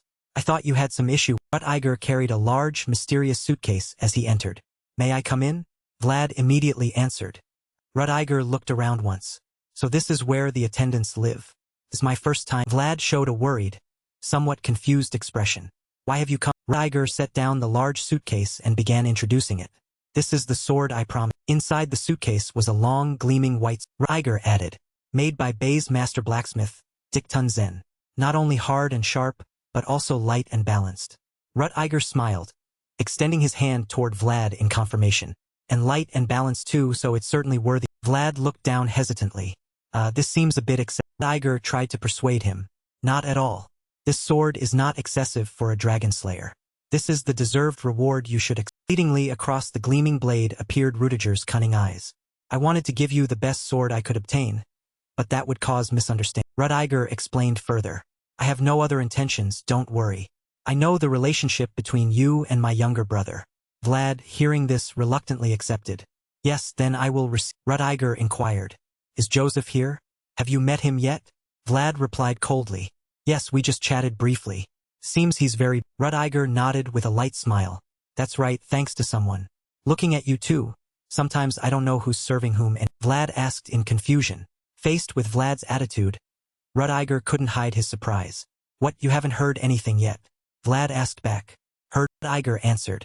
All of Bay's nights have been... On a bright winter morning, outside, Laman and the Count were strolling. Laman stroked his beard, smiling with satisfaction. Finally, the pilgrimage has... The Count glanced over with concern. Have you decided? Laman stood on the ramparts looking down. It's my choice, but truly a difficult time. The Count nodded knowingly. I understand. He glanced to the side attentively. So finally, the last ducat is Laman said nothing, only smiled faintly, and Count's gaze reached far into the distance. Having received the price of honor, that boy's shoulders must be heavy. Laman gently continued. That's precisely why I gave it to him, that cheeky... He looked ahead, his voice calm. As a knight and as a vassal of Bay's, I feel relieved to have fulfilled all obligations. The Count turned slightly to the... Bowed respectfully. Thank you for your dedication to Bay's all this. Laman also bowed, placing his hand over his heart in return. I apologize for causing you concern for so... The Count smiled, continuing. Will you now return to your home? Laman replied. Yes, I should. Surely my territory of Dax has changed. The Count urged. Then please stay a few more... Laman felt utterly confused. How strange. You're not one to be sentimental about farewells. He wondered. Is something the Count broke into a benevolent smile, explaining. When someone leaves, another must... Laman, hearing this, suddenly understood. So you've summoned the... He calmly continued. Has the family head also acknowledged it? The Count continued. Those who are worthy should enjoy their rightful benefit. He calmly nodded, readily stating. The record for youngest and fastest in Bay's history will be... Laman suddenly laughed heartily. It doesn't matter if that record is... Count continued. Hearing someone who always values tradition like you say, that makes me even more... Laman nodded slightly, his voice light. It's as if I'm receiving a farewell gift. I very much look forward to them. When a new title is... 3 days later, on a winter morning with sunlight shimmering through each rooftop, in the silent corridor, only the sound of hurried footsteps echoed. Guard soldiers still stood solemnly, and that person swept past. Suddenly hearing footsteps from behind, Jagger turned. He spoke.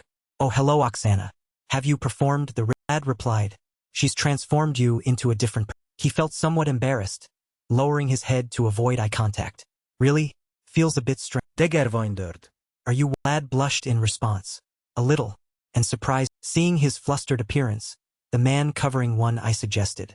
I'll give you a rest if you're a bit... He looked up at the large door. Today this door opens for you alone. He intended to say something, and Jagger loudly announced. Attendant of Bay's, Vlad has arrived before the Knight's Gate by order of the... Their coats billowed majestically. The man's voice rang out powerfully. Please grant permission to... Inside the silent door, a soft voice spoke. The door opened slightly, white light streaming. Vlad's face showed clear astonishment. Inside, tall knights stood in solemn rows. The knight's great... There was the sound of someone's hurried footsteps toward the two. Previously, because I couldn't grasp the power of the sword, I didn't dare stand before this. Thought I would never be able to cross this difficult threat. But now I bring my sword, placing my trust. Joseph urged. Vlad opened his eyes wide, not believing his own... Sunlight from the window filtered through, illuminating Joseph's smile. Congratulations. Vlad pressed his lips tightly and turned. He continued walking in. Vlad walked step by step on the red carpet.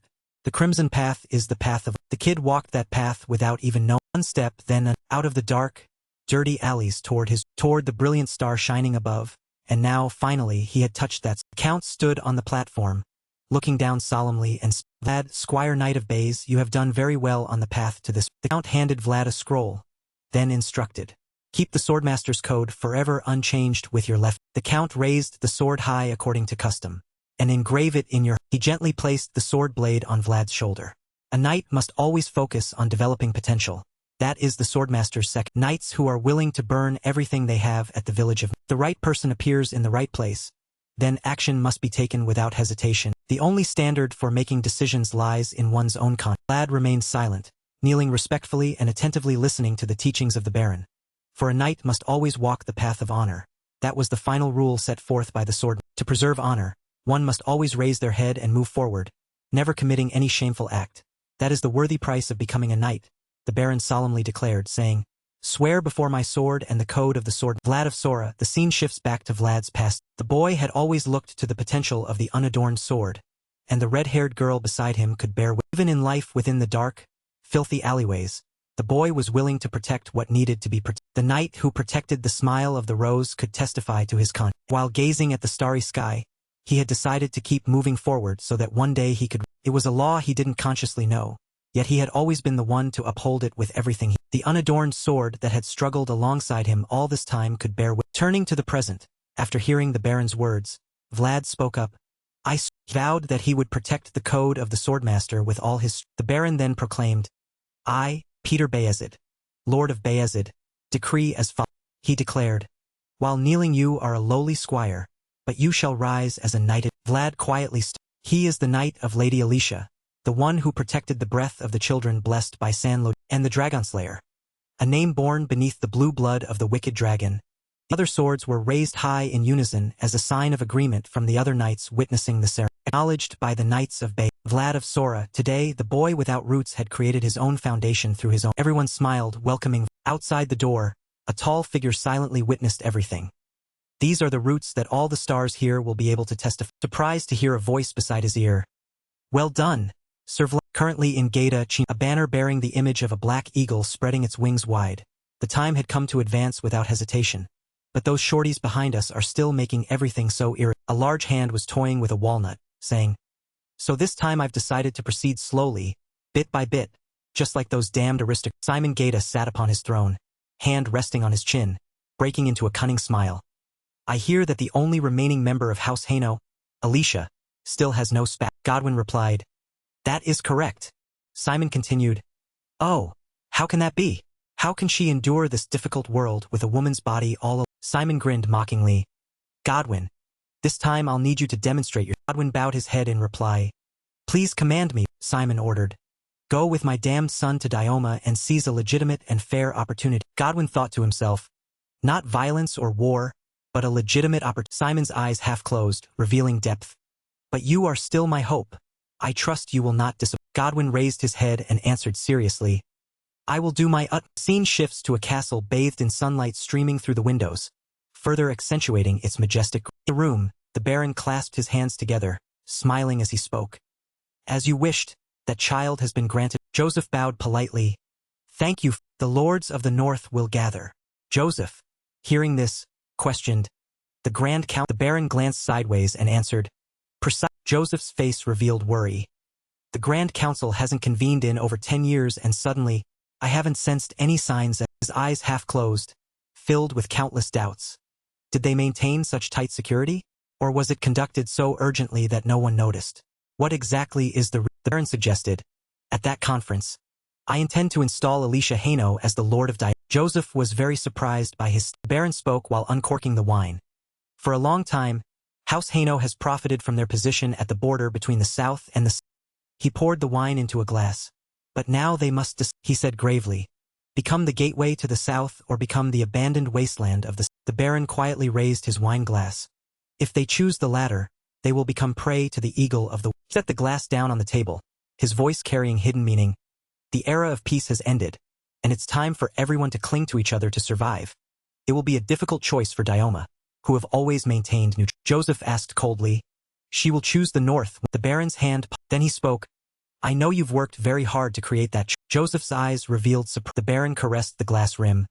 I will support you with everything I... His face turned stern, his gaze serious and full of authority. at least in the matter of Joseph, with a cold expression and calm gaze, attentively listened to his father's words. I myself am The Baron stood solemnly by the window, looking at Joseph's receding back. He thought to himself, since you were born without sharp fangs, you must have your own way of. The face was cold and expressionless. Truly, the Baron's hand clenched tightly as if containing all the complicated thoughts in his heart. Not only those two are standing at the crossroads of choice. The longer I delay my decision, the more blood Bayezid will. His brows furrowed with determination. I must end everything in my generation. He thought furiously to himself. This cursed cycle of fratricide. The sunlight disappeared behind the rugged mountain range. The lad stood with Laman on the ramparts, gazing into the distance, and spoke. Finally, I get to come up here and enjoy the view. Laman continued. I wanted to show you this sight at least. Laman looked ahead. The ramparts at this time of day appeared redder than. Sunlight shone through the high, solid fortifications. The walls of Sturma had endured countless trials of time by absorbing the blood of enemies and of the Bayezid family. Laman said solemnly, if you want to protect something important, you must be willing to shed. He affirmed, knights are those who have sworn to offer their blood when blood must be. Laman glanced at Vlad. When that day comes, you too will have to offer your. Vlad smiled in reply. Yes, I understand. Laman spoke softly, introducing himself. My name is Laman. Vlad asked in confusion. He smiled in response. From now on, call me Sir. Laman extended his hand, saying, here, take this. Vlad looked at it curiously. A shiny coin rested in Laman's palm, and he said, it's compensation for your. Vlad took it and examined it closely. What kind of compensation is just one copper coin? My armor was made from orc. Faced with his dissatisfaction, Laman explained. Its value is far greater than anything you've ever had. When the time is ripe, you will realize the value of that. He turned and questioned. You received your mission after being knighted, didn't you? Vlad immediately replied. Yes, I'll depart. Laman smiled lightly and advised. If the situation stabilizes, remember to stop by my. Vlad chuckled. I'll definitely drop by. Though when I come, I'll collect the rest of that compensation. Laman warmly extended his hand. I'll always welcome you, Sir Vlad, he said. Vlad was slightly flustered. Pardon. Laman broke into a friendly smile. I've had a pleasant. The sun from afar illuminated the two people standing. Oh, with some hesitation, Vlad immediately smiled and said, I have too, Sir Laman. And their handshake was bathed in sunlight as if nature itself. Thank you for your guidance. The scene shifts to a clear morning. Why hasn't anyone come? Alicia slumped over the table dejectedly. I sent letters a month ago, yet there's not even news about who will. Duncan, seeing this, tried to console her. Please be patient and wait a little. He persuaded further. We must always be prepared for the worst-case scenario. Only then can we do what needs to be. Alicia muttered sadly. Worst-case scenario, worst-case scenario, she asked helplessly. Should I just do what Baron Gaeta wrote in his letter and marry his eldest son? Duncan hesitated. Alicia sat up, frowning. What do you think? Should I become a member of his? Duncan felt somewhat regretful. Perhaps I used the wrong words when conveying my. Alicia clenched her fists on the table. I'm still shaking with anger. Outwardly it's a wedding invitation, but the tone is like it's already decided. They don't respect us. She frowned, revealing her full indignation. They speak sweetly but promise nothing about the future or. The only thing I see clearly is their. Face lowered, darkening considerably. I'm surrounded by Duncan spoke soothingly. Please don't worry too much. The opportunity for us to rise will eventually. Hearing this, Alicia gradually calmed down. You're right. We'll continue to hold on until that. She sighed, wondering aloud. But why hasn't House Bayezid responded at all? They're even hesitating about lending us a. Duncan speculated. They must have calculated everything already. They know the terrain advantages here well. His eyes suddenly became serious. The only thing I'm worried about is. In the quiet room, suddenly there were footsteps running closer from out. A man rushed in hastily, shouting loudly. Baroness, we've just been informed that Baron Gaeta's people have entered our territory. Alicia was slightly flustered. They're here, Duncan suggested. I'll try to arrange to postpone the meeting between both sides until tomorrow. I'll buy you. Alicia's eyes couldn't hide her. Duncan tried to reassure her. Please remain. Gaeta's banner is flying outside. When facing a hungry eagle, we shouldn't expect merciful. Baron Gaeta's heir, Isvan Gaeta, had just ridden up on horseback and immediately disparaged. This place is too bad. Godwin from behind continued. It's always been like this, he went on. They prefer diplomacy over war, and if possible, they'd rather farm than. Isvan sneered contemptuously. In other words, they're all dull and. Questioned. I don't need to do anything, right? Godwin replied. At the very least, you should introduce yourself. And he asked. Godwin explained more. You also have to pretend to care about the other party and exchange a few pleasantries. Isfin looked annoyed. Ugh. I don't like doing that at all. I hate all forms of. Godwin then advised. You must fulfill the duties that come with your blood. Isfin kept questioning. Why is father complicating things this time? Take what you want. Father has lived by a simple rule his whole. He frowned and asked. Can't we just seize what we want from them? Godwin replied gravely. The North has never failed in protecting what they want to protect. He affirmed. Everything we in the West have today came through while everything the North has today came through Godwin continued. Baron Gata is currently the Western hegemon and commander of the entire regional alliance. It's only natural that he acts cautiously after moving outside the. Isfin nodded, continuing. Of course, the fact that you're accompanying me on this trip proves father is very serious. Suddenly Godwin spoke up. We've been told she's very beautiful. Among the noble women in the region, no one is as beautiful as. Isfin broke into a cunning smile. Is that? He continued. Then I have motivation to keep. Imperial capital, Brigand. Their banner bore the image of a dragon with wings spread. Mikiel knelt before the. I have Duke of Dragon Blood. Sanos Dragulia spoke gently. Report. Miel bowed her head in response. Forgive me. The wicked dragon died at the hands of a northern. Sanos ground his teeth in fury. Those northern barbarians? They truly don't know their. Mikiel continued. However, my trip also yielded some results. I discovered a boy in the. Sanos was quite surprised by her statement. He is a dragon hatchling whose eyes haven't yet. Chris smiled curiously and asked. Father, you've been to the north before? Sanos's voice trembled as he replied. I've traveled everywhere, devoting my entire life to spreading my seeds across the In the quiet room, only his voice continued to. Each seed is a possibility. No one knows what they will become. And dedicating my whole life to this was entirely. Sanos began to ask. Did your heart and his heart resonate when you two met? Godwin immediately answered. Yes. He asked further. What colors? He replied without hesitation. He has blonde hair and blue eyes just like us.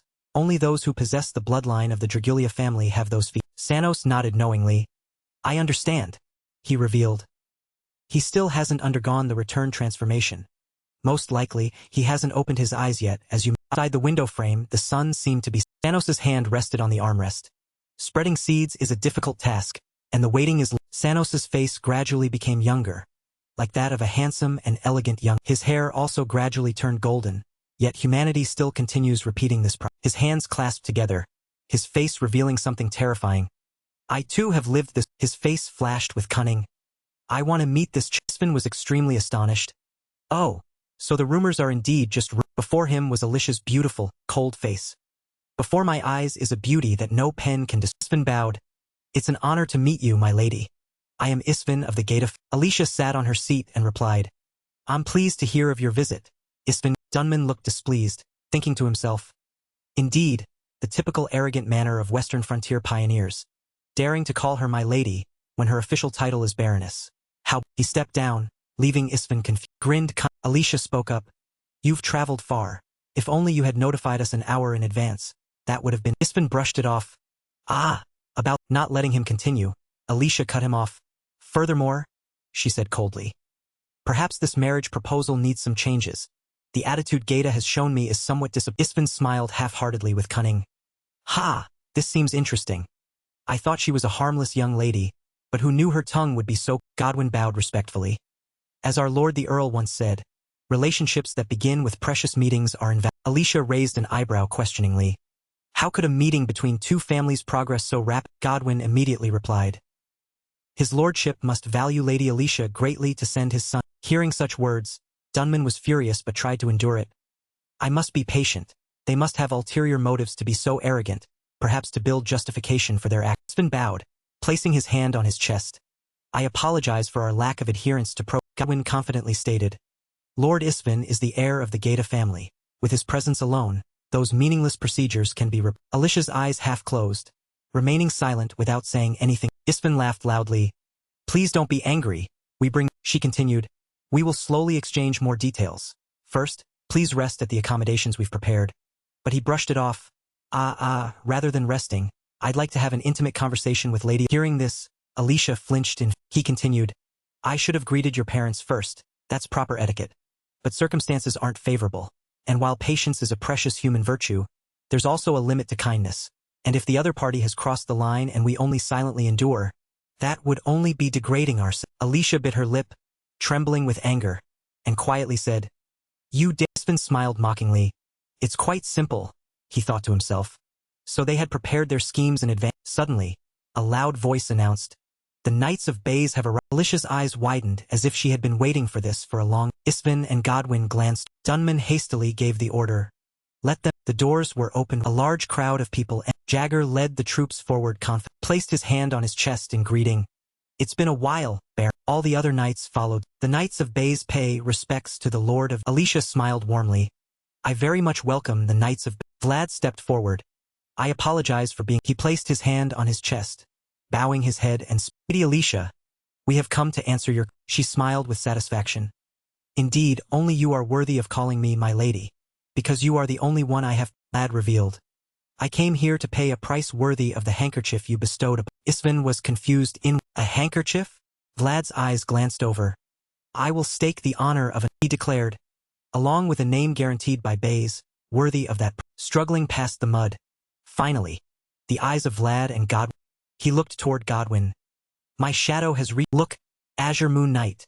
Finally, I have earned the right to stand before." Scene changed to a beautiful morning, with blue sky and sunlight streaming through roof. Isvin sat in the room, frustrated. "I thought everything would progress smoothly. Who would have thought Bays would make such an unexpected." He frowned. "Vlad of Sora. This is the first time I've heard that name, and though I feel like I've encountered him, it's not the." His sharp eyes looked toward Godwin, who stood behind. Isvin smiled faintly. "How refreshing. The first time I've experienced such humility." He asked, "You know him?" "He's truly an arrogant," Godwin replied coldly. "A brief encounter. I didn't expect to meet him," he recalled. "That day, I saved him not just out of pity. The kid's future potential was what attracted me to support him, though now he might become an unpredictable consequence." Godwin smiled faintly. "But truly, he is worthy of respect. Who would have thought the one I once received reports about needing attention would." Isvin placed his hand on his chin questioningly. "What should we do now? Father told me to create justification to gain the upper hand in this." Godwin hesitated. "There is a way." His eyes lit up with cunning. "The victor will have everything. That's a rule applied every." Scene changed to Alicia's room, the teacup on the table still steaming hot. Lord Joseph said he would prove the strong alliance between the two families through. Alicia spoke. "Since Duke Bays has come all this way, I'm afraid no further proof is." Jagger placed a letter on the table. "His lordship sent a letter to the young." Alicia picked up the letter and read. "Although Duke Vlad has Lady Alicia's handkerchief, with that alone, you will find it difficult to refuse Gata's marriage." She exclaimed. "So there's this." Jagger revealed. "Lord Joseph is doing his utmost for." Alicia continued. "Yes, this is a completely feasible method," she revealed.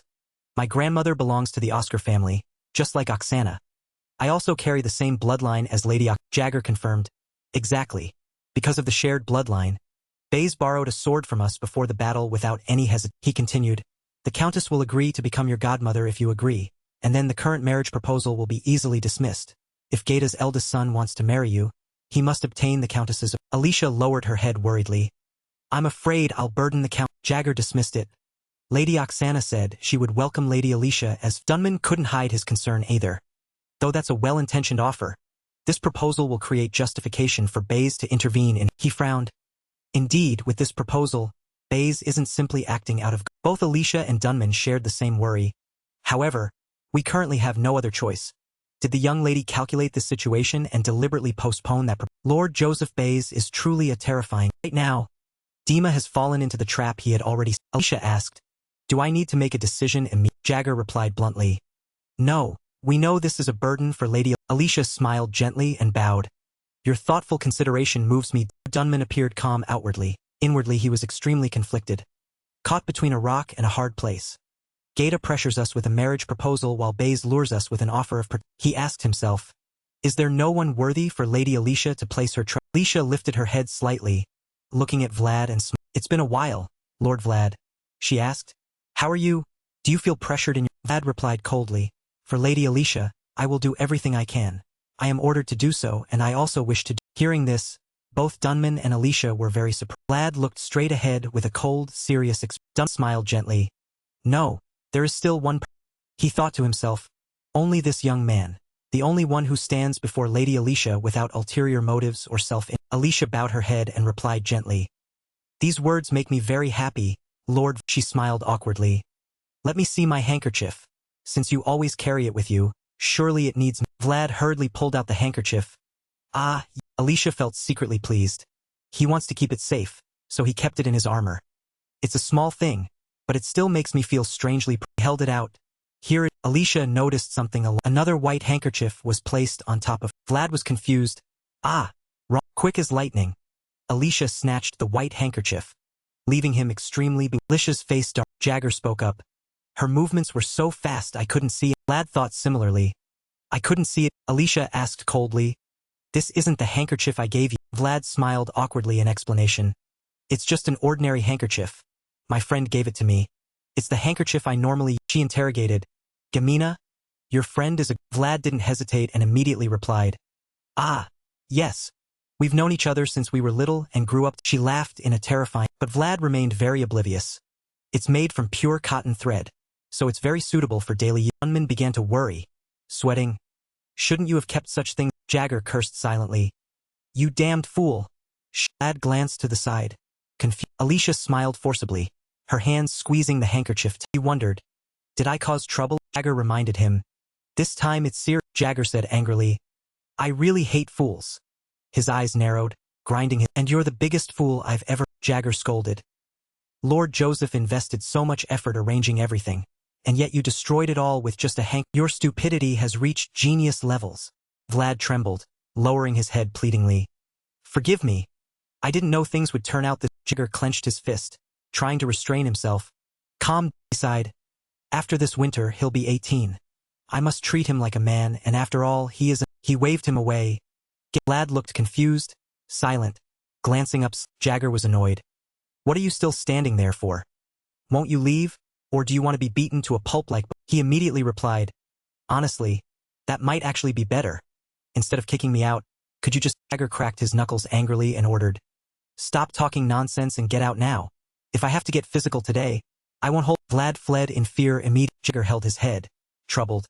What am I going to do? Vlad entered. He looked up and saw a group of people dressed in black sitting in... He frowned in confusion. What did I do to deserve such stares? Someone spoke up. A great man like you doesn't appear every day, so we have to look... Another person continued. Truly the bearing of a hero, and another mocked sarcastically. 2 hands, 2 girls. While another ridiculed. I really admire you. And yet another, as expected, a shining... Vlad coldly dismissed them. I want to be a... Laughed loudly in mockery. Oh, then we'll go outside so you have quiet space. On your first day of work, our rookie has already proven himself. Vlad helplessly turned and left. Fine, I'll... Behind him. They continued laughing mockingly.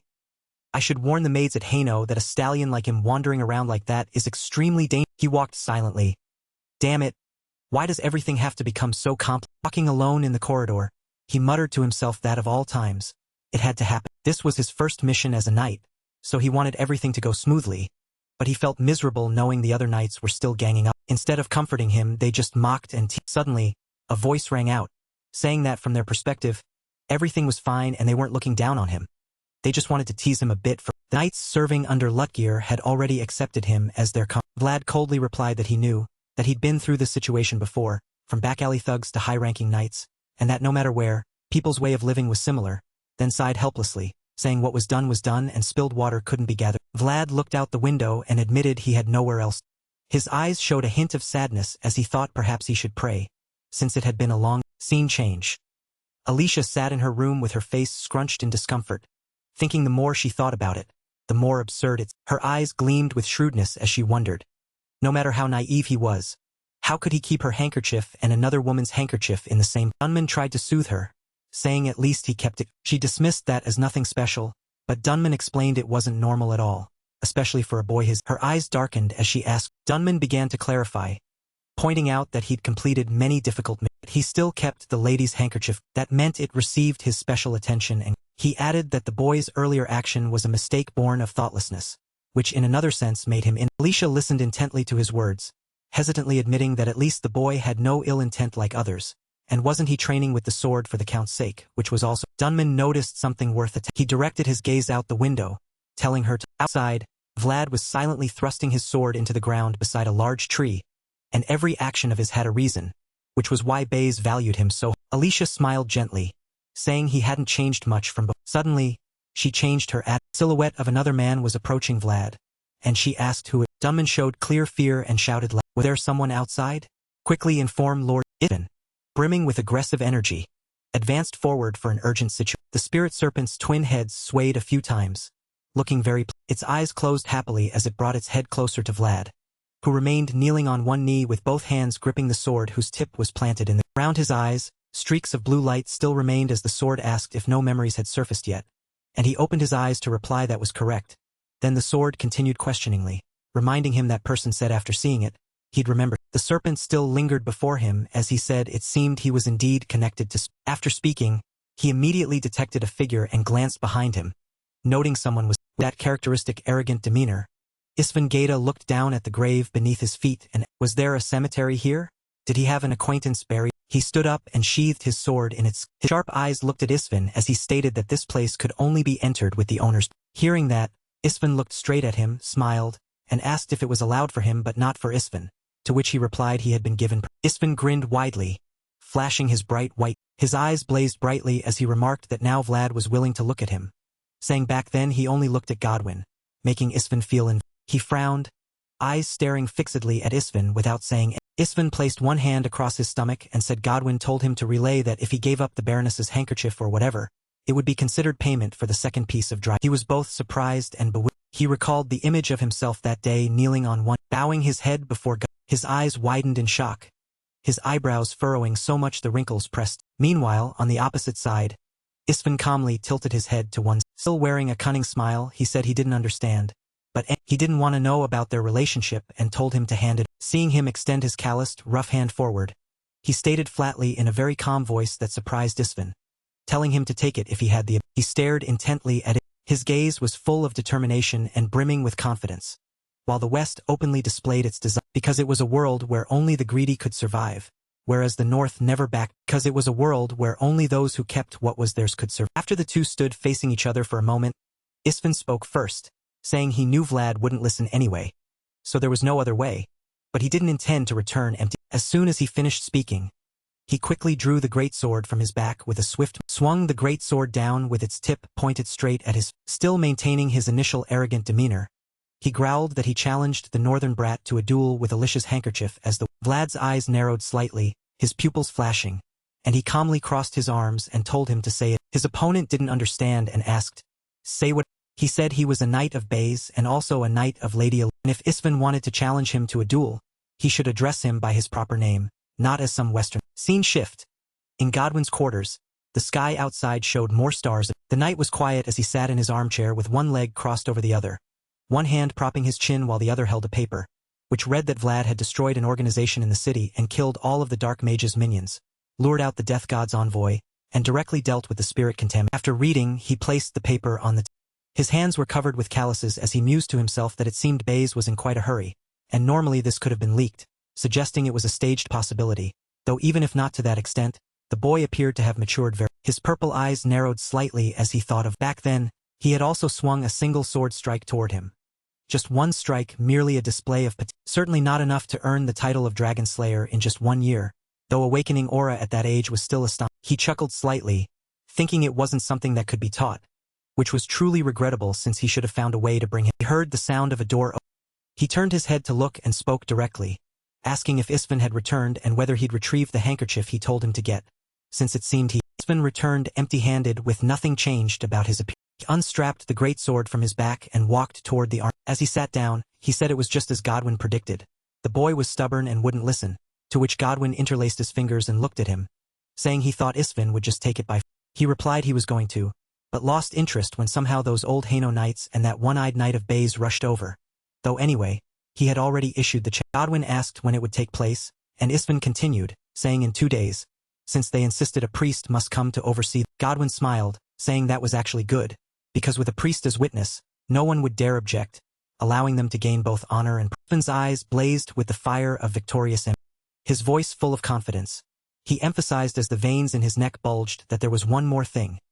Watching that hateful face contort in fear would be the ultimate. In the corridor inside the manor, 2 figures stood there, none other than the butler Dunman and the butler looked at Jagger and asked first if there would be a chance of victory, to which he replied it wouldn't be. Istvan was the eldest son of the Geta family, overlords of the West, and from childhood had received the best education and was the foremost, and previously, Lord Raman had also highly praised the strength of the Western Knights, so currently Vlad's chances of winning were not high. The butler pondered about Lady Alicia's handkerchief. Jagger chuckled softly to comfort him, telling him not to worry too much since hadn't Vlad already faced a knight, even if just a then stopped smiling and instead spoke calmly, continuing. Moreover, Lord Joseph had been officially granted full authority by the Count to handle this matter, so he couldn't possibly summon them without a. The butler's eyes brightened as he looked quickly at Jagger, asking if there was already a. Jagger looked at him and smiled, saying the duel was just one step in. The butler relaxed and extended both hands forward, exclaiming he didn't expect Lord Joseph had prepared to this extent,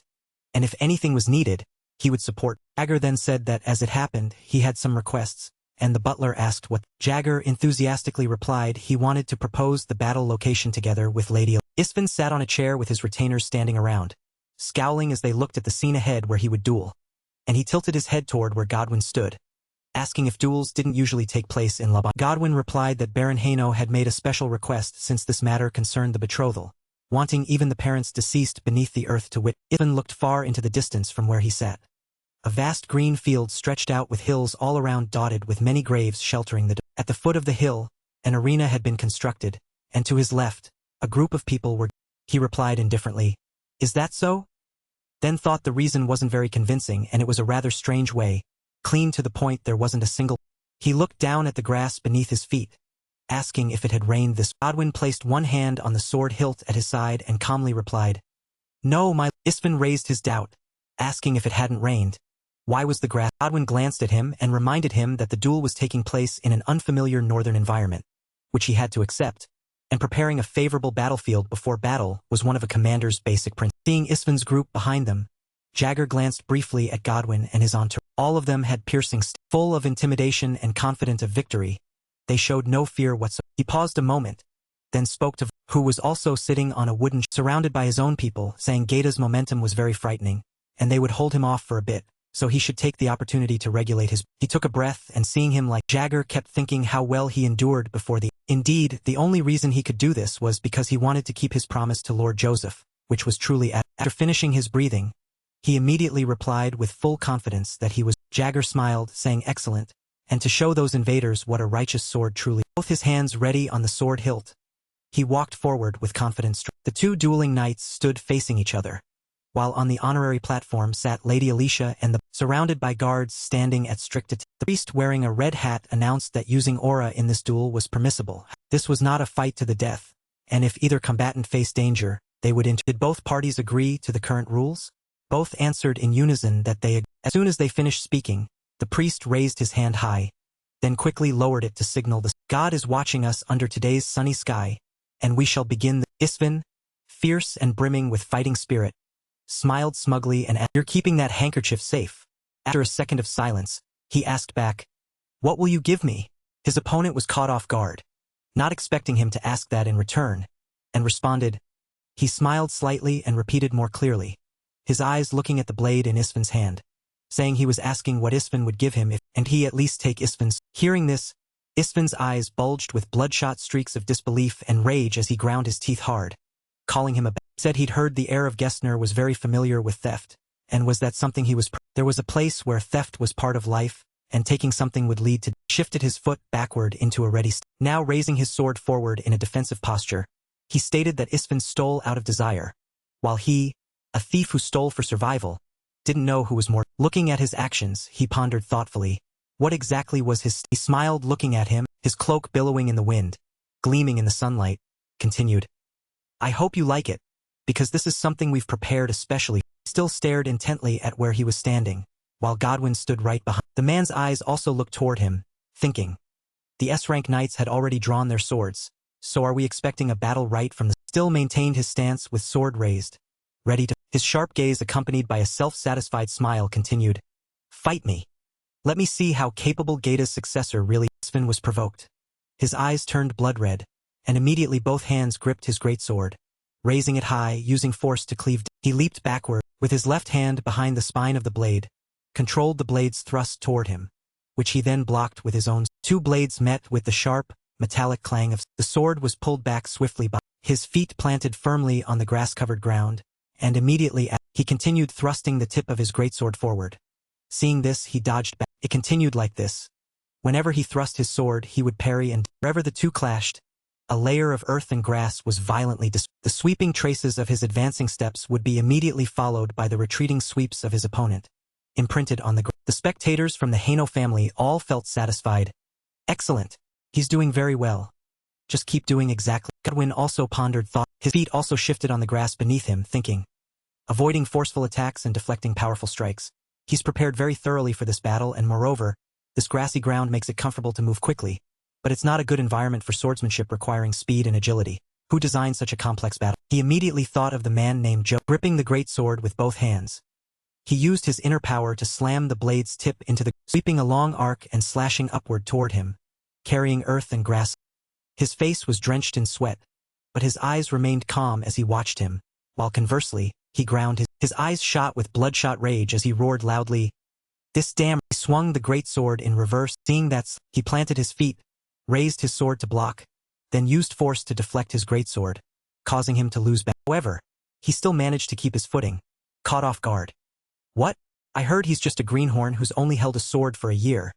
Yet how can he block my... Just as he saw him maintaining his... Once again he swung his greatsword horizontally in an arc aimed right at his... He tilted his body to continue dodging. Having missed, he growled in frustration. With hands gripping the greatsword's hilt tightly, he used force to execute a downward cleave from... Looking at him was like watching an eagle striking. Just like the emblem on the iron armor, a truly powerful slash. Around where he stood, clouds of dust scattered to reveal a chaotic layer of grass was thrown to both sides. But Van had already retreated in time, completely He shouted, "Fight properly! How long do you plan to keep running?" He took 2 or 3 breaths and replied, "Who knows?" He looked at the battle scars around him and mused, "This damn battlefield feels like we're fighting on a patch of muddy. If I continue like this, I'll hand him the chance for..." He ground his teeth. What a disgrace, dueling with a nameless... He looked back at him and said calmly, "Perhaps because you crawled up here slowly from some lowly place, your fighting style is equally..." The lad was confused but didn't respond, though he heard him continue. "If she saw that miserable face of yours, even the mother who bore you would look away and..." Hearing him finish, Van exhaled and smiled mockingly.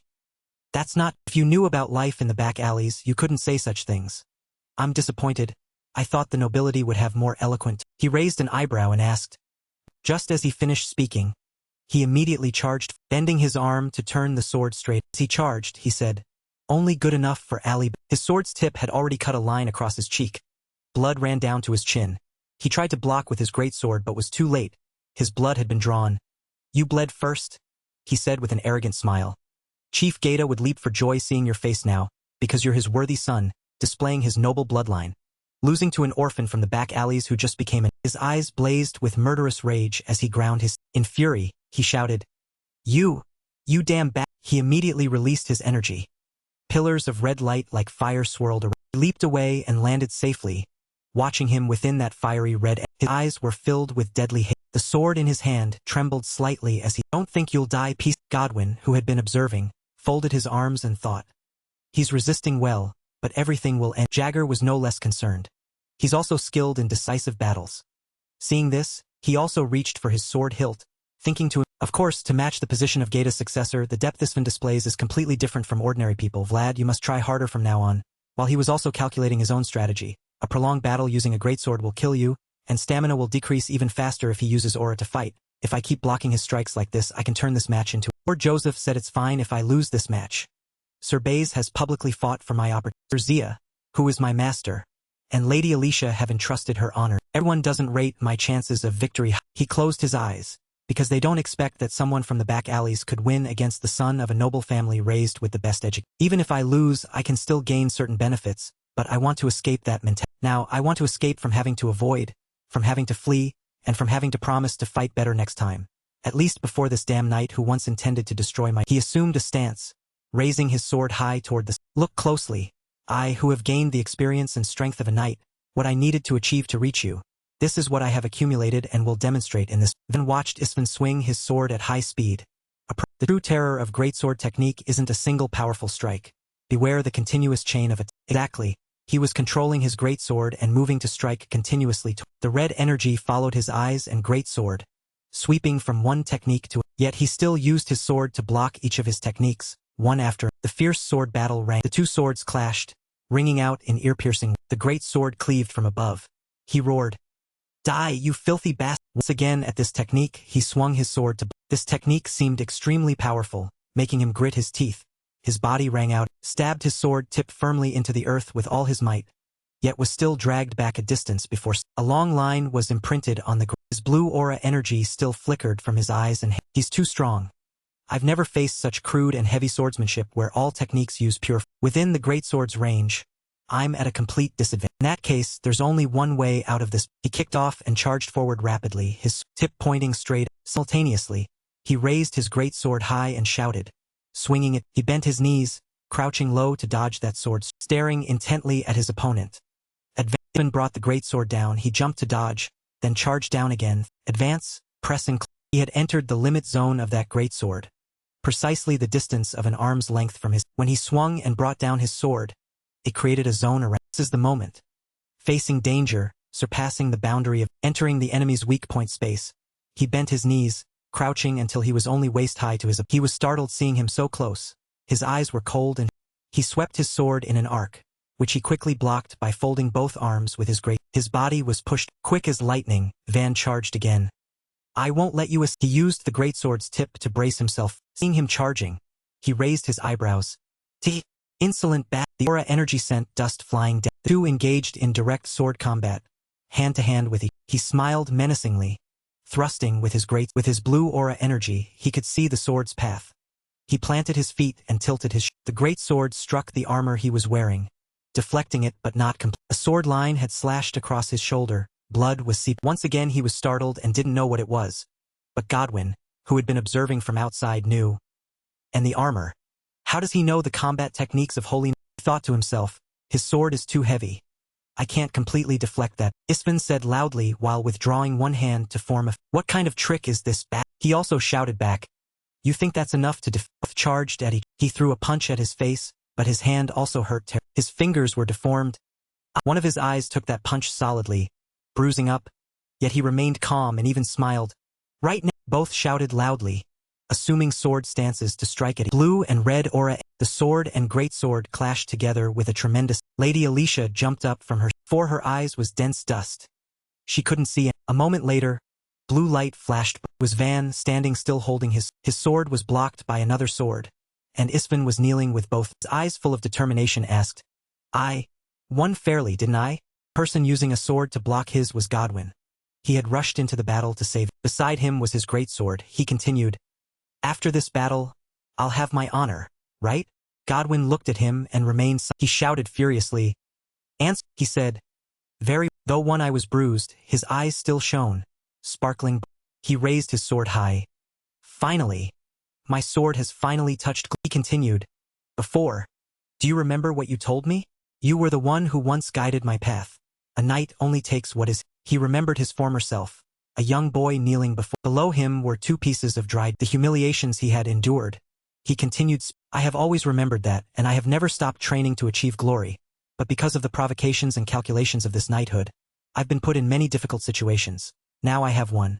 Therefore I will take this as a reward deserving of my efforts and as the right of the victor in this. Godwin from Gaeta, at the cost of this honor duel, I demand Isfin's. He pointed his sword tip at his greatsword. Both he, Lady Alicia, the Gaeta family's Red Jagger, and Isfin were all. He raised his voice. This is the right I have earned in this arduous. Outside, the sky was full of snow. Snow fell, blanketing the entire region white. Leafless trees bent in the snowy wind. At Joseph's, the attendant soldier Boc Dan delivered a piece of paper. Lord Joseph, urgent news from the. He received the report, opened it to read. I prepared for him with the best I had, but this mission is still beyond. Hopefully, at least we've avoided the worst. He wore a purple cloak trimmed with white fur. After reading the letter, he said, I didn't expect it would be him. Boc Dan, is Isfin of Gaeta and easy? Boc Dan made a face when he turned to ask, caught off guard, yet still answered, no, that's impossible. Currently he's only just over 20 years, but in the West, there wasn't a single new knight with potential comparable to his, to the point that in knightly circles, people expected he would become the greatest knight of the. He listened to Bogdan finish speaking. then glanced at the paper and said, "Exactly. I've planned this based on..." He set the paper down, then clasped his hands behind his back in thought. The heir of Count. For Vlad's debut match, there was no better choice than the conqueror of the West, because if his opponent was a renowned powerhouse, even if Vlad lost, his reputation wouldn't be affected, but as long as he pushed back Isvan, even Vlad's fame would increase significantly, not to mention if he ended with a loss and the handkerchief was taken. Alicia would have no choice but to grasp Bayet's hand. This truly was quite an unexpected. He smiled with satisfaction, turning back to address his attendant. "Bogdan, the task I entrusted," he quickly replied while clenching his fist against his left chest. "Yes, Lord Joseph. I've prepared everything without a single," he said. "Discard it all." The man still quickly answered, "Yes, I'll do it right." But upon reconsideration, it seemed his lord had said not entrusted to me to do, but rather veins stretched across his temples. He turned back around. "I'll have to plan from the beginning again." The man was taken aback, stammering, "What? We've been preparing for 10 straight days, staying up all night." He looked outside where snow was still falling heavily and said, "The situation has changed. I prepared for the worst-case scenario but didn't prepare for the best outcome. I don't know whether to cry or laugh." Around Bogdan were wrinkle lines, and 2 streams of fake tears ran down his face. "I think I know." The people from Gaeta's side wearing brown robes were all unhappy, while those from Jaeger's side wearing indigo robes were laughing cheerfully. And the leaders of both groups were negotiating in a spacious room, seated at a round table. Facing Jaeger, who had one leg crossed and arms folded, Godwin spoke casually. "At the very least, I want to reclaim that sword." Jaeger replied, "That matter can be discussed later. What about the procedure for your He raised his voice. "Isn't that demand of his a bit excessive?" Jaeger looked up at him. "That's for us to..." His eyes looked at him with sharpness. "Taking the sword just because of one duel is clearly continued. But this wasn't an ordinary duel. You're the ones who crossed the line without thinking." He was silent for a moment, then said, "Say what you..." He calmly replied, "You cannot demand I do that because it's also not within my authority. You know that." Hearing Jaeger speak, he thought of the young man he'd met that day. Then he continued, "Is the reason he took that sword because he has a grudge against me? Then negotiations are canceled." Jaeger answered, "If you understand, then leave immediately." He slammed his hand on the table and turned to eyes full of killing intent. "In the end, we'll meet again." He also released his own pressure without restraint. "Choose a good day to arrange it. I'll personally come to well." His eyes were cold. "Convey my farewell to that." He looked at him smugly. "All right, that I can." With that, he turned and left Watching his retreating figure, he sighed. "You've provoked a terrifying Sunlight shimmered down on the Hainoist. Alicia calmly sipped her tea and spoke. "We won't need to accept Lord Joseph's proposal anymore, will we?" Duncan spoke up. "That's right. You've defeated Gaeta's marriage proposal with your own." She smiled. "What a relief. No matter how warm Bayet's embrace might be, giving them a pretext still made me Alicia narrowed her eyes at her teacup. "A knight like Lord Vlad won't be commonly seen." Duncan smiled and nodded. "Of course." Alicia asked, "How much do you think he'll continue to grow?" He thought for a moment. "If he continues developing like this, he has the potential to become the representative of the North in the next generation." She was surprised. "To that extent?" He calmly added, "Even that is just a conservative estimate." Hearing this, Alicia gazed thoughtfully for a long. She set down her teacup. "Indeed, bearing the position of family head alone is not easy at all, and there's no guarantee something like this won't happen." Rather than being caught up with countless nobles eyeing Haino's succession, she looked toward the window pensively. "If I had a knight without any power background beside me, it would be..." Duncan looked at her in surprise. "Lady Alicia, are you perhaps..." She interrupted him. "This is also quite an attractive proposal for Bayet, isn't it? From a certain perspective, it's similar to a blood alliance, isn't it?" He was flustered. "I think it's still a bit early, isn't it? Even if a knight has semi-noble status." She pondered. "You said he has the potential to represent the North, didn't you? We need to secure him before others make their move. That's still better than having to marry some eccentric."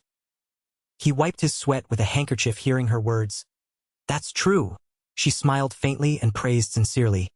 "And what he's done is truly By a distant, Vlad poured wine onto the amber liquid flowed down, shimmering. The snake spirit smiled joy. He spoke. "Seems like it really likes this stuff. Looks like the solution is to offer whiskey as tribute." The sword's voice rang out. "Since this is liquor brewed from barley, I thought it would suit this spirit very well." And it happily wagged its tail, coiling in circles around, then joyfully bestowed its blessing upon him.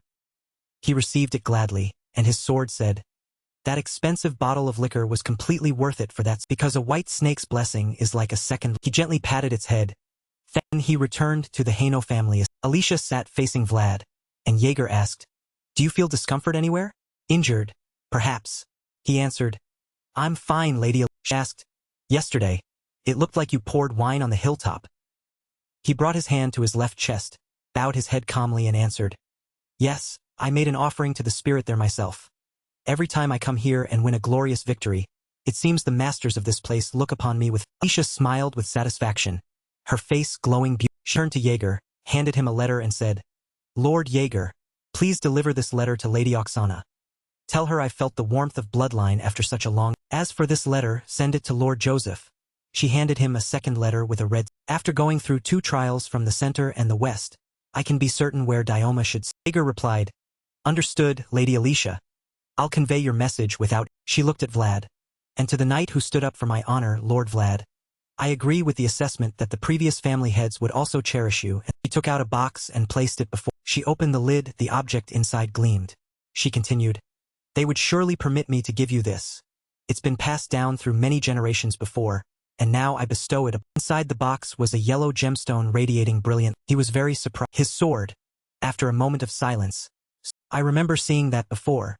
That's the glory stone of the elf, a different race living in the eastern border forests of the— Because they worshipped a different god, they also limited contact with humans, but the first family head of our clan was very close to the—" Alicia held up the jewel and explained, "I heard this gemstone was born from that. This is amber made from an extremely rare tree. My father had it set in his sword's pommel, but I never had occasion to wield a sword, so it just sat there uselessly. I think this stone would suit Lord Vlad's sword very—" He looked at her holding the jewel in both hands, stammering hesitantly and thought, something this valuable needs an appropriate price." Then he raised his head and said to Alicia, "If it was left by the first family head, isn't this a family heirloom? How could—" She smiled kindly. "You deserve it more than anyone. Lord Vlad has protected the Haino family." He looked at Jaeger in confusion, seeking help. "Either way, it's too much." Even Jaeger seemed perplexed. Sword spoke earnestly, "If possible, take it. I'm asking you." He was surprised. "All right." He remembered when he was young, raising the sword. "I'll help you. Please help me. I'll help you recover your memories, and in exchange, give me this." That promise brought me to today. I received the— Therefore I must return the memories. He extended his hand to receive the jewel. A knight only accepts what he deserves. He smiled sincerely. "Thank you, Lady." Hearing that, she was also— Jaeger, confused until now, "Is it okay to accept?" The sword spoke. "Thank you. Taking it like this, you feel burdened." He smiled cheerfully in acceptance, looking at the jewel and saying, "It's fine. I'll find a way. This might be a clue to those memories." The sword answered, "All right. Look at the amber through my—" He was surprised. The amber's light flared up, enveloped. Great tree appeared before his— The group from Bayet spoke smugly. "That guy's ambition." One of them chimed in. "Exactly. Not ordinary ambition either. He just became a knight and already aims to be noble." They laughed cheerfully. "Right. A man should aim for the peak from the start. He looked special from the beginning." He explained in confusion. "No, that's—" They rode their horses around him, puzzled. "Oh, come on. That's I think it's the right choice indeed. Exactly, it's just a nominal debt, but in reality they gave you Haino's no different from a knight being given a lady's hank." All three laughed joyfully. "I know, right? That radiant He sweated, stammering explanations. "I already said it's not like—" He turned to Jaeger for help. "Say something. You were standing right there and saw He pondered a moment, then turned back and said to him, "For now, I'll report privately to Lord Joseph, even I give up this." He fell into dejected disappointment. "Yes, Looked ahead. We've arrived already?" Another answered. "Seems—" Looking at the white castle ahead, they spoke cheerfully. "We teased this kid so long we've reached Stroera." They continued happily. "Ah, what a shame. Should we camp here tonight and leave?" He commanded his horse forward. "Let's go." The whole group behind laughed with flags fluttered in the castle gate was shrouded in. They calmly urged their horses toward. Jaeger spoke. "Vlad, you—" He was confused. He calmly repeated for him. "Yes. It's time you use your own voice to open the castle." He was flustered. "Can I really? It feels like just yesterday I was still sneaking in through the door." The group behind him spoke excitedly. "If you can't open it, we're camping out. Okay?" He gritted his teeth. "Damn you all. Even if the sky falls, I'll open this." He approached the castle. A knight's silhouette standing on the castle wall saw him and shouted, "Halt! Who are—" He raised his sword. Knight returning from completing his— They were confused. "Vlad? The one who defeated the Shadow Wolf and was—" The whole group ordered in confusion. "Open the gate immediately." Castle gate. Vlad was surprised. It really Jaeger spoke. Of course. Knight is a title earned through actual strength and only those who've proven their worth deserve it. Now you have the right to open all castle gates in Bayet's territory. It was even more surprised. The knights stood in rows facing each other. A representative stepped forward to welcome him, placing his hand sincerely on his left chest, bowing and saying, "Please forgive us. Welcome back, Lord Vlad." Jaeger smiled at Vlad and reminded him, "Stop bowing your head, ride proudly. You left through this gate as a wanderer, but now you've returned as confidently rode his horse through the castle." At the county of Geta, the head of the Geta family looked toward Godwin and Isvin and spoke. "And yet you still dare call yourself?" Geta erupted in anger. "You should have forfeited your life." Isvin panicked, his face ashen. "I'm sorry." Father's sharp gaze fixed on his broken. He ground his teeth and roared in, "What utter humiliation. Just when I thought we'd secured our position, you go and ruin everything like this. And it wasn't even some noble bastard, but merely a soldier who'd just been..." His eyes flashed red with oppressive authority. "Do you think you only lost a..." You handed over complete control of Diama to the Bays. He turned toward Godwin. "And what were you doing, Godwin? While my son was being humiliated? What in the hell were you..." Man bowed sincerely, ashamed. "I have no excuse, my..." He roared. "What happened? You said you knew..." His eyes were cold, and speaking of which, he was probably connected to that person as well. "Baron. He's the one raised by the renegade knight." Those words struck the Baron like a heavy... He trembled as he spoke. George, chair he gripped shattered to pieces. He gritted his teeth. "That bastard still causes trouble for me even..." The man continued. "That brat has exceptional talent, and the knights accompanying him are all high-ranking. He's also making excellent use of his territorial advantages, and furthermore, there's an unexpected figure. Someone who can directly withstand pressure from me, and since not many know of him, this is likely one of Baze's secret weapons." The Baron spat. "Those cunning northerners. Godwin, do you remember what our ancestors, those who pioneered the West, taught us?" The man replied, "Of course, my lord. Keep what's yours on the ship, and with your remaining hand, plunder from others. That was the only way to survive in the..." The Baron praised him. "Exactly, and I've followed our forefathers' teachings. Under this, I've spent my entire life plundering and destroying." His eyes turned cold. "Geta is a family of pioneers. I can take from others, but I cannot allow anything to be taken from..." He issued his command. "From now on, the eagles I will turn northward to reclaim my son's sword, at any..." The Baze family Bowden cheerfully placed 4 gold coins on the table. "Congratulations.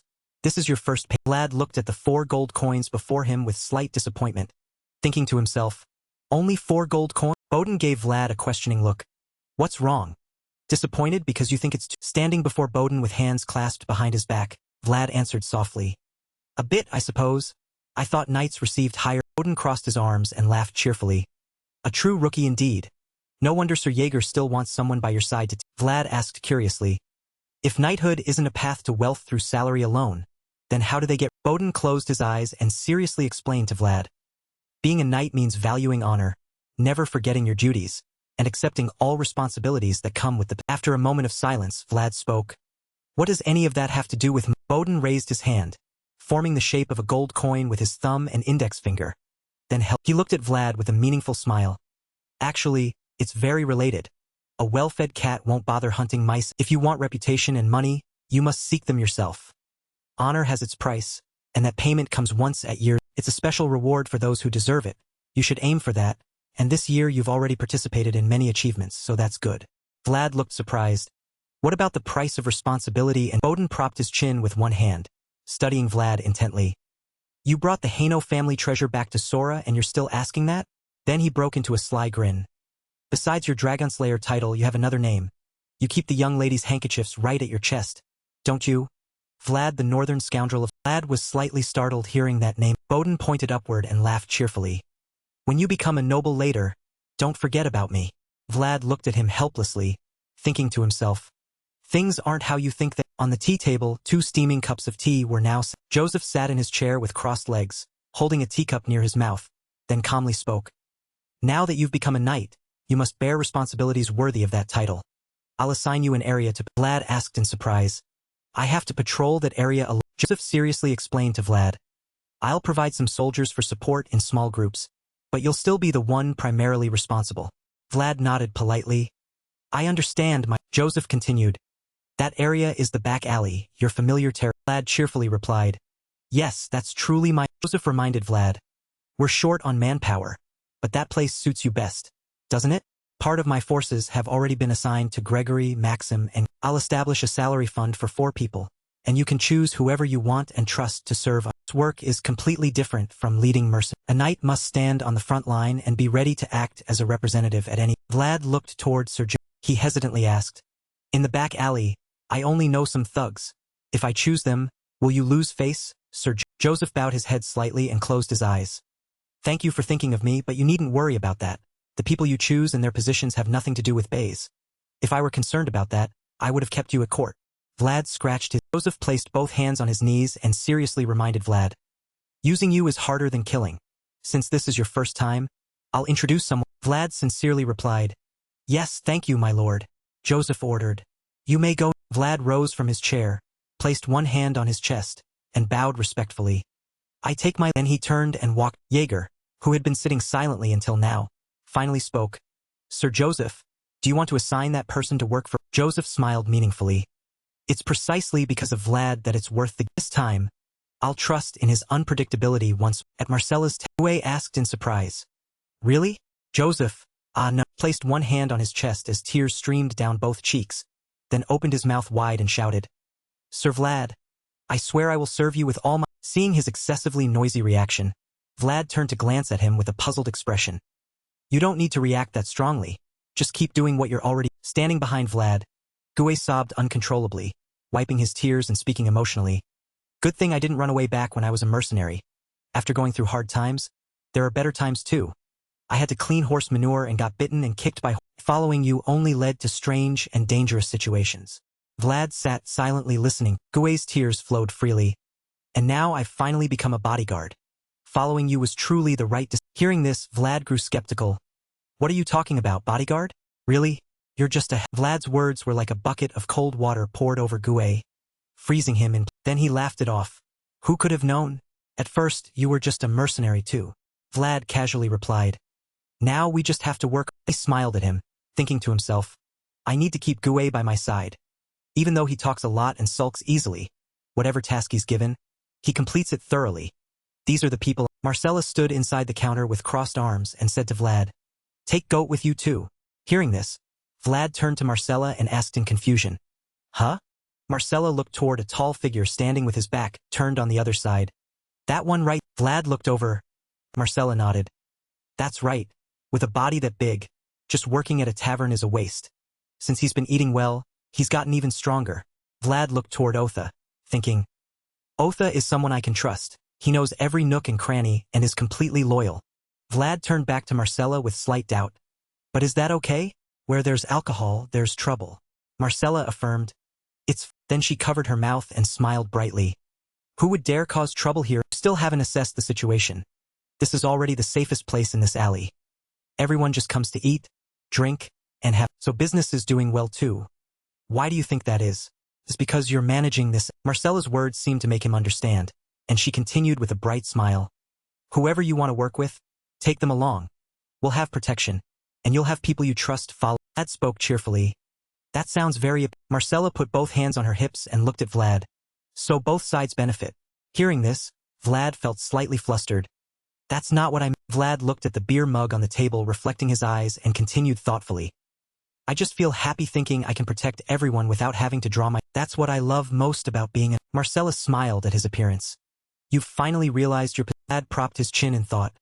"Then he'll be the one who laughs." At docks, boats came and went busily in a crowded— In his office, Harbin held a bottle of alcohol, his face flushed red from drinking. He was thoroughly drunk. "This is truly good liquor. Compared to the captain's, it's like heaven." Vlad's face showed slight alarm. "He's still selling that poison-like—" Harbin cheerfully replied. "That's his only pleasure. We just have to endure the aftertaste after getting— Seeing you again reminds me of old times. Just the other day I was worried about food and shelter for you, and they don't raise black-furred animals? But golden fur is a different class altogether, right?" Vlad said helplessly. "Are you speaking well, or is this the drink?" Harbin's joking expression disappeared as he returned to a serious face and asked Vlad, "So what brought you here? Not just to chat for fun, right?" Vlad hesitated to speak, stammering, "You're still learning to navigate by the stars." Harbin didn't look at Vlad, raising his glass to take a sip before laughing. "That? I gave up on that long ago. Who would hire a cripple as a navigator?" Vlad looked at Harbin in confusion. "But you said you wanted to go to sea. Someday you wanted to leave this place and explore the... Before Vlad could finish, Harbin interrupted. Not every dream becomes reality. No matter how hard you try, it might not work out. It's best to know your place. A homeless, rootless person like me living like this is... After a moment of silence, Vlad frowned and looked at... Do you truly believe what you just said? Hearing this, Harbin lowered his head in contemplation. Vlad continued carefully, Harbin, if a bird is caged too long, it forgets how to... Harbin jerked up in alarm. The scene between the two froze, and Vlad stood up from his chair. Now I understand. He drew the sword from his... This place is silently eroding your dream. Vlad's eyes filled with killing intent as he growled. It's there. At that moment, the sword in his hand suddenly... Harbin exclaimed in shock.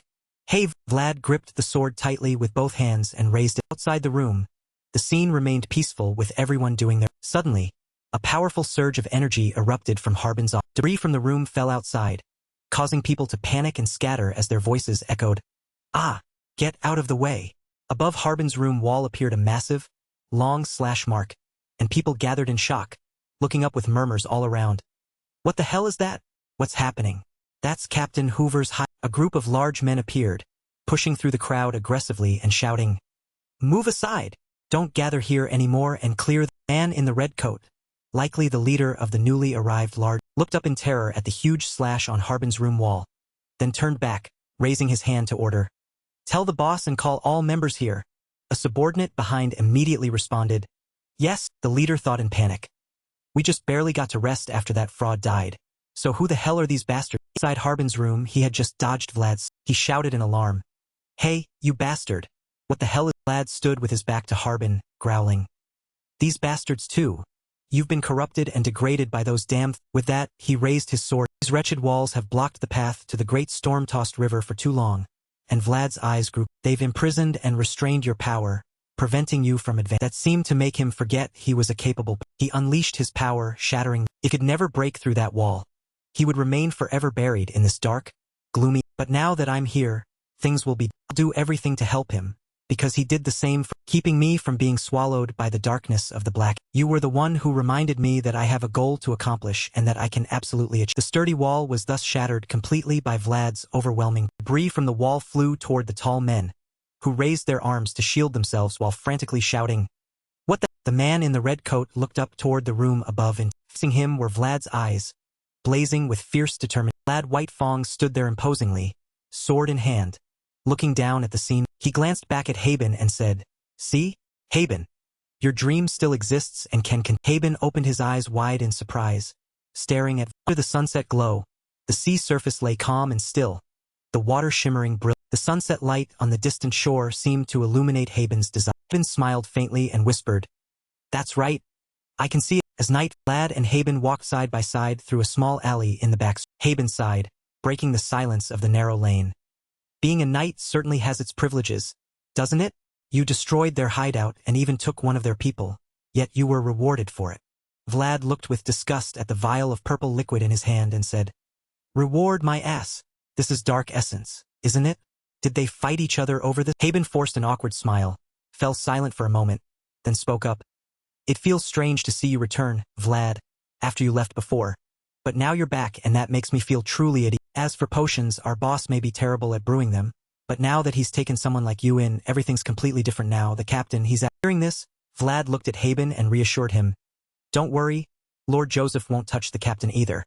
His lordship knows the difference between those who are useful and those... Haben lowered his gaze in agreement. That's right, 1/3 of the alley's economy comes from the captain's smuggling operation. Side, Lord Joseph is truly different indeed. I can clearly see his lordship's shrewdness and intelligence. I think there's some deeper meaning behind you being assigned back to this dark... Hearing this, Vlad also found it reasonable. Now that you mention it, I see. That does make sense. His lordship didn't give me any specific instructions, just said I'd be handling everything in the back alley from... Crossed his arms helplessly and asked, So what should I do next? Haben, walking with his staff, followed Vlad and replied, Why are you asking me? You already know the answer. Vlad was surprised. Haben stepped up to walk alongside Vlad and calmly explained, You didn't kill a single person today, yet you still made Captain Hoover surrender, and you also let the other bosses in this alley know about it. About what you'll do in this alley to help everyone have better lives. Jordy anxiously bit his nails, looking around nervously. Why is he taking so long? And suddenly, from the distance, two silhouettes. Seeing them, Jordy rushed over shouting, "Where have you been all day? We've been waiting for you for—" Vlad looked at Jordy and asked, "What's going on?" Jordy replied, "Someone came looking." Hearing that, Vlad's tone became slightly annoyed. "I thought it was something important," ordered Jordy. "Send them to Gamina. She'll handle my—" Jordy scratched his head, his voice hesitant.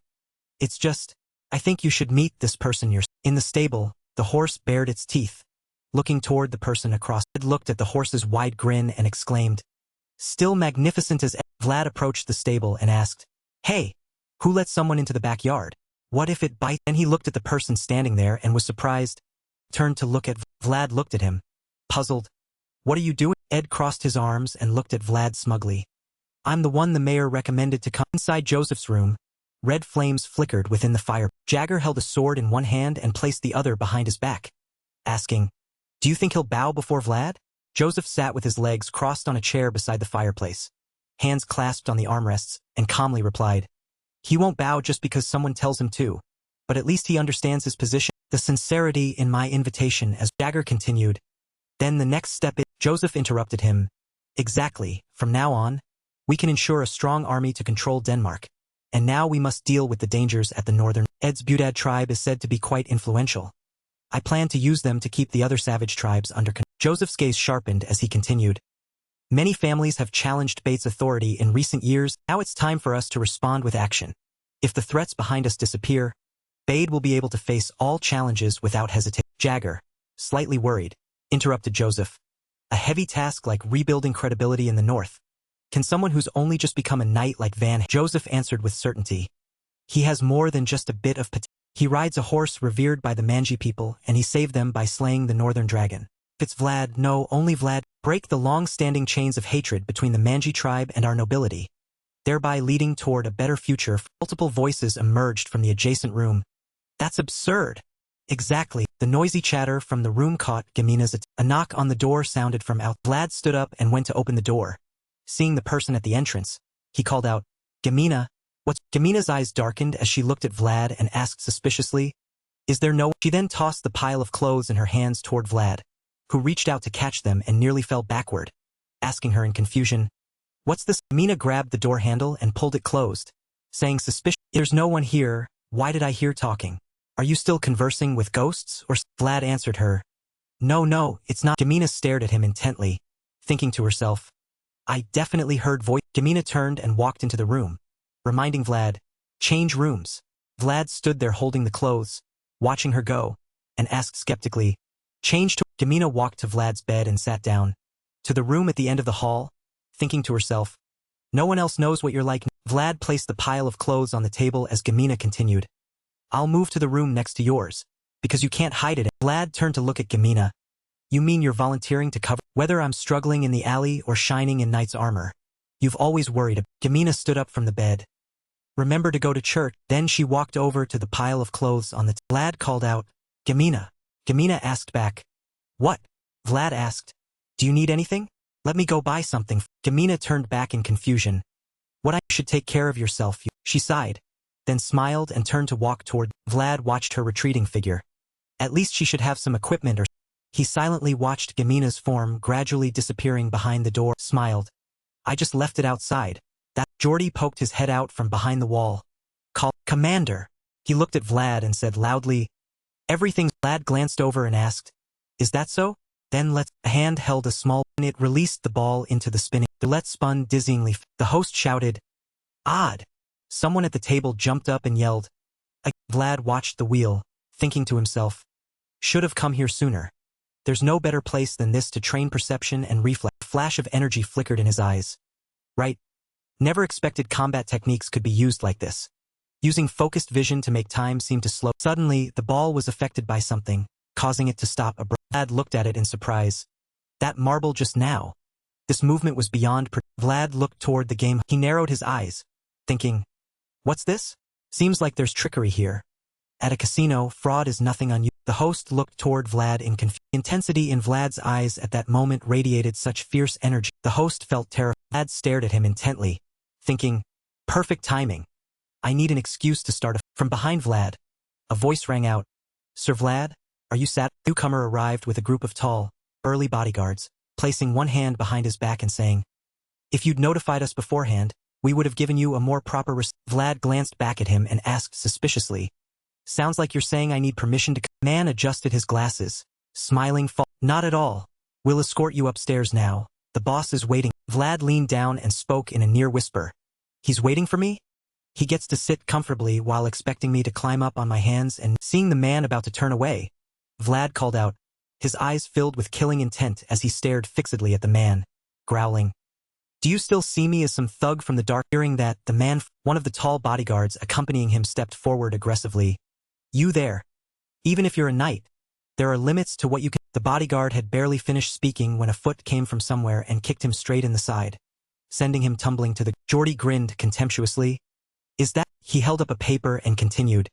Don't you see this knight is on? Ed raised his sword and asked casually. Are we allowed to deal with these guys? We are. The man with glasses looked at the newcomers in alarm, thinking, Manji people?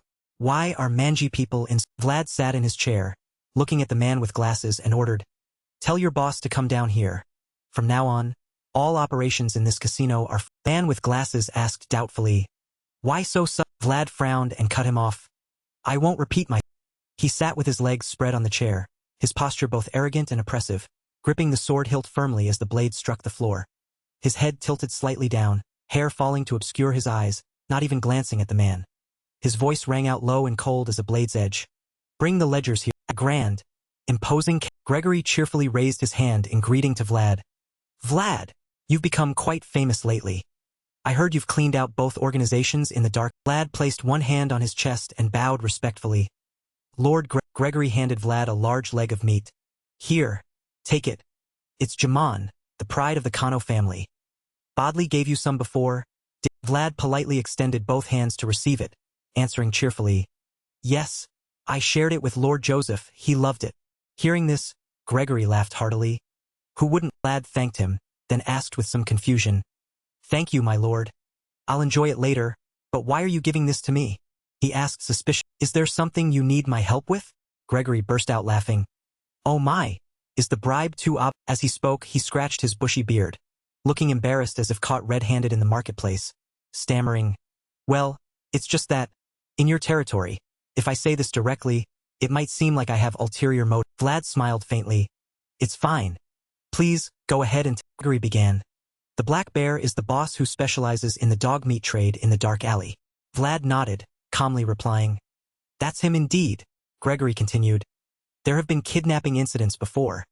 This guy's background is very suspicious. His face now showed clear cunning as he lowered his voice, asking as if making a proposition. What do you think? Want to join forces to take him? At this point, Vlad seemed to understand why he'd been given such a large leg of meat, thinking, so that's the ulterior. He calculated silently. I want to establish order in the dark alley, while Lord Gregory wants to expand Bodley's influence in the meat trade. Both of us can achieve our goals through this black. Vlad asked directly. So, do you want to warn him or subject? Gregory lowered his face, his eyes darkening, filled with hatred. His voice dropped as if suppressing rage. For that one, a warning is too lenient, exterminate. Vlad remembered that Eustia had been killed by that. His voice was indignant. I was planning to deal with him. Gregory cheered up. Excellent. My troops will support you. We'll begin in 2 or 3 days. Vlad nodded in agreement.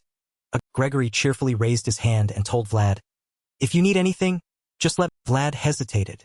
Can I have a bottle of whiskey? Gregory asked again. Whiskey, huh? Vlad raised the leg of meat, his tone humorous. I also have people I need to. Night descended, enveloping the back. Vlad stood before a tightly shut. He wondered. The doors closed? Did he close early? Vlad raised his hand and knocked hard on the door. He called out loudly. Old man, are you? At that moment, the door opened by itself without anyone needing to open. Inside the door, the scene was pitch black. Belongings were piled up right in the wall. Vlad looked at the scene before him thoughtfully, then stepped in. Vlad carried a suspicious look as he into the standing before. His eyes darkened when he saw a figure lying motionless on. Vlad was silent for a moment, then spoke. I brought wine and meat for you. Old walked closer to the bed. But it seems I came too. Vlad sat down on the chair beside. He silently looked at the old man with white hair lying motionless on. After a while, he unconsciously smiled, his voice gentle as if speaking to him. This time, I was at the northern border. A very beautiful place with snow-capped mountains reaching into the. Stretching ahead are endless white fields. I fought a dragon white as snow. He pulled from his person a broken sword. This sword stood by my side until the... I wanted to say so many things, but in the end, only this one sentence is... Vlad placed the broken sword in the hand of the old man lying on... He sadly spoke words from the depths of his heart, though a bit late. Thank you for saving... A sword forged from an old man's dream was perfected in the hands of a young boy. The sword that faced life and death ultimately returned to the old man's embrace. When that happens, it will shine brighter than any other. The clear blue sky covered the church. Vlad, Harbin, and Gamina stood together before the old man's grave, full of... Gamina continuously raised her hand to wipe away. Harbin spoke up. You're truly wonderful. Using your first paycheck to buy a grave and headstone, and near the monastery. Vlad stood silently looking at the grave before him. Hearing Harbin say that, he calmly replied, I just wanted to free him from that dark... Vlad read the inscription on the tombstone again. Chuara's greatest blacksmith. The blacksmith who forged a sword that could cut demons and pierce even dragons, that didn't even have a name to leave for posterity. Harbin explained. I went and asked around, but no one knew his... Vlad spoke calmly. What does a name matter? It's enough that we remember. The three left the cemetery, heading toward the back. Vlad's eyes seemed to have noticed something. He asked, What's with those children? Harbin was puzzled. Huh? What do you mean? Then he noticed the dirty children huddled in the dark corner. Ah, those kids. Vlad looked at them suspiciously. They've been watching us like that this whole time. If they want money, they should just come over. Wherever we go, they just stand there. Harbin turned to look at him suspiciously. Do you really not know about those children? Vlad was surprised. Harbin lowered his head, closed his eyes and sighed. You seem to have forgotten. We once had eyes like theirs when we were young. This winter is colder than last winter. Hearing that, Vlad seemed to understand. Harbin continued. Many of them won't survive. Vlad looked toward the children in the dark. He pondered. Just a blanket would be enough to keep them alive. Harbin looked at him and reminded. Stop it. You only have 1 gold coin left for this. Vlad clenched his fist. Anyway, I wasn't planning to save any this month. With this money, I can buy blankets for them and their friends too. Tell them to pray for the old blacksmith when they receive the blanket. Harbin was skeptical. 1 prayer for each blanket. How fortunate. Gamina still had red eyes from grief over the old man. I'll also talk to Mrs. Marcella. The children need full bellies to survive the... Vlad nodded and smiled, thinking to himself. Little by little, we can change everything in this dark... The simple sword was buried together with the old black, but the star the old man created still shines over the dark... Though its name and form have changed, it still brings happiness each day to this place. The children rejoiced immensely when they received blankets and pools of blood reflected the gloomy building. Vlad stepped on those pools of... He and Gregory led a troop of soldiers to Black Bear's residence. Gregory looked at the pile of stinking refuse lying scattered in the corner and exclaimed, This place is worse than the rumors. When the weather warms up, disease will spread Gritted his teeth. I was only planning to gently close down some shops, but now we need stronger men. Vlad spoke up. Don't worry, sir. Gregory turned to look at him with a puzzled expression. Vlad's eyes turned cold. Black Bear will give us the perfect reason to eliminate. Gregory looked at him in surprise. So from the very beginning you all... Vlad wore the smug expression of someone who had already secured victory. You can't deal with the dark spots of that alley superficial... Gregory smiled faintly. Yes. I like your straightforward... The group arrived before Black Bear's... Vlad spoke up. Let's begin. Gregory nodded in agreement. Vlad took a breath and shouted, I am Vlad of Stora. I have come here to arrest Black Bear for disturbing the city's... He held up a long scroll sealed with red... He listed the charges against him. Murder, kidnapping and deceiving the noble masters of this city. Black Bear, step out immediately and face righteous justice. After Vlad's call, Black Bear's house remained silent without a... Gregory stood behind Vlad, looking at the house that seemed frighteningly silent, and they will resist. Just as you predicted. Black Bear has given us justifiable reason to... Looking at the tightly shut door, he continued. They will also be thoroughly prepared to confront us. They know that if captured, it means imprisonment. Inside Black Bear's house, the scene wasn't as silent as outside, for at this moment, a group of people holding various weapons were waiting for Vlad. Vlad ordered. AC and Otha will take the... AC hoisted his sword onto his shoulder and asked. So this time, just scare them like at the gambling house? Judging by their crimes, it seems we can act more forcefully than last. Vlad spoke up. What do you think? They sold pregnant women and unborn children as materials for dark magic. Unforgivable. Vlad's words made AC furious. Vlad's cold eyes met AC's blazing gaze. A terrifying surge of power shattered Black Bear's, also blowing away the group lying in ambush, and they couldn't withstand this. Ace's blade turned bright. He looked at the scene before him and shouted, "What the?" Then he approached the group deliberately and said, "Just killing them isn't enough." The others looked at AC, crying out in terror. "Hey, is that a manji? How can a manji be in show?" AC's eyes blazed with fire. He growled, "Not manji. I'm from the Butat." Having said that, he charged straight. The group panicked and screamed, "Stop!" AC raised his sword. In an instant, he beheaded one. The others were also struck down by his sword in mere moments. AC's eyes were now filled with murderous and a group of people wielding blades rushed toward AC from behind. "You damned mom!" From behind that group, Otha also charged forward, wielding holding two axes in both hands. He leaped up and cleaved straight down. He powerfully pulled out the axes and then flew straight at an approaching. Before the two of them, corpses lay scattered. Fresh blood pooled across the ground. AC smiled mockingly at Otha. "Not bad." Otha only grunted softly without reply. One of the remaining group pointed his sword at the two and shouted, "What are you standing there for? There are only two of them.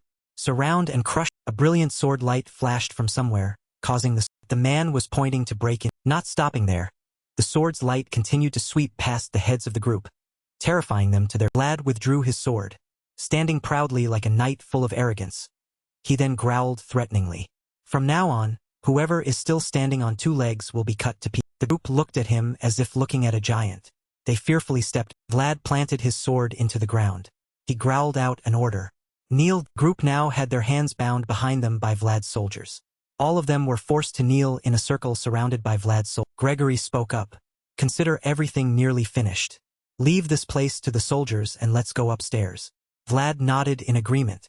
"Yes, Sir." Vlad led the group upstairs in Black Bear's house. Arriving before a tightly shut, his hand grasped the door handle and opened. The image inside the room surprised. Inside the room, Black Bear was kneeling with his head bowed before. Seemed the priest already knew who was. His eyes remained tightly shut.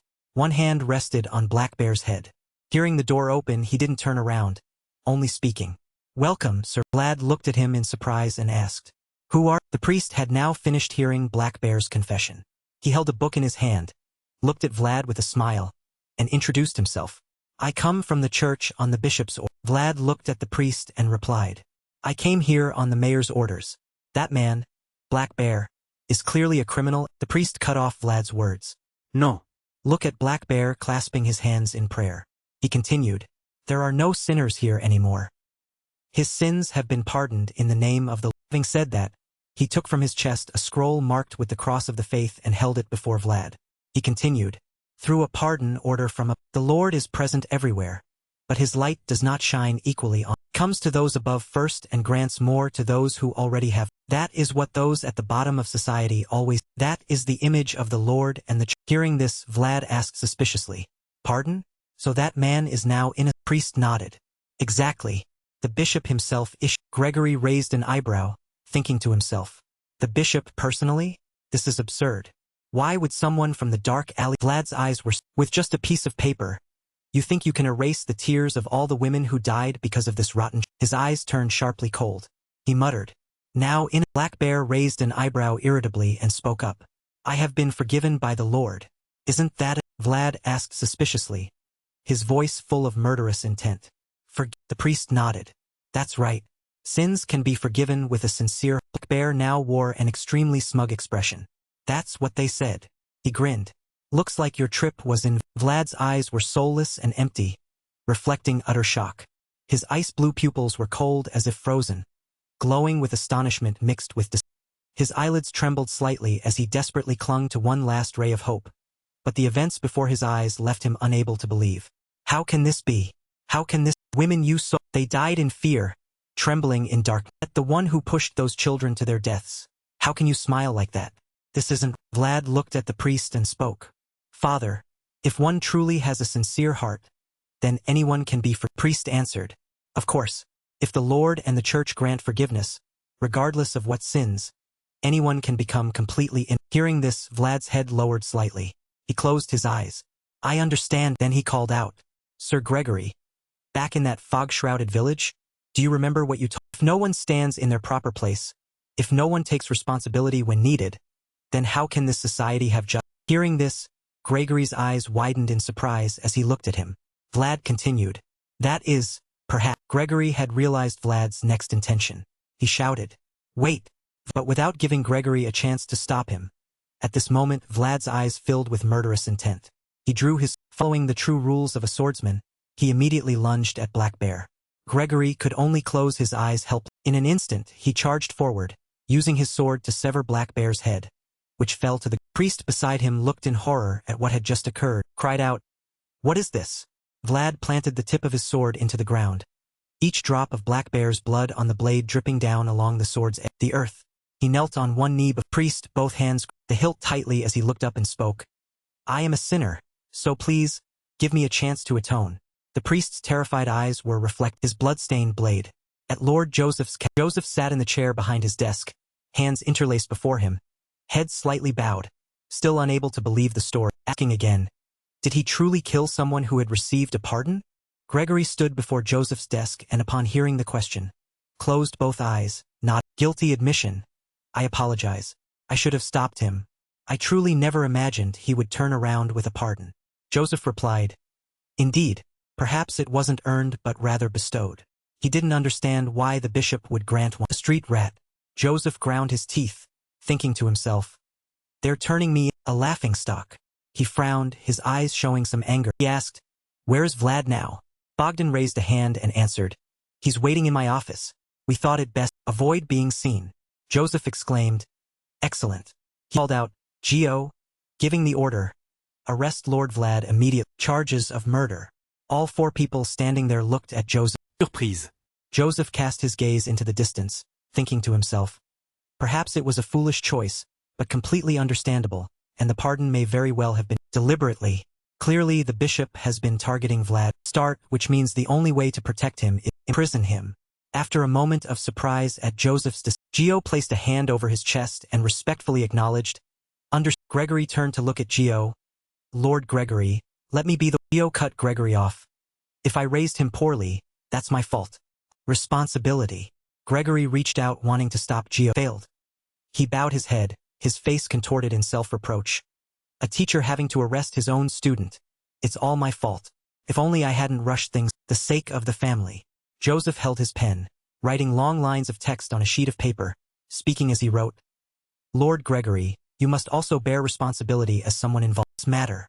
Gregory placed a hand over his chest, head slightly bowed, and respectfully answered, "You're right. I will take responsibility." Joseph praised. "Very good. Acknowledgement." Then he picked up the letter he just finished writing and handed it to Gregory, assigning him a task. "Go to Banis immediately and deliver this letter to that person. The better." Gregory took the letter, and when he looked at the recipient's name on the outside, he was utterly astonished. "Huh? This is..." Then, as if recognizing who the recipient was, he hurriedly answered, "Understood. I'll ride, rest." Joseph interlocked his hands as support and then gave orders to the three remaining people in the room. "Bogdan, bring the man Rosanj. Maxim, Ket, from now on cancel all activities and select elite soldiers to ready." All three placed hands over their chests and answered in unison. "Yes, under." Joseph gripped the armrests of his chair tightly, his knuckles white pressure. After a moment, he slowly rose and walked to the large window frame, his tall silhouette stretching long under the dim light, hands clasped behind his back. Contemplation. His eyes looked outside but saw nothing, only gazing into the distant void, full of thought as he mused. "I knew a day like this would come, but I didn't think they'd act brazenly. Bishop Pierre has essentially declared war on me by using Vlad as bait, so then, as a legitimate base, I must respond appropriately." His eyes calculated. Perhaps this is for the best. Finally, the time has come to claim it. A place no longer bound by anything. He gazed at the lamp-lit city out the window, a city completely under Bay's control. The bishop asked curtly, "He killed Black Bear?" Hesitation. The person below knelt down and respectfully answered, "Yes, Your Grace." He slowly turned the pages of the Bible while continuing, "This one is more savage than I thought. The one who vouched for him is Father An." Correct. The person immediately answered, "Yes, as far as no." The bishop closed the book insidiously. Then making him waver was indeed the right decision.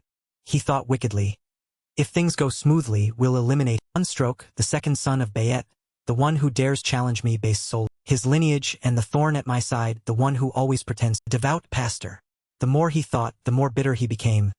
Now there's a knight from the lowest class being backed. Both of them. His eyes glowed with a greenish light as he thought. There's no reason to leave them be. My will is the will, and the Pope's will is God's will. After thinking, he solemnly gave the order. Pass market. His tone grave. We must teach this foolish knight who dares ignore pardon a lesson. Furthermore, prepare them. The image of solemnly dressed people holding crystal orbs appeared in that imagination, making his eyes widen in shock. His eyes narrowed sharply, revealing what I've been preparing ever since I was transferred. The bishop wondered. The one they say was beaten by demons, no matter how gifted. It's hard to believe in less than a year he manifested aura and a knight. He found it incomprehensible, believing. Perhaps there's some dark secret yet unknown.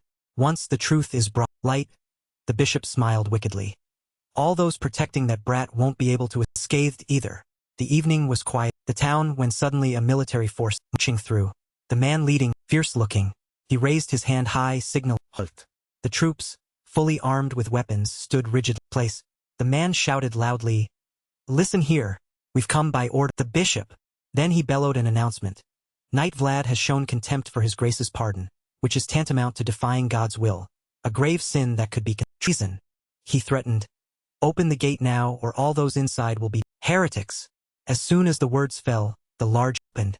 The person inside sneered, making noise so early. The morning. The man gripped the sword at his side tightly and asked, "Are you?" The other party clasped hands before his chest and introduced himself. "I am Maxim, Knight of Lord Joseph. By order of the market, Rose Manor is investigation." The man said sternly, "That investigation is not within your authority. Everyone here is suspected of committing the crime blasphemy." Hearing this, Maxim frowned and retorted, "That's too much. Being in the same place as Lord Vlad constitutes blasphemy?" The man continued gravely, "The church has made a definitive ruling. You know there's an inviolable boundary between the nobility, the church." Maxim calmly countered, "But we're not the ones over boundaries." The people inside were also equipped with shields, armor, and weapons. Thanks. The two sides stood facing each other, showing clear hostility. The atmosphere tense. Maxim declared, "From this moment forward, we will blockade this area. If you want to enter, go ask the market permission." The man angrily threatened, "You'll regret this. A petty knight dares challenge church." Maxim laughed scornfully. "Then let's see. I also owe a debt, so I have choice." He recalled the image of when he was possessed by a demon and Vlad's him answering with determination. "This is all I can do to repay my life." The scene shifted to outside the prison, where guards stood watch with vigilance. Jagger scolded, "Didn't I tell you to always think ahead, behind?" He added, "In the end, Lord Joseph still has to clean up the battlefield for you. Even though you've become a knight, you're still just a servant." At this, Vlad could only bow his head. Silence, feeling ashamed as he softly spoke. "Apologize." Jagger thought regretfully, "You're intelligent. If you'd looked further ahead, you wouldn't have fallen into a cunning trap." Then he contradicted himself. "No, the problem is perspective." Jagger stared intently at Vlad through the iron bars inside. "You've always been busy with missions, so you lack the experience to understand the fragile balance between nobility and the church." He ground his teeth indignantly. Bishop Pierre chose his well. Jagger spoke up. "Lord Joseph is buying you time, but at most we only have a week. Soon you'll have to testify before the church. Prepare yourself." He kept his head bowed and answered, "Yes." Hearing this, Jagger said further and changed the subject. "It's cold. I'll bring you a thicker blanket." With that, he turned left. The sound of footsteps grew increased distant. A voice rang out in consolation. "Don't blame yourself anymore. You did what you had to do." Vlad remained silent, his face sad as he thought. Clearly it wasn't wrong, and I still don't think it's wrong. But if it's come to this, then yes, my fault. He anxiously clenched his hands together. After all, the world of a street rat is very different from the knight. Unconsciously, he recalled Jagger's words. "Remember this. A knight's sword must be heavy because it's sharp." In the dark room, he said aloud, "I think I finally understand the meaning of the statement." The scene shifted to a church. The bishop gazed contemplatively, window remarking, "So that's why they were determined to extend it by a week." He straightened, looking down at the crowded men below once more. They protested vehemently. "This trial is unjust. That one should be executed. I heard he sold a woman." Someone shouted indignantly, "That's right. He only did what he had to do. Why is he being treated like a criminal? A murderer." fists raised high in agreement. Then don't insult our knight. Lord Vlad is so ride. Countless people surrounded the church, accompanied by bitter, scolding words. We don't accept a bishop sent by the Pope. This is the North. We want a bishop with no blood. The bishop inside closed his eyes in contempt. No wonder they say Northerners are no different savages. He stopped watching and turned away. They think they can overthrow me with popular support. No matter how hard they try, in the face of truth, this is just a cheap tactic fail. He smiled wickedly. This trial will be the stepping stone representing the bill. Finally, the trial opened, and at the center position, like brilliantly, Vlad was brought to stand below. Everyone began taking their seats. Joseph Bays had been present in his position very early, sitting with his head propped. The door opened and a messenger raised his voice in announcement. The bishop arrives. Rise. Everyone hearing the command stood up, and Joseph Bays's eyes widened. Shock! He closed his tightly. Leading was the bishop, followed by others densely packed, holding crystal orbs in their hands. He thought deeply. Judge? The crowd reacted intensely. A heresy judge? That's too much. Even during witch hunts, they didn't go this extreme. Joseph Bays frowned in anger. How cruel. They definitely planned deliberately. He looked up. Vlad was restrained by them. Has Gregory not arrived yet? In the end, I'm still at a disadvantage due to lack of time. The bishop at the center position raised his voice. And swear that you will speak the truth. He obediently complied, slowly raising his hand to take the oath. I will speak the truth. As soon as the words fell, at the position of his arm and the book, lights shone. The golden light source exploded around them. Lines of text. Judges then moved to crystal orbs. Vlad stared in astonishment. The thing below. Everyone's eyes and mouths opened wide in the ritual complete. He waved his hand and declared. The blessed oath is established. From now on, if you lie, the light of the crystal orb disappear. Suddenly his eye narrowed, his gaze turning toward Joseph Bays below. He was also staring back, thinking, I must prepare for the worst scenario. The bishop smiled gleefully to himself. Watch carefully and experience for yourself how useless your proud bloodline is. Sitting haughtily before the small Vlad, confident inside, especially when facing the truth. From this moment forward, the trial of Vlad of Bays begin. The bishop sat majestically on high and asked, Knight Vlad killed Black Bear, who had been pardoned. Is the truth? Vlad answered honestly, Yes, is. The crystal orb in that person's hand suddenly. He said neither happily nor sadly, continuing, That's the truth. So you've admitted you've opposed the word of. Faced with his imposition, he angrily shouted, What? I haven't opposed God's. The bishop tacitly ignored his explanation, coldly saying, Next question. Vlad could only bow his head. Help. Joseph Bays sitting below cursed internally. How despicable. He's trying to pin charges using these absurd leading questions. He realized that no matter how he answered, the bishop would interpret God's will according to his own explanation. The bishop smugly asked, Knight Vlad, do you believe that every time you killed someone, as in this incident, you made the right and proper? His eyes answered resolutely, Yes, correct. After his answer, the crystal orb suddenly turned. Bishop declared clearly, Joseph Bays felt anxious, thinking, This is bad. No one can always make the right decision. He furrowed his brows pondering. Always, proper, correct. By hiding these words in such vague questions, they're all emphasizing and trapping him into. Vlad angrily retorted, I didn't lie. Despite his shouting, the bishop only coldly ordered. Next question. A year ago, in a dark alley in Sora, there was a report about a young boy struck by a black curse beam. This question made him widen his eyes and the bishop asked slowly, Was that young boy? He answered without hesitation, Yes. The bishop smiled wickedly, emphasizing. Along with the ominous black curse faced with the accusation, Vlad cried out in terror. The bishop didn't let him explain and continued. Next question. After being struck by the black curse beam, did you hear some kind of, or did some existence of unknown identity take residence with? The word struck like a curse blast.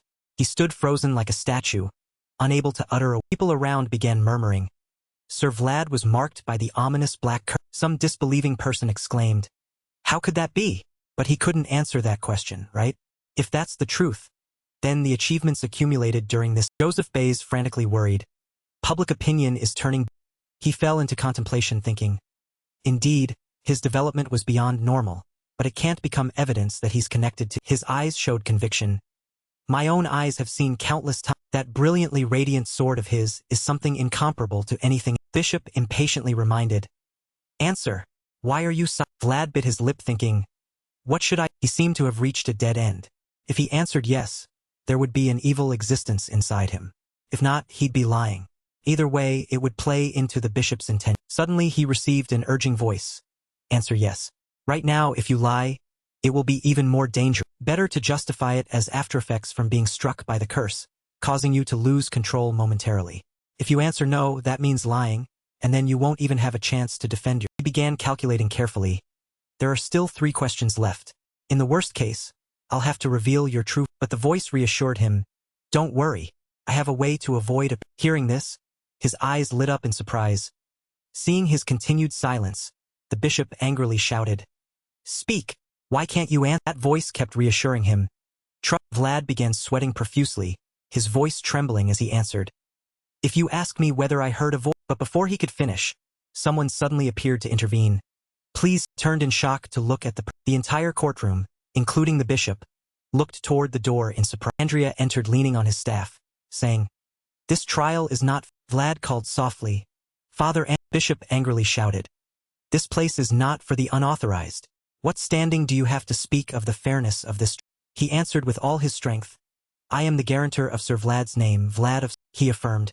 The one who silently picked up that name once trampled in the dirt and placed it under God's name. Andrea resolutely placed his hand on his chest, saying, I have come here to testify. Hearing this, the bishop's throat tightened. He said stiffly, Then you are permitted to. Andrea said slowly. If Zhang helped him in. Vlad looked toward him, calling, Fa. He grasped his hand affectionately, then cheerfully reassured him. You've suffered. From now on, leave it. He glanced at the other person, urging, Bishop Pierre, please ask. He declared clearly. From now on, I will answer in Sir Vlad's. The bishop helplessly repeated the question. Knight Vlad confirmed he was the young boy struck by the black curse. After being struck by the black curse beam, did you hear some kind of voice? Or is there an existence of unknown identity residing in his soul? Faced with this question, Andrea also remained silent for a moment. He glanced to observe Vlad's attitude. Then he answered softly. Of course, Andrea continued. All of Sir Vlad's subsequent actions also accompanied that. Before he finished, everyone below broke into the bishop pressed to the end, asking, You're saying that voice was something? Andrea raised his hand high, saying proudly, Isn't it sourced from God in the high heaven? This satisfying answer made the bishop's face darken. Andrea spoke vigorously. Sir Vlad cut through the ink-black night with light and human. He protected pilgrims from the remnants of dragon and protected children's lives from evil existence. He placed his hand on his chest, saying reverently, Please consider that rarely has a knight been simultaneously vouched for by both me and San George. Hearing this, people discussed heatedly. Oh, indeed, it wasn't something evil, but God's voice accompanying. That makes sense. Even the guarantor is father and the bishop maintained a malicious attitude, refuting. He was a poor wretch from a dark alley. Do you think God's blessing is that commonplace? Andrea calmly countered. Sir Browson was also once the son of a declining noble, and he overcame countless hardships from the bottom of society to rise to his position. He affirmed confidently. He became a peerless master swordsman and our founding. God's blessing always accompanies the path we strive toward each. Unable to find further fault, the bishop said coldly. He posed the question. Knight Vlad committed countless crimes in Sora's dark alley. Is this true? Andrea answered swiftly. That's the same as providing emergency relief to the innocent people. The bishop furiously spat out his water. How can committing crimes be the same as emergency relief? Andrea's eyes flashed sharply, his tone cutting as he asked. Has your eminence seen the reality of the dark? He recounted. Theft, robbery, even murder. It's a place where you can only choose tragedy. To survive isn't just daily theft. For everyone in the dark alley, it's like everyday. If the bishop felt compassion for them and extended a helping hand, all those tragedies could have been ended. Before his sharp and extremely persuasive words, the bishop trembled with anger but could do. The bishop pointed at him, asking, The abnormally rapid development of Knight Vlad defies explanation. Someone who hasn't held a sword long can emit aura, face experienced knights, and even slay dragons. Andrea said neither hastily nor slowly. That day, a mercenary ran into a pitch-black night road for the sake of old loyalty and tore through the night sky with pure light like a. The radiant world of Sir Vlad wasn't witnessed by me, said, placing his hand on his chest since the bishop immediately challenged. Are there witnesses here? Without them, These are just empty words. Suddenly Joseph Bays raised a letter high, speaking up. I will present before countless astonished gazes. He explained this was a testimonial written personally by honorable. Familiar names were listed. The Knight of Haino, the Paladin of Sanzakino, Iustia, even the eldest son of the Baranov family, rulers of the north, Volkov Baranov. He said loudly. They all testify to Sir Vlad's merit. The bishop's throat tightened. He could only clench his fists thinking. Doubts about authenticity, the humble origin, unjust accusations, even suspicions about his abilities were constructed. Despite the tightly woven net, in the end, everything used was still used. After thinking, he ordered, bring it. Suddenly a formidable guard unit brought in a massive. Those around, curious, began discussing. Isn't that the Holy See's paladins? What on earth requires paladins to personally? The bishop reclaimed authority, continuing. I, Pierre, am the presiding judge of this trial, and I still have one question. He opened his mouth wide, saying, and I will clarify doubts about this person through direct action rather than asking questions. The box slowly opened. Andrea said in confusion. This, he cried out upon seeing what was inside. St. Marcello's mirror. The bishop smiled smugly, answering, exactly. This is the Holy See's sacred relic, reflecting all truth of whoever looks into. His face sinister, he said. From now on, the exorcism ritual will. They couldn't help but be stunned. By questioning? An exorcism ritual? How absurd. Sir Vlad's innocence has already been proven through the truth. The bishop crossed his arms before him, saying darkly, I am responsible for bringing even the smallest doubt into the. Hearing this, he laughed bitterly, not unclear about the sinister calculations of those above, thinking, damn it, sounds so noble. If the exorcism ritual proceeds, this will be a stain following him for. The trial's purpose has changed. Now the truth no longer matters. Only the desire to suppress those guaranteeing for Vlad remains. The trial from beginning to end is just a pretext to control the. As if it were decided, they took it upon themselves to dictate. Judges, prepare for the ceremony. Andrea hastily intervened and criticized. Bishop, there's still a crystal orb that can reveal the truth. How can you disregard such a holy? His words certainly displeased him. The bishop angrily shouted. How dare you criticize? Watch your words. Is hunting evil an eternal matter? If his soul is truly pure, he need only stand before the holy. He thought wearily. If evil is used as the pretext, refusing is tantamount to Andrea could only whisper to him beside the one awaiting judgment. This time I cannot protect you, but don't worry. It's just a holy relic that exposes evil hearts. Faith is firm.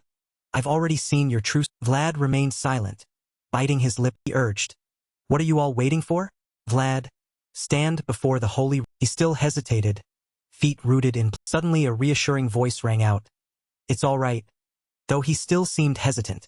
It encouraged, just step forward proudly, as you've always walked toward the light under the brilliant night sky, uncertain if dream or reality, as if you've seen the path you must. He answered without hesitation, all right, and raised his head, then slowly stepped. The ground beneath his feet transformed into a rippling lake, and the sky above him was a raging. He furrowed his brows in a. There's a holy. The distance between them was just. He mused. Now I finally understand what emotion lay behind the old blacksmith's eye. The two looked deeply into each other's. I also hope my cursed sword won't obstruct your. I taught you everything I could. I hope you can go even. But to hide from that mirror, you must delve deeper into this. In Vlad's subconscious, he asked in doubt. What do you? He said leisurely. A knight's world is as vast as the ocean. The world you've seen until now is like barely dipping a toe in. Now it's time to go. He interrupted, shouting. I'm not ready. He remained steadfast. Someday you will. The time has come for you to walk alone. Only you can create your own true. He hesitated, arguing. It will take a very long time. Perhaps I'll never achieve it in this life. He only smiled with hidden meaning, saying, I trust you, see you there. His final departing. He stood there dazed for a. The farewell still seemed to echo somewhere. He wanted to reach out and grasp it, but could only touch the vast empty. Squeezed his eyes shut in. It was the rippling water surface, the beautiful gal. He stood silently before them. The bishop cursed frantically. What are you doing? Vlad. Open your eyes quickly and look into them. He answered slowly. Then, without hesitation, he opened his eyes. His eyes blazed with a vow ground out between clenched teeth. I will definitely come. The mirror suddenly underwent a transformation. It revealed a bright, clear. The bishop stood there with mouth agape. Not a single person wasn't astonished by that supernatural phenomenon. Andrea also stood there with mouth hanging open in bewilderment. He quickly said, Look, it's white light. St. Mariello's mirror is radiating the light of. pure light that only those without shame can possess. It appeared even outside the for all the people to witness. Look there, never before seen commotion. Fog covered all four sides as everyone gazed up at the high sky, stopped all their work before this rare. The girls too covered their mouths in candid. Misty clouds and layers coiled around, enveloping the entire. He still couldn't stop exclaiming in amazement. Oh heaven! Then he looked at him in alarm as he stated calmly. There's nothing to prove I did anything wrong. So why must they keep bothering me and then Vlad clenched his jaw, tears streaming down his cheeks. His voice choked as he continued. Why do they always want to take everything? He looked up and cried out in helplessness. I told you, I didn't do anything wrong. Lightning struck, shaking heaven and earth. As heavenly thunder struck the middle of the divine mirror blazed with blinding. Everyone had to admit the young man had done nothing wrong. Under the light were two polarities, one of terror, one of satisfaction. You nearly lost your life on the path to proving your heart, and you only did what had to be. Final witness proving your innocence is the familiar voice that has always been by your side. Everyone knelt reverently before the divine mirror shattered into pieces before the bishops. He stood staring at it for a long, terrified in his heart, unable to believe that a holy relic bestowed by the Vatican itself had shattered to pieces just from reflecting the soul of a novice. He regained his composure and asked, did anyone see what was reflected in his soul? It wasn't an evil entity. If it were, the inquisitors would have recognized it all. A church member reported, I heard that lightning struck the church spire directly. It could be an existence powerful enough to affect reality. The bishop frowned, his face clouded in thought. I couldn't see clearly what it was. It shone brilliantly, so it's very possible it wasn't evil, but it was too intense to be called God's. He calculated, we must report directly to the Vatican. Even if it doesn't originate from evil, an anomaly of this magnitude will certainly interest. As thought this, he clenched his fist, believing that perhaps he would have to endure another trial. Suddenly someone entered and reported, Bishop, we just received a telegram from San Racino. He frowned and ordered. The person read aloud clearly. Bishop Pierre of Sora must clearly explain the relationship with Vlad, who has been, and an investigation of Bishop Pierre will be conducted. Hearing this, his eyes flashed with indignation. Those bastards! He trembled with rage and cursed. Those damned northerners, those lowly northern dioceses. What authority do they have to dare speak to me like that? A Vatican emperor? The bishop ground his teeth. They only dare to be so arrogant because they have the backing of the northern families. If the North unites, even the Vatican's authority would be hard-pressed to suppress. He tried to calm himself, turned to the person and said, summon the then tensely added, send a telegram to the blood. In the castle, someone's voice rang out. It seems San Racino has already sent a telegram to Bishop. Joseph Bays stood by the window and said calmly, that was fast. They must have harbored deep resentment for a long time. Jagger added from behind. Everyone knows about the Vatican neglecting the northern diocese. Smiled with deep voice continuing. Not bad at all. Originally it would have been very difficult to gain San Racino's support politically. But now a new power balance is an alliance between the northern lords and San Racino. Suddenly he tilted his head and asked, Vorden, how is the priest's condition? He answered promptly, he's resting now, but he'll probably need to remain bedridden for several more days. He crossed a fierce blizzard to get here with that frail. Be careful. If possible, I don't want him returning to Vanner until after this. Joseph Bays crossed his arms, calculating inwardly.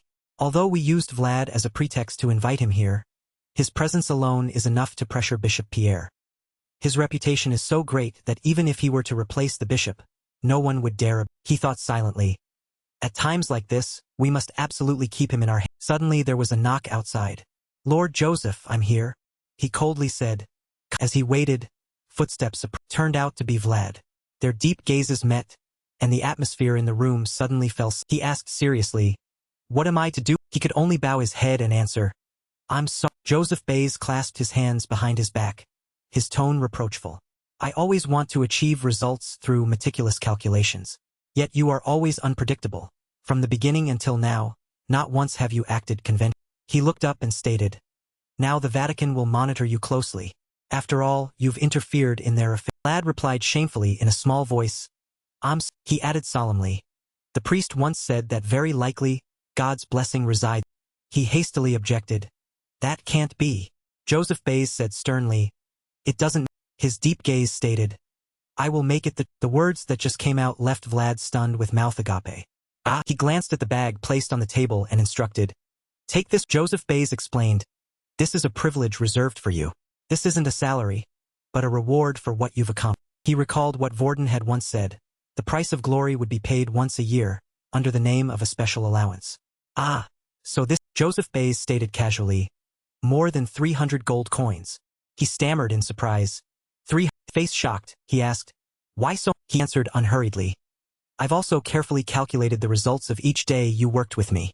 Now that you're a knight, you have every right to receive credit for your previous achievement. Vlad's expression involuntarily changed as he exclaimed joyfully, Thank you. He reminded him seriously. Remember this. As a knight, you now bear responsibilities. You understand, don't you? He answered without hesitation. Yeah, Joseph Bays continued. Knight Vlad ignored the pardon-bearing God's will. This is a clear violation that Bishop Pierre himself pointed. Sharp gaze stared fixedly at him, emphasizing, Therefore, you must take responsibility for Knight Vlad. From now on, you are expelled from Sora. The words just finished left him. He asked in bewilderment, What mistake? Joseph Bays's eyes were full of determination. Stood there momentarily shocked, unable to. Jagger and Vorden standing beside him also squeezed their eyes shut in silence, as if they had known this before. Countless questions appeared in his mind. What does that mean, expelled? Joseph Bays stood there and stated coldly, There's no other way. Even one small mistake is enough for them to seize. The bishop and even the Vatican will bare their fangs and claws at you. His face showed not a ripple as he said, Half-hearted clemency is only poison. Right now, what we need is decisive. Leave Sora within 1 week. Before this proposal, he could only keep silent and stare at his count. A memory appeared. At a drinking table, young men were chatting with each other. Someone asked, If you had 100 gold coins, what would you do with it? The person smiled cheerfully and answered, Buy a piece of land, settle down peacefully, do something other than this place. The young man beside him drained a glass of wine while agreeing, Farming? That could, but I'm more inclined to open a shop, find a suitable building somewhere. The other young man responded candidly, Oh, really? You think running a business is, said, You'll go bankrupt soon. The other youth continued with his fantasy. But anyway, it's still better than living by the sword. What do you think, recruit? He then turned and asked the person cleaning the floor, What about you? If you had 100 gold, what would you? Vlad was still very young then. He stopped and said, Who's giving me that amount? The other youth added casually, What's with that sour attitude? It's just idle chat. What's the harm? Vlad carried the mop on his shoulder and answered after careful thought. If I had 100 gold, I'd pay off my debts. He exclaimed in surprise. Wow, you owe 100 gold? Oh, our recruit looks pretty shady. Are you into gambling or? Vlad said naively. It's not gambling debt, just some things I need to read. His words left them stunned. Huh? What? He recalled that there wasn't much time left before he had to leave, so it was time to settle all his debts. He looked intently at the gold coins on the table, unable to hide his. Marcella said seriously, I told you, you don't need to worry about. She crossed her arms and continued slowly. Lately you've already spent quite a bit caring for those street children. You've probably poured all your savings into renovating that place into an inn. He immediately answered, Once we get through this difficult phase, your smile will bloom. Marcella stated, Even so, you'll still need about 50 gold coins. Before she finished speaking, he grinned and interjected, To truly elevate the quality of service, Vlad said cheerfully, Consider this an investment. Just give me a share of the profits. Marcella rubbed her neck and sighed in reply. Then I'll work hard. Can't let the investor suffer a loss, she said wearily. Ah, I had hoped to hand everything over to Gamina and rest. He looked at her longingly. I can't bear to see your smile disappear. Marcella crossed her arms and advised, If you're that worried, then take better care of yourself. You just got back, and now you're leaving. He promised confidently, This time I'll return safely too. Marcella nodded slightly. Yes, you'll definitely be. Suddenly he said slowly, Thank you, She stood there stunned with mouth agape. Huh? Then in his eyes, she returned to her youthful, when he too was just a timid child standing beside George, with melancholy eyes and an expressionless. But in the present, Vlad smiled so broadly his eyes crinkled, continuing, For bringing color back to my dark, tasteless world, just for a full bucket of water was Zhang watched it carefully to keep it from. Suddenly a hand stopped him. If you keep going like that, you'll spill. He looked up and shouted joyfully, Ah, Sir Vlad. He asked Han. The priest is still well, right? Zhang answered promptly. I'm sure he'll need to rest in bed for a while. Cold is so severe that forcing himself to travel was already too much for him. But as soon as he arrived, he went with the bishops. Suddenly he asked awkwardly, By the way, do you need anything? Like, is there anything I can help? He answered immediately, Nothing special. Lord Joseph has taken care of everything. He nodded slightly. He looked at Vlad with sparkling eyes and asked, but is it true? He asked awkwardly. Is what? His cheeks flushed pink as he clasped his hands hopefully and said, I heard that Sir Vlad received God's Vlad was at a loss for words, thinking that rumors grow more exaggerated as they spread. Then he objected. It's not like your Zhang looked a bit disappointed but looked at him for confirmation. He shrewdly stated. Even so, the priest was very happy that Sir Vlad became an official knight. He said in mild surprise. Zhang recounted enthusiastically. Of course, moreover, you even received God's blessing. He emphasized helplessly. I already said it's not like, he beamed, his tone proud as he asked. Can I brag to the people at church that I once prayed alongside Lord? He reluctantly agreed. Fine. If you want to. He was at a loss for words. Is that really something to brag? Upon arrival, Vlad returned the water bottle to Zhang. Here, go on in. The boy politely received it, enthusiastically bid farewell. See you again later. At this moment, he walked while muttering. I was planning to at least say hello, but it seems I can't do anything since he's still. He walked a few steps then, his face frozen stiff as if realizing. Vlad stood rooted to the spot for a long, everything around him quiet, making him sigh. No voice answers me anymore. He thought sadly. I don't know how long it's been since I felt this lonely. Vlad slowly turned around. Perhaps I start getting used to it from now on. Then continued. Inside the spacious, Gregory ordered himself a huge mug of ale, his mouth constantly complaining. Phew. It seems we're truly incompatible.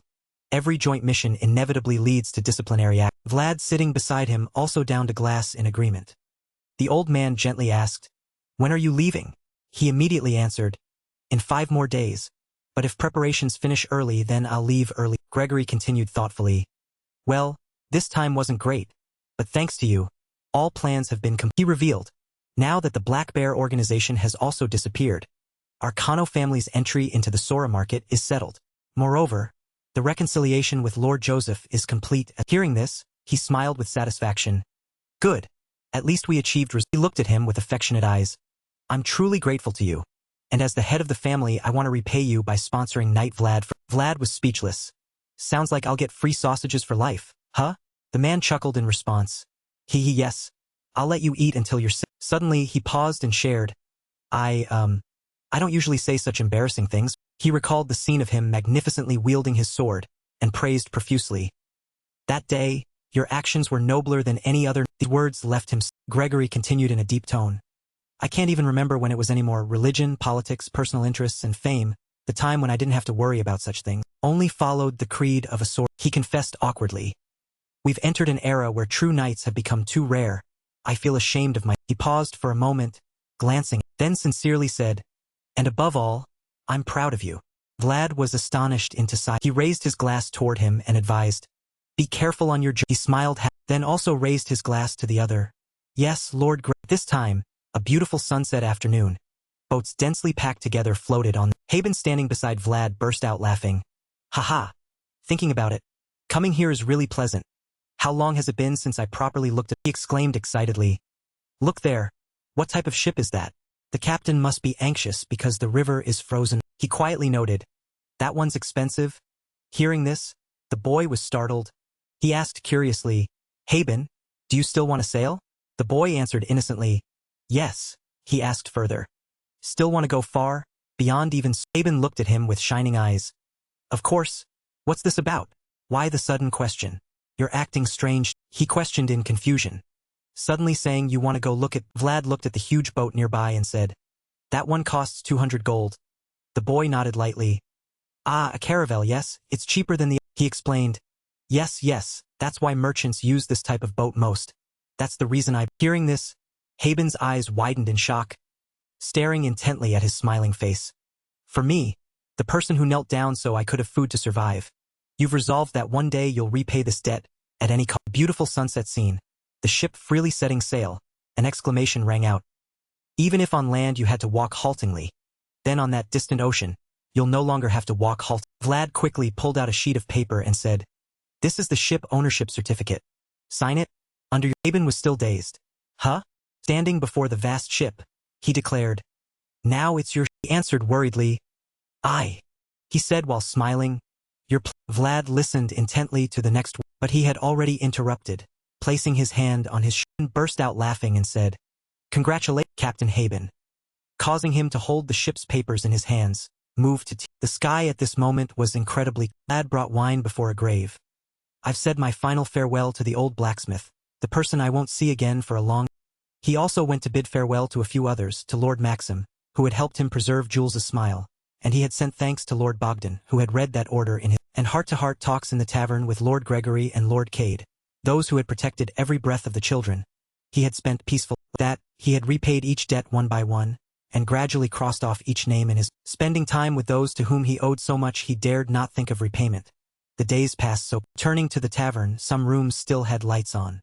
Vlad said, "I finished talking with Lord Gregory." 3 men sat beside the stove. He added, "When the river thaws, get meat from the Kano clan in Sturma. You won't be sailing out to the Great Sea. But for a first voyage, that's not." Haben asked in surprise, "You've already found customers for me?" Vlad immediately replied, "You need to prepare while you still." He turned back to instruct, "Otha, please help Haben with business. If you're by his side, it will help tremendously." Boy cheerfully accepted. Haben reminded him, "Tomorrow's departure day." He nodded. "Yes, I'll leave tomorrow morning." He asked further, "Have you said goodbye to the mayor?" He explained thoughtfully, "He's the type who clearly separates public and private matters. I can't meet him because he's putting pressure on the bishop. Just receiving a farewell from me would give the Pope an ex." Hearing that, Haben propped his chin and cursed, "Ha! That damn bastard. So, you've met everyone you needed to." Smiled faintly. He looked up at the room still lit and answered, "There's still one more." Inside the darkness, Gamina curled up in a corner. A knock sounded. "Gamina, can you open the door?" She had no reaction whatsoever. Sad face slowly looked. Lad standing outside raised his voice. "How long are you planning to lock yourself in your room? I have something I want to say, so please open the." He threatened loudly, "If you don't open it, I'll break this door down. Do you hear?" She remained silent. Vlad continued, "You heard from Haben, didn't you, about what happened at Captain Hoover's?" He stood there emphasizing, "You know what kind of person I am, right? Once I say I'll do something, I'll definitely do it. Stay away from the door. I'll break it down after counting to." After saying that, he quickly prepared and lunged forward. 1, 2, on the final count 3. The door suddenly, Gamina stepped out from in. She turned to the side, her tone cold as she said, "What do you want to say? Say it quickly, then get lost." His eyes stared intently at the other. Gamina's face was beautiful, but still, he spoke up. "I had planned to leisurely wait for you, but now the one without time is me, so please understand." Hearing these words, her eyes widened in shock. Before she could regain her composure, he had lifted her onto his shoulder, ignoring her. Gamina didn't understand what was too much. "Hey, what are you doing? Can you let—" His face showed no ripple as he answered, "Come with me." Then using lightning speed he ran forward. She tried to stop him in shock. The sky pitch black as ink. The houses. Gamina's face flushed red as she struggled. "Put me," she angrily shouted. "Locking yourself in your room for a whole week, then dragging me out like this. Where are we going? It's already late. What the hell are you—" His face showed no disturbance as he said, "Tomorrow I'll be—" Gamina calmed down and said, "That's exactly why you should stay away from—" She no longer resisted, settling on his back, hearing him continue. "In the past, I ran away, but now I'm being—" She held him tightly and scolded, "Idiot!" Vlad breathed lightly in relief. "At least I'm only being chased, not being—" He looked back behind. "It's curfew. It's later than I thought. I'll run." Mina's eyes widened in alarm. He stomped hard on the ground. Without waiting for her reaction, he had shot forward like flying once. Her face turned pale as she screamed in despair. "You crazy bat!" In the middle of the night, her screams echoed far through the alleys. "Put me—" Finally arriving at the destination, Gamina breathed heavily in astonishment. Before her was an extremely magnificent tree. She stood transfixed before it. "Wow!" Man stepped out warmly welcoming him. "Oh my, Lord Vlad," he politely said. "Sorry for coming so late. Is my order—" The man quickly answered, "Of course. I was planning to deliver it to you tomorrow because I didn't see you." He glanced at Gamina and suggested, "Try." She broke into a sweat, pointing at herself to confirm. The night sky enveloped the entire. She slowly walked step by step.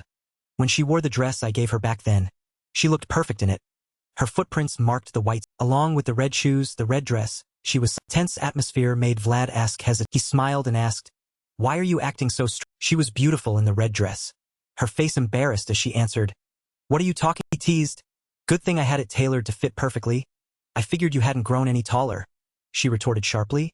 Do you want to? Mina sadly bowed her head and answered. The necklace, earrings, shoes, cosmetics, and even the fan. Do you know how much all this cost? Vlad asked quietly. About the same as a sword hanging in the Moonlight Forge? She said. Are you joking? Just the shoes alone are over 5. He turned his back, reproaching himself.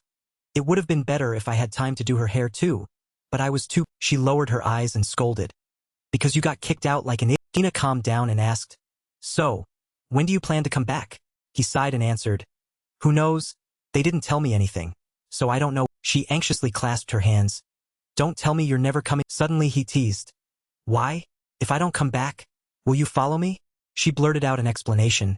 Do you think I'm crazy or what? Why would I leave the smiling room?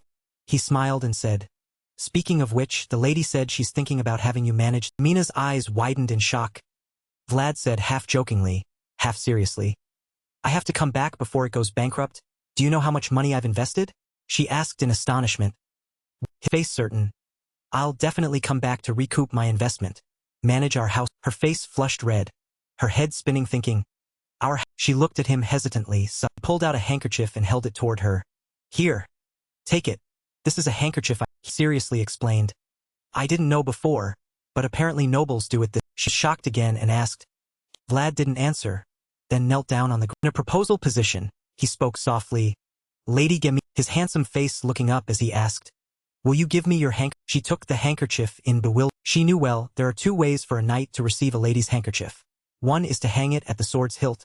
2 is hand. In an empty square, a knight knelt before a lady, with white snowflakes falling down, creating an incredibly romantic atmosphere. Her handkerchief was given to the lady might not realize, but the knight, through that action, had voluntarily shouldered a great responsibility. The 2 looked at each other like that, making a vow to protect. The sky was still dark, the town immersed in silence.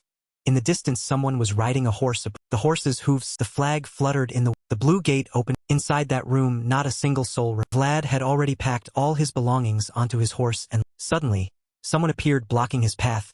Good heavens. It's barely dawn and already so. Cody wore a thick, cumbersome robe, his whole body trembling as he complained. I'm going to freeze to death before I can even. He asked curiously, why are you here? Cody then proposed, what do you think? I'm a knight. He hesitated and replied. Don't joke around. I'm an exiled knight.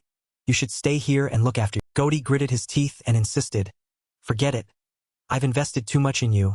I can't let it go to. Cody seriously reminded him, there are tons of swindlers out there. If you go alone, you'll be broke within a week. He retorted sarcastically, you're one to talk about swindling. Look, you might be smarter on the streets, but I know more about the. Cody continued enviously. I heard you even bought your friend a boat. What's this? Are you planning to take care of me like that? He sighed and answered, well, I'll think about it depending on how things. Cody had already climbed onto the horse, then looked at him and asked, so, where are we going? He replied. Cody confirmed in surprise, just east. How strange. Vlad glanced down, his hand moved to a fig tree sapling. He cheerfully revealed. There's something I need to find. Cody clicked his tongue.